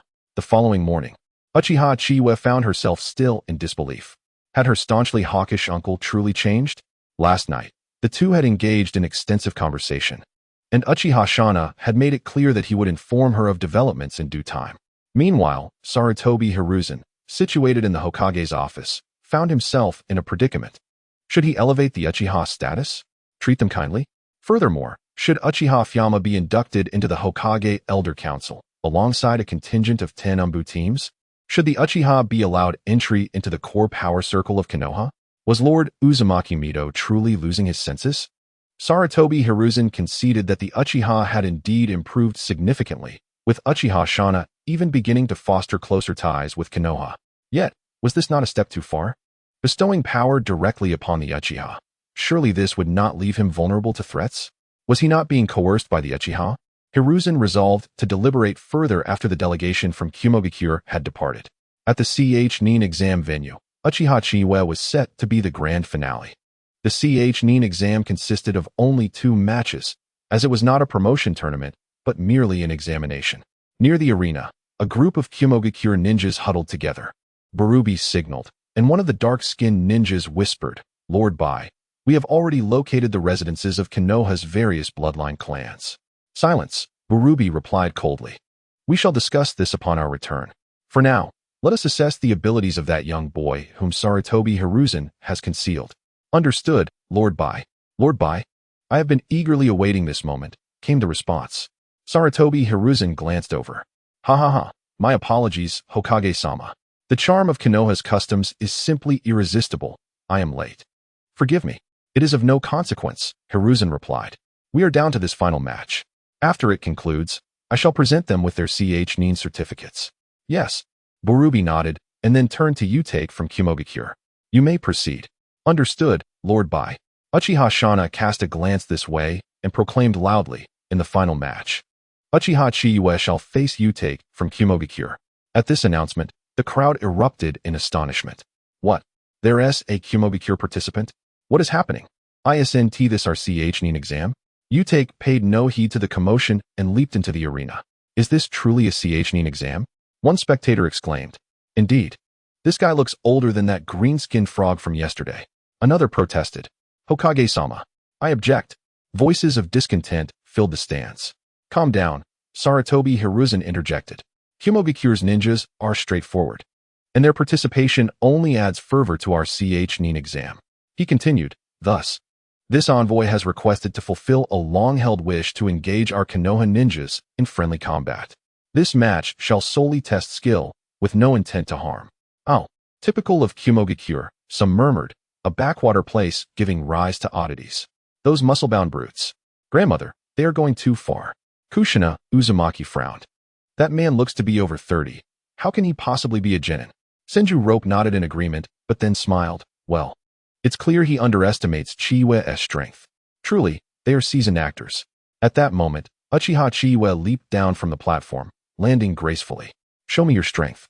"Little boy," Utake sneered. Uchiha Chiyue merely activated her Sharingan and glanced dismissively. "Trash. Do you think you can provoke me? You may attack first." Uchiha Chiyue remarked as if she had not heard him. "Humph, little brat." Utake swung his fist, generating a sonic boom. "Remember, I am the mentor of Lord Ei. This Ei was likely the 4th Reikage. However, if he chose not to attack, so be it." Body flicker technique. In an instant, 6 or 7 clones of Uchiha Chiyue surrounded Utake, the red hue of her Sharingan shimmering. Utake scoffed. "A mere clone technique? Do you take me for a fool?" Lightning release. Chakra mode. Boom.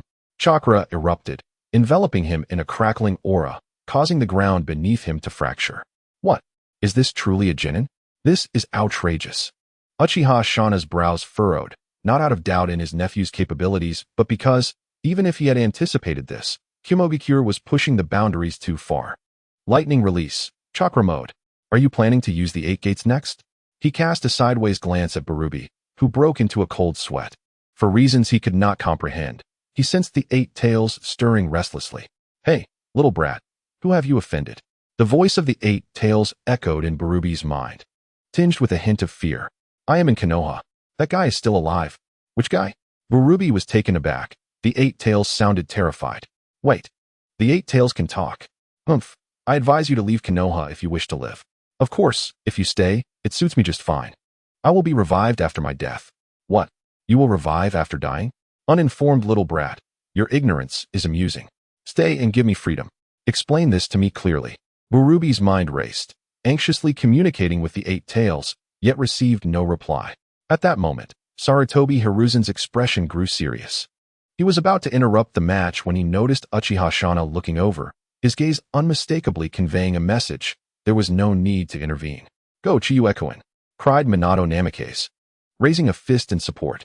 Uchiha Makoto quickly followed suit, and soon, the crowd rallied behind Uchiha Chiyue. "Is it really necessary to use such ninjutsu, little brat?" Utake sneered. Indeed, he could not differentiate between the real body and the clones, yet he could destroy them all. Uchiha Chiyue remained silent, her figure darting forward in an instant. Fire release, great fireball technique. A fireball, 2 meters in diameter, erupted from her mouth, the two combatants now merely 7 or 8 meters apart. "Fool," Utake scoffed. "To use ninjutsu now only reveals your true form." In an instant, he charged forward, empowered by the lightning release chakra mode, the great fireball seeming as fragile as paper. In a heartbeat, he was upon Uchiha Chiyue, ready to seize her with both arms. Uchiha Windblade. Uchiha Chiyue pivoted, her speed surging. The three tomoe Sharingan glimmered momentarily. Then, she swung her short sword fiercely. Wind release. Utake's brows knitted. He had not anticipated Uchiha Chiyue's reflexes to be so swift. He hesitated to gamble on whether her wind-infused strike could breach his defenses. Thus, he raised his hands to block. However, the blade merely sliced a small opening through the chakra enveloping him. "Huh," Utake laughed. "I expected more power." In a flash, he converged his forefingers. And though lacking thrust, the might of the four-pointed strike was not to be underestimated. The four-pointed strike landed solidly on Uchiha Chiyue, yet no blood spurted forth. As if she had not been touched at all. Boom. It was a shadow clone. A symphony of chirping thunder resonated throughout the arena. Lightning release. As Ueda Murabu turned, he found Uchiha Chiyue advancing towards him with Chidori raised. Comparing with our lightning release, Ueda Murabu swung his fist, channeling the power beneath his feet. In an instant, his fist collided with Chidori, and the two chakras erupted, sending debris flying in a radius of several meters. The three tomoe of Uchiha Chiyue flickered with a crimson light before suddenly transforming into a cloud of white mist. Another shadow clone? The technique of dark movement. Just as Ueda Murabu sought Uchiha Chiyue's figure, the illusionary technique activated. In that moment, his vision vanished. Uchiha flowing sword leap flame. Taking advantage of this opportunity, Uchiha Chiyue swung his short blade, the wind attribute chakra-infused edge buzzing with energy. He then flicked his wrist, unleashing a tornado from the blade. Fire release, great dragon fire technique. A dragon-shaped flame surged into the tornado, and Uchiha Chiyue's Sharingan glowed red once more. The fiery tornado spiraled upward, engulfing the entire arena in an instant. What? Ueda Murabu was taken aback and quickly leaped to evade. What kind of ninjutsu is this? No, this ninjutsu can be countered. Lightning bomb. Ueda Murabu charged directly into the fire tornado, his fists pounding the ground. Surprisingly, he managed to counter this ninjutsu just like that. In the next moment, body flicker technique. 7 or 8 clones appeared, making it impossible to discern the original. Great fireball technique. Another wave of great fireballs rushed towards him, leaving Ueda Murabu momentarily stunned. He struck out with a punch, effortlessly dispersing the great fireball, and had already closed in on Uchiha Chiyue. The Gale Blade, Shadow Clone, Chidori, and that fiery tornado, after a series of 3 consecutive attacks. How could his chakra be so abundant? Ueda Murabu gritted his teeth. Damn, why hasn't anyone come to stop this? His chakra is running low. Wait, why do these scenes feel so familiar? The sliced lightning release chakra mode. The close-range great fireball, the clash of lightning release, and finally the fiery tornado. Even the way he lands is identical. Is this an illusion? Break. Ueda Murabu waved his arm, and a spray of blood shot forth. Pain surged through him, Fire release. Great fireball technique. What? Is this really an illusion?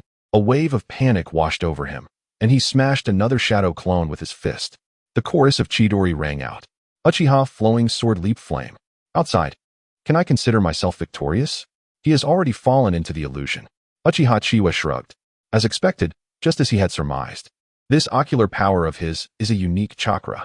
This technique is easily comprehensible. It relies on his special ocular power to activate this technique of illusion. It references the principles of Izanami. Each contact leaves a mark of his ocular power. The function of his special ocular power is to create an illusion, one that can influence the will of others. However, it is not as domineering as the other heavenly gods, which completely alter a person's thoughts. Nor does it cleanse like Izanami. This ocular power can only influence, belonging to an inescapable illusion technique. Originally, Uchiha Chiyue could execute this ninjutsu without marking. However, this J-nin proved to be somewhat troublesome. After all, he had no ninjutsu capable of breaking the defense of the lightning release chakra mode. Thus, the only option left was illusion. He had yet to. Burubi frowned as he stood up. Before he could finish his sentence, Uchiha Chiyue had drawn his blade and pressed it against Ueda Murabu's neck. Damn! Why aren't you moving? Burubi cursed inwardly. What did he see? He witnessed the conventional Uchiha tactics, culminating in Uchiha Chiyue using a lightning release technique, leading to Ueda Murabu standing still. What are you doing? Can't you break an illusion? Uchiha Chiyue wins. Uchiha Shana announced loudly. Chapter 76, Sarutobi Hiruzen. Who gave them the audacity? Burubi's face turned ashen. Yet at this moment, he had no choice but to rise and offer his congratulations. Lord Hokage, Konoha truly produces remarkable talents. Sarutobi Hiruzen chuckled. Kumogakure is no less impressive. Such a lower ninja. I hope your village does not let them go to waste. Burubi's expression stiffened further. What you say is indeed correct. In that case, shall we establish a peace treaty between our two villages tomorrow? It is as it should be. Sarutobi Hiruzen nodded with a smile. Orochimaru, Jiraiya, please escort a few Kumogakure envoys to rest. Yes, sensei. Thus, the spectacle came to an end. Without a doubt, Burubi was left in shock. Not simply from this Nin exam, but from the referee, Uchiha Shana, a legendary ninja from the Warring States period. He never expected someone from that era to still be alive. Burubi now only wished to rush back to the village and inform the third Raikage just how terrifying Konoha truly is. The younger generation, children merely 8 or 9 years old, could be brought forth as Nin. The middle generation boasts individuals like Jiraiya and Orochimaru, the top-tier combatants. Sarutobi Hiruzen's aura was utterly formidable alongside Uchiha Shana. And how is Uzumaki Mito still so healthy? Burubi longed to heed the advice and leave Konoha hastily. He was fearful that Konoha might take drastic measures, forcibly detaining him here and declaring war on Kumogakure. The third Raikage is powerful, indomitable. However, in the face of Konoha's configuration, their own third Raikage could only be considered a beast-level combatant at best. The ninjas of Kumogakure, compared to this generation of Konoha, truly. That night, several envoys from Kumogakure gathered in secret to plot. Lord Bai, should we continue? One Kumogakure ninja could not help but ask. Yes, Lord Bai.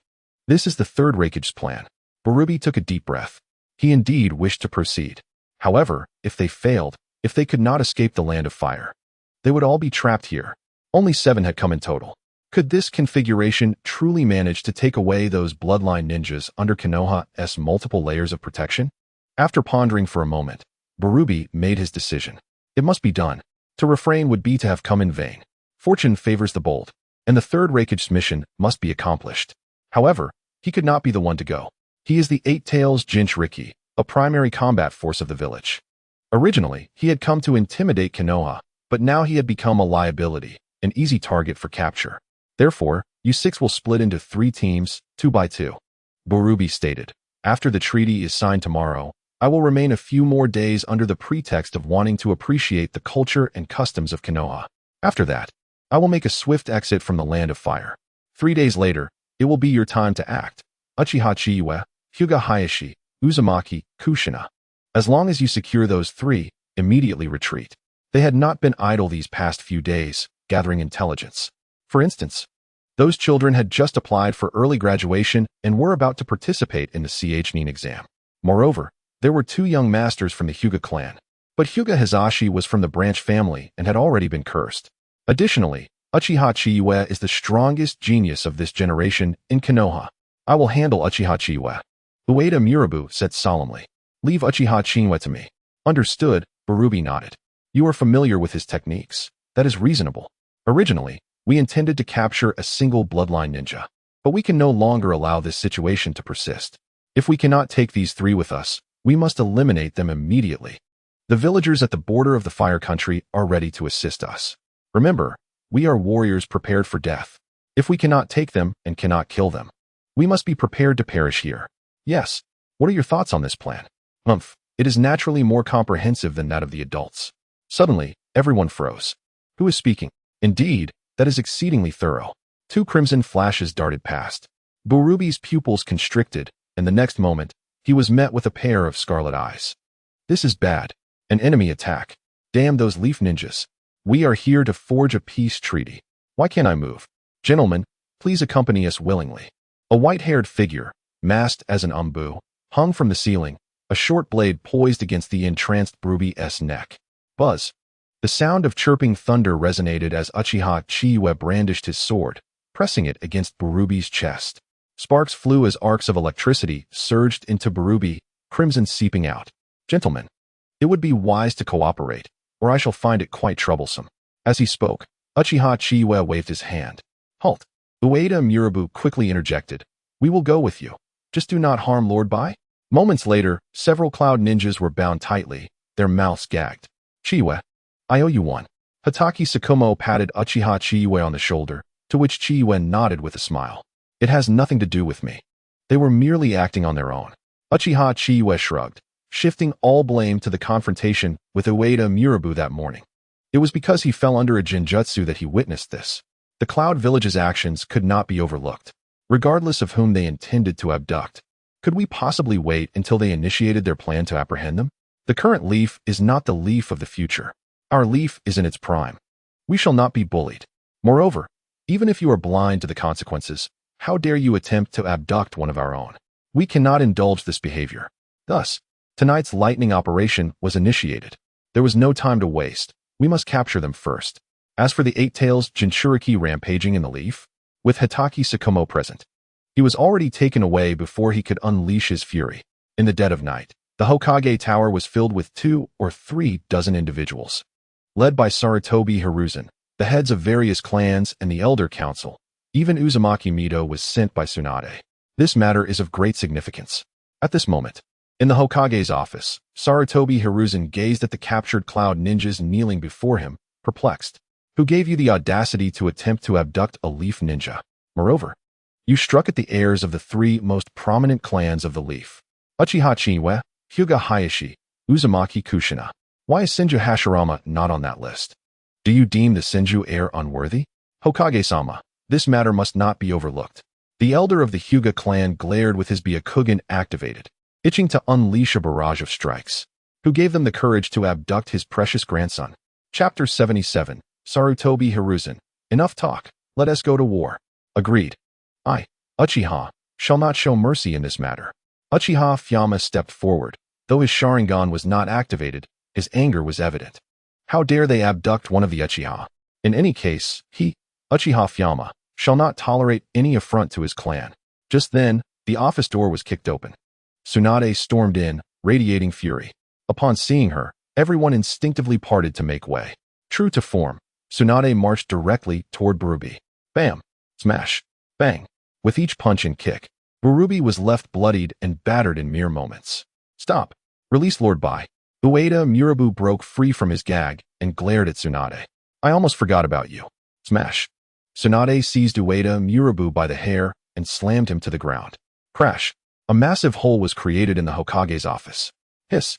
Jiraiya in the crowd could not help but gasp. He understood that pain all too well, though he had never taken it to the face. Once the initial blow was struck, others quickly followed suit, causing the temperature in the Hokage's office to rise significantly. Cough, cough. Tsunade, please pause for a moment. Sarutobi Hiruzen feared Tsunade might inadvertently kill someone.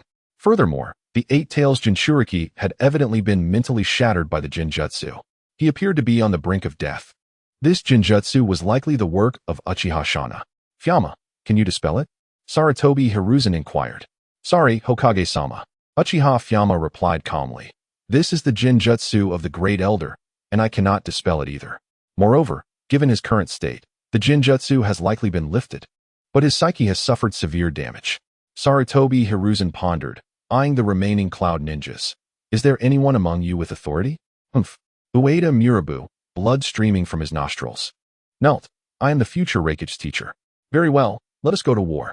At this proclamation from Sarutobi Hiruzen, silence fell over the room. Everyone turned to him, their expressions filled with confusion. No, it could even be described as shock. Is this truly something Sarutobi Hiruzen would say? Danzo felt a sense of unexpected relief wash over him. Sarutobi, have you finally come to understand my perspective? What? You wish to wage war against our cloud village? After a prolonged silence, Ueda Murabu looked at Sarutobi Hiruzen in disbelief. How is that even possible? Indeed, I shall immediately issue a declaration of war. Sarutobi Hiruzen responded nonchalantly. In the event of conflict, we do not harm envoys. You may carry my declaration back to the Cloud Village. The Eight-Tails Jinchuriki Brubi came to the Leaf under the pretense of signing a peace treaty, yet engaged in misconduct and was captured by the captain of our Umbu. Although we, the Leaf, advocate for peace, such actions cannot go unpunished. Excellent. Shimura Danzo clapped his hands. This is the Hokage of my Leaf. Today I shall slay you all as a declaration of war. With that, Danzo produced a kunai. Wait. Ueda Murabu panicked, hastily saying, Hokage, we can still explain. Regardless of our plans, we did not succeed. Does failure serve as an excuse? Nara clan leader interjected. If we, the Leaf, were to emulate your cloud village and were caught off guard, would we not owe you countless reparations? Yes, we can compensate. Ueda Murabu quickly added. Humph. Do you even understand who you attempted to abduct? Mitarashi Enko scoffed. That is the next Jinchuriki of the Nine Tails, the last bloodline of the Uzumaki clan. Old man, if you don't speak, no one will regard you as mute. Tsunade slammed her hand on the table, glaring at Mitarashi Enko. This matter is settled. Sarutobi Hiruzen squinted his eyes and then declared, Orochimaru, imprison everyone except the Eight-Tails Jinchuriki. Yes, sensei. Orochimaru licked his lips. The people of the Cloud Village are robust and naturally more adept at physical training than ordinary individuals, especially with their lightning release chakra mode. In conditions of high intensity that stimulate cells, they remarkably do not accelerate aging. I truly wish to conduct thorough research to determine whether this is due to their cells being unique or the lightning release chakra mode being extraordinarily formidable. As for Barubi, I shall leave him in the care of my Umbu captain, White Fang, and should he exhibit any unusual behavior, he is to be executed without hesitation. After concluding his thoughts, Sarutobi Hiruzen swiftly penned a letter of challenge, instructing the teacher of this shadowy figure to return. He pushed the missive forward, expressing a fervent hope that the Third Reikage would give it due consideration. Otherwise, Konoha could not guarantee the safety of the Eight-Tails Jinchuriki. Upon finishing his statement, a smile threatened to break through his serious demeanor. No, he had long wished to laugh, but he held it back. After all, delivering the Eight-Tails to their doorstep was an unprecedented occurrence. War?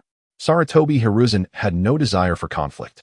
Moreover, a single nation of lightning posed no threat to Konoha. Their odds of victory would be nil. How could a cloud village lacking the Eight-Tails Jinchuriki dare to engage Konoha? They had to make a substantial profit out of this situation. This was not merely about an individual Jinchuriki. It was akin to a walking fortune worth billions. How much had the Eight-Tails been sold for back then? 40 billion? Now, they could demand 50 billion. The value of 50 billion far surpassed that of a mere Jinchuriki. After all, even if they won a war, the return would hardly yield 100 billion. What mattered more were the resources. And this 50 billion was practically a gift. Sarutobi Hiruzen was certain that the Cloud Village would not dare accept the challenge. Should they do so, they would truly be mad. Once the news of the Eight-Tails Jinchuriki in Konoha spread, Inoki would undoubtedly be the first to exploit the situation and launch a surprise attack on the Cloud Village. Consequently, they would face double the reparations. Yes, reparations had become a foregone conclusion. Not just Sarutobi Hiruzen, but Danzo also felt a surge of frustration. Couldn't the Cloud Village show a bit more competence? If they had, the borders of the Land of Fire would have expanded by tomorrow. Everyone present understood Sarutobi Hiruzen's meaning, yet no one dared to voice it. After all, the interests at stake were collective. In the Uchiha clan, it was a full moon night once again, a recurring theme of late. Uchiha Chiyue observed Minato, who was busy in the kitchen, and couldn't help but feel a wave of nostalgia. The once brazen antics of the young blonde under the moonlight had vanished. To be fair, Kushina had not suffered from bullying. In fact, no one dared to mock her. Even now, she had not been abducted. Thus, Minato and Kushina had found their way to each other.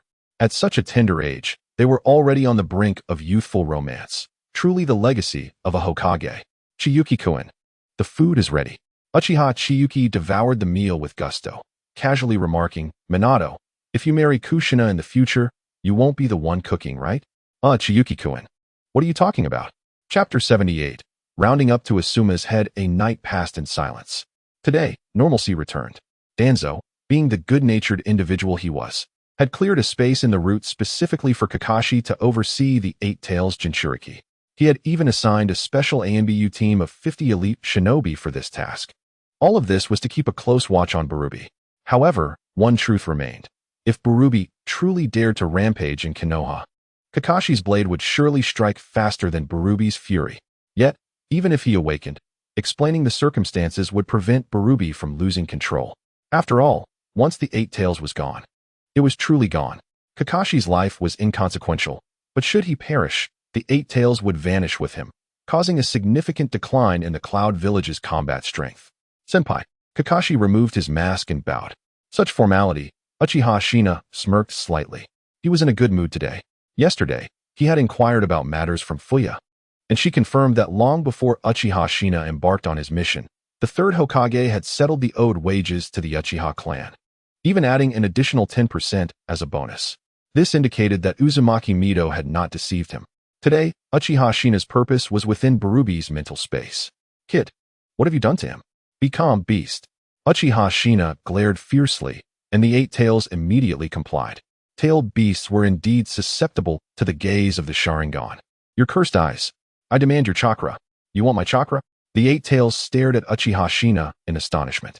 Indeed, Uchiha Shina had already devised a plan.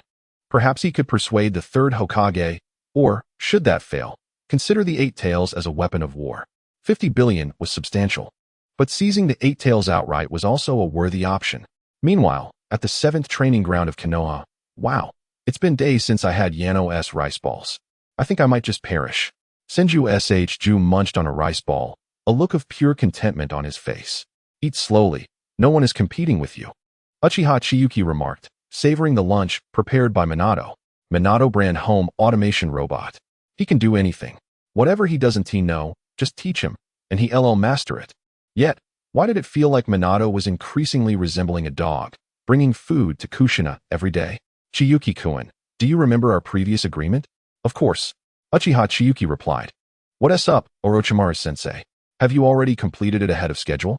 Indeed, Orochimaru nodded. Initially, I anticipated it would take until the day after tomorrow, but I finished sooner than expected.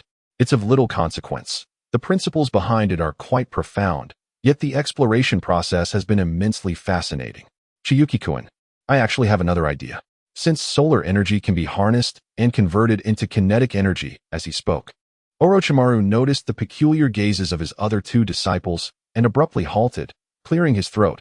Let us discuss this in the afternoon. What Orochimaru intended to convey was quite straightforward. Could the human body absorb certain substances and, at the brink of death, convert them into life force, potentially leading to immortality? Of course, Orochimaru's thoughts extended beyond that. He had numerous similar inspirations. His initial thought was not immortality, but senjutsu. Techniques from the Dragon Cave and Jiraiya's sage arts exemplified this concept of absorbing energy from nature. He wondered how Chiyuki perceived natural energy. Orochimaru's curiosity extended beyond immortality. He was also intrigued by the potential for enhancing human cells through natural energies. Unfortunately, only Jiraiya could currently absorb natural energy and utilize Sage Mode. However, the toads of Mayaboka Mountain would undoubtedly not permit such research. What a pity. As for Uchiha Chiyue, he was unconcerned with these matters. He was merely aware that wealth was soon to come his way. Solar energy. This was solar energy. Truly, Orochimaru was remarkable.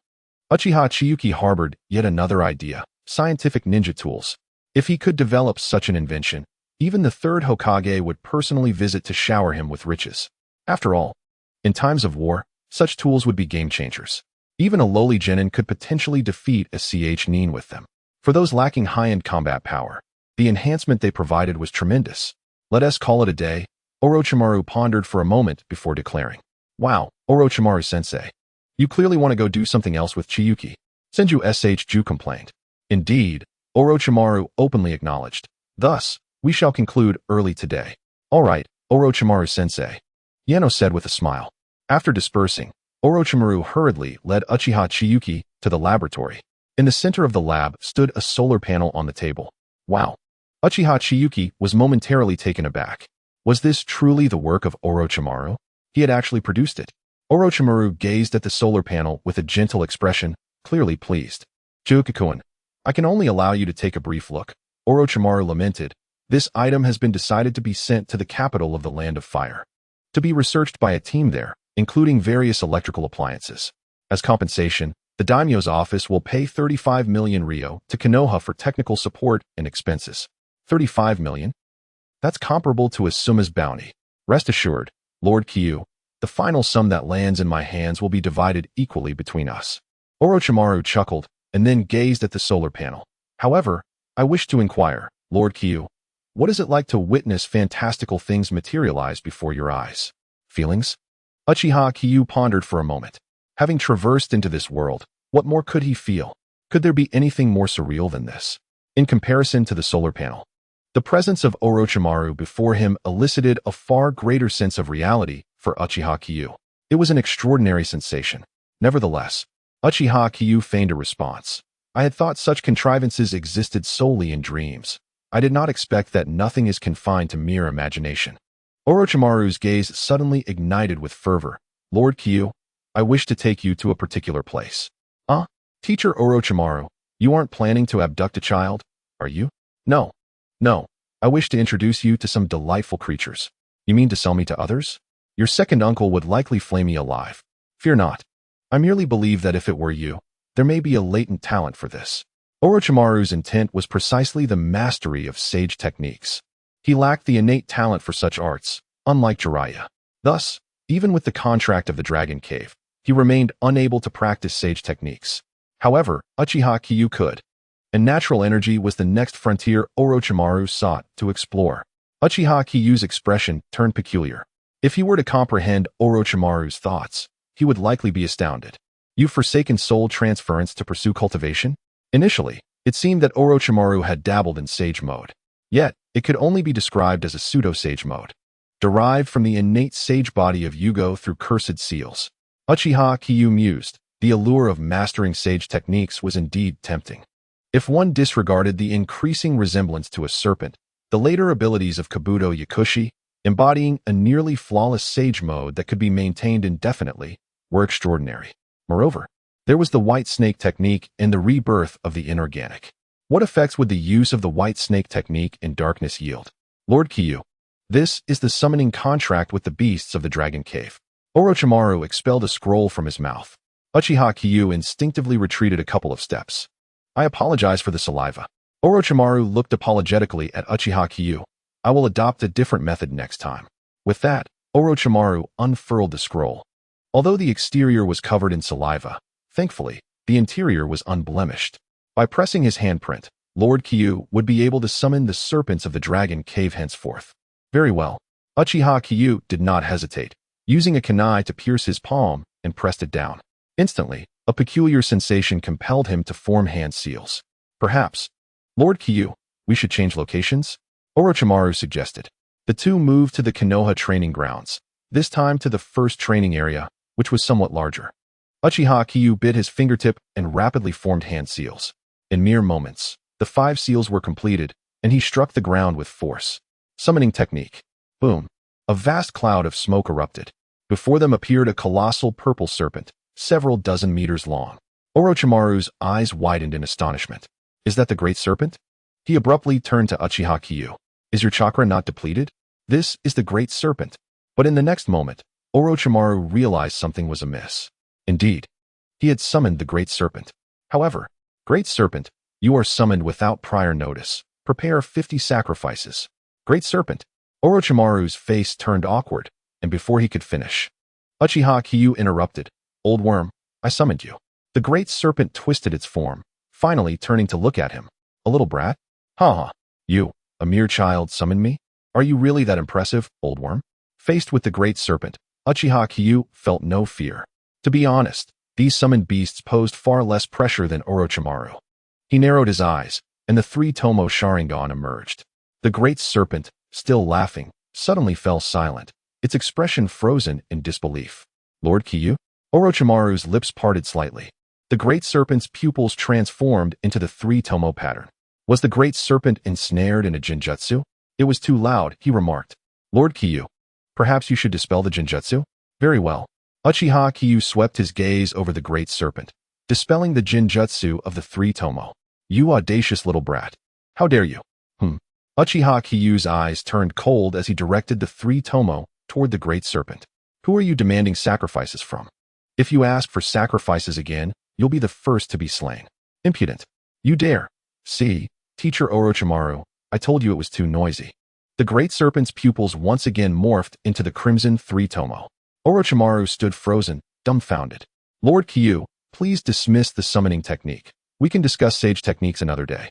Orochimaru rubbed his slightly dizzy head. Why do I suddenly crave the Sharingan? The Great Serpent, when commanded, complied. Although each time it demanded sacrifices, it did not hinder the Great Serpent from persistently asking. Its abilities were widely acknowledged. At least a dozen elite Genin would struggle against it. Moreover, battling such a massive creature offered no advantage to ninjas. Consequently, this formidable Great Serpent was effortlessly subdued by a mere glance. Lord Chiyue, does your Sharingan consume a lot of chakra? It's manageable. What about that genjutsu earlier? Teacher Orochimaru, the Sharingan cannot be utilized by outsiders. Keeping it active daily drains chakra. I was merely inquiring. Not only does it deplete chakra, but it could also lead to a decline in vitality. One must be cautious of the day they develop presbyopia and struggle to see. Cough. Lord Chiyue, let us change the subject. Days passed, and before long, half a month had elapsed. The issue regarding the hidden cloud had been impeccably resolved. The Third Raikage financed 50 billion, hoping that Konoha would return the Eight Tails Jinchuriki and keep this matter discreet. Sarutobi Hiruzen raised no overly demanding requests. After all, a few scapegoats were necessary. The two leaders reached a consensus, executing several elite from the Hidden Cloud Village, excluding the Eight Tails Jinchuriki. The Third Raikage declared, I am entirely unaware of this matter. Upon my return, I shall ensure the Eight Tails Jinchuriki is strictly supervised, confined within a prison, and groom the next generation of Jinchuriki. As for the specifics of their actions, that remained unknown. For Konoha, this was indeed good news, and for Uchiha Chiyue as well. Thus, Uchiha Chiyue cheerfully took possession of a 10 million Ryo reward. The total reward was 20 million Ryo, all of which was handed over to Uchiha Shana. Upon distribution, his second uncle allocated 10 million to Hatake Tsukumo and 10 million to Uchiha Chiyue. Although he felt somewhat dissatisfied with this sum, it was still acceptable, considering that the reward for a high-level mission typically amounted to just over 1 million. System, recharge my funds. Uchiha Chiyue waved his hand with unprecedented confidence, grasping 12 million Ryo in cash. Today he would ensure the masked man was thoroughly drained. Esteemed host, please select your desired recharge tier. A new interface materialized before him, displaying the imposing Uchiha Madara pointing at the tier of 648 million Ryo. The youth, eager to grow stronger, enthusiastically proclaimed, I, Uchiha Chiyue, shall no longer hesitate. If charging up is the way to power, then let it be so. I shall invest. I trust in my own judgment. With a decisive spirit, he poured a staggering 6.48 million coins into the game. Though the enticing double rewards for the first recharge were no longer available, he received a red envelope instead. Fortune red envelope, open to receive a random sum between 500 and 1 million coins. Without a moment's hesitation, he opened the envelope and was greeted with a fortune. Congratulations. You have received 220,000 coins. Gazing at his balance of 670,000 coins, a smile threatened to split Uchiha Chiyue's face. Is this the sensation of being a wealthy spender? Having recharged over 10 million coins, you have received a reward, 1 tail Shikaka Chakra, Wasn't the one tail typically given as a bonus for the first recharge? Host, the system chimed in. Please retract that statement. Host, we are the only ones truly invested. Some systems don't even have cumulative recharge benefits. Chapter 80. Am I invincible? Please select your method of receiving the one-tail chakra. 1. Receive as a Jinchuriki, sealing the one-tail chakra within your body, 200,000 coins. 2. Receive in a special chakra mode. Would you like to become a dazzling golden figure? 500,000 coins. 3. Perfect reception. The one-tail chakra will merge flawlessly with your own, granting your chakra the properties of the one-tail, 1,000,000 coins. Is the one-tail chakra mode also a golden figure? No, it's a little black figure. What does perfect fusion entail? Will my skills be imbued with magnetic release? Please note, the abilities of one-tail Shikaku do not include magnetic release. If I perfectly fuse with the one-tail chakra, my chakra will gain the following effects: mastery of wind release and mastery of sealing techniques. Remarkable. It's merely 1,000,000. Invest. In an instant, the 1,000,000 coins vanished, and Uchiha Chiyue felt a transformation within. If his original chakra was equivalent to 2 units, now it surged to an astonishing several hundred units. Am I truly invincible? Seizing the moment, Uchiha Chiyue decisively clicked to recruit, eager to acquire the Kemuei. Half an hour later, he had exhausted his resources. Host, just a little longer. Indeed, he was out of funds. Uchiha Chiyue glanced at the mere 3,000,000 coins left, while the progress bar for his 3 tomoe Sharingan steadily climbed. Not only had he depleted his funds, but he was also on the verge of awakening the Mangeki Sharingan. However, the awakening remained stalled at 35 progress. Why is there always a minimum guarantee? Why does it still tease me with the potential of awakening? Uchiha Chiyue grumbled in frustration. Host, remain calm. Calm. How am I to remain calm in this predicament? Young one, click here to enter the Jadestone shop. Once again, the elder Uchiha appeared, this time gesturing towards the Jadestone shop.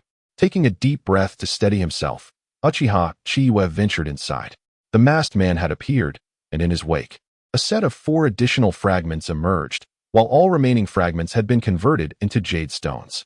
Excess fragments would yield 1 jade stone, 4 fragments would yield 2, and 8 would yield 4. Before him, the number of jade stones surged to 3,270.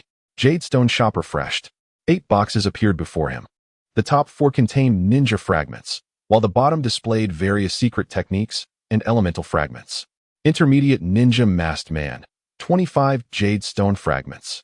Intermediate ninja Uchiha Itachi Susanoo, 25 jade stone fragments. Intermediate ninja Uchiha Itachi Akatsuki, 15 jade stone fragments. Intermediate ninja Uchiha Sasuke Mangeki Sharingan, 15 jade stone fragments. The random ninja pool refreshes daily. Each ninja fragment has a purchase limit of 10 per day. With over 3,000 jade stones, he could afford approximately 210 fragments. An audacious idea sparked within Uchiha Chiyue. In the Jadestone shop, let us acquire the full set of Itachi. Host, the ninja pool can be updated. Let me see who's available. Rubbing his hands together, Uchiha Chiyue dismissed his recent frustrations. New high-tier ninjas added. Senju Tobarama, 4th Raikage, Senju Hashirama. Hashirama. Host. Are you certain? Yes, Hashirama, hurry. Host. Once selected, changing will be irreversible, just like the first time. Stop delaying, lock it in. Hesitating even briefly would be disrespectful to Hashirama. With the treasures laid before him, Uchiha Chiyue found the high-tier options rather dull. New high-tier ninjas. Haruno Sakura 100 healings. Orochimaru Akatsuki, Gaara of the Sand. Kabuto Yakushi Half-Snake Cloak. Uchiha Chiyue hesitated. Does this half-snake Kabuto have Sage Mode? Yes, host, he does. The ninja cards in this system will reference both reality and the virtual realm, striving to be a significant aid in your quest for strength. Speak plainly. Host, if you invest sufficiently, not only Sage Mode, but you could even become a true sage. Uchiha Chiyue's lips twitched. Hashirama and would release were undoubtedly what he needed most right now. To become powerful? In reality, absorbing his cells would be a necessary choice. Sage techniques would release. Sage body, all were essential. What if I managed to gather all 3? Are there any distinctions or similarities among these 3 sage modes? After a period of contemplation, Uchiha Chiyue resolved to collect all 3 and see for himself. I choose Uzumaki Naruto's Sage Mode. Ding. Does the host wish to lock in this choice? Lock it in. Locking successful. This time, the ninja pool will not rotate. The current ninja will be Uzumaki Naruto's Sage mode, and the ninja will be Senju Hashirama. The Sage techniques of the Long Earth Cave can be learned independently. After all, a contract has already been signed. Thus, he was on the path to acquiring all 3 Sage modes. Uchiha Chiyue inhaled deeply and then opened his personal panel. Name: Uchiha Chiyue. Age: 7 years. Ninjutsu: Special Jonin Level 3, 250002-5000. Taijutsu: Special Jonin Level 2, 19002000. Jinjutsu: Special Jonin Level 3, 250002-5000. Ninja Cards: 5-star Mysterious Masked Man. 2-star Uchiha Itachi. 5-star Uzumaki Naruto. Equipped: Uzumaki Naruto, Uchiha Sasuke, Hyuga Hinata, Summoning Beast, Snake from the Dragon Cave, Secret Techniques, Void Slash, Level 35. Lightning Release, Earth Walk, Level 30, Summoning Technique, Lightning Sword Transformation, Level 2, Dark Walking Technique, Level 21. Space-Time Ninjutsu, Level 34, Special Ninja Tool, Flowing Flame. Accessory, Wishing Set, Level 2, Bloodline Limit.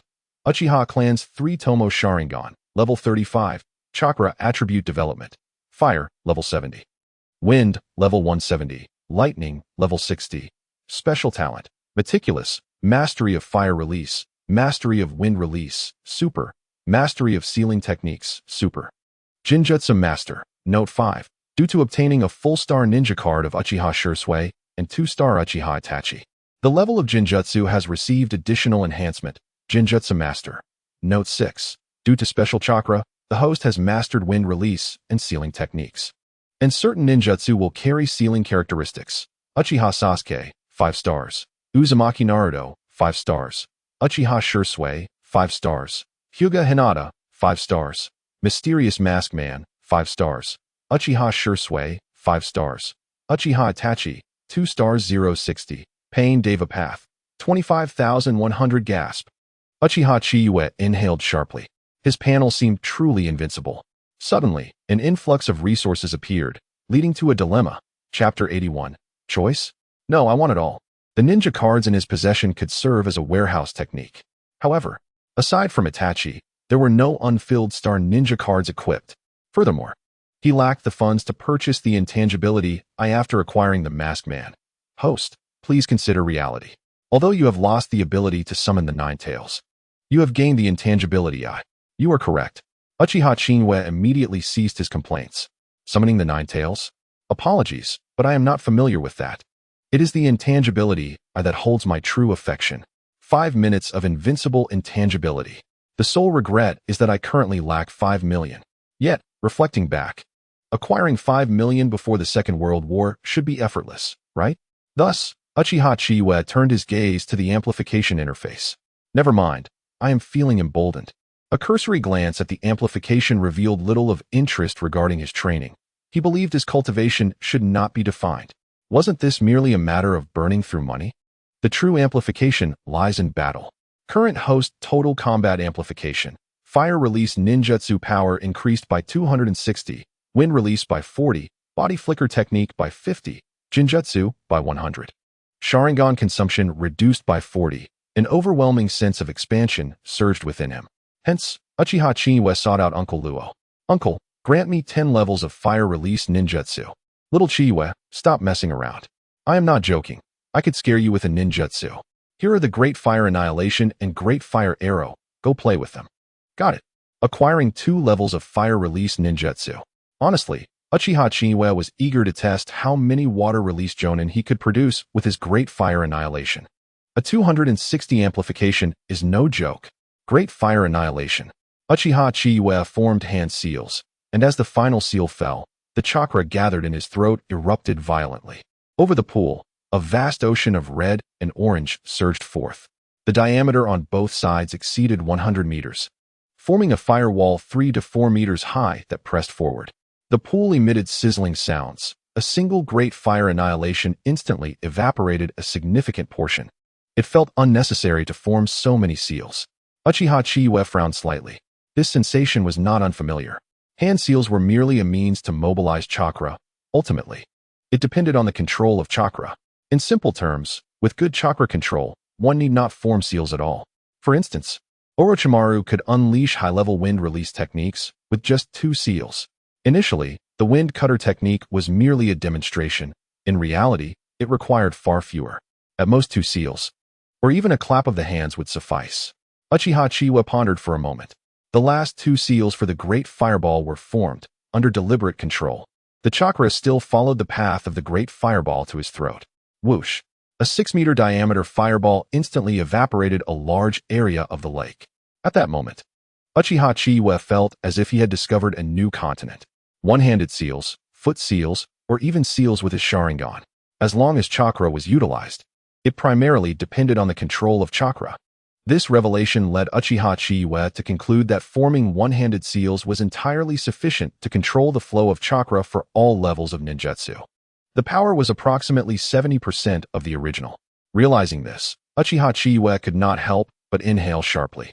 How terrifying! Am I truly such a genius? He shared this discovery with Minato Namikaze, who unsurprisingly responded in kind. One-handed seals. Even the most commonly used wind release. Great breakthrough could be unleashed with just 1 seal. Although the power was slightly diminished, the speed was undeniable. In battles between ninjas, victory or defeat is determined in an instant. This is not yet the era of divine beings clashing. This is still the era of ninjutsu against ninjutsu. Thus, the faster one's ninjutsu, the greater the advantage. Minato, go buy 2 pounds of water balloons and 2 boxes of baseballs. Okay, Chiyue-kun. Minato smiled warmly. Since moving into Uchiha's household, it could be said that he has improved significantly. Uchiha Chiyue noticed that Minato had visibly gained weight. Previously, Minato had been rather slender and not particularly tall. Over the past year, he had bulked up considerably. Uchiha Chiyue reflected on his mental plans, noting that many events had already been crossed off.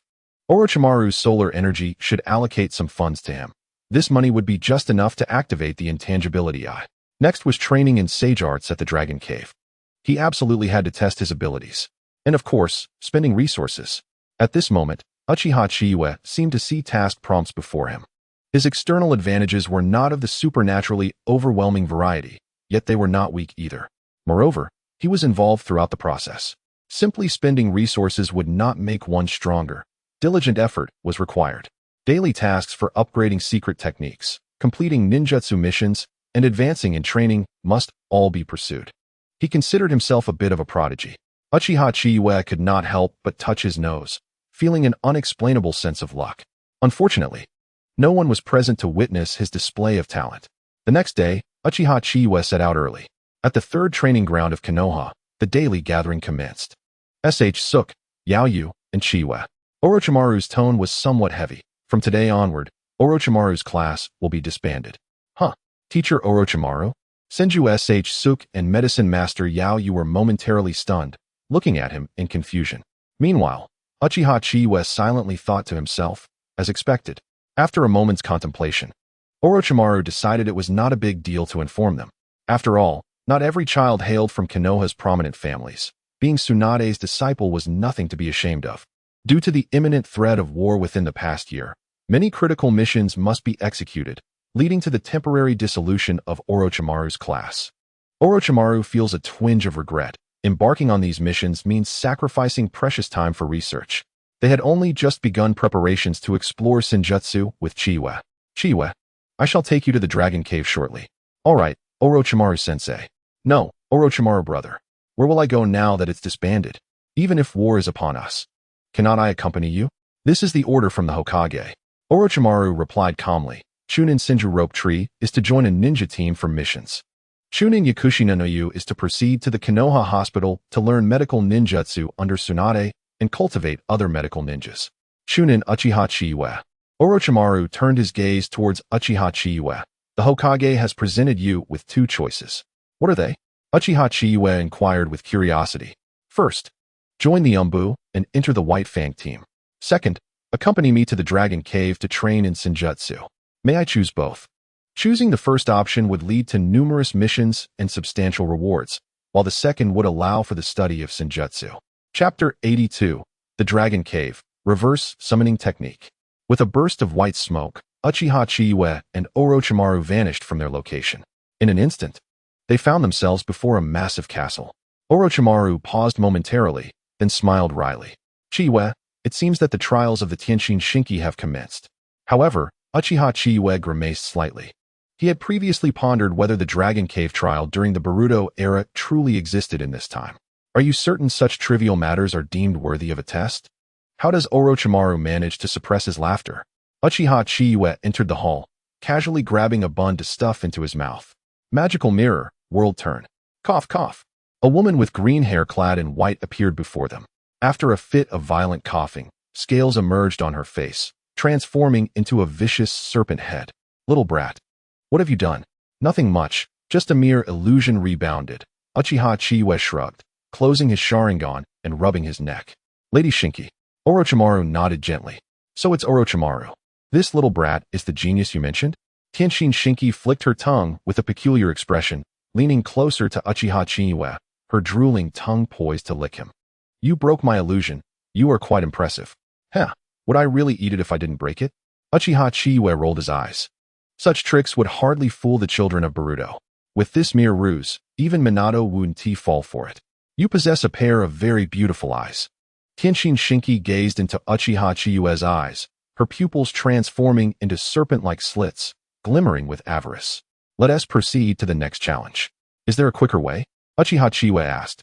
One after another, these trivialities are rather tiresome. Indeed, lend me your eyes. Suddenly, the white phosphorus serpent head lunged at Uchiha Chiyue. Orochimaru's pupils constricted, unable to anticipate Tenshin Shinki's abrupt aggression. However, Uchiha Chiyue merely lifted his eyelids. Crack! The sound of shattering glass erupted. The world before Orochimaru transformed once more into a cavern adorned with stalactites. Is this the reality? Orochimaru felt a pang of bitterness. His illusions, although not weak, paled in comparison to talent and bloodline. What have you done, little brat? Tenshin Shinki shouted in fury, trembling as she gazed at Uchiha Chiyue. Illusionary shackles technique. A control-type ninjutsu frequently employed by Uchiha Itachi.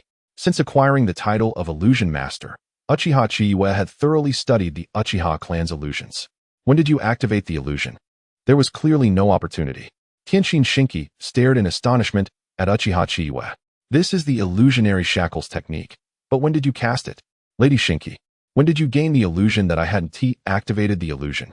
Uchiha Chiyue retorted, tilting his head. He believed that having watched Naruto, he was well versed in many tactics.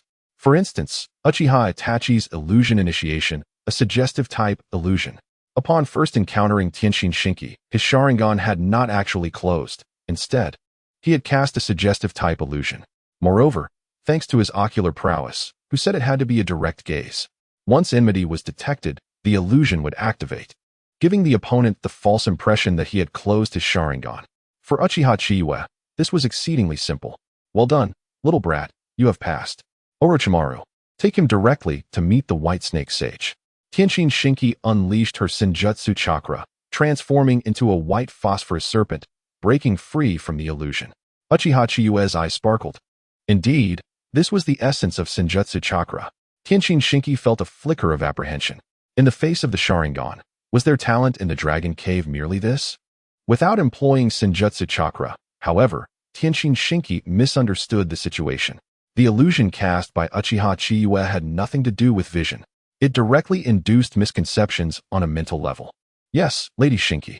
Orochimaru nodded, then led Uchiha Chiyue deeper into the cave. On a high platform lay an enormous white serpent, its length immeasurable. The section resting on the platform likely did not even constitute 1/20th of its actual length.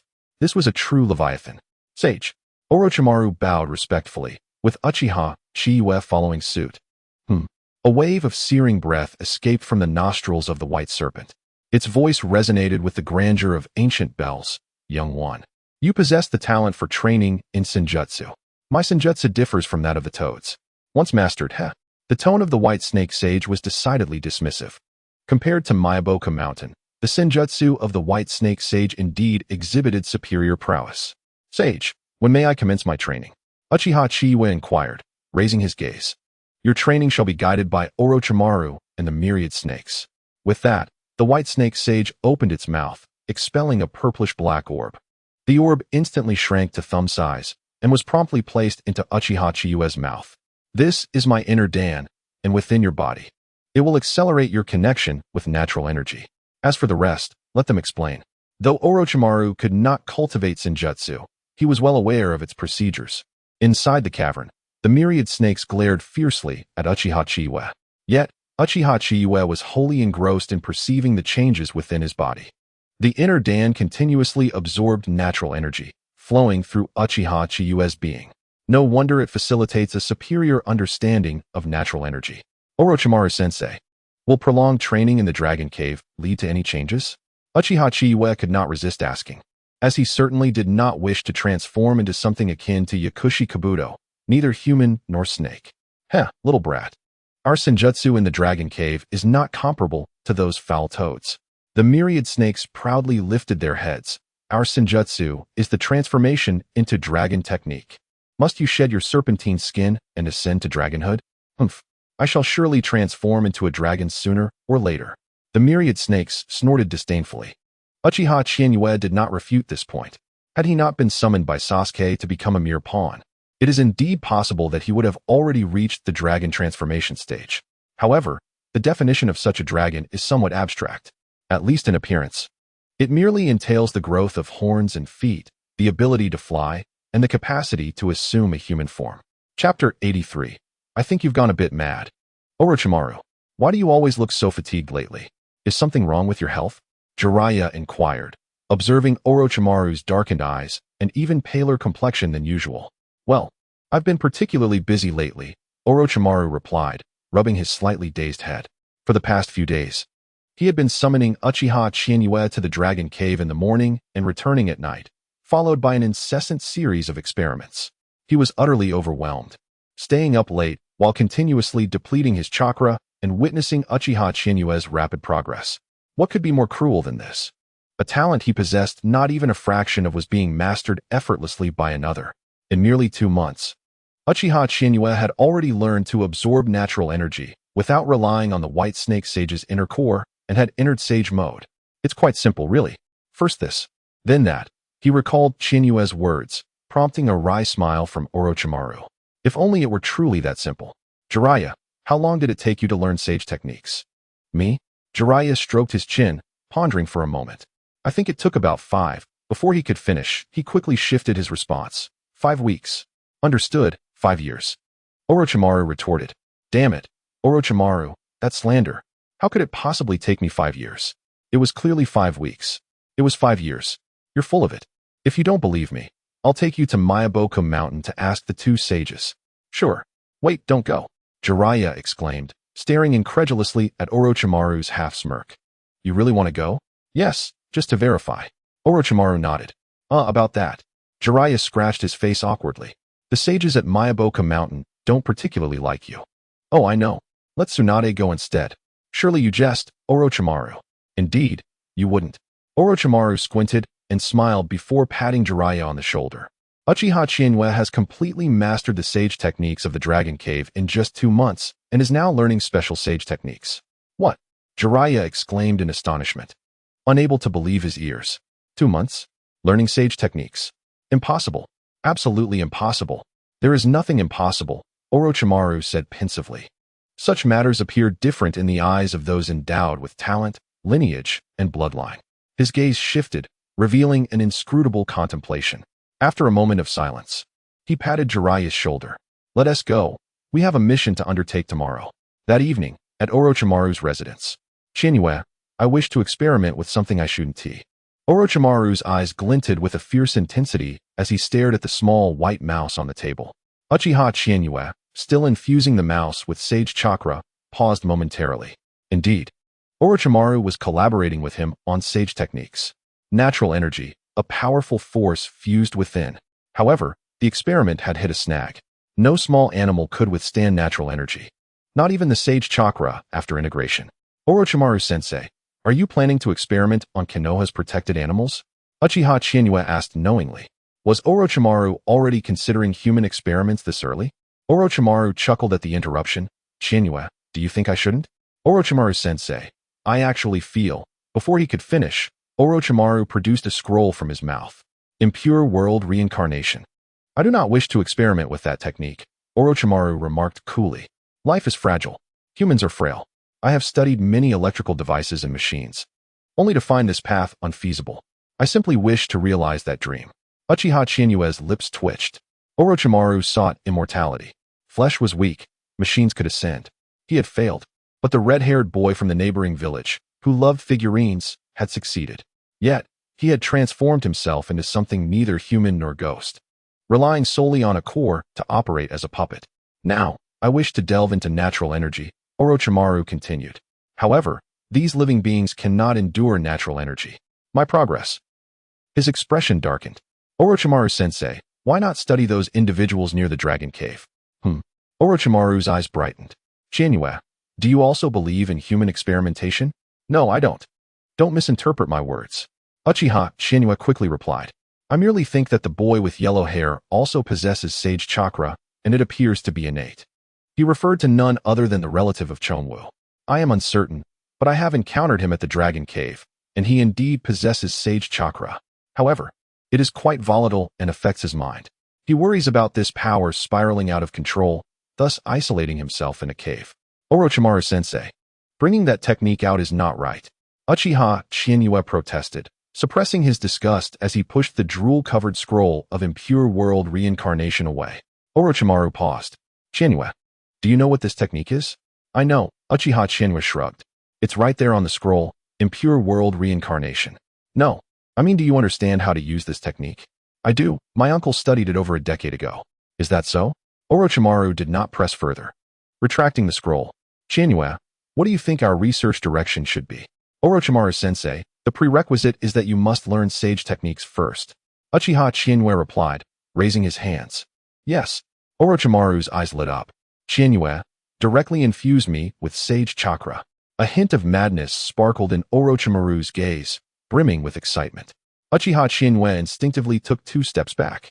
I think you're being a bit too reckless. The sage techniques of the Dragon Cave are even more volatile. How volatile? That depends entirely on one's talent.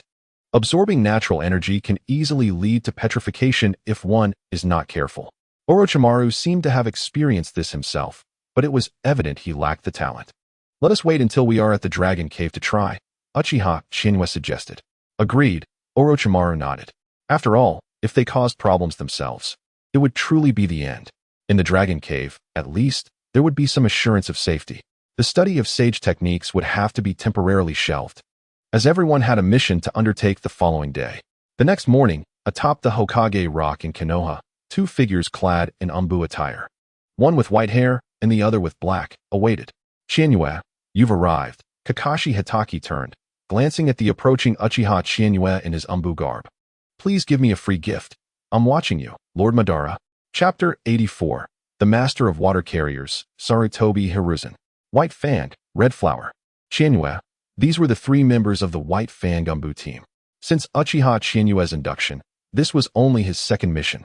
The first mission was rather uneventful, with White Fang guiding the way, completing a B-rank task in less than 2 days. However, this second mission was an A-rank task. There was no need to elaborate on who White Fang was, but the identity of Red Flower was rather surprising. Senjamoka. Who would have thought her code name was such an abstract name as Red Flower? Uchiha Chiyue had not assigned himself a code name. Such formalities were unnecessary. His Sharingan made his identity evident to all. After all, he was the sole Uchiha in the direct lineage of the Hokage Zanbu. Uncle Kakashi, Uchiha Chiyue, adorned with a mask, nodded gently. Indeed. Hitaki Tsukumo responded with a slight nod. Typically, members of the umbu are addressed by their code names. However, it matters little to us. As his words lingered, Senju Mo Hua produced a scroll containing the mission details, stating, we have both reviewed it. Uchiha Chiyue took it, unfolding the scroll to reveal the succinct directive. Assassinate the leader of the Land of Grass. What on earth? The entire mission information contained nothing but this line. Uchiha Chiyue could easily surmise who concocted this task. He mentally envisioned a grand drama titled You Regret, I Shadow. However, the fact that this mission had been dispatched indicated that Sarutobi Hiruzen had acquiesced, and it was beneficial for Konoha. The Land of Grass, situated between the Land of Rain and the Land of Iron, was embroiled in conflict with the Land of Waterfall, a nation of considerable strength, despite possessing the Seven Tails. It was widely known that the Jinchuriki of the Seven Tails had been confined due to their propensity for rampancy. Thus, the positioning of the land of grass and the land of waterfall was precarious, often acting as a swing state. Today, they might allow passage to the land of rain, and tomorrow facilitate the smuggling for the land of iron. This chaos birthed the mission, aimed at inciting further discord, potentially igniting a war between the land of iron and the land of rain. If they did not formally engage in conflict, how could we partake in the spoils? Do not be misled into thinking Konoha is a pacifist. Konoha merely seeks to avoid being besieged. With a demigod emerging from the land of rain, who would not be wary? Sarutobi Hiruzen would welcome Hanzo's swift demise, not to mention Danzo's concerns. The threat posed by the land of rain to Konoha was immense. While it might echo the tale of Hashirama capturing the Nine Tails, let us not forget, this is a demigod. Upon reading this line, Uchiha Chiyue's chakra swirled, transforming into flames that consumed the scroll. This is... Hatake Tsukumo's eyes gleamed beneath his mask. Is this a new ninjutsu? Indeed, though it is still in its developmental stages. Uchiha Chiyue replied with a grin. This ninjutsu was, of course, the Rasengan. However, it was not yet feasible. This technique is quite effective. Chiyue, this mission is distinct. Although it is merely an A-rank task, its completion will be recorded as 5 A-rank tasks, Hatake Tsukumo explained. Uchiha Chiyue nodded, aware that this was an established protocol within the Umbu. Otherwise, how could Orochimaru have completed nearly 2,000 tasks during his time in Konoha? With a significant portion being A-rank, Senju Mo Hwa remained silent throughout, her current duty being to shadow Hatake Tsukumo, albeit only nominally. With her recent vacation concluded, she was now more focused on preparing for the transition of the Umbu captaincy. Don your mask, let us depart. Understood, Uchiha Chiyue affirmed, adjusting his fox mask before the trio set off. Meanwhile, in the Hokage's office, Sarutobi Hiruzen rubbed his forehead, feeling considerably aged of late. Konoha was indeed experiencing a blend of good and bad news. The good news was the acquisition of 50 billion from the Hidden Cloud Village. Such a substantial sum would bolster Konoha's strength across various fronts. For instance, he had just approved a proposal for the expansion of the village. However, there was bad news to contend with. Sarutobi Hiruzen looked up at the frail elder before him, a sense of melancholy washing over him. Lady Mito. The raspy voice of Uzumaki Mito echoed in the quiet office. My time is short. Are preparations for the transfer of the Jinchuriki underway? It is ready, Sarutobi Hiruzen replied, unusually abstaining from smoking, his expression somber. Lady Mito, I have one more question regarding the Uchiha clan. Uzumaki Mito, aware of his inquiry, began, last night. I dreamt of Hashirama. It felt as if I were once again witnessing him. Slowly, she recounted a long tale, while Sarutobi Hiruzen listened in silence. Reminiscent of his youth when he absorbed the stories of the two Senju lords recounting the splendor of the Warring States period and the brilliant future of Konoha and the ninja world. Where should Uzumaki Mito begin? Everything stemmed from the encounter of two boys by the riverbank. Sarutobi Hiruzen listened attentively from dawn until dusk, the entire day passing without them even breaking for a meal. The Uchiha are a clan rooted in love, Uzumaki Mito remarked, yet this love can be somewhat obsessive. Each Uchiha harbors their own affections. If this love persists, it will serve as their endless motivation. Should this love fade, it will herald their descent into darkness. Just as Hashirama believed in Madara and Tobirama accepted Kagami as his disciple, they are members of Konoha, as long as love exists. Cough, cough, cough. Lady Mito. Sarutobi Hiruzen hastily offered her a handkerchief, which soon bore a hint of crimson. Uzumaki Mito opened her weary eyes, gazing at Sarutobi Hiruzen. Time flows like the ocean. Yet love remains. Uchiha Toyama, a Dove faction member, had devoted himself to integrating with Konoha. In recent years, they had been striving to establish a reliable image to rectify their negative reputation among the villagers. The Uchiha's business was no longer confined, and their police force exhibited greater patience. An Uchiha Shursui? Sarutobi Hiruzen inquired softly. He had indeed observed the changes within the Uchiha clan. Even the once hawkish leader Uchiha Shursui had now found something worth protecting. Such a clan, Uzumaki Mito chuckled. You understand well. Indeed, Sarutobi Hiruzen nodded. Lady Mito, I comprehend. While I cannot guarantee everything, I have already issued orders regarding your prior requests. As long as the Uchiha dedicate themselves to Konoha, I shall naturally accept them. The Uchiha, regardless of circumstance, are one of Konoha's core forces. I can grant them an elder position.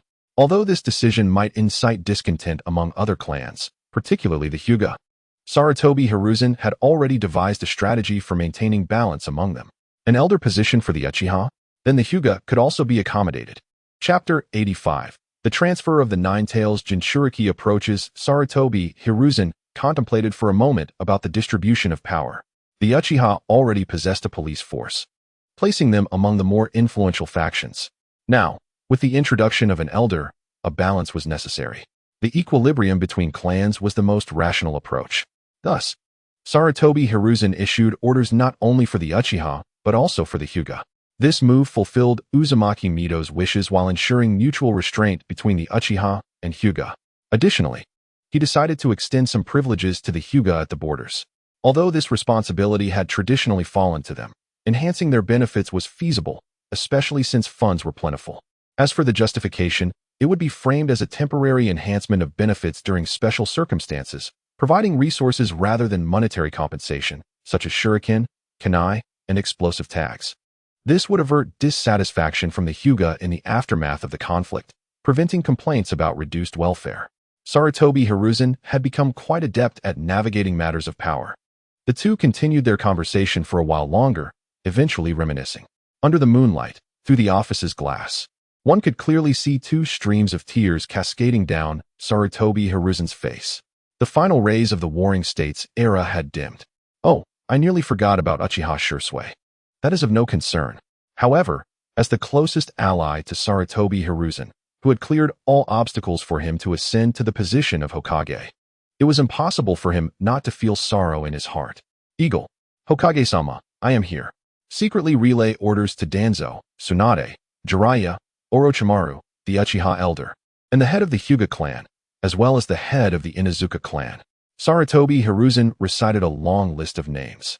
At the end, it was emphasized that only they themselves should be aware, and after 7 days, they would proceed to prepare for the matter of the Nine-Tails Jinchuriki. Yes, Lord Hokage. The moon tonight is particularly full. After parting with Minato, Kushina returned home, where Uzumaki Mito recounted countless stories. Kushina listened, laughing and engaging in conversation. Mito shared amusing anecdotes from their childhood. Naturally, the topic eventually returned to love. Uzumaki Kushina sensed something amiss and felt a wave of melancholy. Mito gently ruffled her hair and said, Kushina, Grandma is going to find your grandfather Hashirama. I don't want to part with you, Grandma. Uzumaki Kushina finally broke down in tears. Don't cry, don't cry. Mito embraced her, her wrinkled face radiating affection. Kushina, why not tell Grandma about that little blonde boy? Little blonde boy? Kushina's face turned crimson. Grandma, I will make him change his hair color tomorrow. No need for that. Grandma has many stories from her youth with your grandfather Hashirama. Little Kushina, won't you share some with me? Although Mito was aware of everything, given how many Umbu followed Kushina, she still longed to hear it from Kushina herself. Grandma. Tsunade rushed in, her eyes filled with urgency.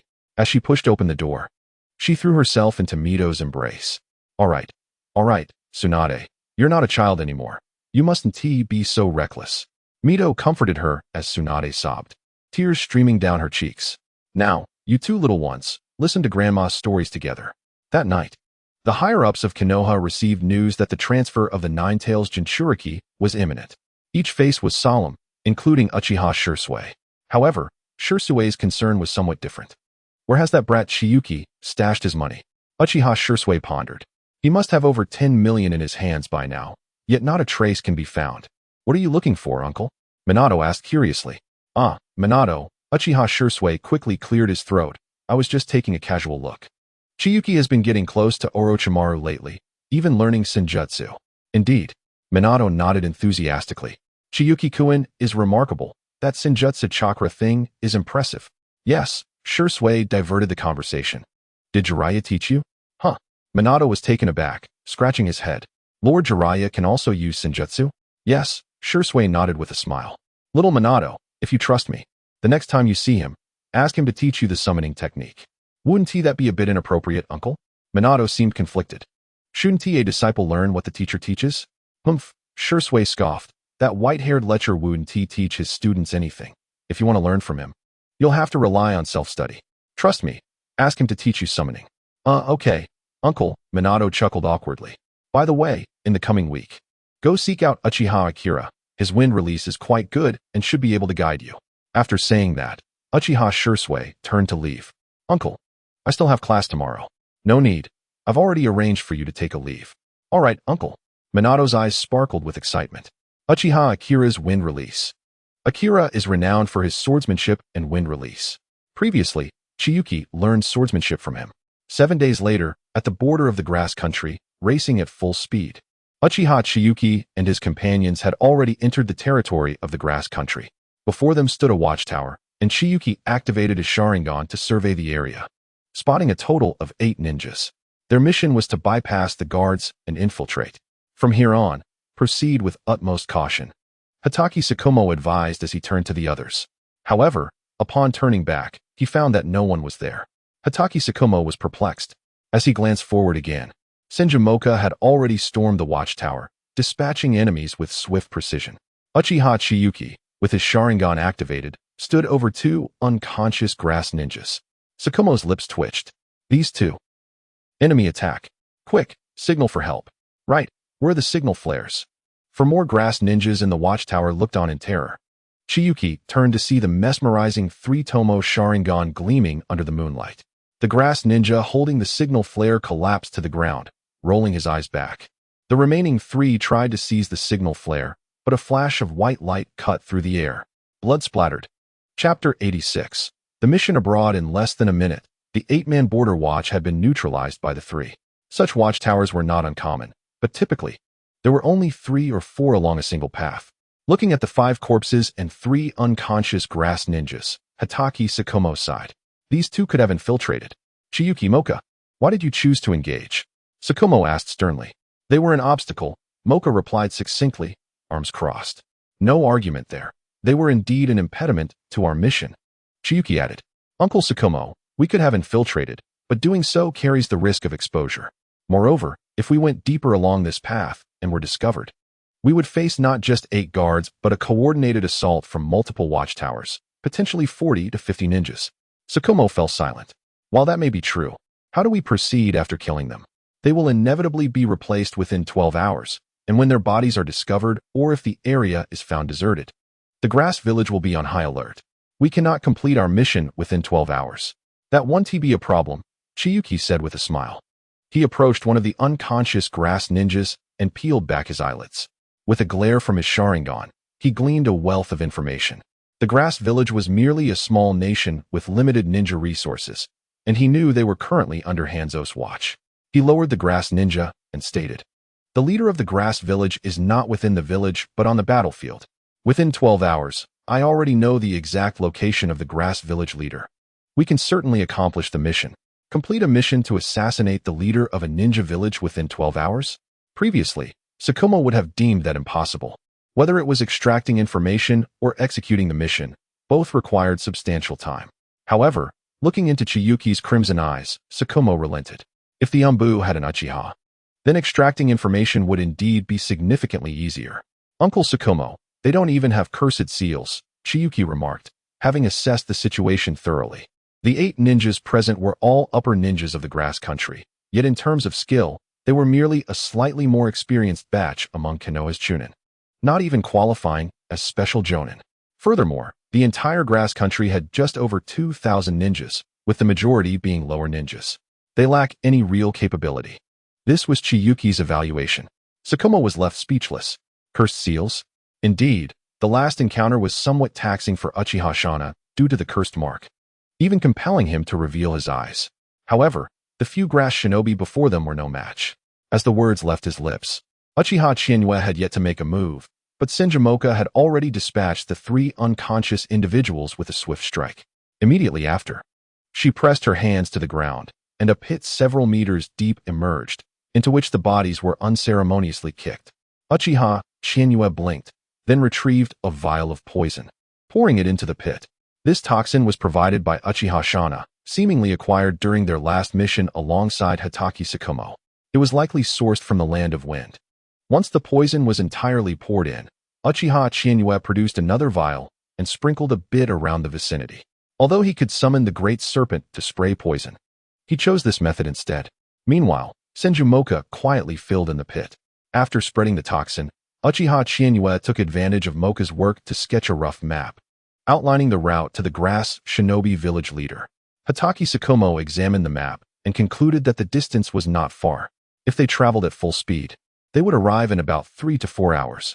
The effectiveness of the Sharingan truly impressed Hatake Tsukumo once again. It was remarkably useful. Moreover, Uchiha Chiyue was indeed a worthy nephew of his uncle. Both shared an uncanny approach to their tasks, with the first thought upon eliminating enemy ninjas being to frame others. Under the corrosive effects of the poison, the bodies would likely become unrecognizable within 12 hours, rendering their wounds indistinguishable. If discovered later, the absence of identifiable injuries would be quite terrifying. Hatake Tsukumo shook his head, glancing at the two. Let us proceed. Under the cover of night, they set off once more at full speed. Uncle Tsukumo, most of the military forces of the Land of Grass are gathered over there, approximately 500 ninjas. They are following Hanzo's orders and are currently engaged in battle with the ninjas of the Land of Iron, Uchiha Chiyue revealed, sharing all the intelligence he had gathered. He sensed that their mission completion might very well coincide with the onset of the Second Great Ninja War. The former leader of the Land of Grass was slain by Hanzo, and this new leader was also supported by him. TSK. Hanzo truly has the gall to criticize other great nations. Isn't he also using his strength to oppress smaller countries? The Rain Shinobi Village is one of the strongest nations outside the 5 great powers, along with the Land of Grass and the Land of Water. As they sped towards the border of the Land of Grass and the Land of Water, they arrived in less than 4 hours. At that moment, deep within the forest, Uchiha Chiyue halted, firmly balancing on a branch. Hatake Tsukumo and Senjumoka also came to a stop. Moka then leaped down from the branch and gently caressed the ground. Uchiha Chiyue looked over, intrigued. Was this a sensing technique similar to that of the second Hokage? Hanzo is not present here. There are 475 ninjas in the forward camp. The one with the strongest chakra is about on par with me, she stated after a short while. Uchiha Chiyue mused internally. Is the leader of the grass shinobi so weak? Comparable chakra to Senjumoka? Perhaps it's just that my chakra is excessively abundant, having an unusual effect. With the enhancement of the one-tailed beast chakra, Uchiha Chiyue felt as though he had an endless supply of chakra. The Sharingan? It could remain activated for 24 hours without issue, and the ninjutsu he released had sealing effects. Have you ever seen a great fireball that can seal chakra? There are too many of them, White Fang remarked with a furrowed brow. In such numbers, a direct assault is certainly unfeasible, and infiltration is also quite challenging. Uncle Tsukumo, what if we were to eliminate them all? Uchiha Chiyue's suggestion sent a chill down White Fang's spine. Chiyue, what are you saying? He asked, an awkward smile crossing Uchiha Chiyue's face. It's just that there's a summoning beast that hasn't been utilized yet. No, Hatake Tsukumo replied, furrowing his brow. Your summoning beast is akin to Orochimaru's. If it is exposed here, everyone will know it was the doing of Konoha. Chapter 87. The Remnants of the Uzumaki. The mission is assassination, not a blatant slaughter. No traces must be left behind. Uncle Tsukumo, aren't you skilled in swordsmanship? Isn't that also a forte of the samurai from the Land of Iron? Indeed, Hatake Tsukumo nodded. That is precisely why this task was entrusted to me. He sighed inwardly. The third Hokage's mission was becoming increasingly incomprehensible. What exactly was the intent? To incite war or something else? I have a question, Senjumoka, who had remained silent, finally spoke up. The two turned to her as she continued. White Fang, you could infiltrate and directly eliminate the leader of the grass shinobi village. The mission would then conclude. Uchiha Chiyue nodded in agreement. Hatake Tsukumo frowned slightly. He indeed could accomplish that. But his greater concern was the risk of being discovered or inadvertently leaving behind traces. Their chakra levels are not high, Senjumoka calmly stated. There is only one who can rival our Jonin from Konoha. The rest are disorganized. Perhaps I should take the lead. No. Hatake Tsukumo quickly interjected. Though you are part of the Umbu and undertake high-level missions, I have already made a promise to your uncle. Uncle Tsukumo, they pose no threat to me. Uchiha Chiyue shrugged. With his phasing eyes, how could anyone harm him? Let me handle it, Hatake Tsukumo insisted. Chiyue, you and Honghua create some chaos. The camp is about 10 miles away, a 20-minute journey. I will definitely be able to infiltrate it. After 20 minutes, You should devise a way to create confusion and then withdraw. Understood. Uchiha Chiyue was quite pleased to avoid direct confrontation. Indeed, Hatake Tsukumo was exceptionally strong. The three of them together could easily obliterate the 500 ninjas before them. However, the objective of the mission was to instigate internal strife among them. Thus, Hatake Tsukumo donned the attire of a grass shinobi, his steps swift as he made his way towards the camp. Each of his movements left no trace, embodying the essence of a top-tier assassin. One must admit, Hatake Tsukumo's swordsmanship was likely complemented by his unique footwork. What ideas do you have for creating chaos to cover White Fang's retreat? Senjumoka inquired of Uchiha Chiyue. I have a few ideas, he responded. What are they? I will use the Great Fireball Extinguishing technique. Not very useful, Senjumoka frowned. She was familiar with that ninjutsu. It's different, Uchiha Chiyue waved his hand dismissively. Have you ever seen a Great Fireball Extinguishing technique that rivals that of Uchiha Madara? You? Senjumoka looked at Uchiha Chiyue with curiosity. She displayed no other emotions. But one could imagine that others would find it amusing. You'll see. Uchiha Chiyue shrugged, then searched for a suitable position. Creating chaos? Just ignite this forest. Their camp was located a couple of miles from this woodland, with a water flow in front. Relying on water and the forest was indeed a strategic advantage. 20 minutes later, Uchiha Chiyue formed hand seals. After completing several seals, he took a deep breath, gathering chakra in his throat and cheeks. Fire style, Great Fireball Extinguishing technique. Whoosh. In an instant, a brilliant blaze of red and orange erupted from his mouth, transforming into a fan-shaped inferno that surged forward. The flames expanded rapidly, creating a firewall over 100 meters in diameter and 4 to 5 meters high, advancing relentlessly. Senjumoka was astonished. This level of Great Fireball Extinguishing technique, I've only witnessed it in two individuals. Those being the Uchiha brothers, Uchiha Madara and his sibling. While it may not match Uchiha Madara's might, this level was approaching that of the second most powerful Uchiha. Inside the camp, Kakashi Tsukumo moved with the grace of a whisper, each step following a precise rhythm, leaving no trace of sound. Clad in the garb of the grass country's ninja, he minimized the risk of exposure. At that moment, he had just emerged from the tent of the grass country leader, casting a wary glance around. He noted the flickering lights, yet few were on watch, most having succumbed to intoxication. Had they won a battle today? The journey had been remarkably smooth thus far. Suddenly, a fire ignited. Damn, the woods over there are ablaze. Who could be responsible? Could it be that group of samurai? Hurry, summon the leader. A sigh of relief escaped Kakashi Tsukumo as he beckoned to the figure behind him, urging, follow my lead. Yes, my lord, came a weak voice, trembling yet resolute. Noticing the absence of its owner, Kakashi furrowed his brow and grasped the slender, blood-stained arm behind him. Realizing that running was too slow, he hoisted the person onto his shoulder. Do not speak, my lord. Under the cover of darkness and amidst the ensuing chaos, Kakashi made his escape with remarkable ease.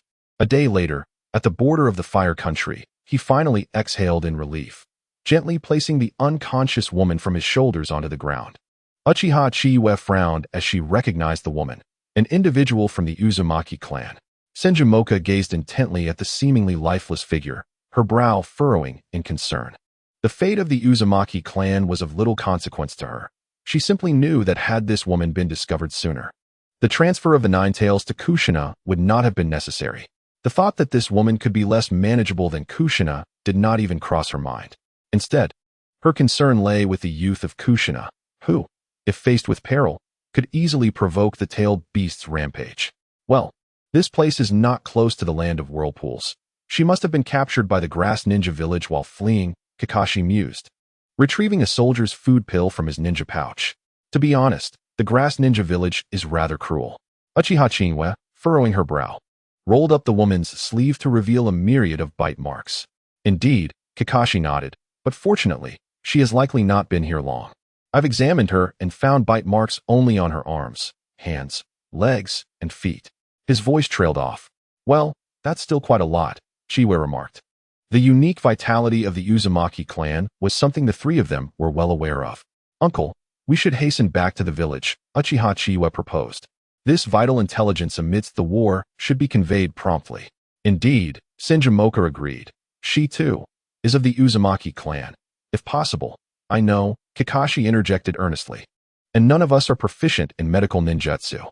Uncle, she seems to be suffering from chakra depletion and significant vitality loss, Kakashi remarked coldly, a long-suppressed fury igniting within him. Chapter 88. Sarutobi Hiruzen appears to have aged once more without a doubt. This woman was the unfortunate mother of Kaguya. It was fortunate they found her early.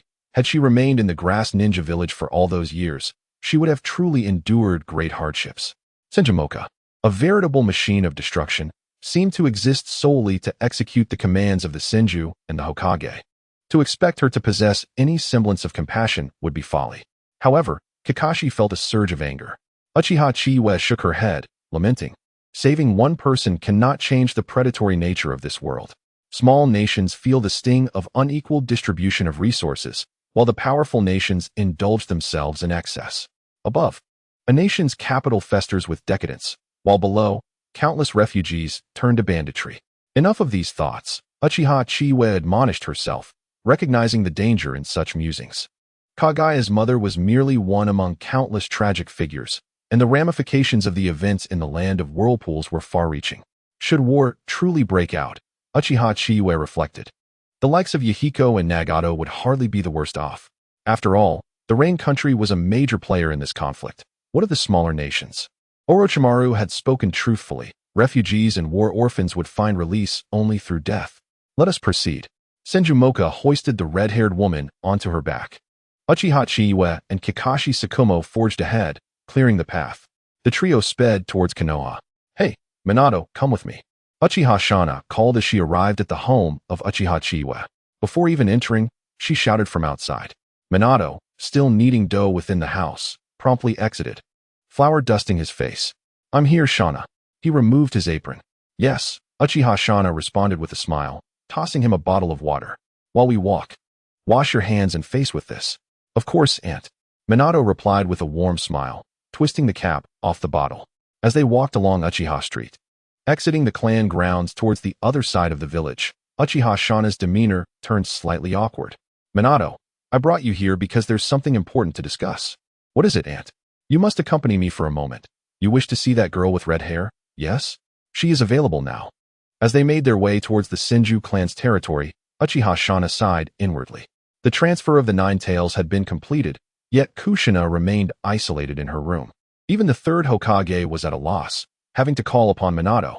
The departure of Uzumaki Mito had left a profound impact on her.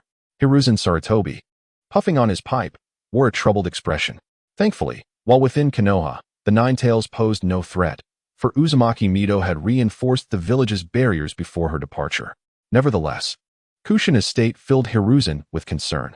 Bah, Hiruzen, you are far too lenient, Danzo interjected with a cold scoff. In my view, we should place Kushina in my care. Within 3 years, I could mold her into a formidable weapon of war. Danzo, Hiruzen, frustrated by his mounting concerns, slammed his hand on the table. Would you dare voice such words at Mito's grave? Hiruzen, are we to simply allow the Nine Tails Jinchuriki to remain in such a state? Danzo retorted vehemently. She has locked herself away for 3 days, refusing food or drink, weeping endlessly. A Jinchuriki should not be allowed to harbor emotions. I possess various methods to ensure the loyalty of a Jinchuriki. Silence. Hiruzen glared fiercely. This matter shall not be discussed further. I will personally address it shortly. At that moment, the office door swung open, and an Umbu operative entered. Hiruzen glanced at him and asked, What news do you bring? The Nine Tails Jinchuriki has emerged and is currently dining with Minato and Lady Tsunade. Oh, wonderful, Hiruzen exclaimed, a smile blooming on his face. This is what we need in Konoha. What issue cannot be resolved through bonds? Humph, Danzo scoffed. Hiruzen, do not celebrate too soon. The emotional state of the Nine Tails Jinchuriki remains a volatile factor. I shall refrain from commenting on Tsunade. Do not forget who that blonde-haired boy belongs to. Uchiha. I have already appointed the leaders of the Uchiha and Hyuga clans as elders, Hiruzen replied with a smile. What? Danzo exclaimed in disbelief. How could I have been unaware of such a development? Oh, you were too preoccupied with Root. I didn't summon you. Rijan, it appears you have become somewhat muddled. The position of Hokage is indeed a challenging one. Sarutobi Rijan wore a troubled expression, for Uchiha's recent reputation was commendable. And this was the dying wish of Lord Mito. With Uzumaki Mito now deceased, do you still use her to pressure me? Danzo's gaze turned icy. Danzo, your words are rather detrimental to our unity, Sarutobi Rijan remarked as he approached Danzo and patted him on the shoulder. The Senju clan is the founding pillar of our Konoha. We are also disciples of Tobirama, are we not?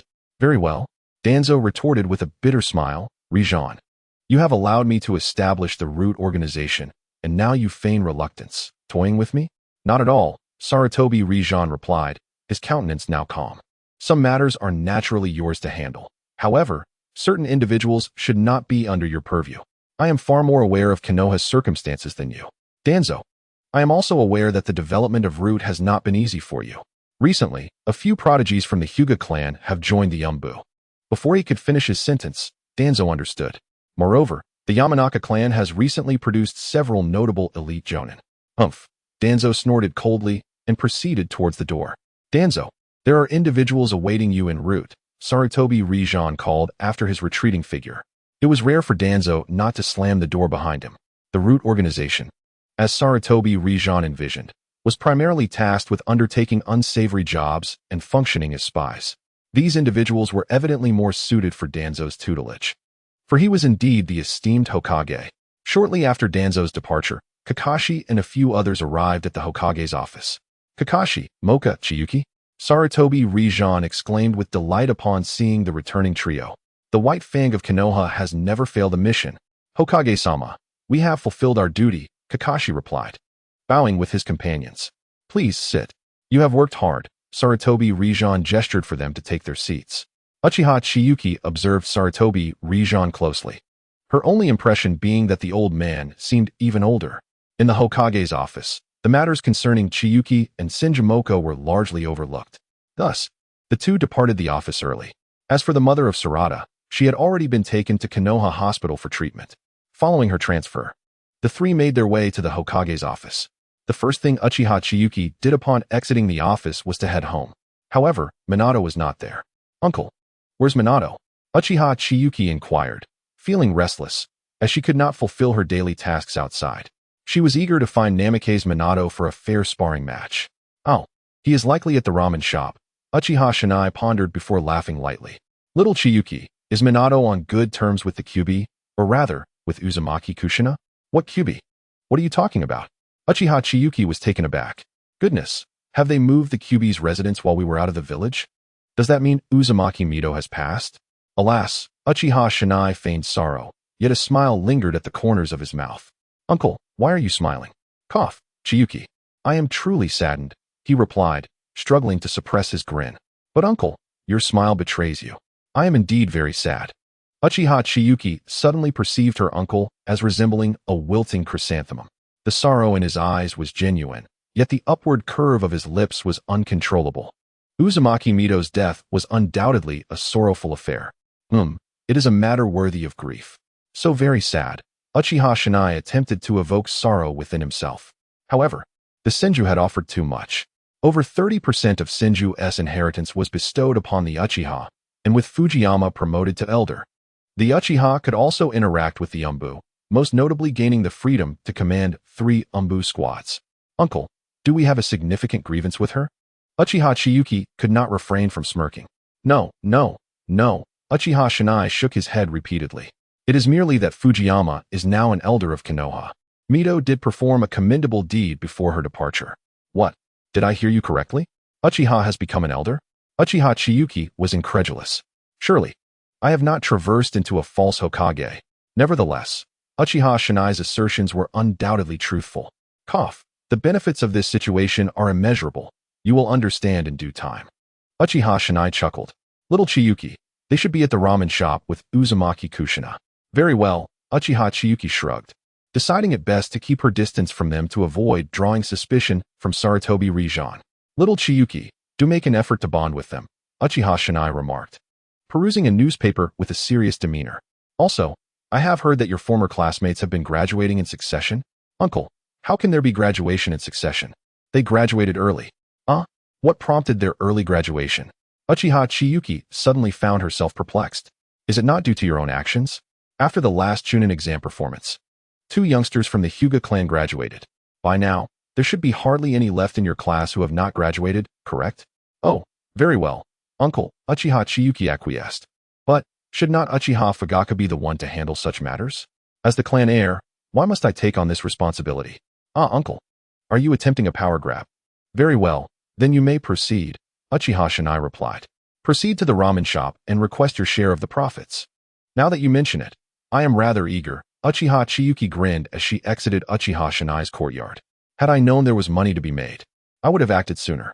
The Uchiha clan had nearly monopolized the food scene in Konoha, primarily due to their substantial resources. We can afford to take a smaller profit. What? You cannot survive with the same business? Then I shall acquire your establishment.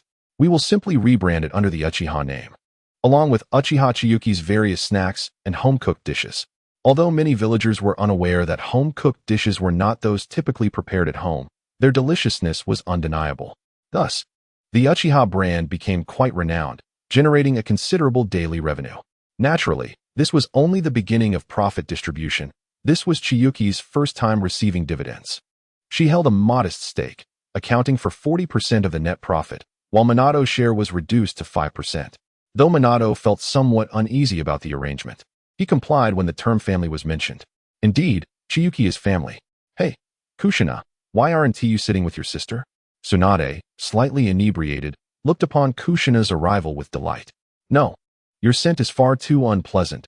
Kushina pinched her nose, wearing a look of disdain. What? How am I unpleasant? Tsunade, her face flushed from drink, pulled the nearby Senju rope tree closer. Rope tree, tell me, does your sister smell nice?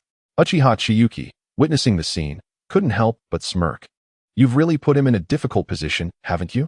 It was evident that Senju rope tree was nearly choked into unconsciousness by Tsunade's overpowering strength. What? Rope tree? Why are you silent? Chiyue, save me. Senju rope tree desperately reached out to Uchiha Chiyue with all his might. Oh, little Uchiha? Tsunade seemed to regain her senses slightly. Can you drink? Lady Tsunade, you jest. I cannot. Uchiha Chiyue replied as he approached, casually pulling over a chair. What a pity. Tsunade shook her head. If you had just a little drink, I could go report to the Uchiha security forces. Well said, Lady Tsunade. Next time you visit the gambling house, I will assist you at the Hokage office. Can your Sharingan even see what I'm doing? Tsunade suddenly became serious, gazing at Uchiha Chiyue, while Senju Nagashi narrowly escaped a predicament. Uchiha Chiyue responded, you should be asking whether I would be beaten if I went to check. Chiyue, you are truly my savior. Senju Nagashi wailed, I really don't want this troublesome sister anymore. Nagashi, you're even worse than Minato. He added, she's not even your sister, and my sister has her own moves. That last technique, even Jiraiya couldn't withstand. Practice makes perfect, Uchiha Chiyue smiled broadly. Minato Namikaze stood awkwardly to the side, struggling to suppress a laugh. Chiyue-kun, you're back, he remarked. Yes, Uchiha Chiyue replied with a grin. This mission was not difficult at all. What? Chiyue, you undertook a mission? Yes, a level 5 mission. What? A level 5 mission? Senju Nagashi exclaimed, sister. You should ask Hokage-sama for 10 level 5 missions. Get lost, Tsunade glared. Alright then, sister. Uchiha Madara declared, hand over the eternal love energy, and I will teach you the heavenly barrier star. Chapter 90, the Second Shinobi World War. The first profit from the snack shop amounted to a staggering 1 million ryo, though this was the combined total over 3 months. The subsequent days fell into a peculiar state, not due to Uchiha Chiyue, but rather the odd circumstances in Konoha. The death of the grass country leader did not stir significant upheaval. Instead, it was smoothly suppressed. The entire grass country was nearly infiltrated by Hanzo, who swiftly reinstated another leader. Meanwhile, the Rain Country officially declared war on the Iron Country 3 months later. The timeline for the Second Shinobi World War was thus moved forward. The rationale behind this conflict was remarkably simple. In this world, there was no need for grand justifications. Hanzo initiated the war merely in response to dissatisfaction with the distribution of interests. How could he declare war solely on the Iron Country? Naturally, he sought to target a more vulnerable nation nearby. Hence, ladies and gentlemen, Hanzo has declared war on both the Iron Country and the Wind Country, he proclaimed, asserting that the distribution of benefits did not meet his desires, and that since they held more, he intended to seize it. Sitting in the Hokage office, Sarutobi Hiruzen surveyed the elders of Konoha's various departments and the elite jonin. To his left sat the 5 elders of Konoha, Danzo, Narashikaku, Mito Gate, Uchiha Toyama, and Hyuga Hayashi. To his right, leading was Kakashi Hitaki, alongside Orochimaru and the leaders of the Inuzuka, Nara, and Yamanaka clans. However, this matter was not of great significance. Sarutobi Hiruzen, resting his chin on his hand, surveyed the assembly with the intensity of a lion. What truly matters is that Tsunagakure has declared war on Konoha. Haha. I knew it, Danzo scoffed. The newly appointed third Kazekage of the Wind Country, proclaimed to be the strongest in history, had recently taken office. Nara Shikaku rose, stating, "Here is the information we have gathered on the third Kazekage. Our spies could only acquire this much." This individual had only recently assumed the position and required achievements to secure his standing. The geographical position of the Wind Country was not advantageous. The nation was not wealthy, and Tsunagakure was even less so. Nara Shikaku distributed the documents, continuing, "His reason for initiating war is simple. He wishes for Konoha to lend him 10 billion ryo for the development of Tsunagakure, or he will resort to war." The audacity of the third Kazekage. How dare he? Another exclaimed. Humph. To demand 10 billion outright. Why doesn't he just steal it? Hokage-sama. I am willing to lead 3,000 jonin to the front lines. Where would you find 3,000 jonin? The room erupted in discussion, with each Konoha ninja eager to rush to the borders for a fight. Seeing the morale high, Sarutobi Hiruzen felt elated. War was, after all, something he had anticipated. Yet Konoha preferred to uphold righteousness, and so did he as the third Hokage. If the Wind Country was foolish enough to challenge them, then surely they could not simply relinquish land and reparations without a fight? Although there would be considerable casualties, it was a necessary sacrifice.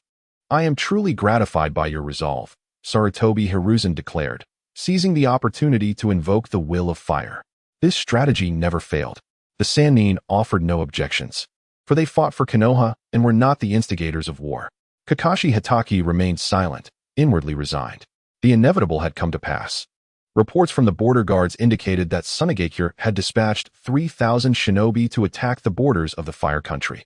As they passed, nothing remained alive. Over 100 elite Konoha shinobi had perished, all victims of poison. Sarutobi Hiruzen declared sternly, "Kakashi Hitaki, Tsunade, you two will lead 300 jonin, 800 shunin, and 2,000 genin, along with several medical ninjas to the border between the Fire and Wind countries." Understood. Both Kakashi and Tsunade replied, bowing. The Inuzuka, Nara, and Yamanaka clans will dispatch 30 specialized ninja teams to bolster the border defenses against potential ambushes. Yes, Elder Hyuga. Sarutobi Hiruzen nodded at the Hyuga clan leader. Without needing to prompt him, the Hyuga clan leader rose and stated, "Hokage-sama. The Hyuga clan is willing to send 500 of our finest shinobi to various borders to gather intelligence." Very well, Sarutobi Hiruzen replied, satisfied with the response. Uchiha Toyama, seated quietly, furrowed his brow. Why are the Uchiha not involved in this war? After pondering Sarutobi Hiruzen's intentions, Uchiha Toyama chose not to voice his thoughts. Remaining uninvolved was a welcome respite. The Uchiha needed prestige, but it did not necessarily have to come from this conflict. Furthermore, once war commenced, who could easily claim it would end?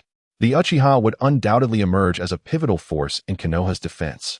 One command after another was dispatched, and Konoha's shinobi began to hasten their preparations.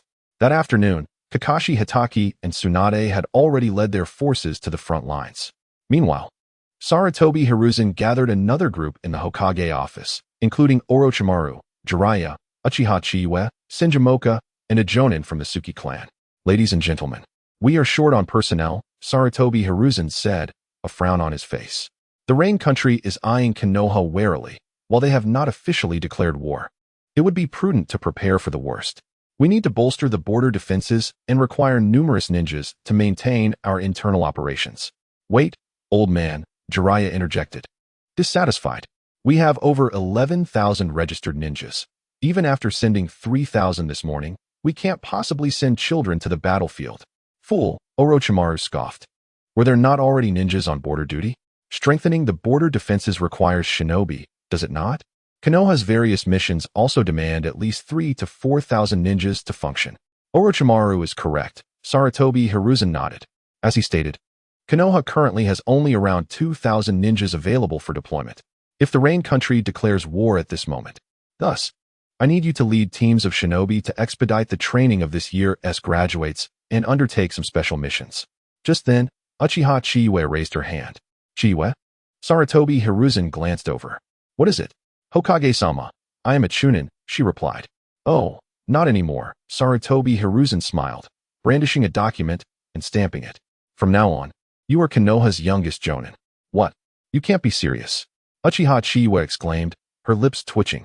Ding. Congratulations to the host for being promoted to jonin. Reward. Select a secret scroll. What? Hokage-san. Chiyue has already been promoted to jonin, but what about me? Suk excitedly pointed to himself. Sarutobi Hizashi awkwardly cleared his throat. Suk, you are a member of Orochimaru's team. Huh. Shouldn't I also be promoted to jonin? No, you are part of Orochimaru's team. Chapter 91. Leading jonin at the entrance of Konoha Ninja School. This year's graduates are all familiar faces. Due to the war's deployment issues, many ninja teams have been disbanded. Uchiha Chiyue stood at the entrance, as did Orochimaru and his companions. Observing the students undergoing their Jinin graduation assessments, Uchiha Chiyue glanced around. He was already significantly taller than his peers. Though only 9 years old, his height of over 1.5 meters made him a standout among his contemporaries. These children. Jiraiya surveyed the area and asked with some confusion, Where's Minato? Lord Jiraiya, Minato graduated a long time ago, Uchiha Chiyue replied. What? Minato graduated already? Jiraiya exclaimed, astonished. How come I didn't know? Yes, he graduated 6 months ago. You're quite the teacher, Uchiha Chiyue remarked with an eye twitch. Cough, that brat didn't he even tell me. Jiraiya said, his face awkward. It's because you never cared. Uchiha Chiyue retorted. Minato had informed Jiraiya, but it was evident that Jiraiya had not taken it seriously. Having been absorbed in his novels. Who would have thought Chiyue-kun would soon stand alongside us? Orochimaru said, looking at the list in his hands. Suk, Sarutobi Shino. Why in Shiri? You little brat from the old man's family, ha ha. Jiraiya laughed heartily, giving Orochimaru a look of helplessness. Orochimaru merely smiled knowingly, ignoring it. Who should be the one seeking blessings? Sarutobi Shino was quite pleased. Recently, he had been in high spirits. No other reason than that all the geniuses had been outshone by him, making him the top talent in the class. Not only a genius, he was also the class monitor. This restored his confidence. Mikoto-chan, Sarutobi Shino flirtatiously tossed his hair. Don't worry, I've already spoken with those 2 examiners. You will definitely graduate. Uchiha Mikoto responded. Thank you, but I feel slightly offended. Taking a deep breath, she bypassed Sarutobi Shino and made her way toward the assessment location. Hey. Shino hurriedly followed, saying, Mikoto, I'm serious. I've already talked to them. Even if you don't take the exam, it's fine. Lord Second Hokage. I can pass the assessment. Uchiha Mikoto stamped her foot and jogged toward the evaluation site. Wait. Mikoto-chan. Wait for me. Sarutobi Shino was near tears. He just wanted to showcase his influence. At the assessment location, Uchiha Chiyue and his companions had been waiting for some time. By now, all the students from this year had gathered there, including Hige Hizashi and Namikaze Minato. Sarutobi Shino followed Uchiha Mikoto all the way there. Looking up, he exclaimed, What? How did they come back? Isn't that the second Hokage? Hige Hizashi sneered. Why haven't you graduated yet? You bastard, do you want to fight? Well, I'm just speaking the truth. Hige Hizashi shrugged. I almost forgot. Today is the assessment day for the second Hokage. Humph. I want to argue with you. Sarutobi Shino pulled out a long-neglected notebook and quietly made a note. This bastard Hizashi mocked me, causing me to miss catching up with Mikoto-chan. I'll remember this grudge. Shadow clone technique. Transformation technique. Substitution technique. Yes. Uzumaki Kushina passed the assessment. As soon as Kushina passed, she rushed over to Namikaze Minato. Minato scratched his head. Congratulations, Kushina. Easy peasy. Uzumaki Kushina proudly lifted her chin. Uchiha Chiyue greeted Uchiha Mikoto. Chiyue, big brother. Good luck on your assessment. Treat me to dinner afterward. Okay, little brother. Uchiha Mikoto nodded earnestly. Sarutobi Shino silently wept, adding another note in his notebook. Damn Uchiha Chiyue, how shameless. How could he make Mikoto-chan treat him to dinner? Why do I feel like my sister has grown up and isn't as cute as before? Uchiha Chiyue mused. Although the little girl was still adorable, she seemed to have matured somewhat. Yes, Uchiha Mikoto qualified. Uchiha Mikoto bounced over excitedly. Brother, I passed the assessment. I'm a ninja now, and I can go on missions with you. The little girl blinked her eyes, filled with anticipation. Well, yes, Uchiha Chiyue took out his list. His team consisted of Hisashi, Makoto, and one vacant position. This vacancy was for a rotating position, as per Sarutobi Hisashi's intention, which required a chunin. Time was of the essence, and the guidance of a jonin was no longer feasible. Thus, the guidance class transformed into a ninja team, necessitating a standard team configuration.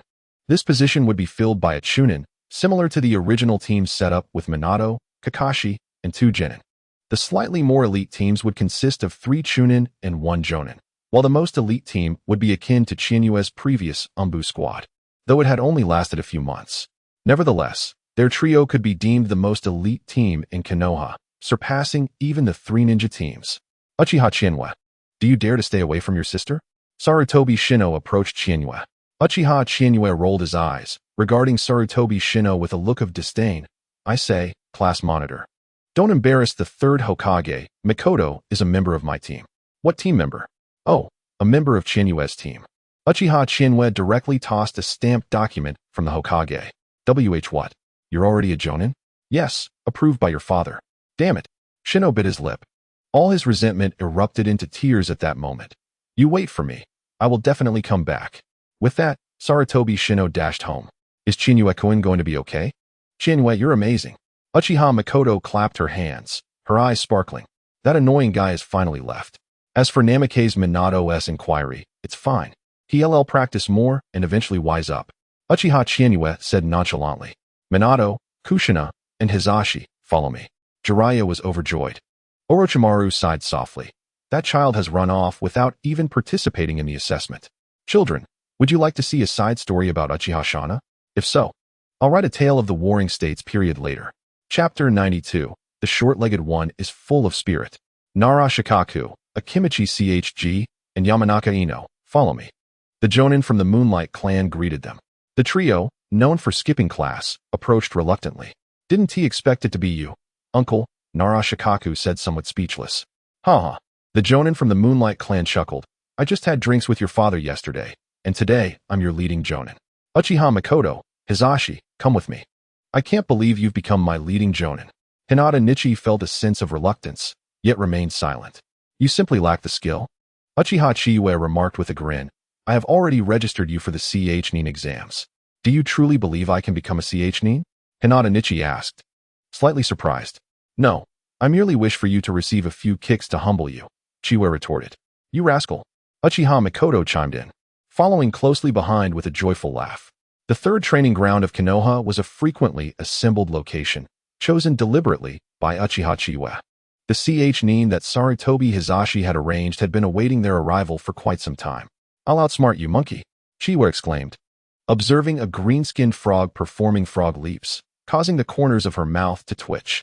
Old 3rd Hokage, your arrangements are commendable. This is youth. Mato Dai noticed the scene and gave a thumbs up. I never expected my teammate to be Chiyue-kun. This is fantastic. Dai-senpai, I am not your teammate, Chiyue corrected. Huh. Mato Dai was taken aback. I am the leading J-nin. Dai felt a wave of embarrassment wash over him.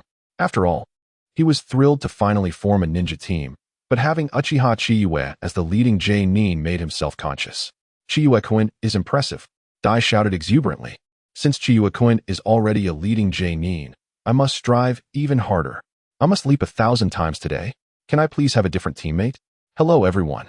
Mato Dai excitedly introduced himself. I am Mato Dai, a CH Nin, and I have known Chiyue-kun for a long time. You must all be geniuses who graduated from the Ninja Academy. This is the starting point of our youth. You truly are quite disgusting, Hinata Nichi retorted with disdain. Stepping back, while even Uchiha Makoto's expression stiffened momentarily. Thank you for the compliment. Mato Dai responded, moved to tears. When will Konoha open a mental hospital? I would be the first to send you there. Hinata Nichi's eyes twitched. Ahem, Dai-senpai is indeed quite remarkable, Uchiha Chiyue interjected. To be fair, Mato Dai's strength is beyond doubt. The 7 ninja swordsmen can be overwhelmed by them. When united, their strength is indisputable. 7 of them could easily hold back even a Kage-level ninja, and even weaker Kage might not stand a chance against them, though they have opened the 6th gate. If they can reach the 7th, their power would far exceed that of an ordinary J-nin. Hinata Nichi had already acquainted himself with Mato Dai. Although he did not seek advice, Hinata Nichi still humbly sought knowledge. Dai, with his short legs, did not disappoint. Upon hearing that Hinata Daisuke wanted to learn martial arts, he imparted every technique from the Konoha steel fist style without reserve, even sharing insights on breathing during running and how to conserve energy in punches, compressing a lifetime of experience into that training session. Brother, are we to execute a mission? Uchiha Makoto raised her hand to inquire. Are we on a mission to pursue criminals? Mato Dai asked earnestly. Yes, we are to pursue criminals and catch cats and dogs. The rich lady's cat keeps running away. Uchiha Chiyue replied. Not exactly. He continued. The Hokage has stated that our team is considered an elite squad, hence we are exempt from C-rank missions. Definitely not due to a lack of personnel. Absolutely not. Humph, C-rank missions are unworthy of our squad. Hinata Nichi crossed his arms defiantly. Uchiha Chiyue glanced at her teammates. The large girl wore her forehead protector on her arm, gazing at Chiyue with admiration, while Hinata Nichi's forehead protector obscured his vision, reminiscent of his future son. TSK. I can no longer comprehend the third Hokage's intentions. Arranging Uchiha and Hinata together is truly against the odds. However, this is not my concern. Whatever arrangement is made is fine by me. The mission department had changed personnel. It was no longer the same as before, with a shortage of manpower. Only a CH Nin was present, and Uchiha Chiyue was not familiar with him. Let us have a C-rank mission, Uchiha Chiyue proposed. C-rank? The CH Nin frowned, displaying disdain. Mato Dai, a perpetual genin everyone knows, and the rest of you kids, you dare ask for a C-rank mission? Here, take this. Go help the rich lady catch her cat. No need to thank me. He tossed a scroll for a C-rank mission. Hey, it seems you didn't understand. Uchiha Chiyue glared with her Sharingan, the three tomoe swirling in her eyes. Esteemed Uchiha J. Nin, this is your C-rank mission, escorting supplies. The CH Nin from the mission department produced a top-tier task, devoid of danger, yet offering generous rewards. Uchiha Chiyue snatched it up and turned to lead the three away. The sight of their retreat startled the CH Nin. 2 Uchiha and 1 Hinata? What sin have I committed? The youthful Uchiha, appearing merely a decade old, was undoubtedly a prodigy rarely seen in a century. Uchiha Chiyue held the mission scroll, leading the trio away. So cool, Chiyue I. Uchiha Makoto exclaimed, her eyes sparkling. Humph. You are merely pretending to be humble, Hinata Nichi remarked discontentedly from the side. Not at all.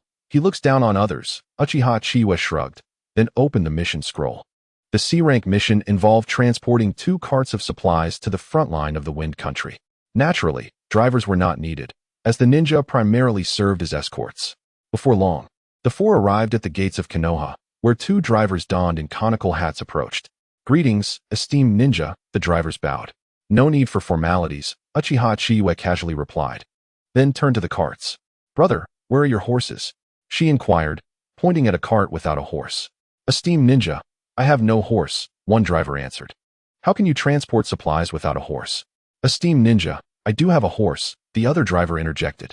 Very well, quite spirited, Uchiha Chiyue smirked. Dai-senpai, why don't you be his horse, or rather, help pull one of the carts? You got it. Mato Dai grinned widely. No problem, Chiyue-kun.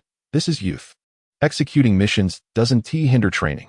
With that, Mato Dai unwrapped the bandages from his hands, securing them to the sides of the cart without a horse, and took off running. Chapter 93, C-rank mission, escorting supplies. Such missions are official, personally assigned by the 3rd Hokage. The supplies belong to Konoha, while the carts and drivers are hired. Of course, if a ninja wishes to act as a driver, it is perfectly acceptable. It must be noted that, during wartime, this escort mission for 2 carts of supplies offers a staggering reward of 250,000 Rio.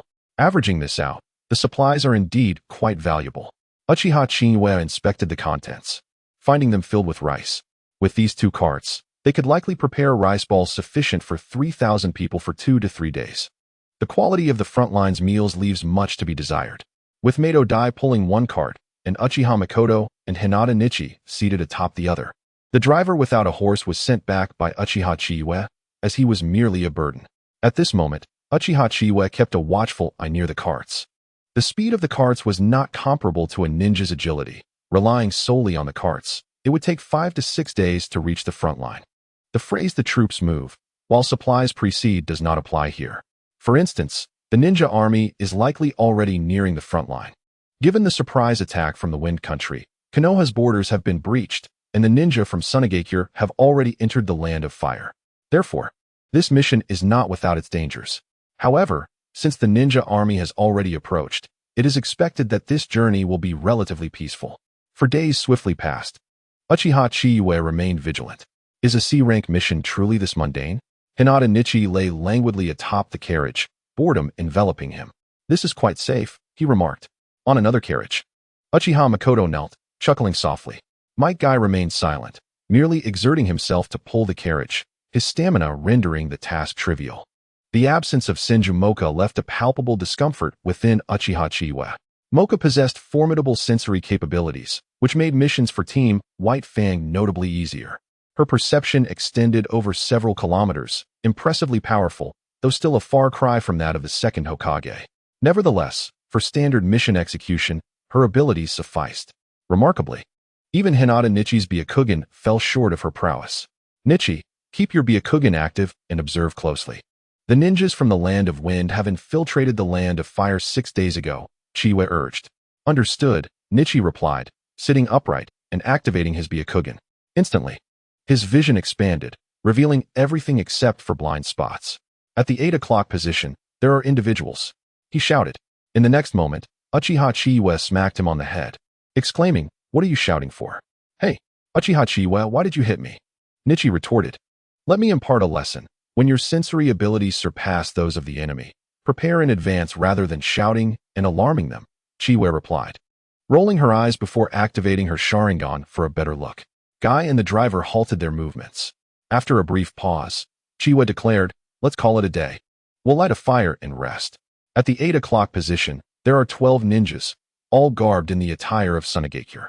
They haven't even bothered to change their clothes, she observed, glancing again to confirm that they had not yet been detected. However, the condition of these individuals suggested they were on the brink of exhaustion, their faces pale and unsteady, likely having gone days without sustenance. The vanguard of Konoha must have already engaged the first wave of sand ninjas, establishing a camp. These intruders were probably scouts, seeking intelligence on Konoha, or perhaps deserters seeking to escape amidst the chaos. In a battle, a front line would inevitably arise. If all sand ninjas entered the Land of Fire and amassed their forces, they would surely find themselves flanked on both sides and the front. Thus, even if they breached the border defenses, they would only establish a camp, treating it as a front line while requesting supplies from their homeland. Therefore, these individuals were most likely scouts or bandits. Setting the bonfire now would undoubtedly attract attention, but positioning an ambush could grant them the upper hand. Moreover, Chiyue noticed that among the 12, 3 were puppet masters, each carrying a bandaged object on their backs. Chiyue-sama? Guy inquired, directing his gaze towards her. Nichi, set up an ambush at the 8 o'clock position, Chiyue instructed. Sister, if anyone triggers a trap, immediately throw your ninja tools. Uncle Guy, you and the one with the horse will start the fire. Once it's ablaze, draw them in. Understood, Chiyue-sama. The 4 began to execute their plan. Only the driver trembled. Ninja-sama, will we encounter enemy ninjas on this mission? Are you unaware? Chiyue looked at him. I'm not sure. I came here for the pay. He replied, slightly annoyed. Chiyue sighed. Uncle Guy, keep him safe. Before long, the bonfire blazed, its smoke curling upwards. The group of sand ninjas, akin to famished wolves, caught sight of it. Quick, there are people over there. It must be Konoha's supply unit. Let us intercept them. The 12 sand ninjas, their eyes gleaming with hunger, surged towards the smoke. At that moment, Guy sat by the fire, his body trembling, not out of fear, but from sheer excitement. As a longtime genin, he had only tackled low-level missions, never encountering ninjas from other nations. After his promotion to Chunin, he found himself assigned trivial tasks again. So this was his first encounter with foreign ninjas, stirring exhilaration within him. Meanwhile, the driver stood awestruck at the sight of the approaching ninjas, his excitement palpable. The young girl had hidden herself, but from his vantage point, he could see her perched in the tree, utterly unafraid. The boy with the Byakugan wore a grin that stretched across his face. Are these people mad? Didn't we just hear that there are 12 ninjas? Why are they so unafraid? Sister, aren't you scared? Chiyue asked, puzzled. The young girl gazed innocently at her brother. Brother, why should I be afraid? There are 5 jounin over there.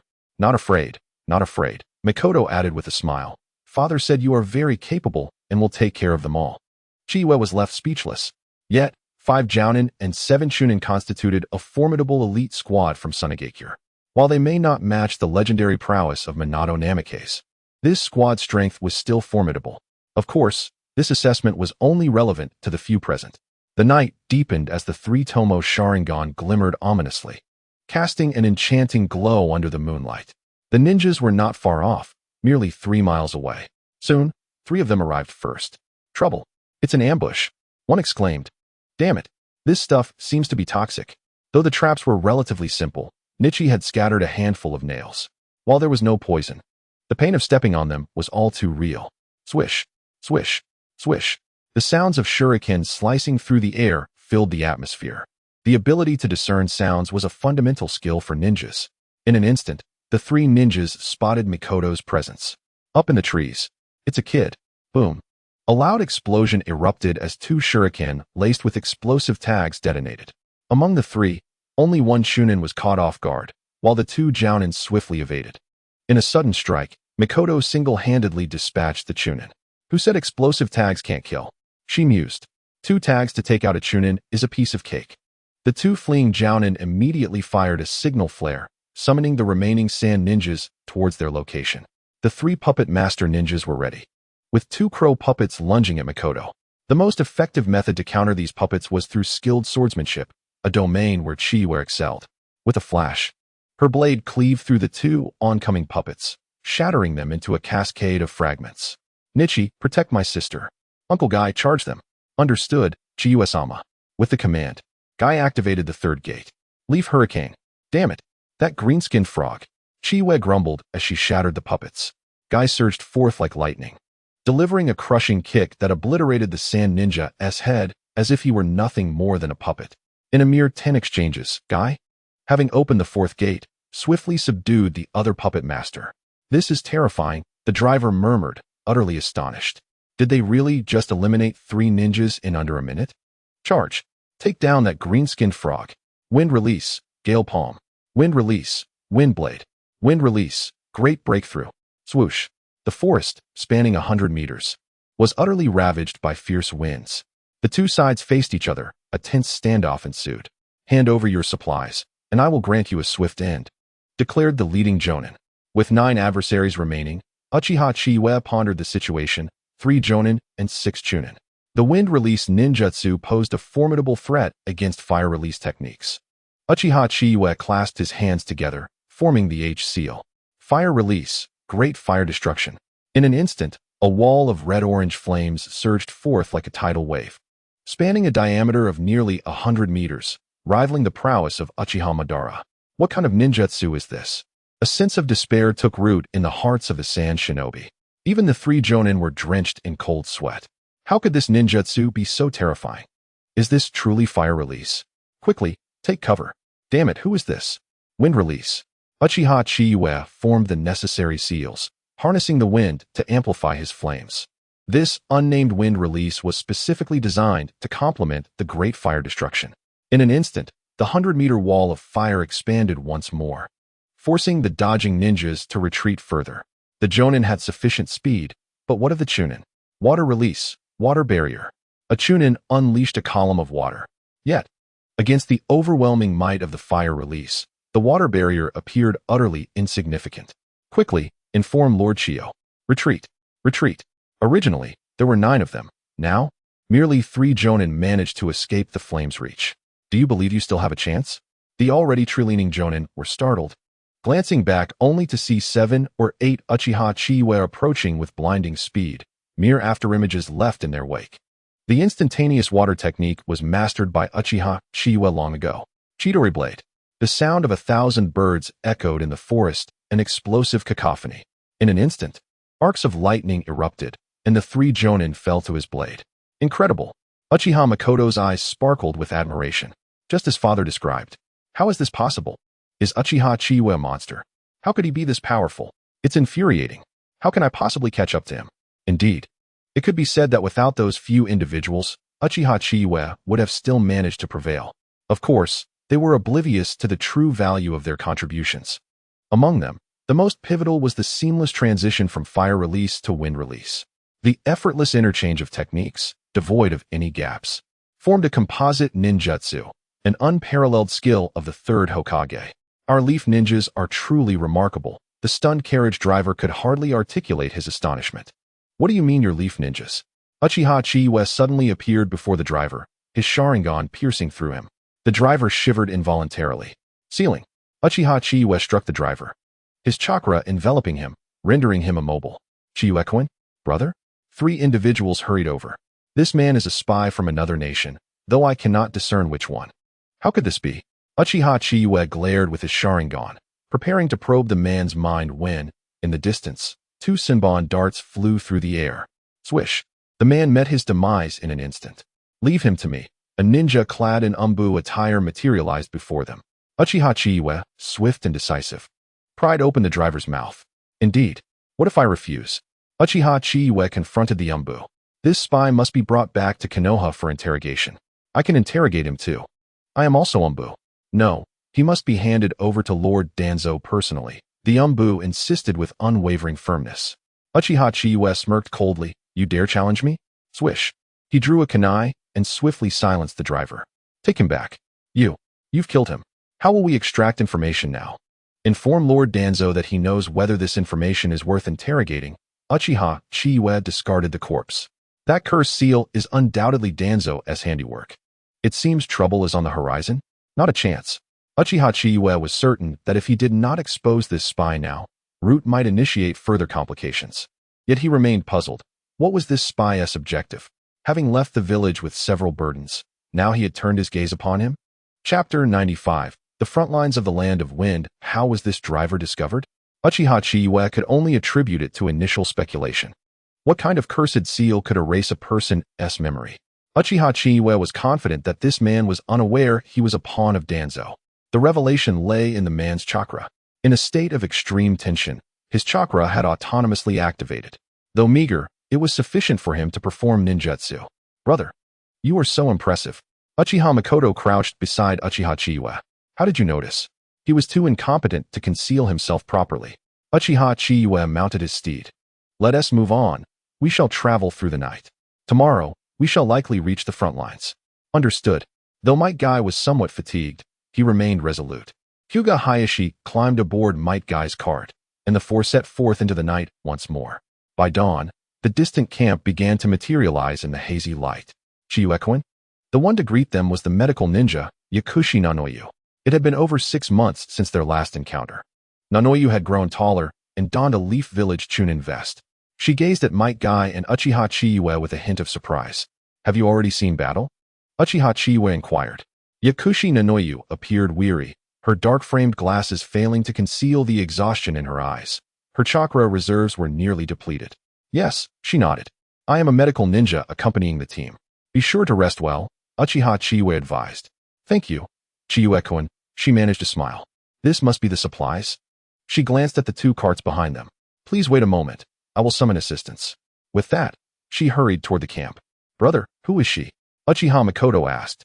Leaning closer.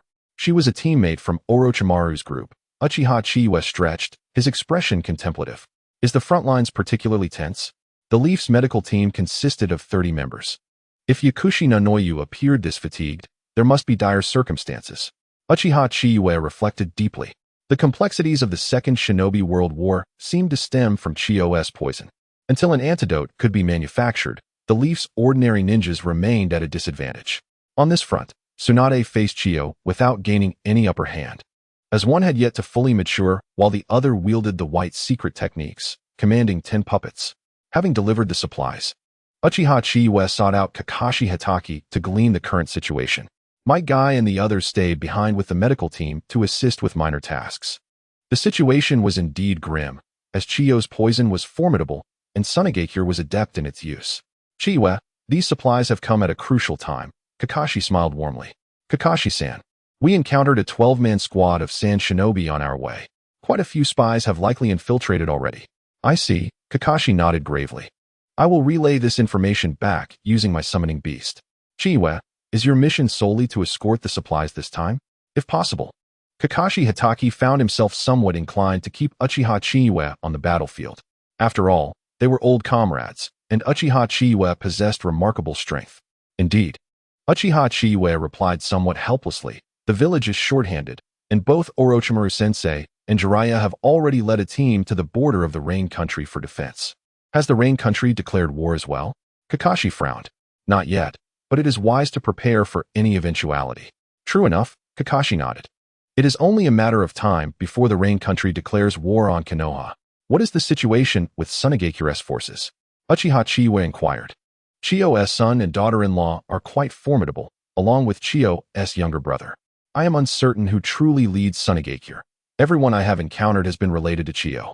Kakashi shrugged, his expression one of mild exasperation. Uncle Kakashi, perhaps we could emulate their actions. Since they are plundering supplies, why not do the same? Uchiha Chiyue suggested. Sigh. I am aware of that, but currently, Tsunagekure has an ample supply of resources. Even if we sever their reinforcements, it would be of little consequence.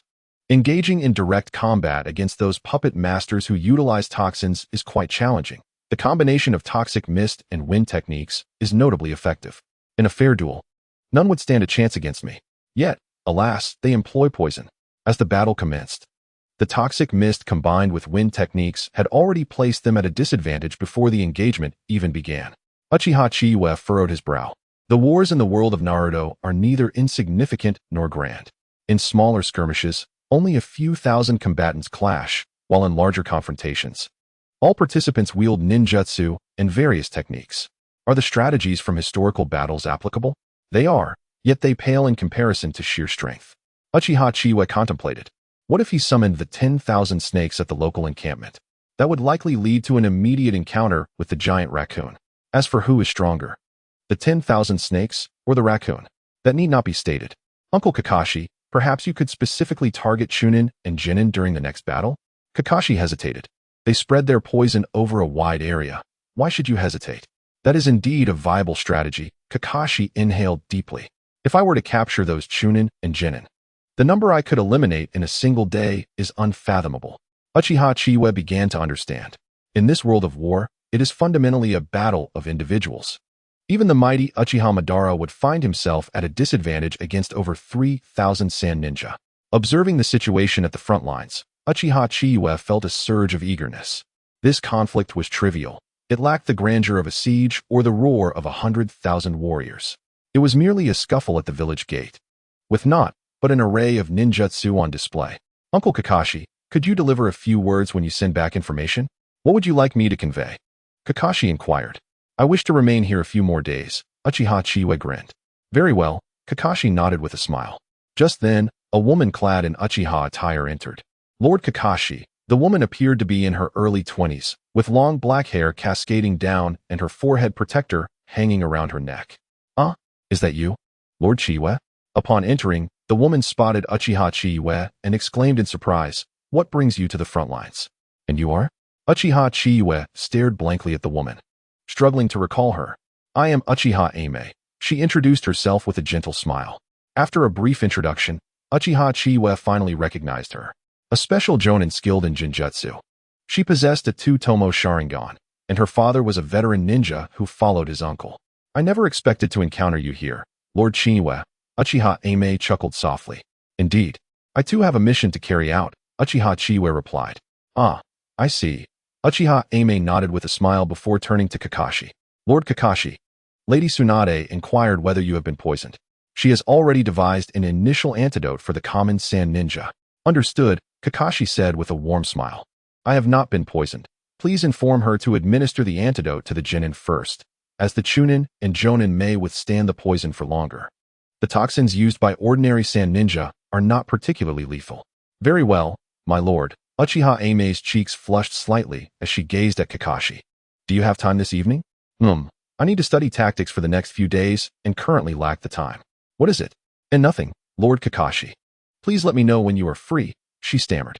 Of course, Kakashi replied, his attention returning to the various intelligence reports before him. Subsequently, Uchiha Ame walked out of the tent, glancing back multiple times. Uchiha Chiyue slowly formed a question mark in his mind. Is it possible?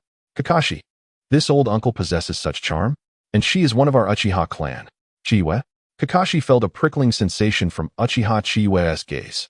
What is it? Nothing. Uchiha Chiyue remarked incredulously. You should inform her when you have the chance. I doubt I will have any leisure time soon. Kakashi shook his head with a bitter smile. Chiyue, since you wish to stay here for a few days, why not assist me in examining these matters? I have already issued a ceasefire. If they attempt a surprise attack, we will have a small team on defense. It is unwise to engage in battle before an antidote is developed. They likely think the same. Uchiha Chiyue fixed his gaze on Kakashi. Before we develop the antidote, they will undoubtedly persist in harassing and attacking us. There are no formalities in the wars of the ninja world, uncle. I have a plan. What plan? Kakashi regarded Uchiha Chiyue earnestly. Inflict pain upon them, Uchiha Chiyue suggested, asserting that nothing could delay them more effectively than causing discomfort. Absolute strength suppression. For instance, launching a surprise attack on the Sand Ninja encampment. I could summon the 10,000 snakes to crash down from the sky. Wouldn't that create chaos? A strategy? Kakashi mused. In the ninja world, opportunities for cunning plans are scarce. Nothing is more terrifying than having an overwhelming advantage over the enemy. If a tactic were truly needed, Uchiha Chiyue could only think of Konoha dispatching troops to launch a surprise attack in the rain country, creating pressure on the wind country. But would that be feasible? Not at all. Strength is paramount. Minato Namikaze became renowned overnight by vanquishing 50 jonin in an instant. Kakashi gained fame in the Second Great Ninja War by single-handedly defeating 2 renowned puppet masters, causing their forces to disband. Perhaps we could adopt the tactics used against the grass country, Kakashi pondered. Assassination is not that simple, Uchiha Chiyue smiled. Why not we directly raid the encampment? I could summon the 10,000 snakes to strike, and then set fire to a few things. After all, as ninjas, stealth attacks are not at all shameful. That is indeed a good idea, Kakashi nodded noncommittally. I will gather more intelligence and seek a suitable moment. Not an issue. The two reached a consensus to raid the Sand Ninja encampment. The process of gathering intelligence is a lengthy endeavor. Before long, half a month had passed. Kakashi had already sent word, and the third Hokage had granted permission for Uchiha Chiyue's team to remain on the front lines for a while longer. Should the plan succeed, it would be a boon. In the span of those 2 weeks, Tsunade's side had made little significant progress. The toxins of Sunagakure originated from Chiyo's hand. While Uchiha Chiyue could carry out assassinations, handling their poisons was another matter entirely. In the past fortnight, the Sand Ninjas have attempted several surprise attacks, all of which ended in failure. The reason is simple. Hatake Tsukumo has not left the camp. Are these fellows merely attempting to stall for time? Chiyo gazed at the battle reports from this period, her face etched with worry. The combat capabilities of both sides were roughly equal, and the number of combatants was not substantial. Most encounters resorted to ambushes. Yet, during this time, Hatake Tsukumo remained firmly within the camp. And all ninja sent for surprise attacks met with swift demise. Regardless of whether they were Jonin or Chunin, none returned. Sister, they still have a Uchiha brat. I am aware, Chiyo replied with a cold snort. A genius from the Uchiha clan, born only once in a century? Since Konoha has dispatched him to the battlefield, we must ensure he remains here. Among the great nations, numerous spies are invariably placed. Mother, the longer we delay, the more unfavorable it becomes for us. Chiyo's son wore a troubled expression. That white fang has already destroyed 4 of my puppets. I know. Chiyo inhaled deeply, then produced a glass vial. Konoha has a grain supply route. Prolonged consumption will undoubtedly be to our detriment. Find a few nimble individuals to poison their provisions. Understood. The eyes of those present in the tent brightened. Once the grain was poisoned, breaching the defenses of those 3,000 ninjas would be a matter of time. Meanwhile, within the Sand Ninja camp, a group of cowardly Konoha ninjas laughed heartily. Indeed, these Konoha ninjas are too frightened to even step outside. A bunch of lowly chickens and dogs, prepare to pay us in Wind Country.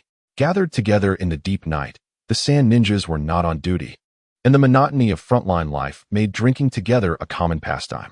The morale of the Sand Ninja village was not low, although no teams had returned. Not a single Konoha ninja dared to emerge. Exactly, they do not dare to show themselves. They are afraid. Above a nearby tent, Uchiha Chiyue stood atop Hatake Tsukumo's eagle summon. Hatake Tsukumo had many summons, with the eagle and dog being the most frequently used by the Umbu. Seeing the position was right, Chiyue leapt into the air, biting her finger. Summoning technique. Boom. A massive cloud of smoke erupted above the Sand Ninja camp. Instantly, a colossal purple serpent descended from the sky. Damn brat, disturbing my sleep. I demand 100 sacrifices. You longworm, do you still wish to consume illusions? Chapter 97. The third wind shadow. The 100-meter-long serpent plummeted from the sky, its enormous body instantly obliterating several tents. Brat, did you summon me from the sky? The voice of the serpent was filled with fury. Did it think this would not hurt? Quickly flee. Uchiha Chiyue stood atop the serpent's head, a circle of purple shadow appearing around her eyes. Sage mode. The enhancement of Sage Chakra compared to ordinary ninjutsu was monumental. For instance, regular fire release could not sustain burning. It merely caused explosive damage. However, when infused with Sage Chakra, it transformed entirely. Not only was there an increase in power, but it could also sustain burning. Enemy attack. Lord Chio, it's an enemy attack. What kind of monster is this? Brother, my brother is still in the camp. The sudden commotion from the descending serpent had thrown the Sand Ninja camp into chaos. Hiss. The serpent flicked its tongue and lunged forward, devouring a tent and speaking. Brat. Today I am quite pleased. The next moment, the massive serpent began to writhe, moving with astonishing speed. Wind release. Wind scythe technique. Wind release. Great Kamaitachi. Quickly deal with that giant serpent. That is a Konoha ninja's summon. Countless wind techniques surged towards the serpent. With its enormous size, it resembled a living target. However, atop its head stood a person. Sage art. Fire release. Great fire annihilation. Uchiha Chiyue formed hand seals, and a raging inferno surged toward the incoming ninjutsu. Like a towering wave, the fire engulfed the wind techniques, leaving no traces behind. No. Save me. I don't want to die. This is a monster. Pain. Wails. Hatred. Amidst the flames, several figures finally arrived. Retreat. Upon seeing the newcomers, Uchiha Chiyue wasted no time and began to flee. Poisoned. She did not wish to be afflicted by any toxins. Before entering Sage mode, such matters were best avoided. Moreover, this surprise attack had already been exceedingly successful. Fire release inherently counters wind release, and the Sand Ninja village would require considerable effort to eradicate the remaining Sage art fire release. Damn brat. Quickly pursue him. Kabezai watched the chaos in the Sand Ninja camp, his eyes nearly bursting with rage. Chio waved her hand, and 10 white puppets appeared instantly. You all, go tend to the injured and extinguish the flames. Leave that brat to me. Yes. Chio darted after Uchiha Chiyue. In a blink, the serpent vanished. And Uchiha Chiyue had already slipped into the shadows.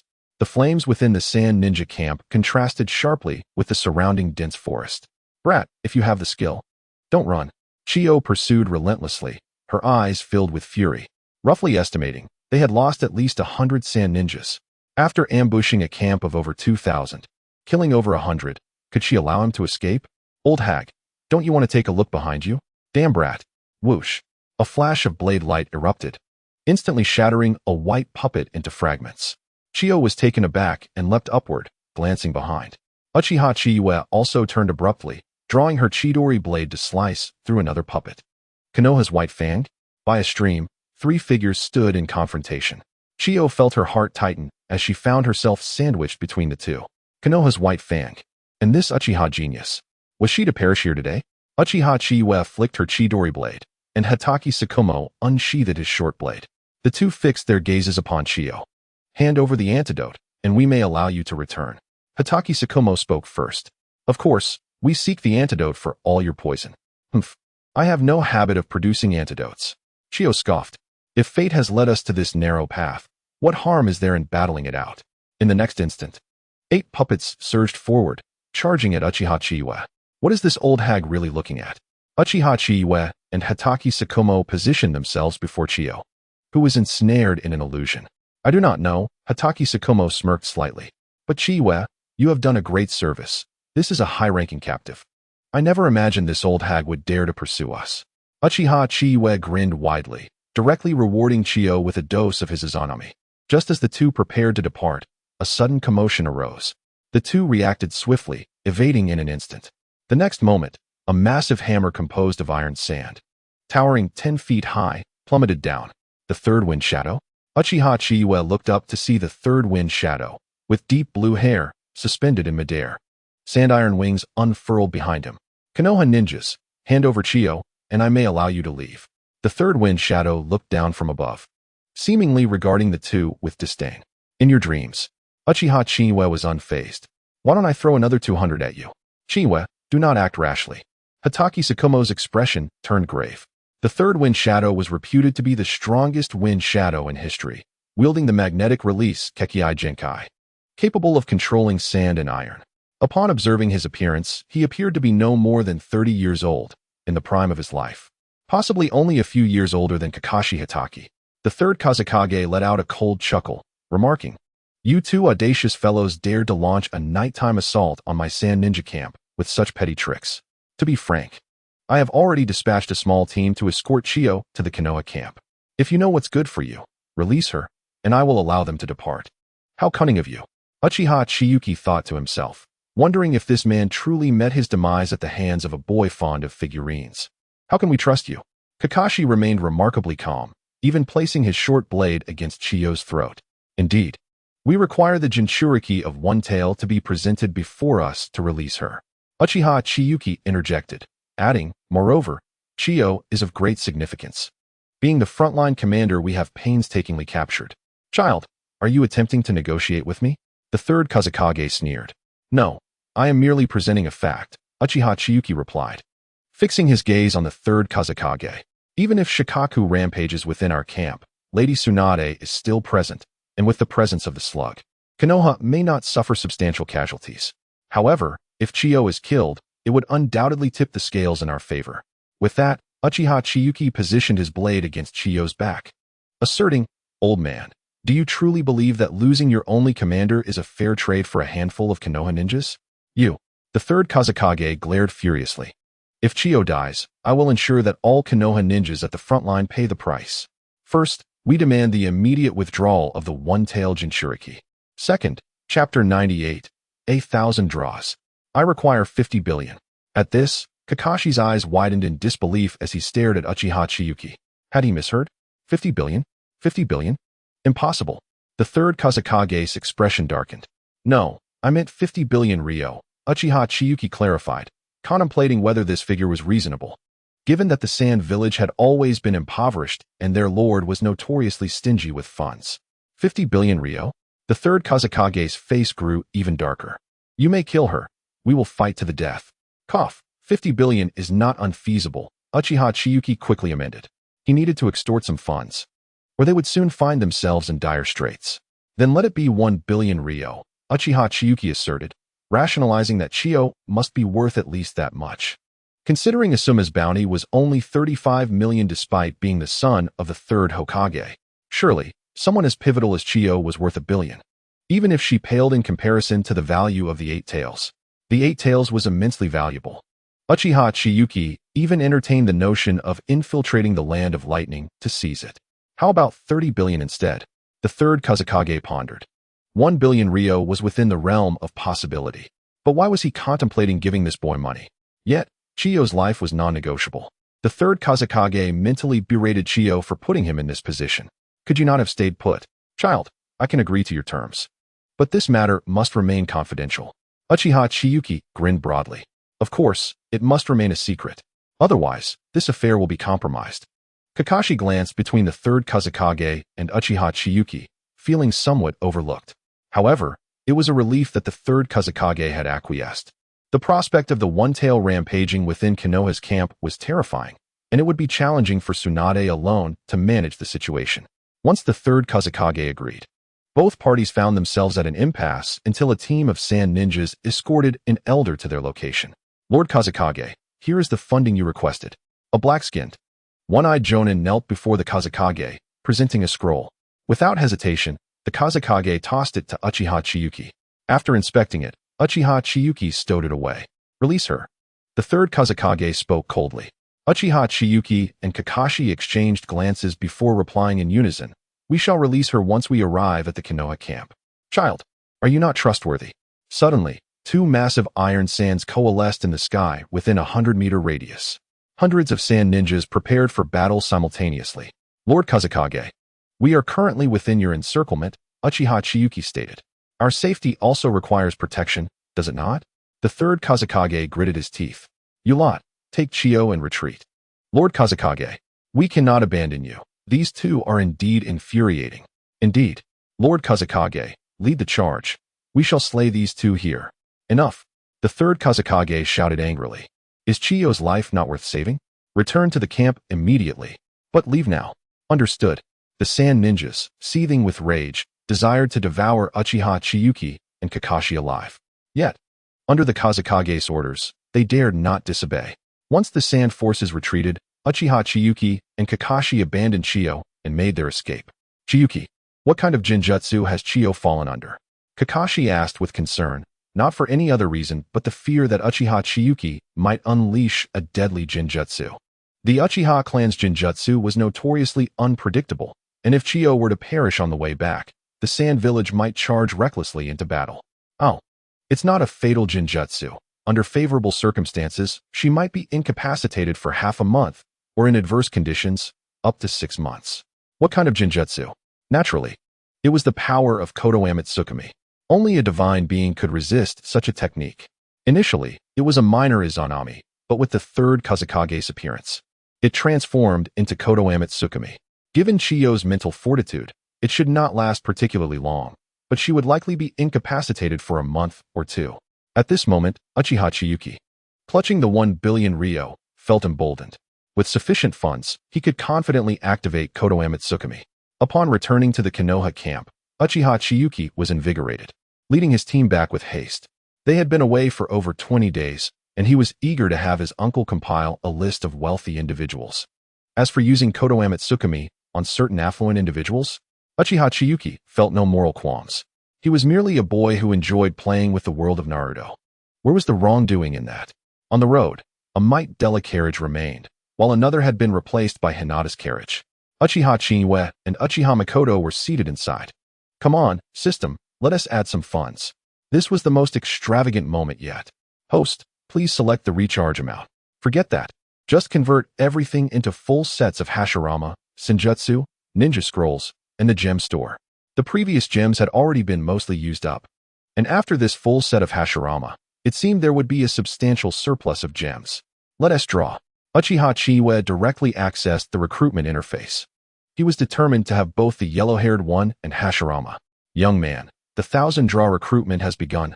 Click here to start your draws and accelerate your strength. Uchiha Madara reappeared. Draw start the 1,000 draws. Can Madara deceive me? Just 2 million. In Chapter 99, Full Star Hashirama, Senjutsu Body. With a single run of 1,000 draws, the usual guaranteed items emerged, and Uchiha Chiyue had grown accustomed to it. The guaranteed 10 sets produced 5 fragments, adding up to a total of 93 pieces. Damn, did I disturb the yellow-haired nest today? Uchiha Chiyue focused and found his view filled with yellow-haired figures. Sen Naruto yielded 12 sets of 4 fragments along with 57 pieces from the 10 draws, totaling 105 pieces. Today was not solely about recruitment. It was merely one aspect of his plans. Uchiha Chiyue aimed to acquire accessories as well. Accessories were crucial for enhancement, although his current level wasn't high enough. Uchiha Chiyue had come to understand this endless pit, yet possessing 100 million left him unfazed. He vowed not to relent until he had fully invested in the dark forces. Uchiha Chiyue rubbed his hands. Naturally, everything began with fully acquiring Hashirama and the Ninja Scrolls. Thus, another round of 1,000 draws commenced, and 2 million swiftly vanished. The outcome was similar, prompting Uchiha Chiyue to initiate another round of 1,000 draws. After 5 rounds, Hashirama successfully reached 5 stars. Still within acceptable limits. Approximately 10 million could secure a full-star ninja, along with an additional full star and a considerable amount of gems. This transaction was undeniably profitable. Uchiha Chiyue opened the ninja card description and first examined Senju Hashirama. Ninja card level, Senju Hashirama. Skill 1, Wood Dragon Technique. Skill 2, Wood Clone Technique. Skill 3, Senjutsu Would Release True 1,000 Hands. Requires top-level Senjutsu Body to release or temporarily release at the cost of silver. Special Skill, Would Release. Birth of the Divine Tree, Senjutsu Would Release. Your secret technique, Would Release Cutting Technique, will transform into Senjutsu Would Release. This ninja has already advanced to 5 stars. This ninja is special and cannot provide training experience bonuses. This ninja does not provide combat bonuses, but offers the following special mechanisms. Special Mechanism 1. Beginner Senjutsu Body. Price, 5 million. Special Mechanism 2. Perfect Chakra Control. instantaneous acquisition of desired items, price, 0, special mechanism 3, Senjutsu, 5 million. Well, no combat bonuses, no training experience bonuses. However, still within acceptable limits. System, don't I already possess a beginner Senjutsu body?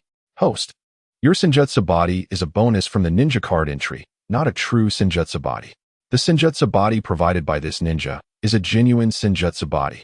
Is there really a difference? Host, please take a good look at the ninja description. Uchiha Chiyue's eyelid twitched. He noticed that although the entry was called Senjutsu body, it provided a percentage increase in chakra volume.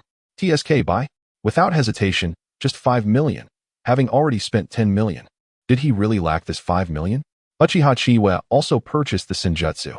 He wondered how this Senjutsu differed from the Dragon Cave. Ding. Consumed 10 million silver. Purchase successful. In the next moment, a warm current enveloped him. This warmth coursed through his limbs and organs, ultimately converging at the chakra center. At that moment, Uchiha Chiyue felt invigorated. Is this power? I can feel it. With Uchiha Itachi by his side, his vitality would be diminished, but without him, the illusion techniques would weaken. At this moment, the impact was negligible. Beginner Senjutsu body slightly enhances perception, increases certain chakra volume, and improves physical constitution. Can be upgraded with 10 million silver. 10 million. Uchiha Chiyue gritted his teeth. Charge. The advantages of the Senjutsu body were tangible. In the next moment, he felt that surge of power again. Intermediate Senjutsu body enhances perception, significantly increases chakra volume, moderately improves physical constitution, self-healing ability, and enhances affinity for natural energy. Chakra attribute transformation. The intermediate Senjutsu body was significantly stronger than the beginner version. Most notably, Uchiha Chiyue distinctly felt that his chakra seemed inexhaustible. Even if it could be depleted, he must have at least several hundred cards now, right? That feeling of invincibility. The self-healing ability of the intermediate Senjutsu body not only healed wounds, but also restored visual prowess. Just like the original Uchiha Obito, who could use Kamui for extended periods without losing his sight due to this self-healing ability. His Senjutsu body was undoubtedly superior to Obito's Hashirama cells. This was a genuine Senjutsu body. The intermediate Senjutsu body was already enough to leave Uchiha Chiyue astounded. For instance, if he were to inflict a wound upon himself. The self-healing ability was particularly terrifying. Uchiha Chiyue gasped, quickly turning his attention to the upgrade options. To upgrade to advanced Senjutsu body, a cost of 100 million silver is required. Are you kidding me? Uchiha Chiyue's eyelid twitched. 100 million for an advanced Senjutsu body? What level of Senjutsu body does Hashirama possess? Top tier? Correct. Host, once you upgrade to the top tier Senjutsu body, you will become a distinguished super shadow level powerhouse. Well said. But don't say it again. Uchiha Chiyue took a deep breath and then looked at his other card, Naruto Uzumaki in Sage Mode. Sage Naruto's card was primarily sought for his Sage Mode. Ninja card level, Naruto Uzumaki in Sage Mode. Skill 1, Resembling. Skill 2, Frog Summoning Technique. Skill 3, Sage Mode Activation. Senjutsu Wind Release Raisin Shuriken. This ninja has reached 5 stars. Wind Release Training Experience Boost, 100. Natural Energy Affinity Increase, 10. Special Mechanism 1. Senjutsu Body, Permanent Increase of 50 Chakra Volume. Special Mechanism 2. Sage Mode Frog. Absorbs natural energy and converts it into Frog Sage Senjutsu Chakra. Price, 3 million. 3 million? Still within acceptable limits. Having already spent 30 million. Uchiha Chiyue was now calm enough to regard these figures. He only needed to retain 15 million. 100 million was indeed insufficient. Uchiha Chiyue sighed inwardly. He initially thought that obtaining Hashirama would render him invincible. It seemed there was still a long way to go. The bad news was that money was somewhat tight. The good news was that it was time to start robbing. No, I must target 2 wealthy individuals. Uchiha Chiyue took a deep breath and then shifted his gaze to the optional secret scrolls. There was no need to contemplate the reward for advancing to Jonin. He decisively chose the wood release cutting technique, and all fragments were allocated to enhance the time-space level. The time-space secret scroll successfully reached level 50, enabling time-space teleportation within a 50-meter radius. Lastly, Uchiha Chiyue finally prepared to take action regarding accessories. System, let me check my panel first. Chapter 100, a new version unveiled. Host personal panel, Permanent version purchased. Name: Uchiha Chiyue. Age: 9 years. Ninjutsu: Elite Jonin level 1100-010-00000. Taijutsu: Jonin level 31900050000. Jinjutsu: Elite Jonin. Ninja cards owned. 5-star Mysterious Masked Man. 2-star Uchiha Itachi. 5-star Uzumaki Naruto. Equipped. 5-star Senju Hashirama. 5-star Sage Mode. Uzumaki Naruto. 5-star Uchiha Chiyue. Summoning Beast. Snake of the Dragon Cave. Secret Scrolls. Void Slash. Level 40. Lightning Release. Body Flicker. Level 30. Summoning Technique. Lightning Blade Transformation. Level 2.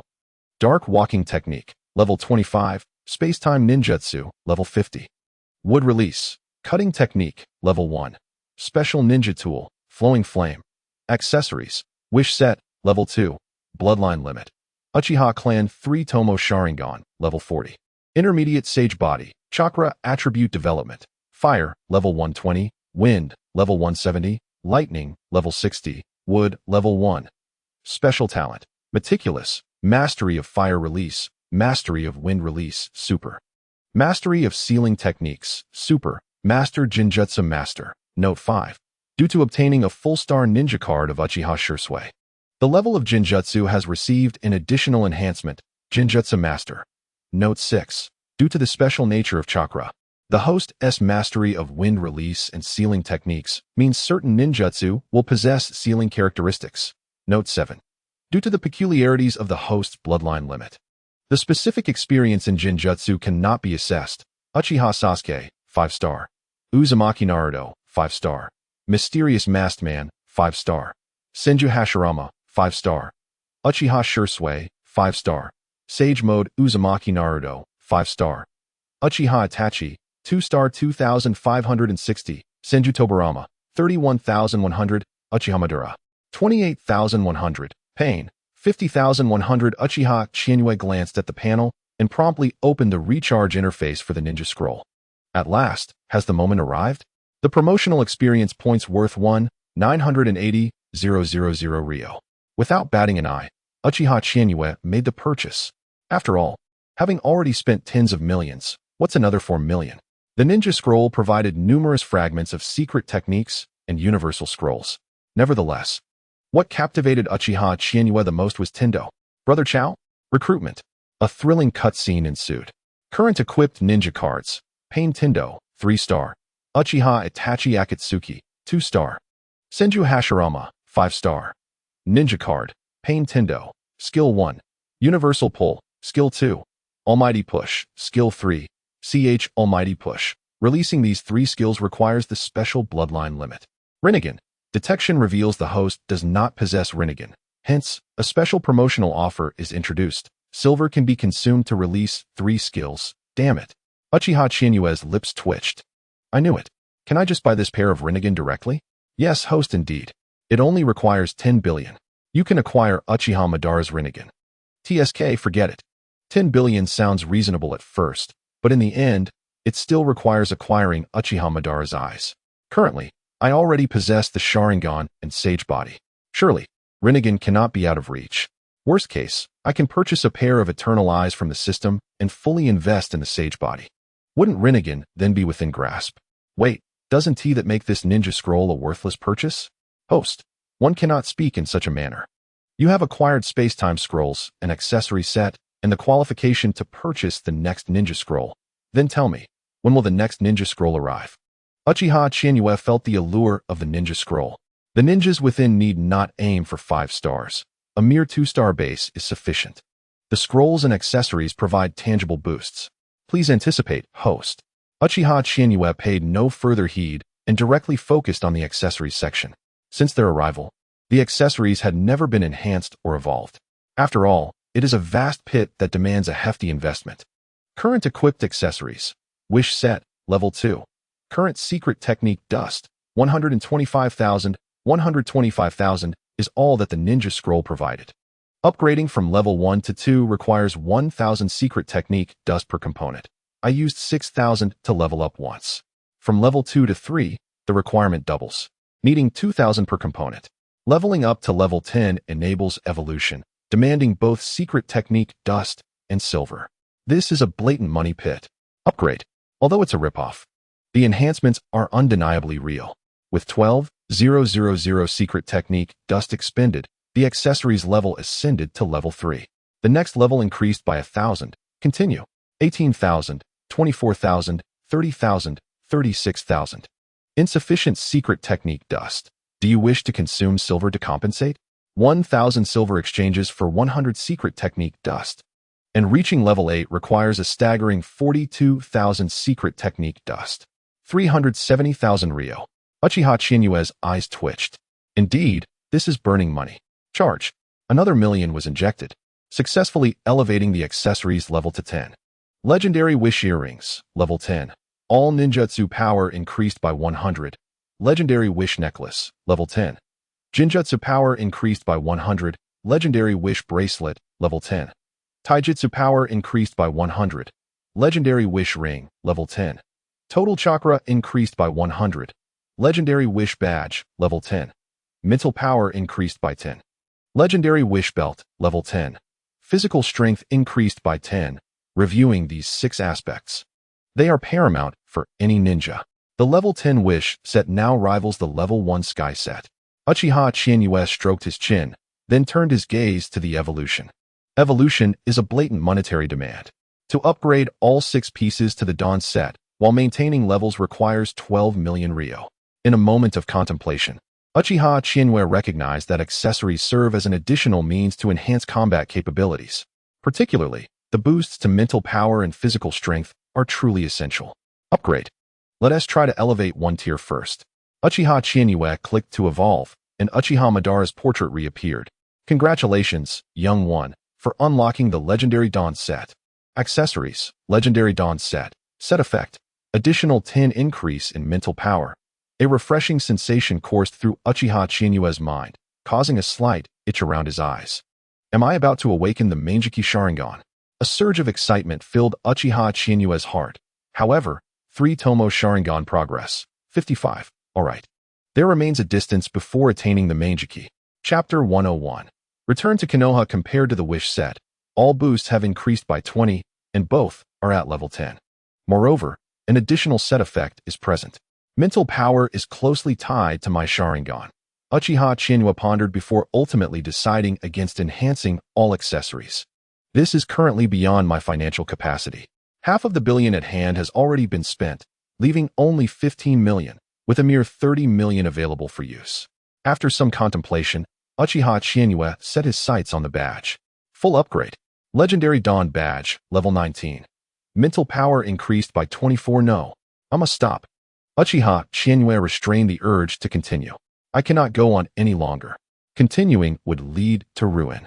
Yet, the Kaleidoscope Sharingan is so close. Uchiha Chiyue gazed at the 72 progress bar of the Sharingan, tears welling up in despair. 72. It has already reached 72. For the Uchiha clan, once the Kaleidoscope is awakened, it signifies a qualitative leap. Mental power, chakra, and physical constitution will all experience rapid growth. Never mind. Uchiha Chiyue reassured herself and took one last glance at her panel. Current host total combat enhancement. Fire release technique power increased by 260, wind release 40. Body flicker technique 50, Jinjutsu 100, Sharingan consumption reduced by 40, natural energy affinity 10, intermediate sage body. Such a panel brings me peace. Alright, it seems I possess a keen eye. Uchiha Chiyue glanced at her palm.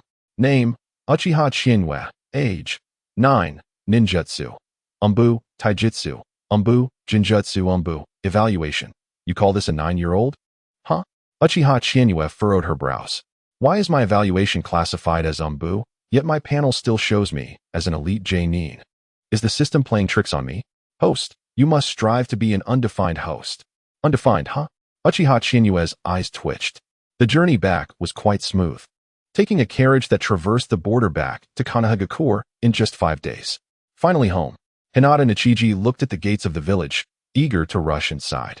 The feeling of leaving the village was indeed uncomfortable. Spending over half a month at the front lines had been a torment. After all, he was once the young master of the Hyuga clan. Even as a branch family member, he was still a young master. The high-intensity missions were truly taxing for him. On the way back, supplies were continuously dispatched to the front lines. Now, returning to Konoha, before him lay tranquility and serenity. Uchiha Chiyue, the Hokage requests your presence. Just as she entered the gates of Konoha, a ninja clad in umbu attire leapt out. Very well. Uchiha Chiyue nodded with a smile. Uncle Dai? Please take my sister and Nichiji to submit the mission report. Rest assured, Chiyue-kun. Might Dai readily accepted and took Uchiha Chiyue's mission report. Hokage's office. Uchiha Chiyue knocked on the door and then stepped inside. The office remained quiet, with only Sarutobi Hiruzen gazing at the crystal ball. What could this old man be watching? What is so fascinating about the gate?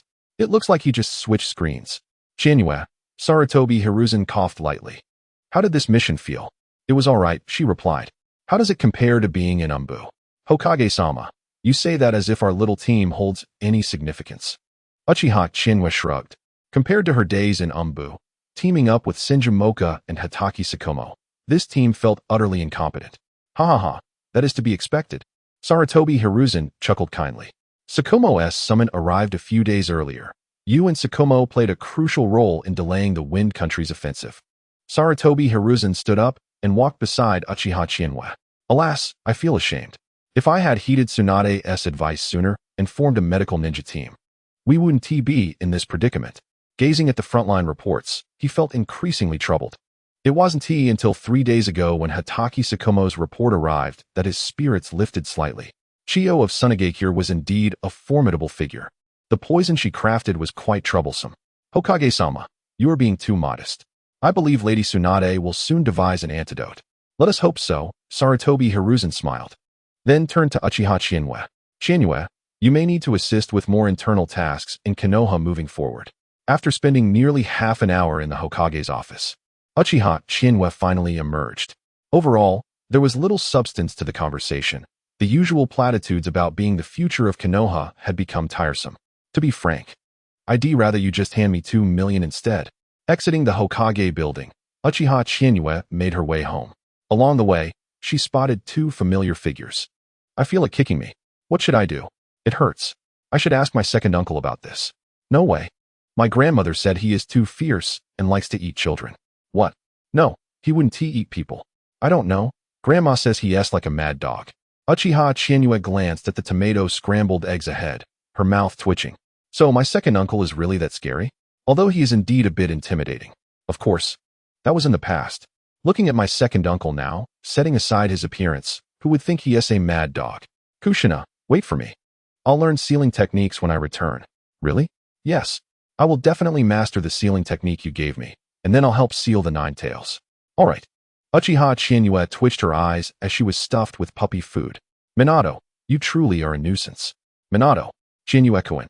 Minato Namikaze trembled, his eyes lighting up. He even forgot about Kushina beside him, rushing towards Uchiha Chiyue. Uzumaki Kushina stood in a daze, watching Minato Namikaze. What the? Uchiha Chiyue's eyes widened. You just tossed Kushina aside. Realizing something was amiss, Minato Namikaze stepped back, pulling Kushina along with him. The 3 of them met on the streets of Konoha. Chiyue-kun. You're back. Minato beamed with a sunny smile. Humph. Kushina huffed, somewhat displeased. Well, I just finished my mission and left the Hokage's office. Uchiha Chiyue smiled. Are you 2 on a date? Impossible. Kushina stammered, unable to distinguish her complexion from her hair color. Who would date a sissy? TSK, if you're not dating. Why do you give your Uzumaki family fortune to Minato? Chapter 102. The 9 Tails. Uchiha Chiyue smiled silently, casting a glance at Minato Namikaze with a hint of admiration. What does it mean to be integrated into the Uzumaki clan? Clearly, it is to provide a home for the Uzumaki princess. They've known each other for barely a year, yet Kushina already revealed the entirety of her Uzumaki sealing techniques. TSK. Is a nuisance of a man in such high demand? Chiyue-kun, Kushina, let us grab a meal together, Minato suggested with a smile. You're treating. No problem. During the meal, Minato shared the truth. Kushina's sealing is actually not very secure. For instance, the 9 Tails often intimidates her in her dreams, dragging her into the consciousness space. Now, it even leaks a bit of its power, affecting Kushina's chakra control. At this stage, the 9 Tails Jinchuriki requires the entire Konoha barrier to suppress it, rather than merely relying on improved sealing techniques. Sarutobi Hiruzen was troubled by this issue as well. Although he knew sealing techniques, they were limited to their application. To truly suppress a tailed beast, the Uzumaki clan's bloodline must awaken. However, it was evident that the 9-year-old Uzumaki Kushina had not awakened anything. She merely possessed chakra. In the original story, Naruto seemed to have experienced a similar situation. How did he resolve it? Uchiha Chiyue pondered carefully. In the original text, the sealing technique of Namikaze Minato has already surpassed the sealing techniques from Kushina's era. Naruto's first reinforcement of the seal occurred after Jiraiya returned to the village. In other words, merely reinforcing the seal could lead to a confrontation, wouldn't it? Uchiha Chiyue grinned. He had yet to utilize the chakra of the One Tail. Uchiha Chiyue first glanced around, and unnoticed by anyone, a flash of crimson flickered in his eyes. With his current perception abilities, Uchiha Chiyue was keenly aware of how many pairs of eyes were nearby. He, using the Sharingan to spy on the Nine-Tails Jinchuriki, was an act that must not be discovered, especially not by certain individuals in Konoha who should never learn of the Sharingan's suppression over tailed beasts. To put it simply, he needed to be discreet. This is simple. I can assist you with this, Uchiha Chiyue remarked, disrupting the perception of a dozen nearby Umbu. Meanwhile, within Kushina's consciousness space, the sound of dripping water echoed in the vast emptiness. Namikaze Minato found himself momentarily lost in the dim space. Suddenly, a chilling sensation washed over him, making him feel as if he were being watched by some terrifying presence. Look at you, you've scared me. Roar, you little brats. In an instant, the dark space lit up, and in the dim yellow light, Namikaze Minato finally beheld the enormous cage before him. Upon the cage was a seal, and behind it lay an abyss of darkness, along with a pair of gigantic eyes hovering in mid-air. How long has it been since you brushed your teeth? What a foul breath. Uchiha Chiyue lifted his gaze, the crimson tomoe Sharingan sending a shiver down the spine of the Nine-Tails. Not long ago, it had been tormented to the brink of insanity by Uchiha Shana's Mangeki Sharingan. Damn it, another Uchiha. How could you allow your clan to interact with this little brat? The Nine-Tails bared its fangs, its eyes filled with resentment and fury. Come now, great fox. No need to be so agitated, Uchiha Chiyue shrugged, adopting a cheerful demeanor. We'll be seeing each other often. Why harbor such hostility towards me? What do you call me? The Nine-Tails trembled at Uchiha Chiyue's smile. This is infuriating. Great fox, Uchiha Chiyue chuckled. What else would I call you? Nine-Tails, perhaps? You. The Nine-Tails' eyes widened, and it reached out as if to claw at the cage. Damn you, little brat. How do you know my name? What is this aura emanating from you? Uchiha Chiyue leaped atop the cage, swiftly arriving at the seal. Seal. Are you the Jinchuriki of that foul raccoon? No, that is not right. The Nine-Tails felt something was off, but couldn't pinpoint what it was. It was clearly the chakra of the One Tail. Yet it lacked the essence of the One Tail. If it truly were the One Tail, it would have already burst forth with excitement. Little brat, who exactly are you? The Nine-Tails roared, its eyes nearly ablaze with fury. My name is Uchiha Chiyue. Now, I ask you, who are you? I am Uchiha Chiyue, the Nine-Tails growled. Why do I sense a hint of familiarity from you? Oh, perhaps it's because I also possess the Sharingan. Uchiha Chiyue smiled. The sealing effect is rather impressive. Merely infusing chakra can enhance the seal. The Sharingan? Humph. The Nine-Tails snorted. A mere Sharingan could evoke such familiarity? There is something peculiar about you. What could possibly make you feel familiar? It should at least be the Rinnegan. Your Sharingan only disgusts me. Who knows, perhaps I'll acquire it someday. Little brat, what nonsense are you spouting? Meanwhile, Kushina and Namikaze Minato could only watch in astonishment at the exchange between Uchiha Chiyue and the Nine-Tails. Chiyue-kun, the Nine-Tails, resembling a resentful woman, had an extraordinary distaste for the Sharingan. Great fox, shall I release you? What? Really? Of course not, but perhaps someday. Damn you, little brat. Can you finish your sentences? I'm serious. What if one day you could come out? If I come out, that little brat will be dead. Then don't worry about it. Uchiha Chiyue flashed a grin. In truth, we don't harbor much hatred between us, do we? After all, you're only 9 years old. You can't hate a child, can you? Chiyue-kun humph. The Nine-Tails snorted. Senju Hashirama and Uchiha Madara have insulted me, and recently another Uchiha has oppressed me. Now, another Uchiha brat is here to deceive me? How about this? I help you lift the seal, and in return, you coexist peacefully with her. Uchiha Chiyue proposed. Impossible. I can lift the seal, but the moment I am freed, I will kill her. Killing her means your own death. I can survive without her. Chiyue-kun? Namikaze Minato scratched his head, finally interjecting. But before he could finish, Uchiha Chiyue continued. Then can you refrain from causing havoc every day? What is so difficult about coexisting peacefully? This child is the last descendant of the Uzumaki clan. The Uzumaki clan deserve to be wiped out. Hey, at least she is part of the Six Paths bloodline, right? You little brat. The Nine Tails glared fiercely, fixating on Uchiha Chiyue. Uchiha Chiyue maintained his composure. The three tomoe of his Sharingan locking eyes with the Nine Tails. Chapter 103. Are you the child of Senju Hashirama and Uchiha Madara? You little brat. What exactly do you know? Who are you? The Nine Tails bared its teeth, its eyes turning crimson, and its chakra surged wildly. Uchiha Chiyue, he replied.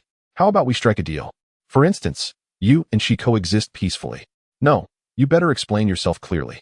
The Nine Tails remained unmoved, glaring intently at Uchiha Chiyue. Uchiha Chiyue pondered for a moment and said, This is quite challenging for me. With a clap of his hands, a bluish mask appeared on his face, somewhat resembling that of Senju Hashirama. Then, a red torii gate descended from above, crushing down upon the Nine Tails' head. Mingshinmen. Upon that red torii, black magnetic patterns emerged. You little brat. The Nine Tails struggled on the ground. This is would release. Are you the child of Senju Hashirama and Uchiha Madara? Child, you're damn. Uchiha Chiyue twitched at the corner of his eye as the mask vanished from his face. If you cannot coexist peacefully, I will have no choice but to reinforce the seal. The Ming Shinmen is exceptionally effective against tailed beasts. Damn it. The Nine Tails continued to struggle. But this Ming Shinmen was a true bane to tailed beasts, further enhanced by magnetic release, making it nearly impossible to break free. Chiyue, is the great fox all right? Kushina swallowed hard, staring in disbelief at the suppressed Nine Tails. To be honest, they were both quite frightened. Suddenly, a giant torii gate had fallen. You care for him quite a bit, Uchiha Chiyue remarked in surprise. Kushina's gaze dimmed. My grandmother told me that tailed beasts are quite pitiable. Damn you little brat. I don't need your sympathy. The Nine Tails roared, stirring up a gust of wind, yet it could not escape the cage. Namikaze Minato stood by, ruffling Kushina's hair. Kushina, I believe you two will find a way to coexist peacefully. Uchiha Chiyue contemplated for a moment, then looked at the Nine Tails. In truth, you two don't harbor much hatred, do you? My proposal still stands. If I release the seal, you will coexist peacefully, not interfering with her cultivation or emotions. You're dreaming. Cunning and evil Uchiha clan. The Nine Tails continued to hurl insults. However, this time, Uzumaki Kushina turned her gaze towards Uchiha Chiyue. Can your seal contain this great fox? Well, it should be somewhat more effective than yours, replied Uchiha Chiyue with a shrug. No sooner had he spoken than the outer cage seal was already opened by Uzumaki Kushina. Hey, great fox. Your name is Kurama, right? I am Uzumaki Kushina. You little brat. Kurama growled angrily. Do not utter my name. Kurama, Kurama, Kurama. Uzumaki Kushina shouted thrice. If you reside in my belly, you must be my friend.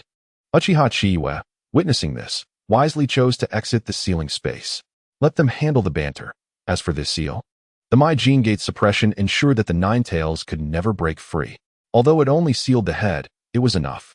Just a joke, Nine Tails. Your power is truly overwhelming. In reality, the Nine Tails had already been firmly restrained by the Sharingan and would release. Moments later, Minato and the others also exited the sealing space. With the My Gene Gate suppression, Kushina's chakra flowed far more smoothly. I am truly grateful to you, Chiyue-kun, Minato exclaimed, his face reflecting sheer delight. Uchiha Chiyue chuckled lightly. It's a small matter. Just remember not to let it slip.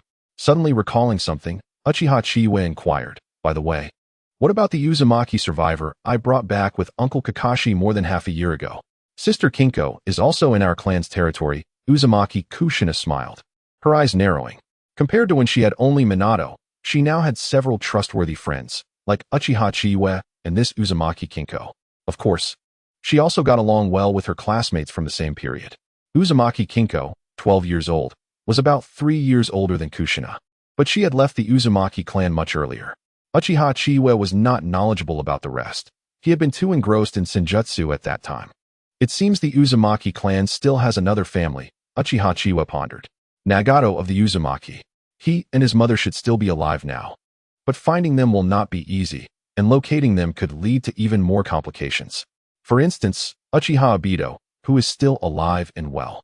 TSK. The Great Pillar entered the Pure Land with guilt, only to find that Obito was not there. After dinner, it was time for the long-awaited teasing of Minato, yielding wind release fragments. At this moment, Minato lay on the lawn, visibly exhausted. Didn't Jiraiya take you on any missions? Uchiha Chiyue asked, looking at the two with a hint of confusion. He did, Minato nodded. Teacher Jiraiya took us on 7 or 8 B-rank missions. But there aren't many low-level tasks in Konoha village nowadays. The day before yesterday, Teacher Jiraiya mentioned that he would be executing a special mission with Lord Orochimaru. So we got a break. Uchiha Chiyue nodded. That's decent. It seems Jiraiya has a bit of a conscience. That white-haired rascal. He even said he would bring back specialty materials from other countries for you, Minato. How annoying. Uzumaki Kushina pouted. Kushina, Teacher Jiraiya is currently writing serious literature. Minato scratched his head. You can't change a dog's bark. Regardless, Minato, you mustn't learn from him. Truly, it was Jiraiya. Just look at how well known he is. Even a 9-year-old little girl knows of his reputation. Little Chiyue, a familiar voice called out. Uchiha Chiyue turned to see Uchiha Shana approaching. You returned without even letting your second uncle know? Second uncle? Uchiha Chiyue exclaimed, surprised at Uchiha Shana. How did you get here? What about Kushina's umbu? Haha. Sensing Uchiha Chiyue's thoughts, Uchiha Shana laughed heartily. Don't worry. Your second uncle has special permission from the third Hokage. What? My second uncle actually became a safe element? This must be a joke. Unbeknownst to Uchiha Chiyue, the safe transfer of the 9 tails was also largely due to his second uncle's efforts. After that incident, the third Hokage indeed relaxed his stance towards the Uchiha. You brat, you return without saying a word to your second uncle. If it weren't for Zayamakikin telling me, I wouldn't even know you were back. Second uncle, I just ran into them after leaving the Hokage building, and we had a meal together.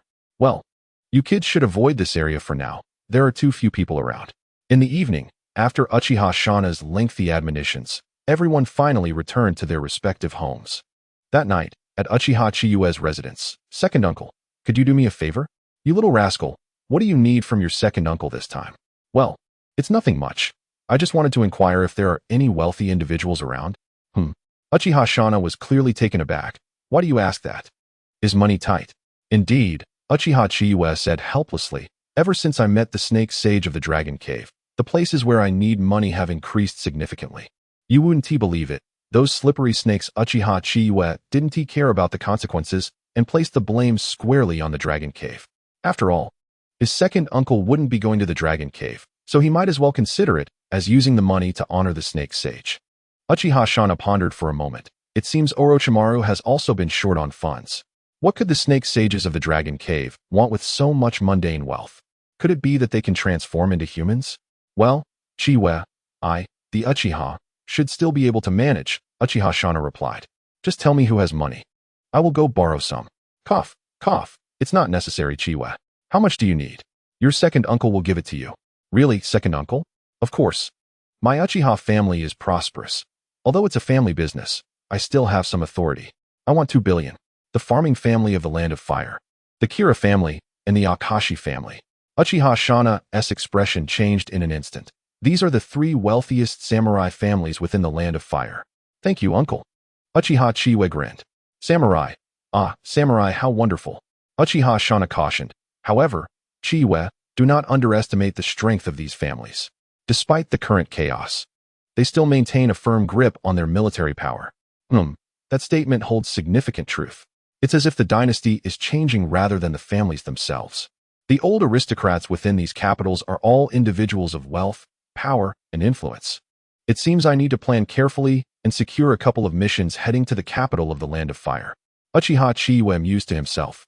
Meanwhile, in the Rain Village, the damp weather and gloomy skies had always set the tone here. In a barren area, Hanzo stood atop a salamander. Observing the duo of Orochimaru and Jiraiya below, a flicker of murderous intent crossing his eyes. Yet, he truly hesitated to strike. After all, they were the 2 direct disciples of the third Hokage. You 2 brats have decent strength. I acknowledge you, Hanzo stated coldly. If you wish to kill or torture, feel free to proceed. Jiraiya gritted his teeth. I will not kill you. You are talented ninjas. Hanzo continued.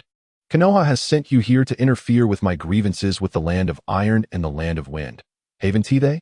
Hanzo was never a man pushed by war. On the contrary, he was a warlord. Ultimately, the fundamental reason he waged war lay with the great nations, the land of earth, the land of wind, and the land of fire. At the center of the three nations stood his land of rain. Though the ninja world seemed tranquil, in reality, which nation wasn't he secretly probing for information? Even if there were no wars on the scale of annihilation, who wouldn't he want to seize more benefits? Whether it be land or otherwise. The party that suffers will ultimately feel discontent. Thus, the mutual probing for intelligence and the back-and-forth tension have accumulated over a long period. Such antics are intolerable to Hanzo. Do you all treat my rain country as mere transient lodging? Even more outrageous, some have resorted to indiscriminate home invasions, a series of events that have become commonplace, with even the ninjas of great nations dismissing them as trifles. Therefore, Hanzo resolved to alter the landscape of the ninja world. If that is the case, he must take the initiative. Although the conflict with the Iron Country is undeniably linked to their provocations, it also marks Hanzo's first step in retaliation. The Iron Country and the Wind Country, a small nation simultaneously declaring war on both a large and a small nation.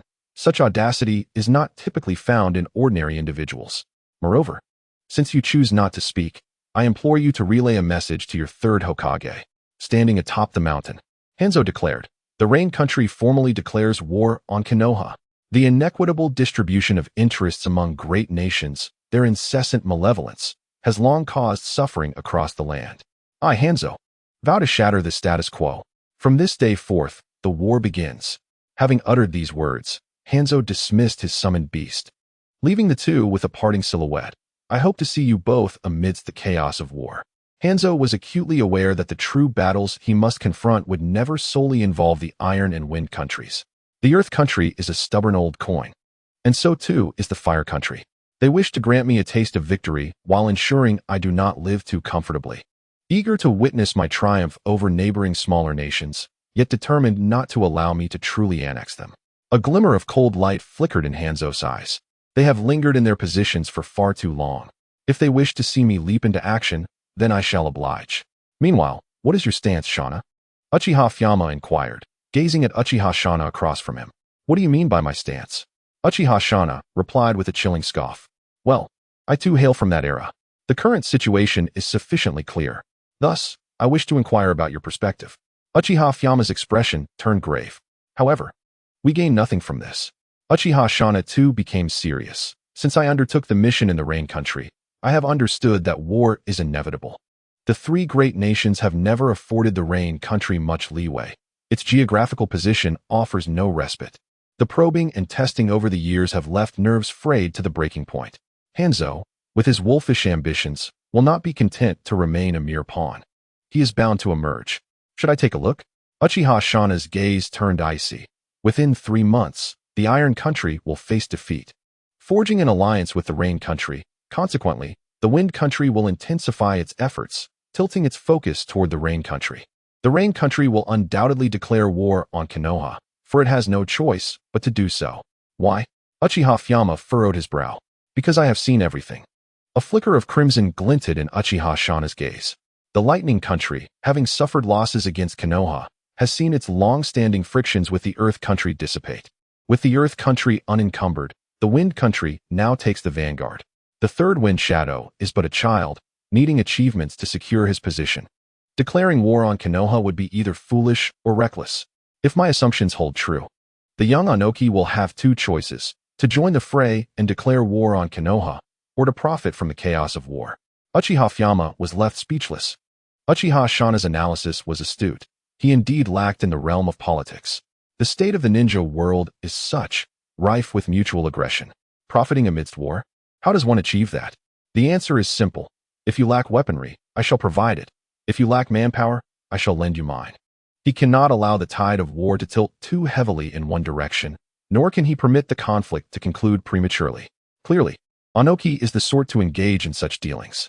Chapter 105. The state of the ninja world. The ninja world is in turmoil, and war has fully erupted. In the span of 3 months, the defeat of the Iron Country has become a foregone conclusion, yet Hanzo seems to have softened. allowing them a lifeline under the spirit of the three ships.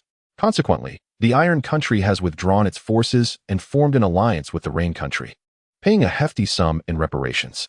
Upon receiving this news, the Third Wind Shadow's face turned crimson. Despite his usual fair complexion, the youth's cheeks were now flushed. What? The three ships have fallen so swiftly. The Third Wind Shadow was both infuriated and amused. His intelligence had been accurate. The three ships, being of samurai descent, were well equipped with many skilled artisans in the Iron Country, and the three ships themselves were no weakling. You tell me that barely 4 months have passed since the formal declaration of war, and you have been defeated?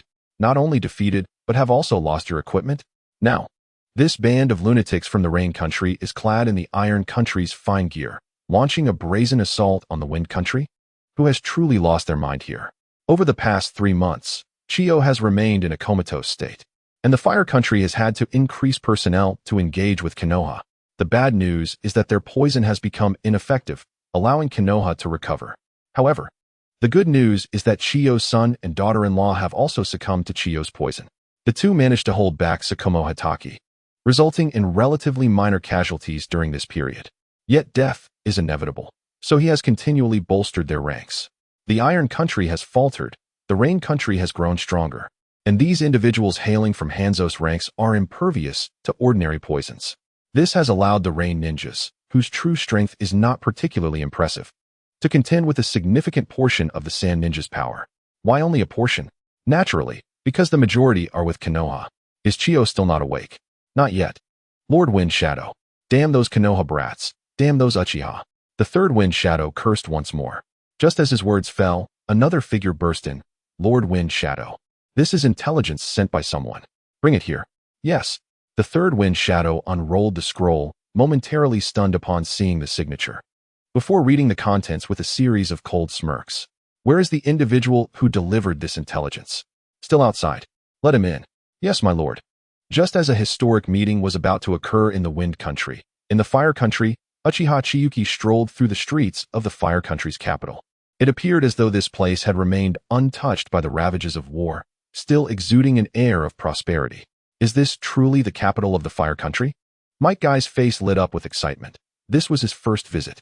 Indeed, our escort mission has been successfully completed. We can now enjoy a few days of relaxation here. Uchiha Chiyue remarked with a smile. Since then, Uchiha Chiyue had refrained from accepting any frontline-related missions. Why engage in bloody combat at the front when it is far more comfortable to serve these affluent lords in the rear? What? The wealthy lords look down on ninjas? They are quite demanding. Care to repeat that while gazing into my 3 tomoe Sharingan, these wealthy lords are exceedingly affluent, and their words are pleasant. Uchiha Chiyue finds them immensely likable. These lords are so wealthy that they demand the equivalent of 2 ninja squads for a single high-level mission. Thus, under such intense demands, Uchiha Chiyue had no choice but to lead everyone on a funded excursion, all while collecting mission fees. Uchiha Chiyue alone pocketed 80% of the task's remuneration.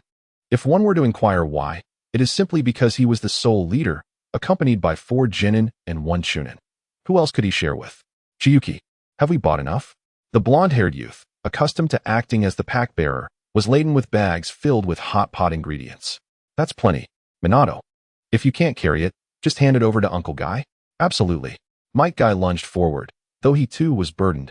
Minato, leave it all to me. Perhaps not, Uncle Guy. Minato Namikaze chuckled awkwardly. As he observed Might Dai, who had taken more than himself, he found himself at a loss for words. Hinata Hizashi could no longer contain his frustration and interjected, Hey, Uchiha Chiyue, why is it that you and your sister take nothing at all?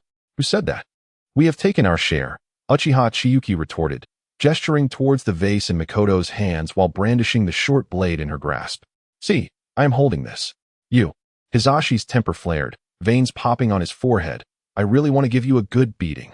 Well, come at me then, Uchiha Chiyue chuckled nonchalantly. Look at your elder brother. He doesn't seem to mind at all. Hizashi remained silent until then, but finally spoke up. Hizashi, consider this a form of training. Elder brother? Hizashi stared at his sibling in disbelief, suspecting that his brother had been driven mad by Might Dai. Could this truly be called training? Wasn't he simply using them as laborers? Uchiha Mikoto chuckled from the side. Brother, let us take some as well. I'll handle it. You stay out of it. Uchiha Chiyue sighed in resignation. This is all part of their training, after all. How can my elder sister be so kind? I'll join too. Uchiha Mikoto exclaimed, reaching out to take a bag from each of them, filled with assorted items. Humph, had I known, I would have brought 2 ninjutsu scrolls next time, Hisashi scoffed. Uchiha Chiyue's expression stiffened. Indeed, she had ninjutsu scrolls on her. However, it was truly uncomfortable not letting others contribute. All her possessions were in the system's backpack, and the ninjutsu scrolls had long been idle. Hisashi, this is training, the mature Hinata Hisashi stated. Hisashi believed his brother had lost his mind. When did Konoha Hospital open a psychiatric ward? He should send his brother in to see if something was wrong with his mind. Was this what training with Might Dai had turned him into? Hisashi is right, this is youth. Minato Namikaze could only smile awkwardly from the sidelines. Uchiha Chiyue observed the scene, feeling as though she was tending to a group of children. Although Might Dai was considerably older, he blended seamlessly with this group of children under 10, which must have been challenging for him. No, perhaps it was a reward for him. However, Uchiha Chiyue still had one question. How on earth did Might Dai manage to have a son at all? She simply could not fathom it. That night, after a hearty hot pot meal, when everyone had succumbed to slumber, Uchiha Chiyue stealthily climbed out of the inn's window. It was time to act. This mission's target was the Kogata family. Chapter 106. Night Raid. The Kogata family, a lineage of warriors, had been samurais for generations. Why had she chosen this family?